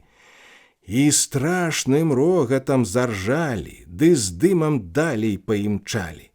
Вакзал пусцеў, люд распаўзаўся, Антось сядзеў або сланяўся, балелі ногі, унікла сіла, а спаць так моцненька кланіла. Ну што, Антоні, рыбу вудзіш? Заснеш, брат, потым і не ўзбудзіш. Хадзем, брат, вып'ем, пагаворым. Сябры выходзяць крокам скорым. Сядзяць за півам, выпіваюць, аб розных справах разважаюць, а піва ім вяселіць душы і чырванеюць у іх вушы.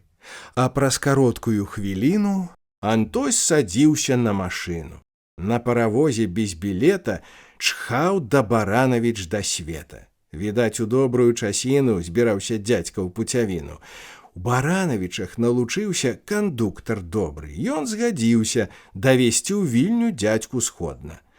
Вздыхнуў тут дзядзька наш свабодна і, азіраючись трывожна, у вагон шыбуе асцярожна, куды кандуктар тыкнуў пальцам. І вось наш дзядзька едзе з зайцам. Тым часам сонейка ўсхадзіла, палёў узгоркі залаціла, і белаватаю смугою туман навіснуў над вадою.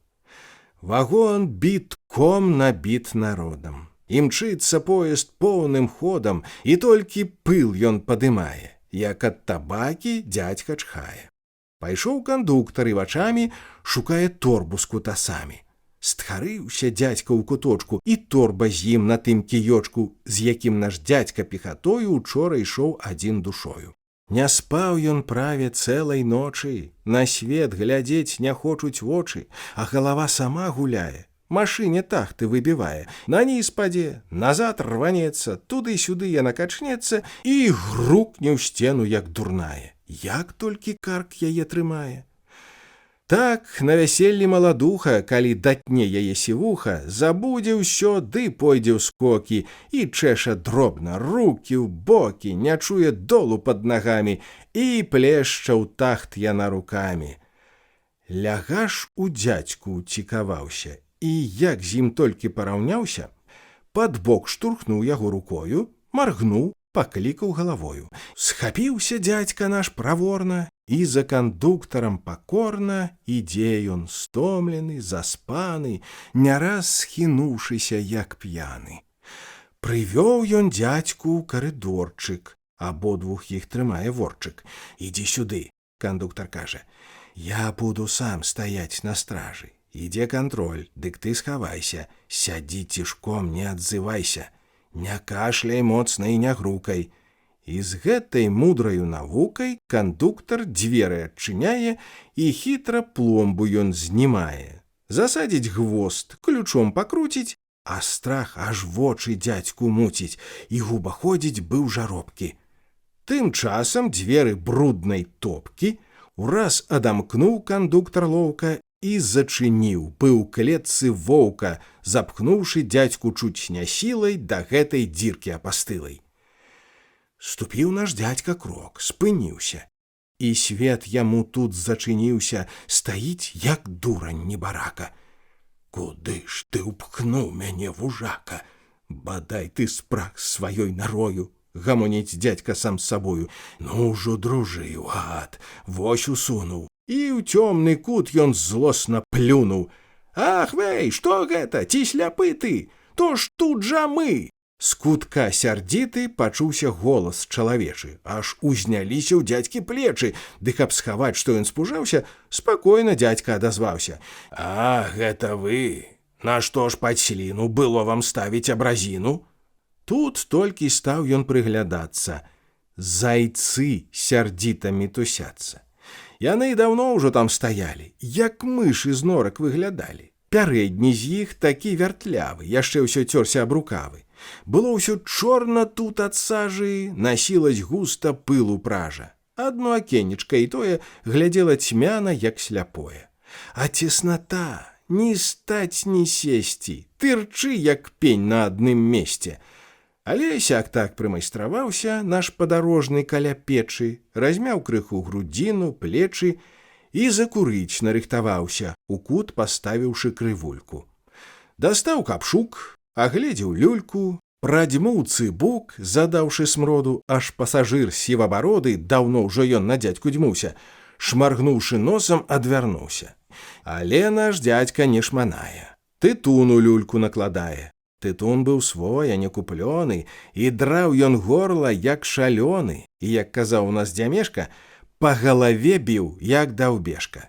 Тытун быў хвацкі, адмысловы, і не адзін курэт здаровы, хваціўшы дыму галд з нячэўку, як бы спірытусу кватэрку, і чхаў, і пырхаў з паўгадзіны, і выціраў з вачэй слязіны, аж пуп яго трашчаў і рваўся. Ён бесарабскім называўся, тытун той дзядзькаў самавіты. Як чорт быў дым яго сярдзіты. Наклаўшы люльку, выняў скалку, адкалупіў ён цыру галку і гасіць крэсівам. Іскрынкі, як залаценькія пылінкі, з нягромкім трэскам узвіліся, на цыр багата паліліся. Вось дзядзька люльку раздзімае, цыбук хрыпіць, пішчыць, спявае.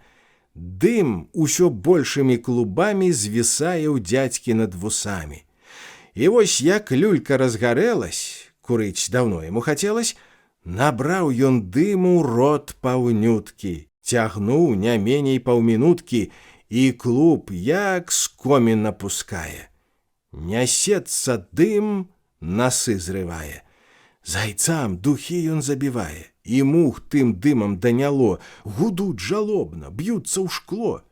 Падняўся кашаль між зайцамі, і ўсе зашморгалі насамі. «Ой, фе, не вытрываць, ратуйце, хоць нашу старасць пашкадуйце!» Крычаць зайцы ўсе ў адзін голас і на бародах скубуць волас. А дзядзька пыхкае клубамі і смех хавае пад вусамі. Ды ў гэты момант з карыдора пачуўся голас кандуктора і грук у дзверы кулакамі. «Эй, ты там, торба з кутасамі! Якога чорта гэта смаліш? Ты мне вагон увесь разваліш. Пакінь курыць, бо і праз дзверы праходзіць дым сюды без меры. Але і дым аж з ног скідае. Ну проста нос табе зрывае». Кантроль, даў Бог, прайшоў удатна. Вайшлі ў вагон. І так прыятна ў вагоне дзядзьку паказалась. Прад ім раўніна рассцілалась палёў, засеяных хлябамі. Загоны стройнымі радамі Антосю вочы весялілі, і на працягу цэлай мілі узад пачціва адхадзілі і расступались прад машынай, як кавалеры прад дзяўчынай ці як прад свёкрам маладзіца. Яна ж, як вольная арліца, ляціць стралою, грозна дыша і сівым дымам цяжка пыша. І кожны міг каля чыгункі з'яўлялись новыя малюнкі. Слупы мільгалі верставыя, дарожкі, сцежачкі крывыя, што чуць заметна з-паміж збожжа віліся істужкаю прыгожа. Лясы, гаёчкі вынікалі, і цэрквы вежамі блішчалі ў жывых вянках бяроз і клёнаў, і па кручастых рэчак гоны, і мігацелі сёлы, дворы, сады, курганы, касагоры. Ото разгон, і шыр якая! З сабою дзядзька разважае. Зірнеш, не згледзіш канца краю. І гэта ўся зямлі армада, гаспадара цара аблада. Вялікі ён багач на свеце, ды толькі бедны яго дзеці. Ядуць хлябок яны з мякінай, зайцамі ездзяць на машыне. Якія дворы, Боже мілы! А ўсюды бедны люд пахілы, кішыць гаротны, як мурашкі. І ўздых, задушаны ды цяжкі, гатоў з грудзей яго прарвацца, на гоман думак адазвацца. Эх, дзецца людзям бедным недзе. І ўспомніў дзядзька, куды едзе, і што яму ў той вільні трэба. Эх, цяжка ты, скарынка хлеба, пакуль пачуеш кроплю сілы, то банк мо выматае жылы, налогам, гербавым там зборам, не развітаешся ты з горам і пусціць жыць, бадай не голых. У гэтых думках невясёлых Антось да вільні пад'язджае і свой гарнітур папраўляе.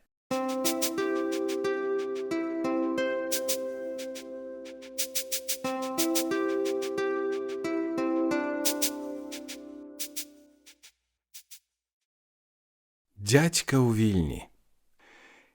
І не спынілася машына, а ўжо пайшла мітусяніна. Хватаюць клумкі пасажыры, пад рукі б'юць зайцы праныры, паны складаюць чамаданы, лупкі, каробкі, дзе схаваны паненак розныя прыпасы, для завівання, для падкрасы, каб трохі зменшыць перашкоды, пахібкі матухны прыроды. Срэдь люду рознага і панства і між усякага ўбранства відна і дзядзькава апратка, пельчак і шапачка-аладка. Машына стала. Валіць валам люд у тунэлі пад вакзалам, а з ім і дзядзька цісне збоку, ад шэрых світ непадалёку. Яшчэ ніколі дзядзька зроду не бачыў гэтулькі народу, паноў, чыноўнікаў багатых, такіх таўшчэразных, пузатых, што можна б смела з'есці булку, каб абысці гэту качулку. І выступаюць такім тузам, ідуць, не бачаць ног за пузам, аж дол каменны чуць не гнецца, як студзень карк яго трасецца. Ото паноў! О, Божа мілы, якія гладкія хрылы, якія вусы і бароды, паставіць бы іх у гароды, ні вераб'і і ні вароны не смелі б сесці на загоны. І процьма-та ж іх тут якая, у мыслях дзядзька разважае, а морды ззяюць, як пад лакам, відаць, жывуць яны са смакам, а ўзяць паненак, ажно ззяюць і ходзяць долу не чапаюць, так лёгка, плытка, далікатна, як бы матыль, то і акуратна. Ды што рабіць дачушкам бруку? У гэтым іх уся навука. Растуць, як краскі ў добрай долі, не трэба ісці з сярпом на поле, дзе праца ўсю красу знімае, а ржышча ногі прабівае. Ідзе наш дядька і баіцца, каб часам як не памыліцца і не ступіць каму на ногі, і каб не збіць каго з дарогі. А боты, падлы, ну відочна, не так, як людзі ідуць, нарочна. На ўвесь вакзал грымяць насамі, як конь патоку капытамі. Дзівіўся дядька тут нямала, ідучы тунелем да вакзала. Як хітра, мудра збудавана, як чыста, хораша прыбрана, а колькі вулачак і ходаў, палітурованых усходаў. Там, угары над галавою, ідуць вагоны чарадою. О, хітры свет, на штукі здаўся! Тунель тым часам раздзяляўся, і вал сярмяжнага народу ідзе да правага праходу. Паны налева важна садзяць, дзе іх сярмяжнікі не здрадзяць ні пахам дзёгцю, ні карчагі, ні відам латанай сярмягі. Як выйшаў дядька наш з вакзала, яму аж моташна нейк стала. Такое пекла, шум страшэнны, застой паветра і дух дрэнны. Народ таўчэцца каля конкі, па бруку б'юць падковы звонка, грымяць павозкі, буды, колы, аж проста глушаць балаголы. І гэта процьма ўсякіх зыкаў злілася ў гул адзін вялікі, дзе з непрывычкі вуху цяжка, дзе б'юць па сэрцы яны важка. Снуе народ, як на пажары, пад ім аж гнуцца тратуары. Эй, Божы люд, якая сіла цябе віхрамі закруціла? Куды ты ідзеш, чаго шукаеш? Які ты ў сэрцы смутак маеш? Куды вядзе твая дарога? Чаму задума і трывога пячаць на твар твой палажыла? Чаго глядзіш ты так няміла? Няма ў тваіх вачах прывету, як бы не рады сонцу свету. Ідзе народ, як хвалі мора, як хмары ў небе на прасторы, адны другім усе чужыя. Ідуць старыя і малыя, ідуць, шнуруюць чарадою, заняты кожны сам сабою. І дядька з гэтым людам зліўся, як зерня ў зернях загубіўся. Быў дядька ў пушчах, у барох, і расчытаць іх голас мог, і старасвецкімі дубамі каротка знаўся, як з сябрамі. А тут адзін, бо ўсе чужыя, не знаеш, хто яны такія, і сам для іх ты чужаніца. На камяніцы камяніца, не згледзеш неба край за імі, і ціснуць сценамі сваімі. Ідзе так дядька, і па бруку адзін за 10 робіць груку. А дзе ж той банк? Карціць пытанне. Так правандруеш да змяркання, а сам туды не пападзеш і толькі дзень дарма звядзеш. Ды дядьку страшна прыступіцца, спытаць людзей ён тут баіцца, бо ўсе такія надзіманы, і хоць бы твар адзін рахманы, або свой брат мужык трудяга, нідзе не свеціцца сярмяга. І дядька наш стаў прыглядацца, у каго б дарогі запытацца, бо ён зрабіў адну ўжо спробу, спытаў чумазую асобу, ды тая так яму сказала, што лепш бы ёй няхай зарвала. Тут дядька кроку падбаўляе і пана з цэшкай наганяе. Ступіў яшчэ ён колькі крокаў, да пана коціцца ён бокам. А пан не бачыць ці не хоча глядзець, як дядька наш клапоча і ў ім патрэбу дужа мае, ідзе і палачкай махае. Тут дядька трошачкі прыгнуўся, рукою пана дакрануўся. «Скажы, паночку, як далёка зямельны банк?» Пан кінуў вока на дядьку скрыва, так і строга. «Спытай аб тым гарадавога», сказаў, і кроку пан прыбавіў, як бы пытаннем абяславіў яго наш дядька прад панамі, прад тымі вось капелюшамі. Ото завіў, настроіў лыжы, як бы чарцяка той ад крыжа. Антось сабе сам усміхнуўся і на ўсе бокі азірнуўся, як бы хацеў сказаць: «Глядзеце, якая цаца ззяе ў смецці». Памалу стаў ён разглядацца. Што, няма чаго баяцца. Ідзе вальней, глядзіць смялей.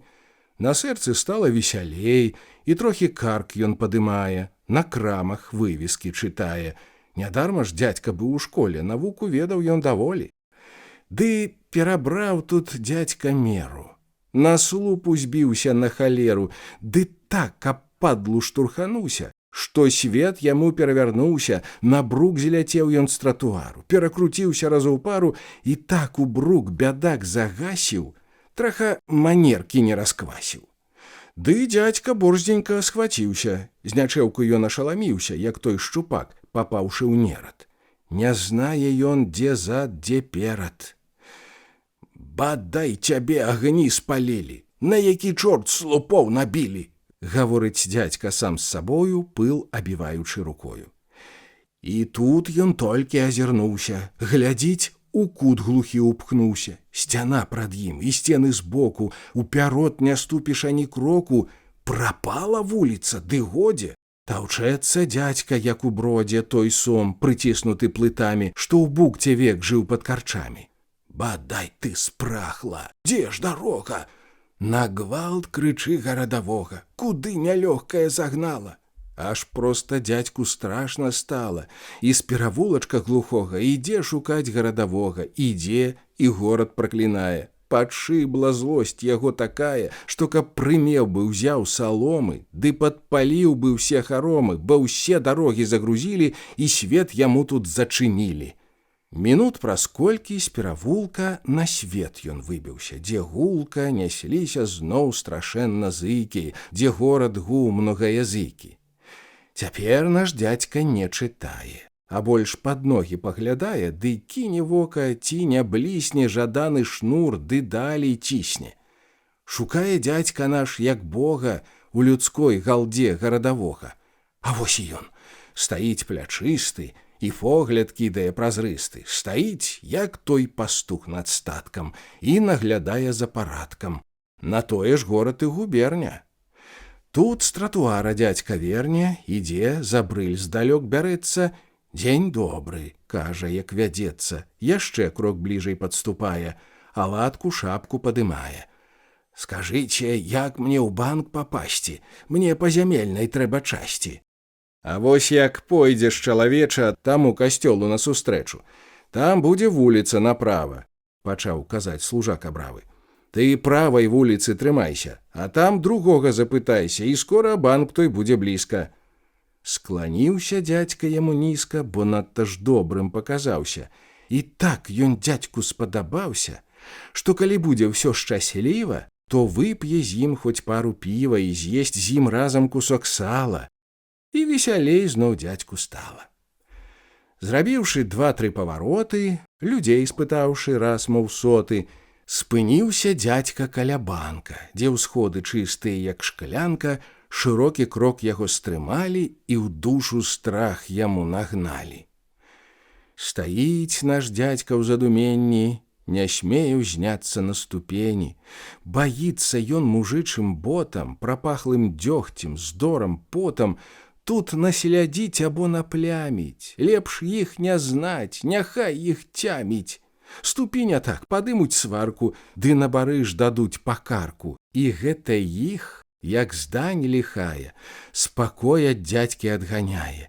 Іх нешта злое, цемень сіла, што душу дзядзькаву муціла. Іх гэта тое, што варожа, і ў рог барані сагнуць можа. Ды дзядзька страх перамагае, ён шапку загадзя знімае, па ўсходах чыстых, як мурашка, паўзе ўгару, ступае цяжка. Забіты дух яго вякамі ўжо чуе страх перад панамі. У прасторнай чыстай светлай залі паны туды-сюды снавалі, развязна, моцна гаманілі, цыгары доўгія курылі, а дзе каторы шарганецца, каля яго прыслужнік трэцца і падае яму адзенне, а сам пакора і жычэнне. А пан той руку ткне ў кішэню, яму дзясёнтку суне ў жменю. Прыслужнік, чуць не прысядзе, аж смех бярэ на гэта глядзя. Але і паны не ўсе тут роўныя. Адны з іх круглыя, як броўныя, ідуць спаважна, у перавалку. Другія выпетрылі ў палку, адны трымаюць нос высока, другія ў дол спускаюць вока. Апроч паноў у гэтай залі і мужыкі ў кутках стаялі, і людзі простага больш звання таўкліся ў банку ўжо ад рання. Між імі гоман ціха вісне, туды і дзядзька Анто сцісне. Прыйшоў, суседзяў змерыў вокам і да сцяны прыпёрся бокам.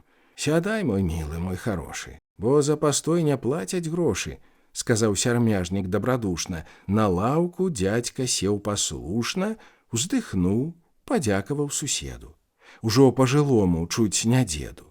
Пайшлі пытаць адзін другога, хто ён, адкуль, сяла якога, губерні, воласці, павету. «Прыехаў я сюды з-за свету, з-пад самых стоўбцаў, чулі, можа?» Не здаралася, нябожа. «А самі скуль вы?» «Я з-пад Ліды, з сяла Вялікія Дзяміды», ён Грышкам Верасам назваўся. «Яшчэ саўчора затрымаўся. Пустая справа, ды і тую не давядзеш ты да ладу. Гадоў са 2 яе вяду, як тут не ладжу, не мяркую. Эх, мілы мой ты, за панамі няма прадыху. Хто з грашамі і мажа збоку, то і едзе. Так вось і робіцца, суседзе». Ён знаў чыноўніцкія сеці, нядарма ж соваўся па свеце, зямлі шукаючы з сябрамі, і добра знаўся з пісарамі. «Вам трэба з банка разрашэнне. Пішэце, мілы мой, прашэнне. І калі хочаце параю, Пісарчука такога знаю, што вам прашэннейка за злоты напіша з мілаю ахвотай.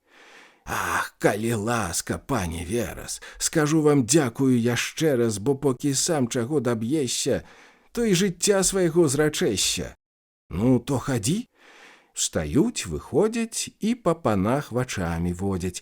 І каля століка пустога, там не было цяпер нікога, апроч бутэлечкі чарніла з шырокім донечкам без рыла, сябры спыніліся маўкліва. «Вам што?» — пытае іх пачціва сам Пісарчук. Ён стараваты і росту нізкага, кашлаты. І вынік ён перад сябрамі, як тая порхаўка часамі па цёплым дожджыку з зямлі. «А вось да вас якраз прыйшлі». Тут дзядзька ўперад выступае і просьбу ціха выкладае. «Пастойце ж трошкі, пачакайце, а вось вам крэселца, сядайце».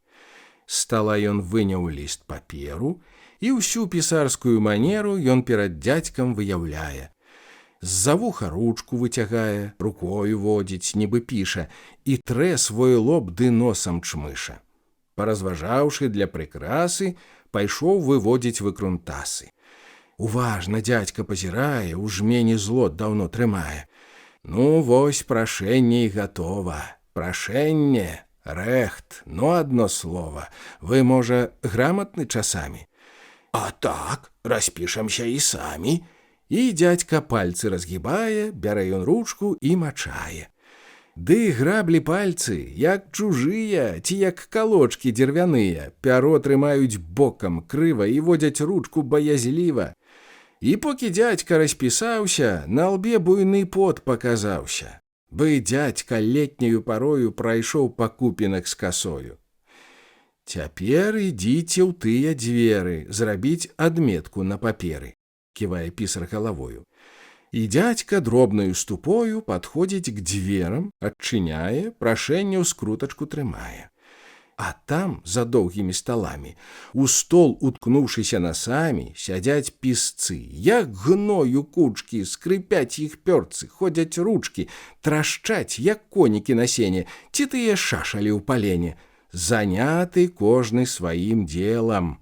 Ступіў наш дзядзька крокам смелым, ідзе к сталу, што быў пабліжэй, да барады з чырвона-рыжай, і перад тою барадою схіліўся нізка галавою. Чыноўнік буркнуў штось сярдзіта, як той япрук каля карыта, але прашэнне ён прымае, насупіў бровы і чытае. «Ідзі ў той стол, налева, трэці», — махнуў чыноўнік барадою, як саламяную мятлою. «Адкуль яны бяруцца, чэрці?» — прамармытаў руды пісака. Пайшоў наш дзядзька небарака, на стол паказаны трапляе, ды зноў там галаву скланяе і перад новым палупанкам стаіць, прыгнуўся абаранкам. Чыноўнік толькі лыпнуў вокам і павярнуўся к дзядзьку бокам, ды водзіць пёркам па бумазе, ужо такі пачот сярмязе. Стаіць наш дзядзька, не адходзіць. Ну што ж, няхай пяром паводзіць, не на дажджы я часу маю, не пан я, трохі пачакаю. Чыноўнік лыпнуў зноў вачыма, як бы на цёшчу ці айчыма. Зноў у паперы ён уткнуўся, а дзядзька наш не зварухнуўся. Злаваць чыноўнік пачынае, што дзядзька вытрыманасць мае. Чыноўнік злосны не стрымаўся. «Табе чаго тут?» – запытаўся, сярдзіты, поўны нецярпення. «Наконт зямлі, вось і прашэнне», – гаворыць дзядзька так салодка, як толькі можна, ды каротка, яго чыноўнік злы спыняе. «Няважна справа, пачакае, прыйдзі сюды праз 3 гадзіны». Вздыхнуў Антось ад той навіны. «Ось дзе выжыга, ось бізун, бадай цябе забіў пярун. Чакай дабра ты ад хамулы, няхай табе дасць Бог 3 скулы, няхай цябе водзіць сляпога, як водзіш ты за нос другога». І як не кляў ён гэту п'яўку, ды мусіў даць рубля за спраўку.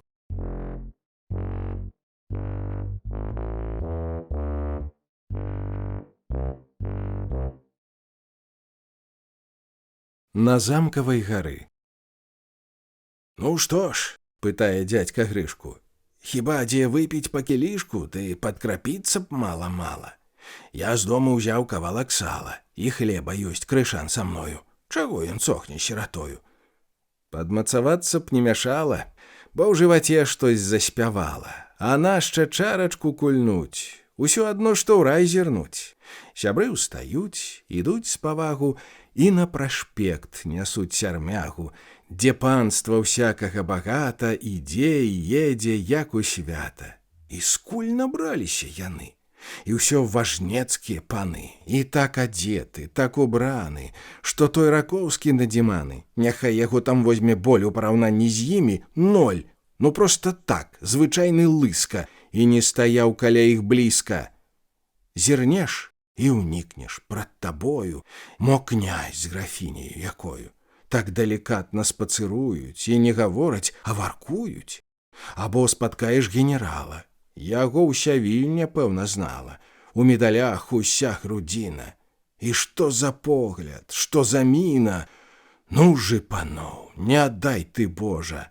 Антось трымацца ледзьве можа, няхай ім дрэннае прысніцца, каб тым панам не пакланіцца. Ды Верас з дзядзькі тут смяяўся. Ты не ўважай, што ён убраўся, гальштук павесіў і манішку, а каб раздзець яго братішку, то, пэўна, ходзіць без кашулі, на ланцужку кусок цыбулі. Па віду пан і ходзіць панам, а спіць, напэўна, пад парканам, таго і глядзіць, каб што ўварваць. Такіх паноў хоць гаці гаць.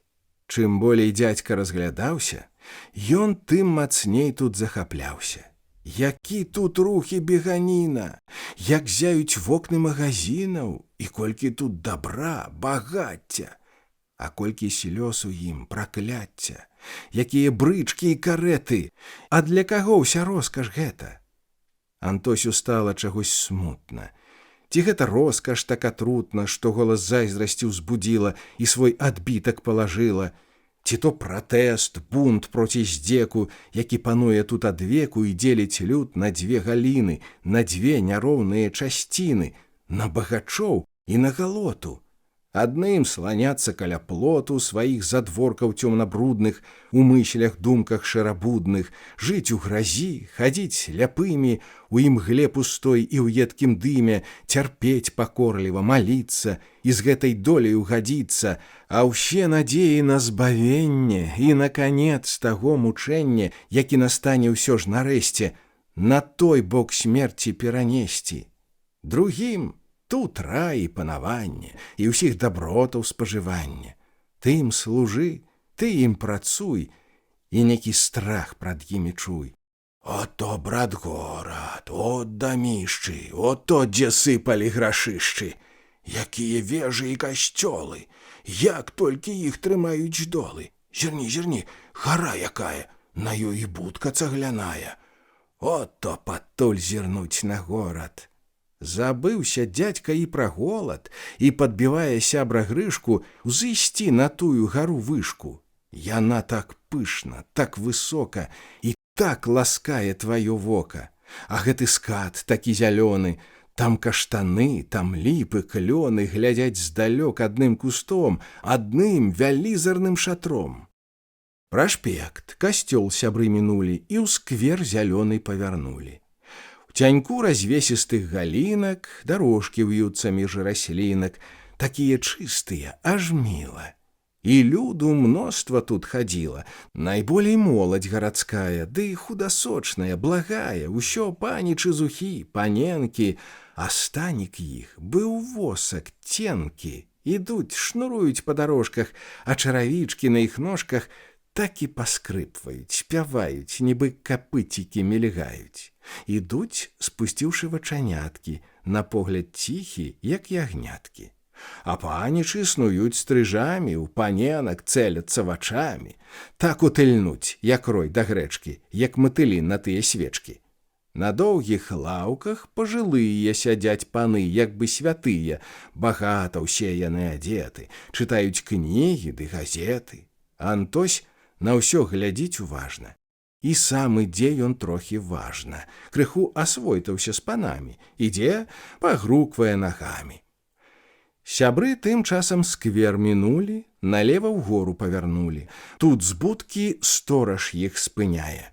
«Куды ідзяце?» – сяброў пытае. «Куды ж? На гору ёсць вядома.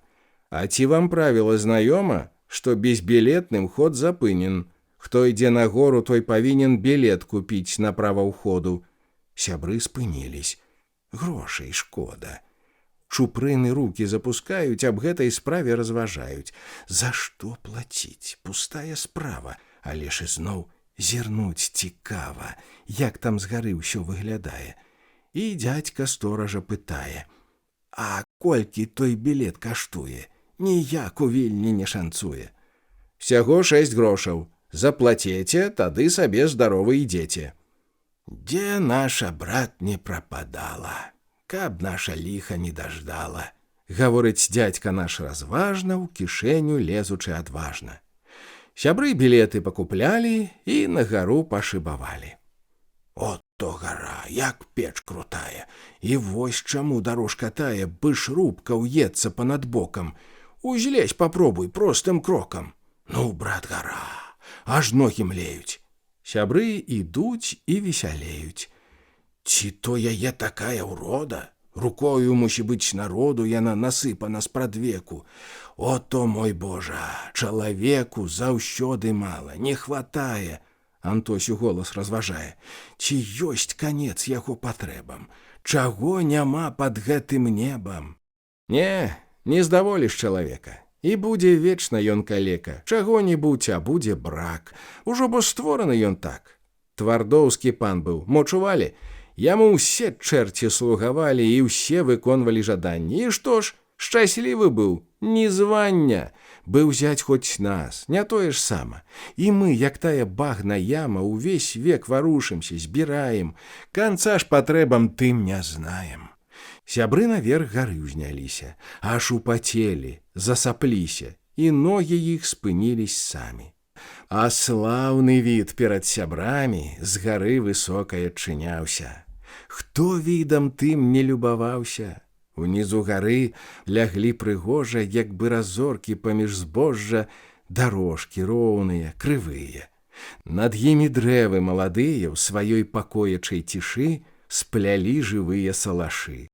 Агромны горад, цесна збіты, увесь блескам сонейка заліты, займаў узгоркі і нізіны. Дамы стаялі, як віціны, то ўдоўж, то ўпоперак радамі, то закрываліся садамі, абодзе ўзгоркам крутабокім. А дзева з панам адзінокім, расцерабіўшы сабе пляц, як горды пан стаяў палац. Будынкі цесна ўрад стаялі, як бы адны другіх трымалі ў часе нейкай небяспекі і асталіся так навекі. А між высокіх дамоў градак, свой пэўны маючы парадак, веліся вулачкі так гэтак густою тканню цёмных калетак. Угары, высока над дамамі, пазалачонымі крыжамі, блішчалі цэрквы і касцёлы, узняўшись к небу галавамі, на сонцы ззяючы вярхамі. І гоман іх званоў вясёлы, у паветры гуў таемна, злучна і заміраў дзесь мілагучна. Налева, між гор крутабокіх, у берагах сваіх высокіх, па камянях бытая змейка, велася шумная вілейка і, закруціўшыся дугою, знікала зараз за гарою. А справа ўніз свабодным махам лягла другая рэчка шляхам, як бы сталёвая пружына. То Вілія, Літвы дзяціна, няслася пышна між абрываў бліскучай стужкай гожых звіваў, як бы жывое срэбра. Хвалі на сонцы песцілись, дрыжалі. Так майскім днём дрыжыць лістамі, абліты сонейка агнямі, зялёны клён і пышна зяе, на сонцы лісцікі купае. Па левым беразе ў шнурочак зялёных дрэў пралёг радочак, як стрэлка, роўненька, пад меру, як тыя буквы на паперу. Дамы, каменныя грамады, палацы, пышныя пасады, крутыя горы з жоўтым скатам, пяскамі, глінаю багатым, увесь правы бераг абступалі, у рэчцы цені іх дрыжалі. І адбівались бы ў люстэрцы, у вілі іх мурынак перцы, што віслі белай чарадою высока ў небе над зямлёю. А там, за горадам, так здатна і так прыгожа, так прыятна, узгоркі леглі ў сіняй далі. Па іх адложыстых уклонах любоўна ветры па загонах жытцо, ярынку чуць гайдалі, як нянька добрая ці матка ў калысцы гойдае дзіцятка. Палоскі нівак ішлі абрусам, гаі, лясочкі з дольным вусам у палях то тут, то там чарнелі, як бы на сонейку гарэлі. І ў абразах тых самавітых палёў, задумаю спавітых, пачулись родныя павевы і дарагія сэрцу спевы для мужикоў, сыноў заўзятых, палёў, лясоў, лугоў багатых. Там іх душа і там іх думы, ім далей хочацца ад шуму траскучых вуліц, перавулкаў, ад пылу, смроду закавулкаў, а на гары было спакойна. Чуць далятаў сюды нястройна, далёкі шум і той змякчаўся, сюды нейк боязна ўрываўся. Гара спакойна пазірала, маўклівасць важную хавала, як сведка той вялікай справы, што для пустой людской забавы ніколі вусн не раскрывае і моцна тайнасць ахраняе. Ну што, Антоні, надзівіўся? Ад думак Верас абудзіўся. Ці не пара б пасілкавацца? Бо трубіць чэрава прызнацца. Так, час ісці глядзець даволі, бо не нагледзішся ніколі. Сябры назад з гары звярнулі, шырокім крокам сціганулі. Пастой, а там што? Там гармата. Чаму ж няма пры ёй салдата? Пытае дзядзька. Мо старая, а мо фальшывая якая? Не буду спрэчвацца заўзята. З такой гаворкай да гарматы прыйшлі яны і важна сталі. Гармату доўга разглядалі, глядзелі ззаду і з бакоў, аб ёй сказалі колькі слоў. Калёсы дзядзька разглядае і бліжэй падступае. Хацеў яе яшчэ пагладзіць. Ой, не чапай, а то рассадзіць. Няхай яна, брат, лепей спрахне. Зачэпіш падлу, ды як гахне. І вочы высмаліць, і кішкі. Шпурне, глядзі, аж на лукішкі. О, з ёю, брат, такія штукі. Спаўжаўся дзядзька, борзда рукі рвануў назад, як ад гадзюкі, ды так, што Грышка стаў смяяцца. Хадзем, брат, лепей сілкавацца.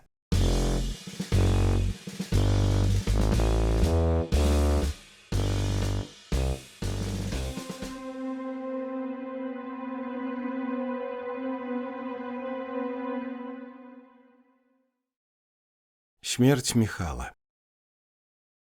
Канец.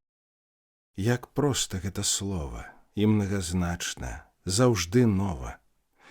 Як часта мы пад крыжам мукі, у тамленні духу зносім рукі і вочы поўныя гарэння і прагнем мігу вызвалення. Шчаслівы міг, бо палі путы, канец. І нейкі круг замкнуты, у небыццё ідзе і гіне, каб месца іншай даць часіне. І вера ў той канец няўхільны знішчае тлен гнілы, магільны.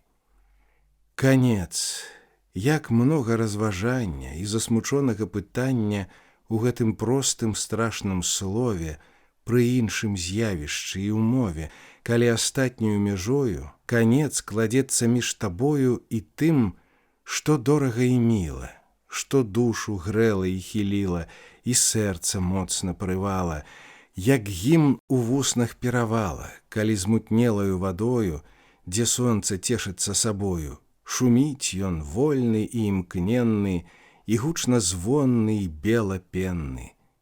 І ты, маё апавяданне, жыцця адбітак, разважання, нязжыты след прасцяцкай долі, адвечны водгук праўды, волі, ужо бачыш дзень свайго змяркання.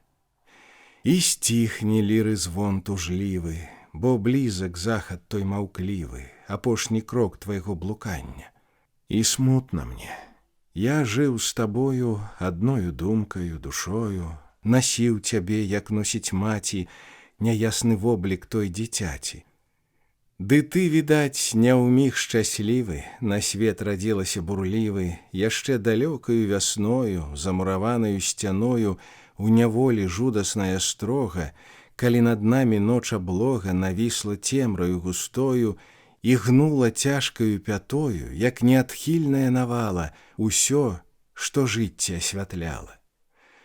Ды ноч мінулася памалу, у агульным жыцця перавалу, а там дарога, зноў дарога, разлука з краем і трывога, і паднявольнае блуканне, і гэта нуднае змаганне за інтарэсы жывата, ды зноў варожая пята.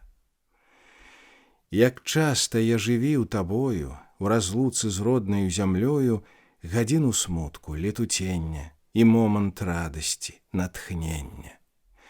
Святым агнём душа палала, і злучнасць згоду адчувала таемных чараў сугалосся, і чула шум тады калоссяў на родных гонях на далёкіх, і песні жнеек яснавокіх. А выгляд горак крутабокіх, лясочкаў, хвоек кучаравых, такіх прыветных і ласкавых, як дабрадушныя бабулі, і грэлі сэрца, і гарнулі, у вачах стаялі, як жывыя. Дрыжалі струны гаваркія, у агульны тон суладдзя гралі, і на нявідныя скрыжалі трох неажыццяўленых слоў пісалі напісы вякоў. Ды так, часіна развітання, апошні крок твайго блукання. З зямлёю клопат быў вялікі. Прыйшлося ездзіць да хадыкі, ды варушыць і галавою над гэтай справай грашавою. А грошы ішлі, плылі, як селіна, аж высякалася чупрына і брала нейкая нудота, і адпадала ўся ахвота зямлю купляць і нават жыць. Такая хваля набяжыць. А колькі гэтай валакіты! І ўсе на грошы прагавіты, таму рубель, таму дваццатку, а ўсё няма ладу парадку, куды ні кінься і не ткніся, бадай яны былі звяліся, і ўсе натарусы, канторы і іх пісакі-кручкатворы. Вандруеш быў той чартавіцы, ці дурань сам, ці ўсе дурніцы, ці проста кпяць з цябе дурнога, бо ты не ведаеш нічога, а толькі грошы выцягаюць, але на грош не памагаюць.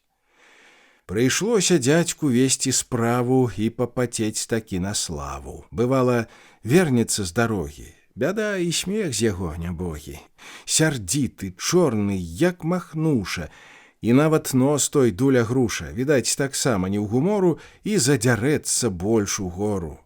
Малыя шэранькія вочкі яшчэ больш звужваюць куточкі, глядзяць з-пад броў зусім панура, і ўся выраза яго хмура.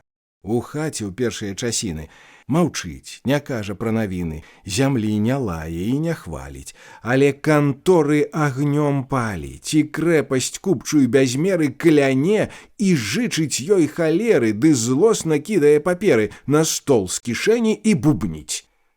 Да дзядзькі страшна прыступіць, але патроху і памалу ён траціць імпат і запалу, у яго душы сціхаюць громы, ён зноў такі, як нам вядомы, лагодны, добры, клапатлівы, на ўсё спагадны і руплівы.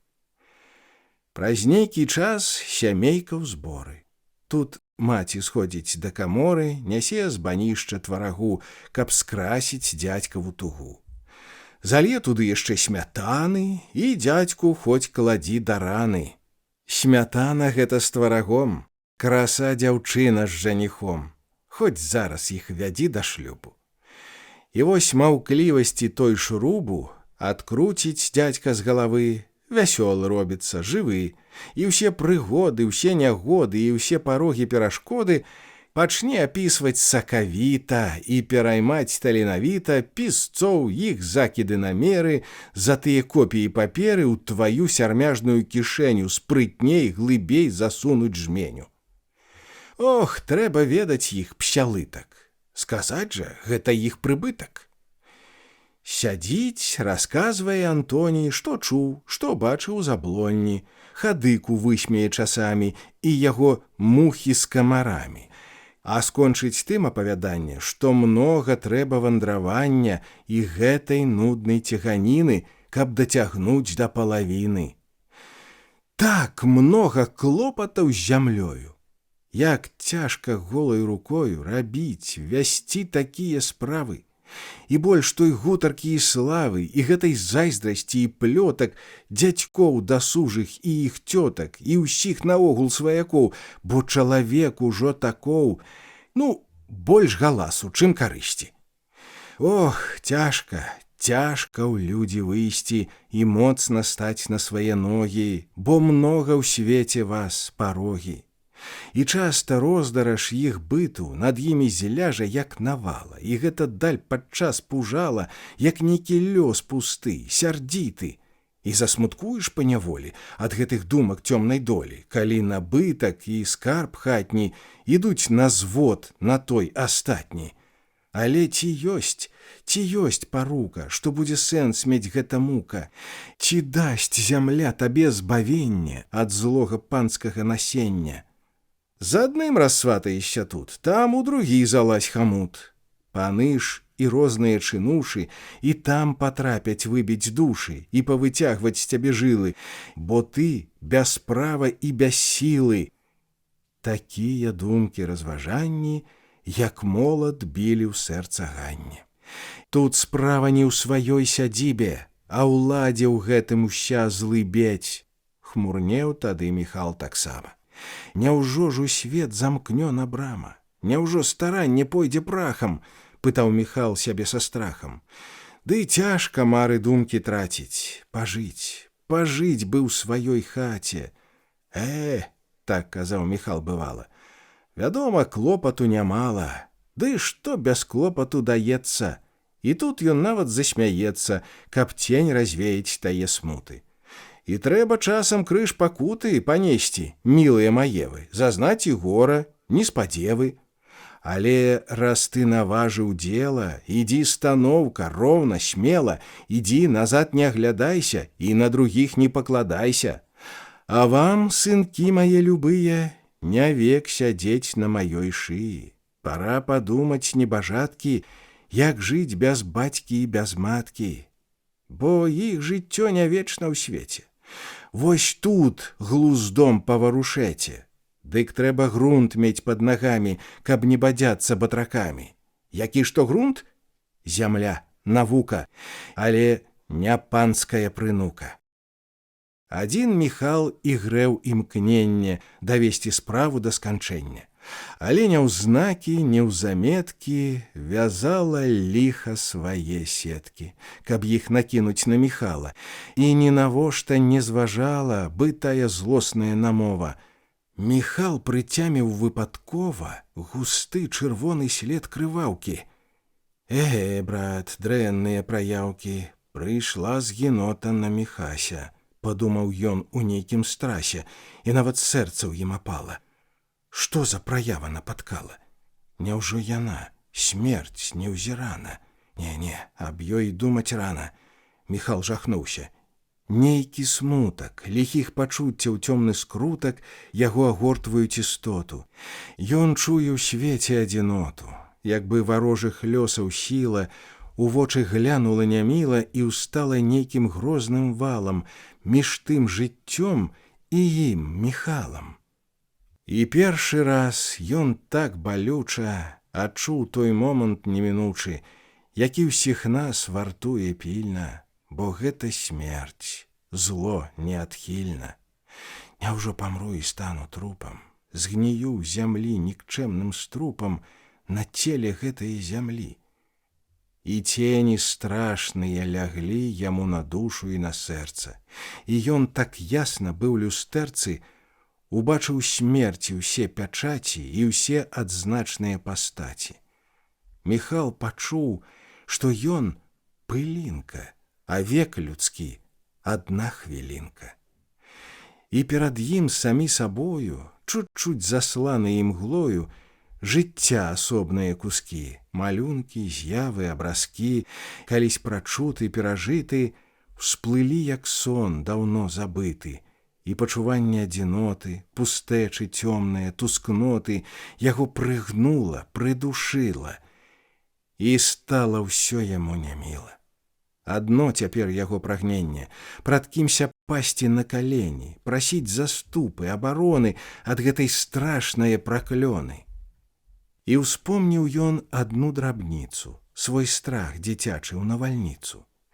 Жахліва ночка была тая, гэту ноч ён памятае. Прачнуўся шум, бразгочуць шыбы, гарыць паветра іх сялібы агнём сляпячым, сіняватым. Старыя вербы каля хаты гудуць і гнуцца ва ўсе бокі, над долам стелюць верх шырокі і круціць бура ім галіны, кудалаціць, крышыць верхавіны, бырве іх вострымі зубамі, а гром цяжэрнымі клубамі зямлю, здаецца, прабівае, і стогне хатка іх старая, і ўся трасецца, бы націна. А ён, малы, як ліст асіны, дрыжыць ад страху, жмецца, плача. Засні, мой хлопча небарача, не бойся, мілы, ты са мною. І матка цёплай рукою яго за шыю абнімае, а ён да маткі прынікае. І ўжо не страшна бура тая, бо ён захован, повен шчасця. А да каго цяпер прыпасці? Каго прасіць, каму маліцца і як ад смерці бараніцца? А можа, гэта так пустое? Пэўна, глупства там якое, бо нават следу няма болю, і ўсё нарэшце ў Божай волі. У ім абуджаецца надзея, адводзіць страх той, сэрца грэе, як сонца землю пасля буры, бо так заложана ў натуры. Ды тое ліха было ўпарта, і строіць жартаў з ім не варта. Праз нейкі час, ужо пад зіму, Міхалу моцным быў абніму хваробы цяжкай і паганай, неспадзяванай, негаданай. І гора ў тым, хвароба гэта даўно цягнулася, не з лета, і ў тым была яе і сіла, што незаметна налучыла, і з патайка гадоў праз колькі яе жывілі манаполькі, пакуль яна не разнялася і не зваліла з ног Міхася. Спярша Міхал перамагаўся, і той хваробе не даваўся, а потым кінуўся і ў лекі, больш саматужныя аптэкі, піў зёлкі розныя і травы, ды не палепшваў свае справы. Да дактароў ужо па часе вазілі хворага Міхася, вазілі ў холад і ў марозы, а ліха боль свае занозы глыбей у цела запускала, і ўжо з тых лекаў толку мала. Ляжыць Міхал маўклівы, смутны, і вочы выцвілі і мутны, у глыб душы глядзяць гаротна, глядзяць тужліва і маркотна. І горка гэта сузнаванне, што ад жыцця ты ўжо адсечан, і нават, можа быць, адмецен, і блізак час яго сканання. Жыццё ж ішло, як і звычайна, крыху марудна, аднастайна, калі трушком, калі ступою, сваёю бітаю трапою. А з гэтым жыццем нага ў ногу, як бы ў адну ўсе ішлі дарогу. І толькі ён, адсталы, хворы, папаў у нейкія зажоры і лічыць нудныя часіны. Ён моцна выбіт з каляіны, і тым жыццём ён не жыве. Другія думкі ў галаве, зусім другія пачуванні, другі настрой і разважанні. І тое, што даўней бывала, яго так моцна захапляла, цяпер здавалася няўзрачным і непатрэбным і нязначным. Яго цікавіць лёс уласны, лёс пагражаючы, няясны, зацята схованы, замкнёны, быкара цёмнае праклёны, што кожны момант над табою звісае страшнаю марою, і кожны час яна гатова, свядома або выпадкова, узнесці грозна булаву і апусціць на галаву і разам скончыць адным махам, жыццём і з цёмным гэтым страхам. Але што ёсць там за заслонай, за гэтай сцежкаю замкнёнай? Няўжо пустэлі мрок разліты, канец астатні, ноч нябыту? Міхалу вусцішна і жутка, і сэрца стукае ў ім путка. Ох, страшна гэта ноч пустэля. Яна ў пякельны мрок засцеля яго жыццё і гэты свет. Сатрэцца, згіне яго след у тым сусветным праху смерці, як бы і не жыў на гэтым свеце. Ён чуе страшнае тамленне, яго жахае зніштажэнне, ён хоча жыць. Прэч, цені змроку, там сэрцу цяжка, цёмна воку, і гэта там ён адпачыне? О, не! І кроў у жылах стыне, і сэрца ў страсе замірае, і пот халодны выступае. Якая гэта недарэчнасць! Хіба ён жыў? О, вечнасць, вечнасць! Як зразумець цябе і змерыць, і каго слухаць, каму верыць? Міхал ахоплен цёмнай хваляй, не хоча думка ісці ўжо далей, ён хоча сцішыць жудасць тую, ён прагне чуць душу жывую. Ну, што ты, маці, ты б прысела? Да жонкі мовіць ён нясмела, а вочы просяць спачування, жывога слова, спагадання. І ёй таксама не салодка, каротка, песня ты, каротка, і заціхаеш так не ў часе. Баліць ёй сэрца аб Міхасю. Яна адгадвае душою, у якім ён цяпер настроі. І цяжка ёй. Яна ўздыхае, ідзе, сябе перамагае, і горла ціснуць ёй залозы, і волі просяць слёзы.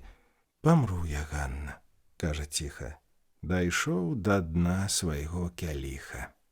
Міхась глядзіць кудысь далёка, і нудна ёй ад таго ўзроку. Надзеі гіне рэштка тая, і большы смутак пашыбае. Міхал здзівіўся, ён не тое хацеў сказаць, а штось другое, ды так сказалася. Ну што ж? Не думай гэтак ты, нябож, ці мала людзі так хварэлі. Хварэлі годы, не нядзелі, такіх здарэнняў вельмі многа, але ачуньвалі нічога. І ты, дасць Бог, на ногі станеш. Пяройдзе ліха, ачуняеш. Міхал глядзіць ёй пільна ў вочы, штось расчытаць па твары хоча. Але з усмешкаю крывою трасе адмоўна галавою. Пацеха знаць яму малая, і погляд дзесь ізноў блукае, але не тут, а там, далёка. Слязою мгліцца яго вока, ён штось яшчэ сказаць імкнецца, і цень на твар яго кладзецца. З двара ўваходзіць дзядзька ў хату, ідзе прамовіць слоўка брату. Антось гаворыць смела, стала, каб падбадрыць крыху Міхала, надзею добрую падаць і думкі смутныя прагнаць. «Як пачуваешся, Міхале? Мацуйся, браця, з мала-маля. А дзень які? Эх, дзень харошы. Пайсці б цяпер, брат, па парошы». «Так, брат, пайду ды ці вярнуся. Якраз патраплю да Пятруся ў церабяжы пад крыж хваёвы», – сказаў Міхал у тон размовы, бы то звычайнае здарэнне, сказаў з усмешкай засмучэння. «Ну ўжо і пойдзеш, Не, брат, дудкі, аб тым паходзе няма і чуткі. Яшчэ паходзіш за сахою, і над уласнаю зямлёю ты папацееш і нямала. На картах бабка так казала. Не, жыць, брат, трэба, і жыць многа. Антось гаворыць, а ў самога на сэрцы стала штось трывожна, бо спадзявацца ўсяго можна. За кожным ходзіць смерць ляпіцца. І дзіўна рэч. Цяпер драбніца, ці проста рысачка якая, значэнне сэнсу набывае і з гэтай смерцю сувязь мае, ці куры ў хаце сваім дурам падымуць часам шурум-бурум, ці абярэцца з іх якая знячэўку пеўням заспявае для большай важнасці вагі, ці дзесь крумкач разок другі ў небе крумкне смутна глуха, ці ў юшках песню завіруха зацягне жаласна, нудліва, ці загугукае страхліва злы гэты дух, сава, начніца ў кустах альховых над крыніцай, угугукне так, што сэрца ные, або сабака той завые. Усё гэта дрэннае злучэнне, праявы страшнай абвяшчэння, і тую думку мімаволі на смерць наводзіць, як ніколі. А прыйдзе ноч, эх, ноч цямніца, зацятых страхаў таямніца. Глядзіш у вокны ты варожа, свайго цямнюсенькага ложа, і за вуглом стаіш тулягай, відаць, з нядобрай развагай. У мярцвячых лісцях зімняй стужы стаіўся месячык дасужы. На шыбах беліць ён палотны, такі тужлівы і маркотны. Міхал не спіць, а боль тупая яму пад сэрца падступае. Няма надзей, няма жадання. Цяпер на свеце ўсё дазвання яму не міла, не цікава, і сну няма, не лезе страва. Жыццё. Ды што жыццё такое?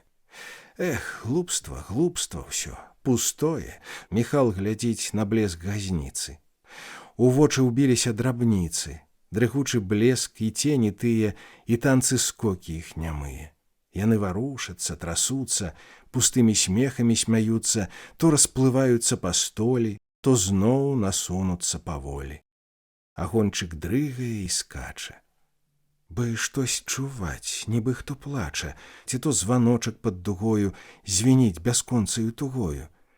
Там вочы нечыя міргнулі, і мыслі раптам скаканулі ў багны часаў і прастораў, бо ім няма граніц, запораў. Глядзіць Міхал, што за хвароба? Ён не адзін, іх дзве асобы. Адзін Міхал, нядошлы, млявы, другі здаровы і рухавы. Адзін ляжыць, другі вандруе, ідзе па лесе, у вус не дуе і не гадай ні аб чым. Дурны, не цяміць, што за ім таксама ходзіць хтось варожы, страшэнна здрадлівы, нягожы, у нейкім доўгім балахоне і водзіць пальцам па далоні. Кіўне смяшліва, знак паложыць, бы штось запісвае варожыць. Хто ён такі? Чаго ён хоча? Чаго схіліўся і шамоча? І нейкай тухаллю і тленню нясе ад чорнага адзення, і востры пах чуваць кадзіла. Ах, гэта ж смерць тут захадзіла. Ці гэта поп? І ўсё прапала. Няма і почуту Міхала. Куды ж ён дзеўся? Дзе ён? Дзе? Эх, быць бядзе, ну, быць бядзе. Ах не, унь ён воўкам стаўся. Бяжыць як можа, знаць спужаўся. Ой-ой, стрыжень, ён гоп туды. Ніяк не вылезе з вады. Капут. Міхал воўк прападае, пад лёдам знік, як мыш рудая, а ўсё вакол глядзіць здзіўлёна. І раптам нейкая заслона, чыёюсь страшнаю рукою, сінь неба, лучачы з зямлёю, ўсё пасуваецца бліжэй. Міхалу робіцца цяжэй, у грудях дыханне забівае, а ноч заслона націскае, і светлы круг, прамень пустыні, вось-вось у багне цьме загіне. Міхал крычыць і б'ецца ў страсе. Заслона чуть-чуть адышлася, ён вочы цяжка размыкае, у руцэ рука чыясь другая, і вочы поўныя пакуты, да мутных воч яго прыкуты. Зняможан цяжкім ён змаганнем, з глыбокім жалем, садрыганнем, ратунку просіць у людзей, у брата, жонкі і дзяцей, бо неба жорстка, неба глуха і не прыклоніць свайго вуха, хоць ты прасі, хоць ты малі, хоць грудзі рві і сэрца выні, ты не кранеш яго цвярдыні. Яно далёка ад зямлі, яно зацята, бо нямое, яно маўкліва, бо пустое. Ты пазнаеш мяне, Міхаська? Ён уздымае вочы цяжка, глядзіць на жонку. Ганна, маці, ратунку дайце мне. О, браце, ратуй мяне, ратуйце, дзеткі. Сляза палын балючай едкі на ўпалых вочах выступае. Міхал зяхае, заціхае. Ой, свечку, свечку, ён канае. На твары след пякельнай мукі, на грудзі палі яго рукі. Міхал яшчэ раз здрыгануўся, як бы адолець смерць памкнуўся, яшчэ раз вочы расчыняе, глядзіць бы штось прыпамінае. Ён цяжка дыша, духу мала, і ўсё адразу ясна стала. Антоська, родны мой, канаю, перагарэў, адстаў, знікаю. Вядзі ж ты, рэй, вядзі, адзін, як лепшы брат, як родны сын. Бог не судзіў мне бачыць волі і кідаць зерні ў свае ролі. Зямля, зямля. Туды, туды, брат, будуй яе, ты дай ёй выгляд. На новы лад, каб жыць нанова, не кідай іх, гах. І гатова. Ні слоў жывых, ні сэрца стуку. І халаднеючую руку Антось цалуе і рыдае, і к трупу з енкам прыпадае. У полі, пры дарожачцы пахіліўся крыж над магілаю. Беглі сцежачкі ў свет шырокенькі, прывялі ж яны к той магіланцы. Ой вы, дароженькі людскія, пуцінкі вузкія, крывыя, вы следам цьмяным снуяцеся і ўсё блукаеце бы ў лесе, вас горне шлях прасторнай плыні і далягляд ружова-сіні, дзе так панадна свеціць сонца, дзе думка тчэ свае красёнцы, каб новы свет жыцця саткаць, заспакаенне сэрцу даць і разагнаць яго трывогі. Прасторны шлях. Калі ты закрасуеш на зямлі і злучыш нашы ўсе дарогі,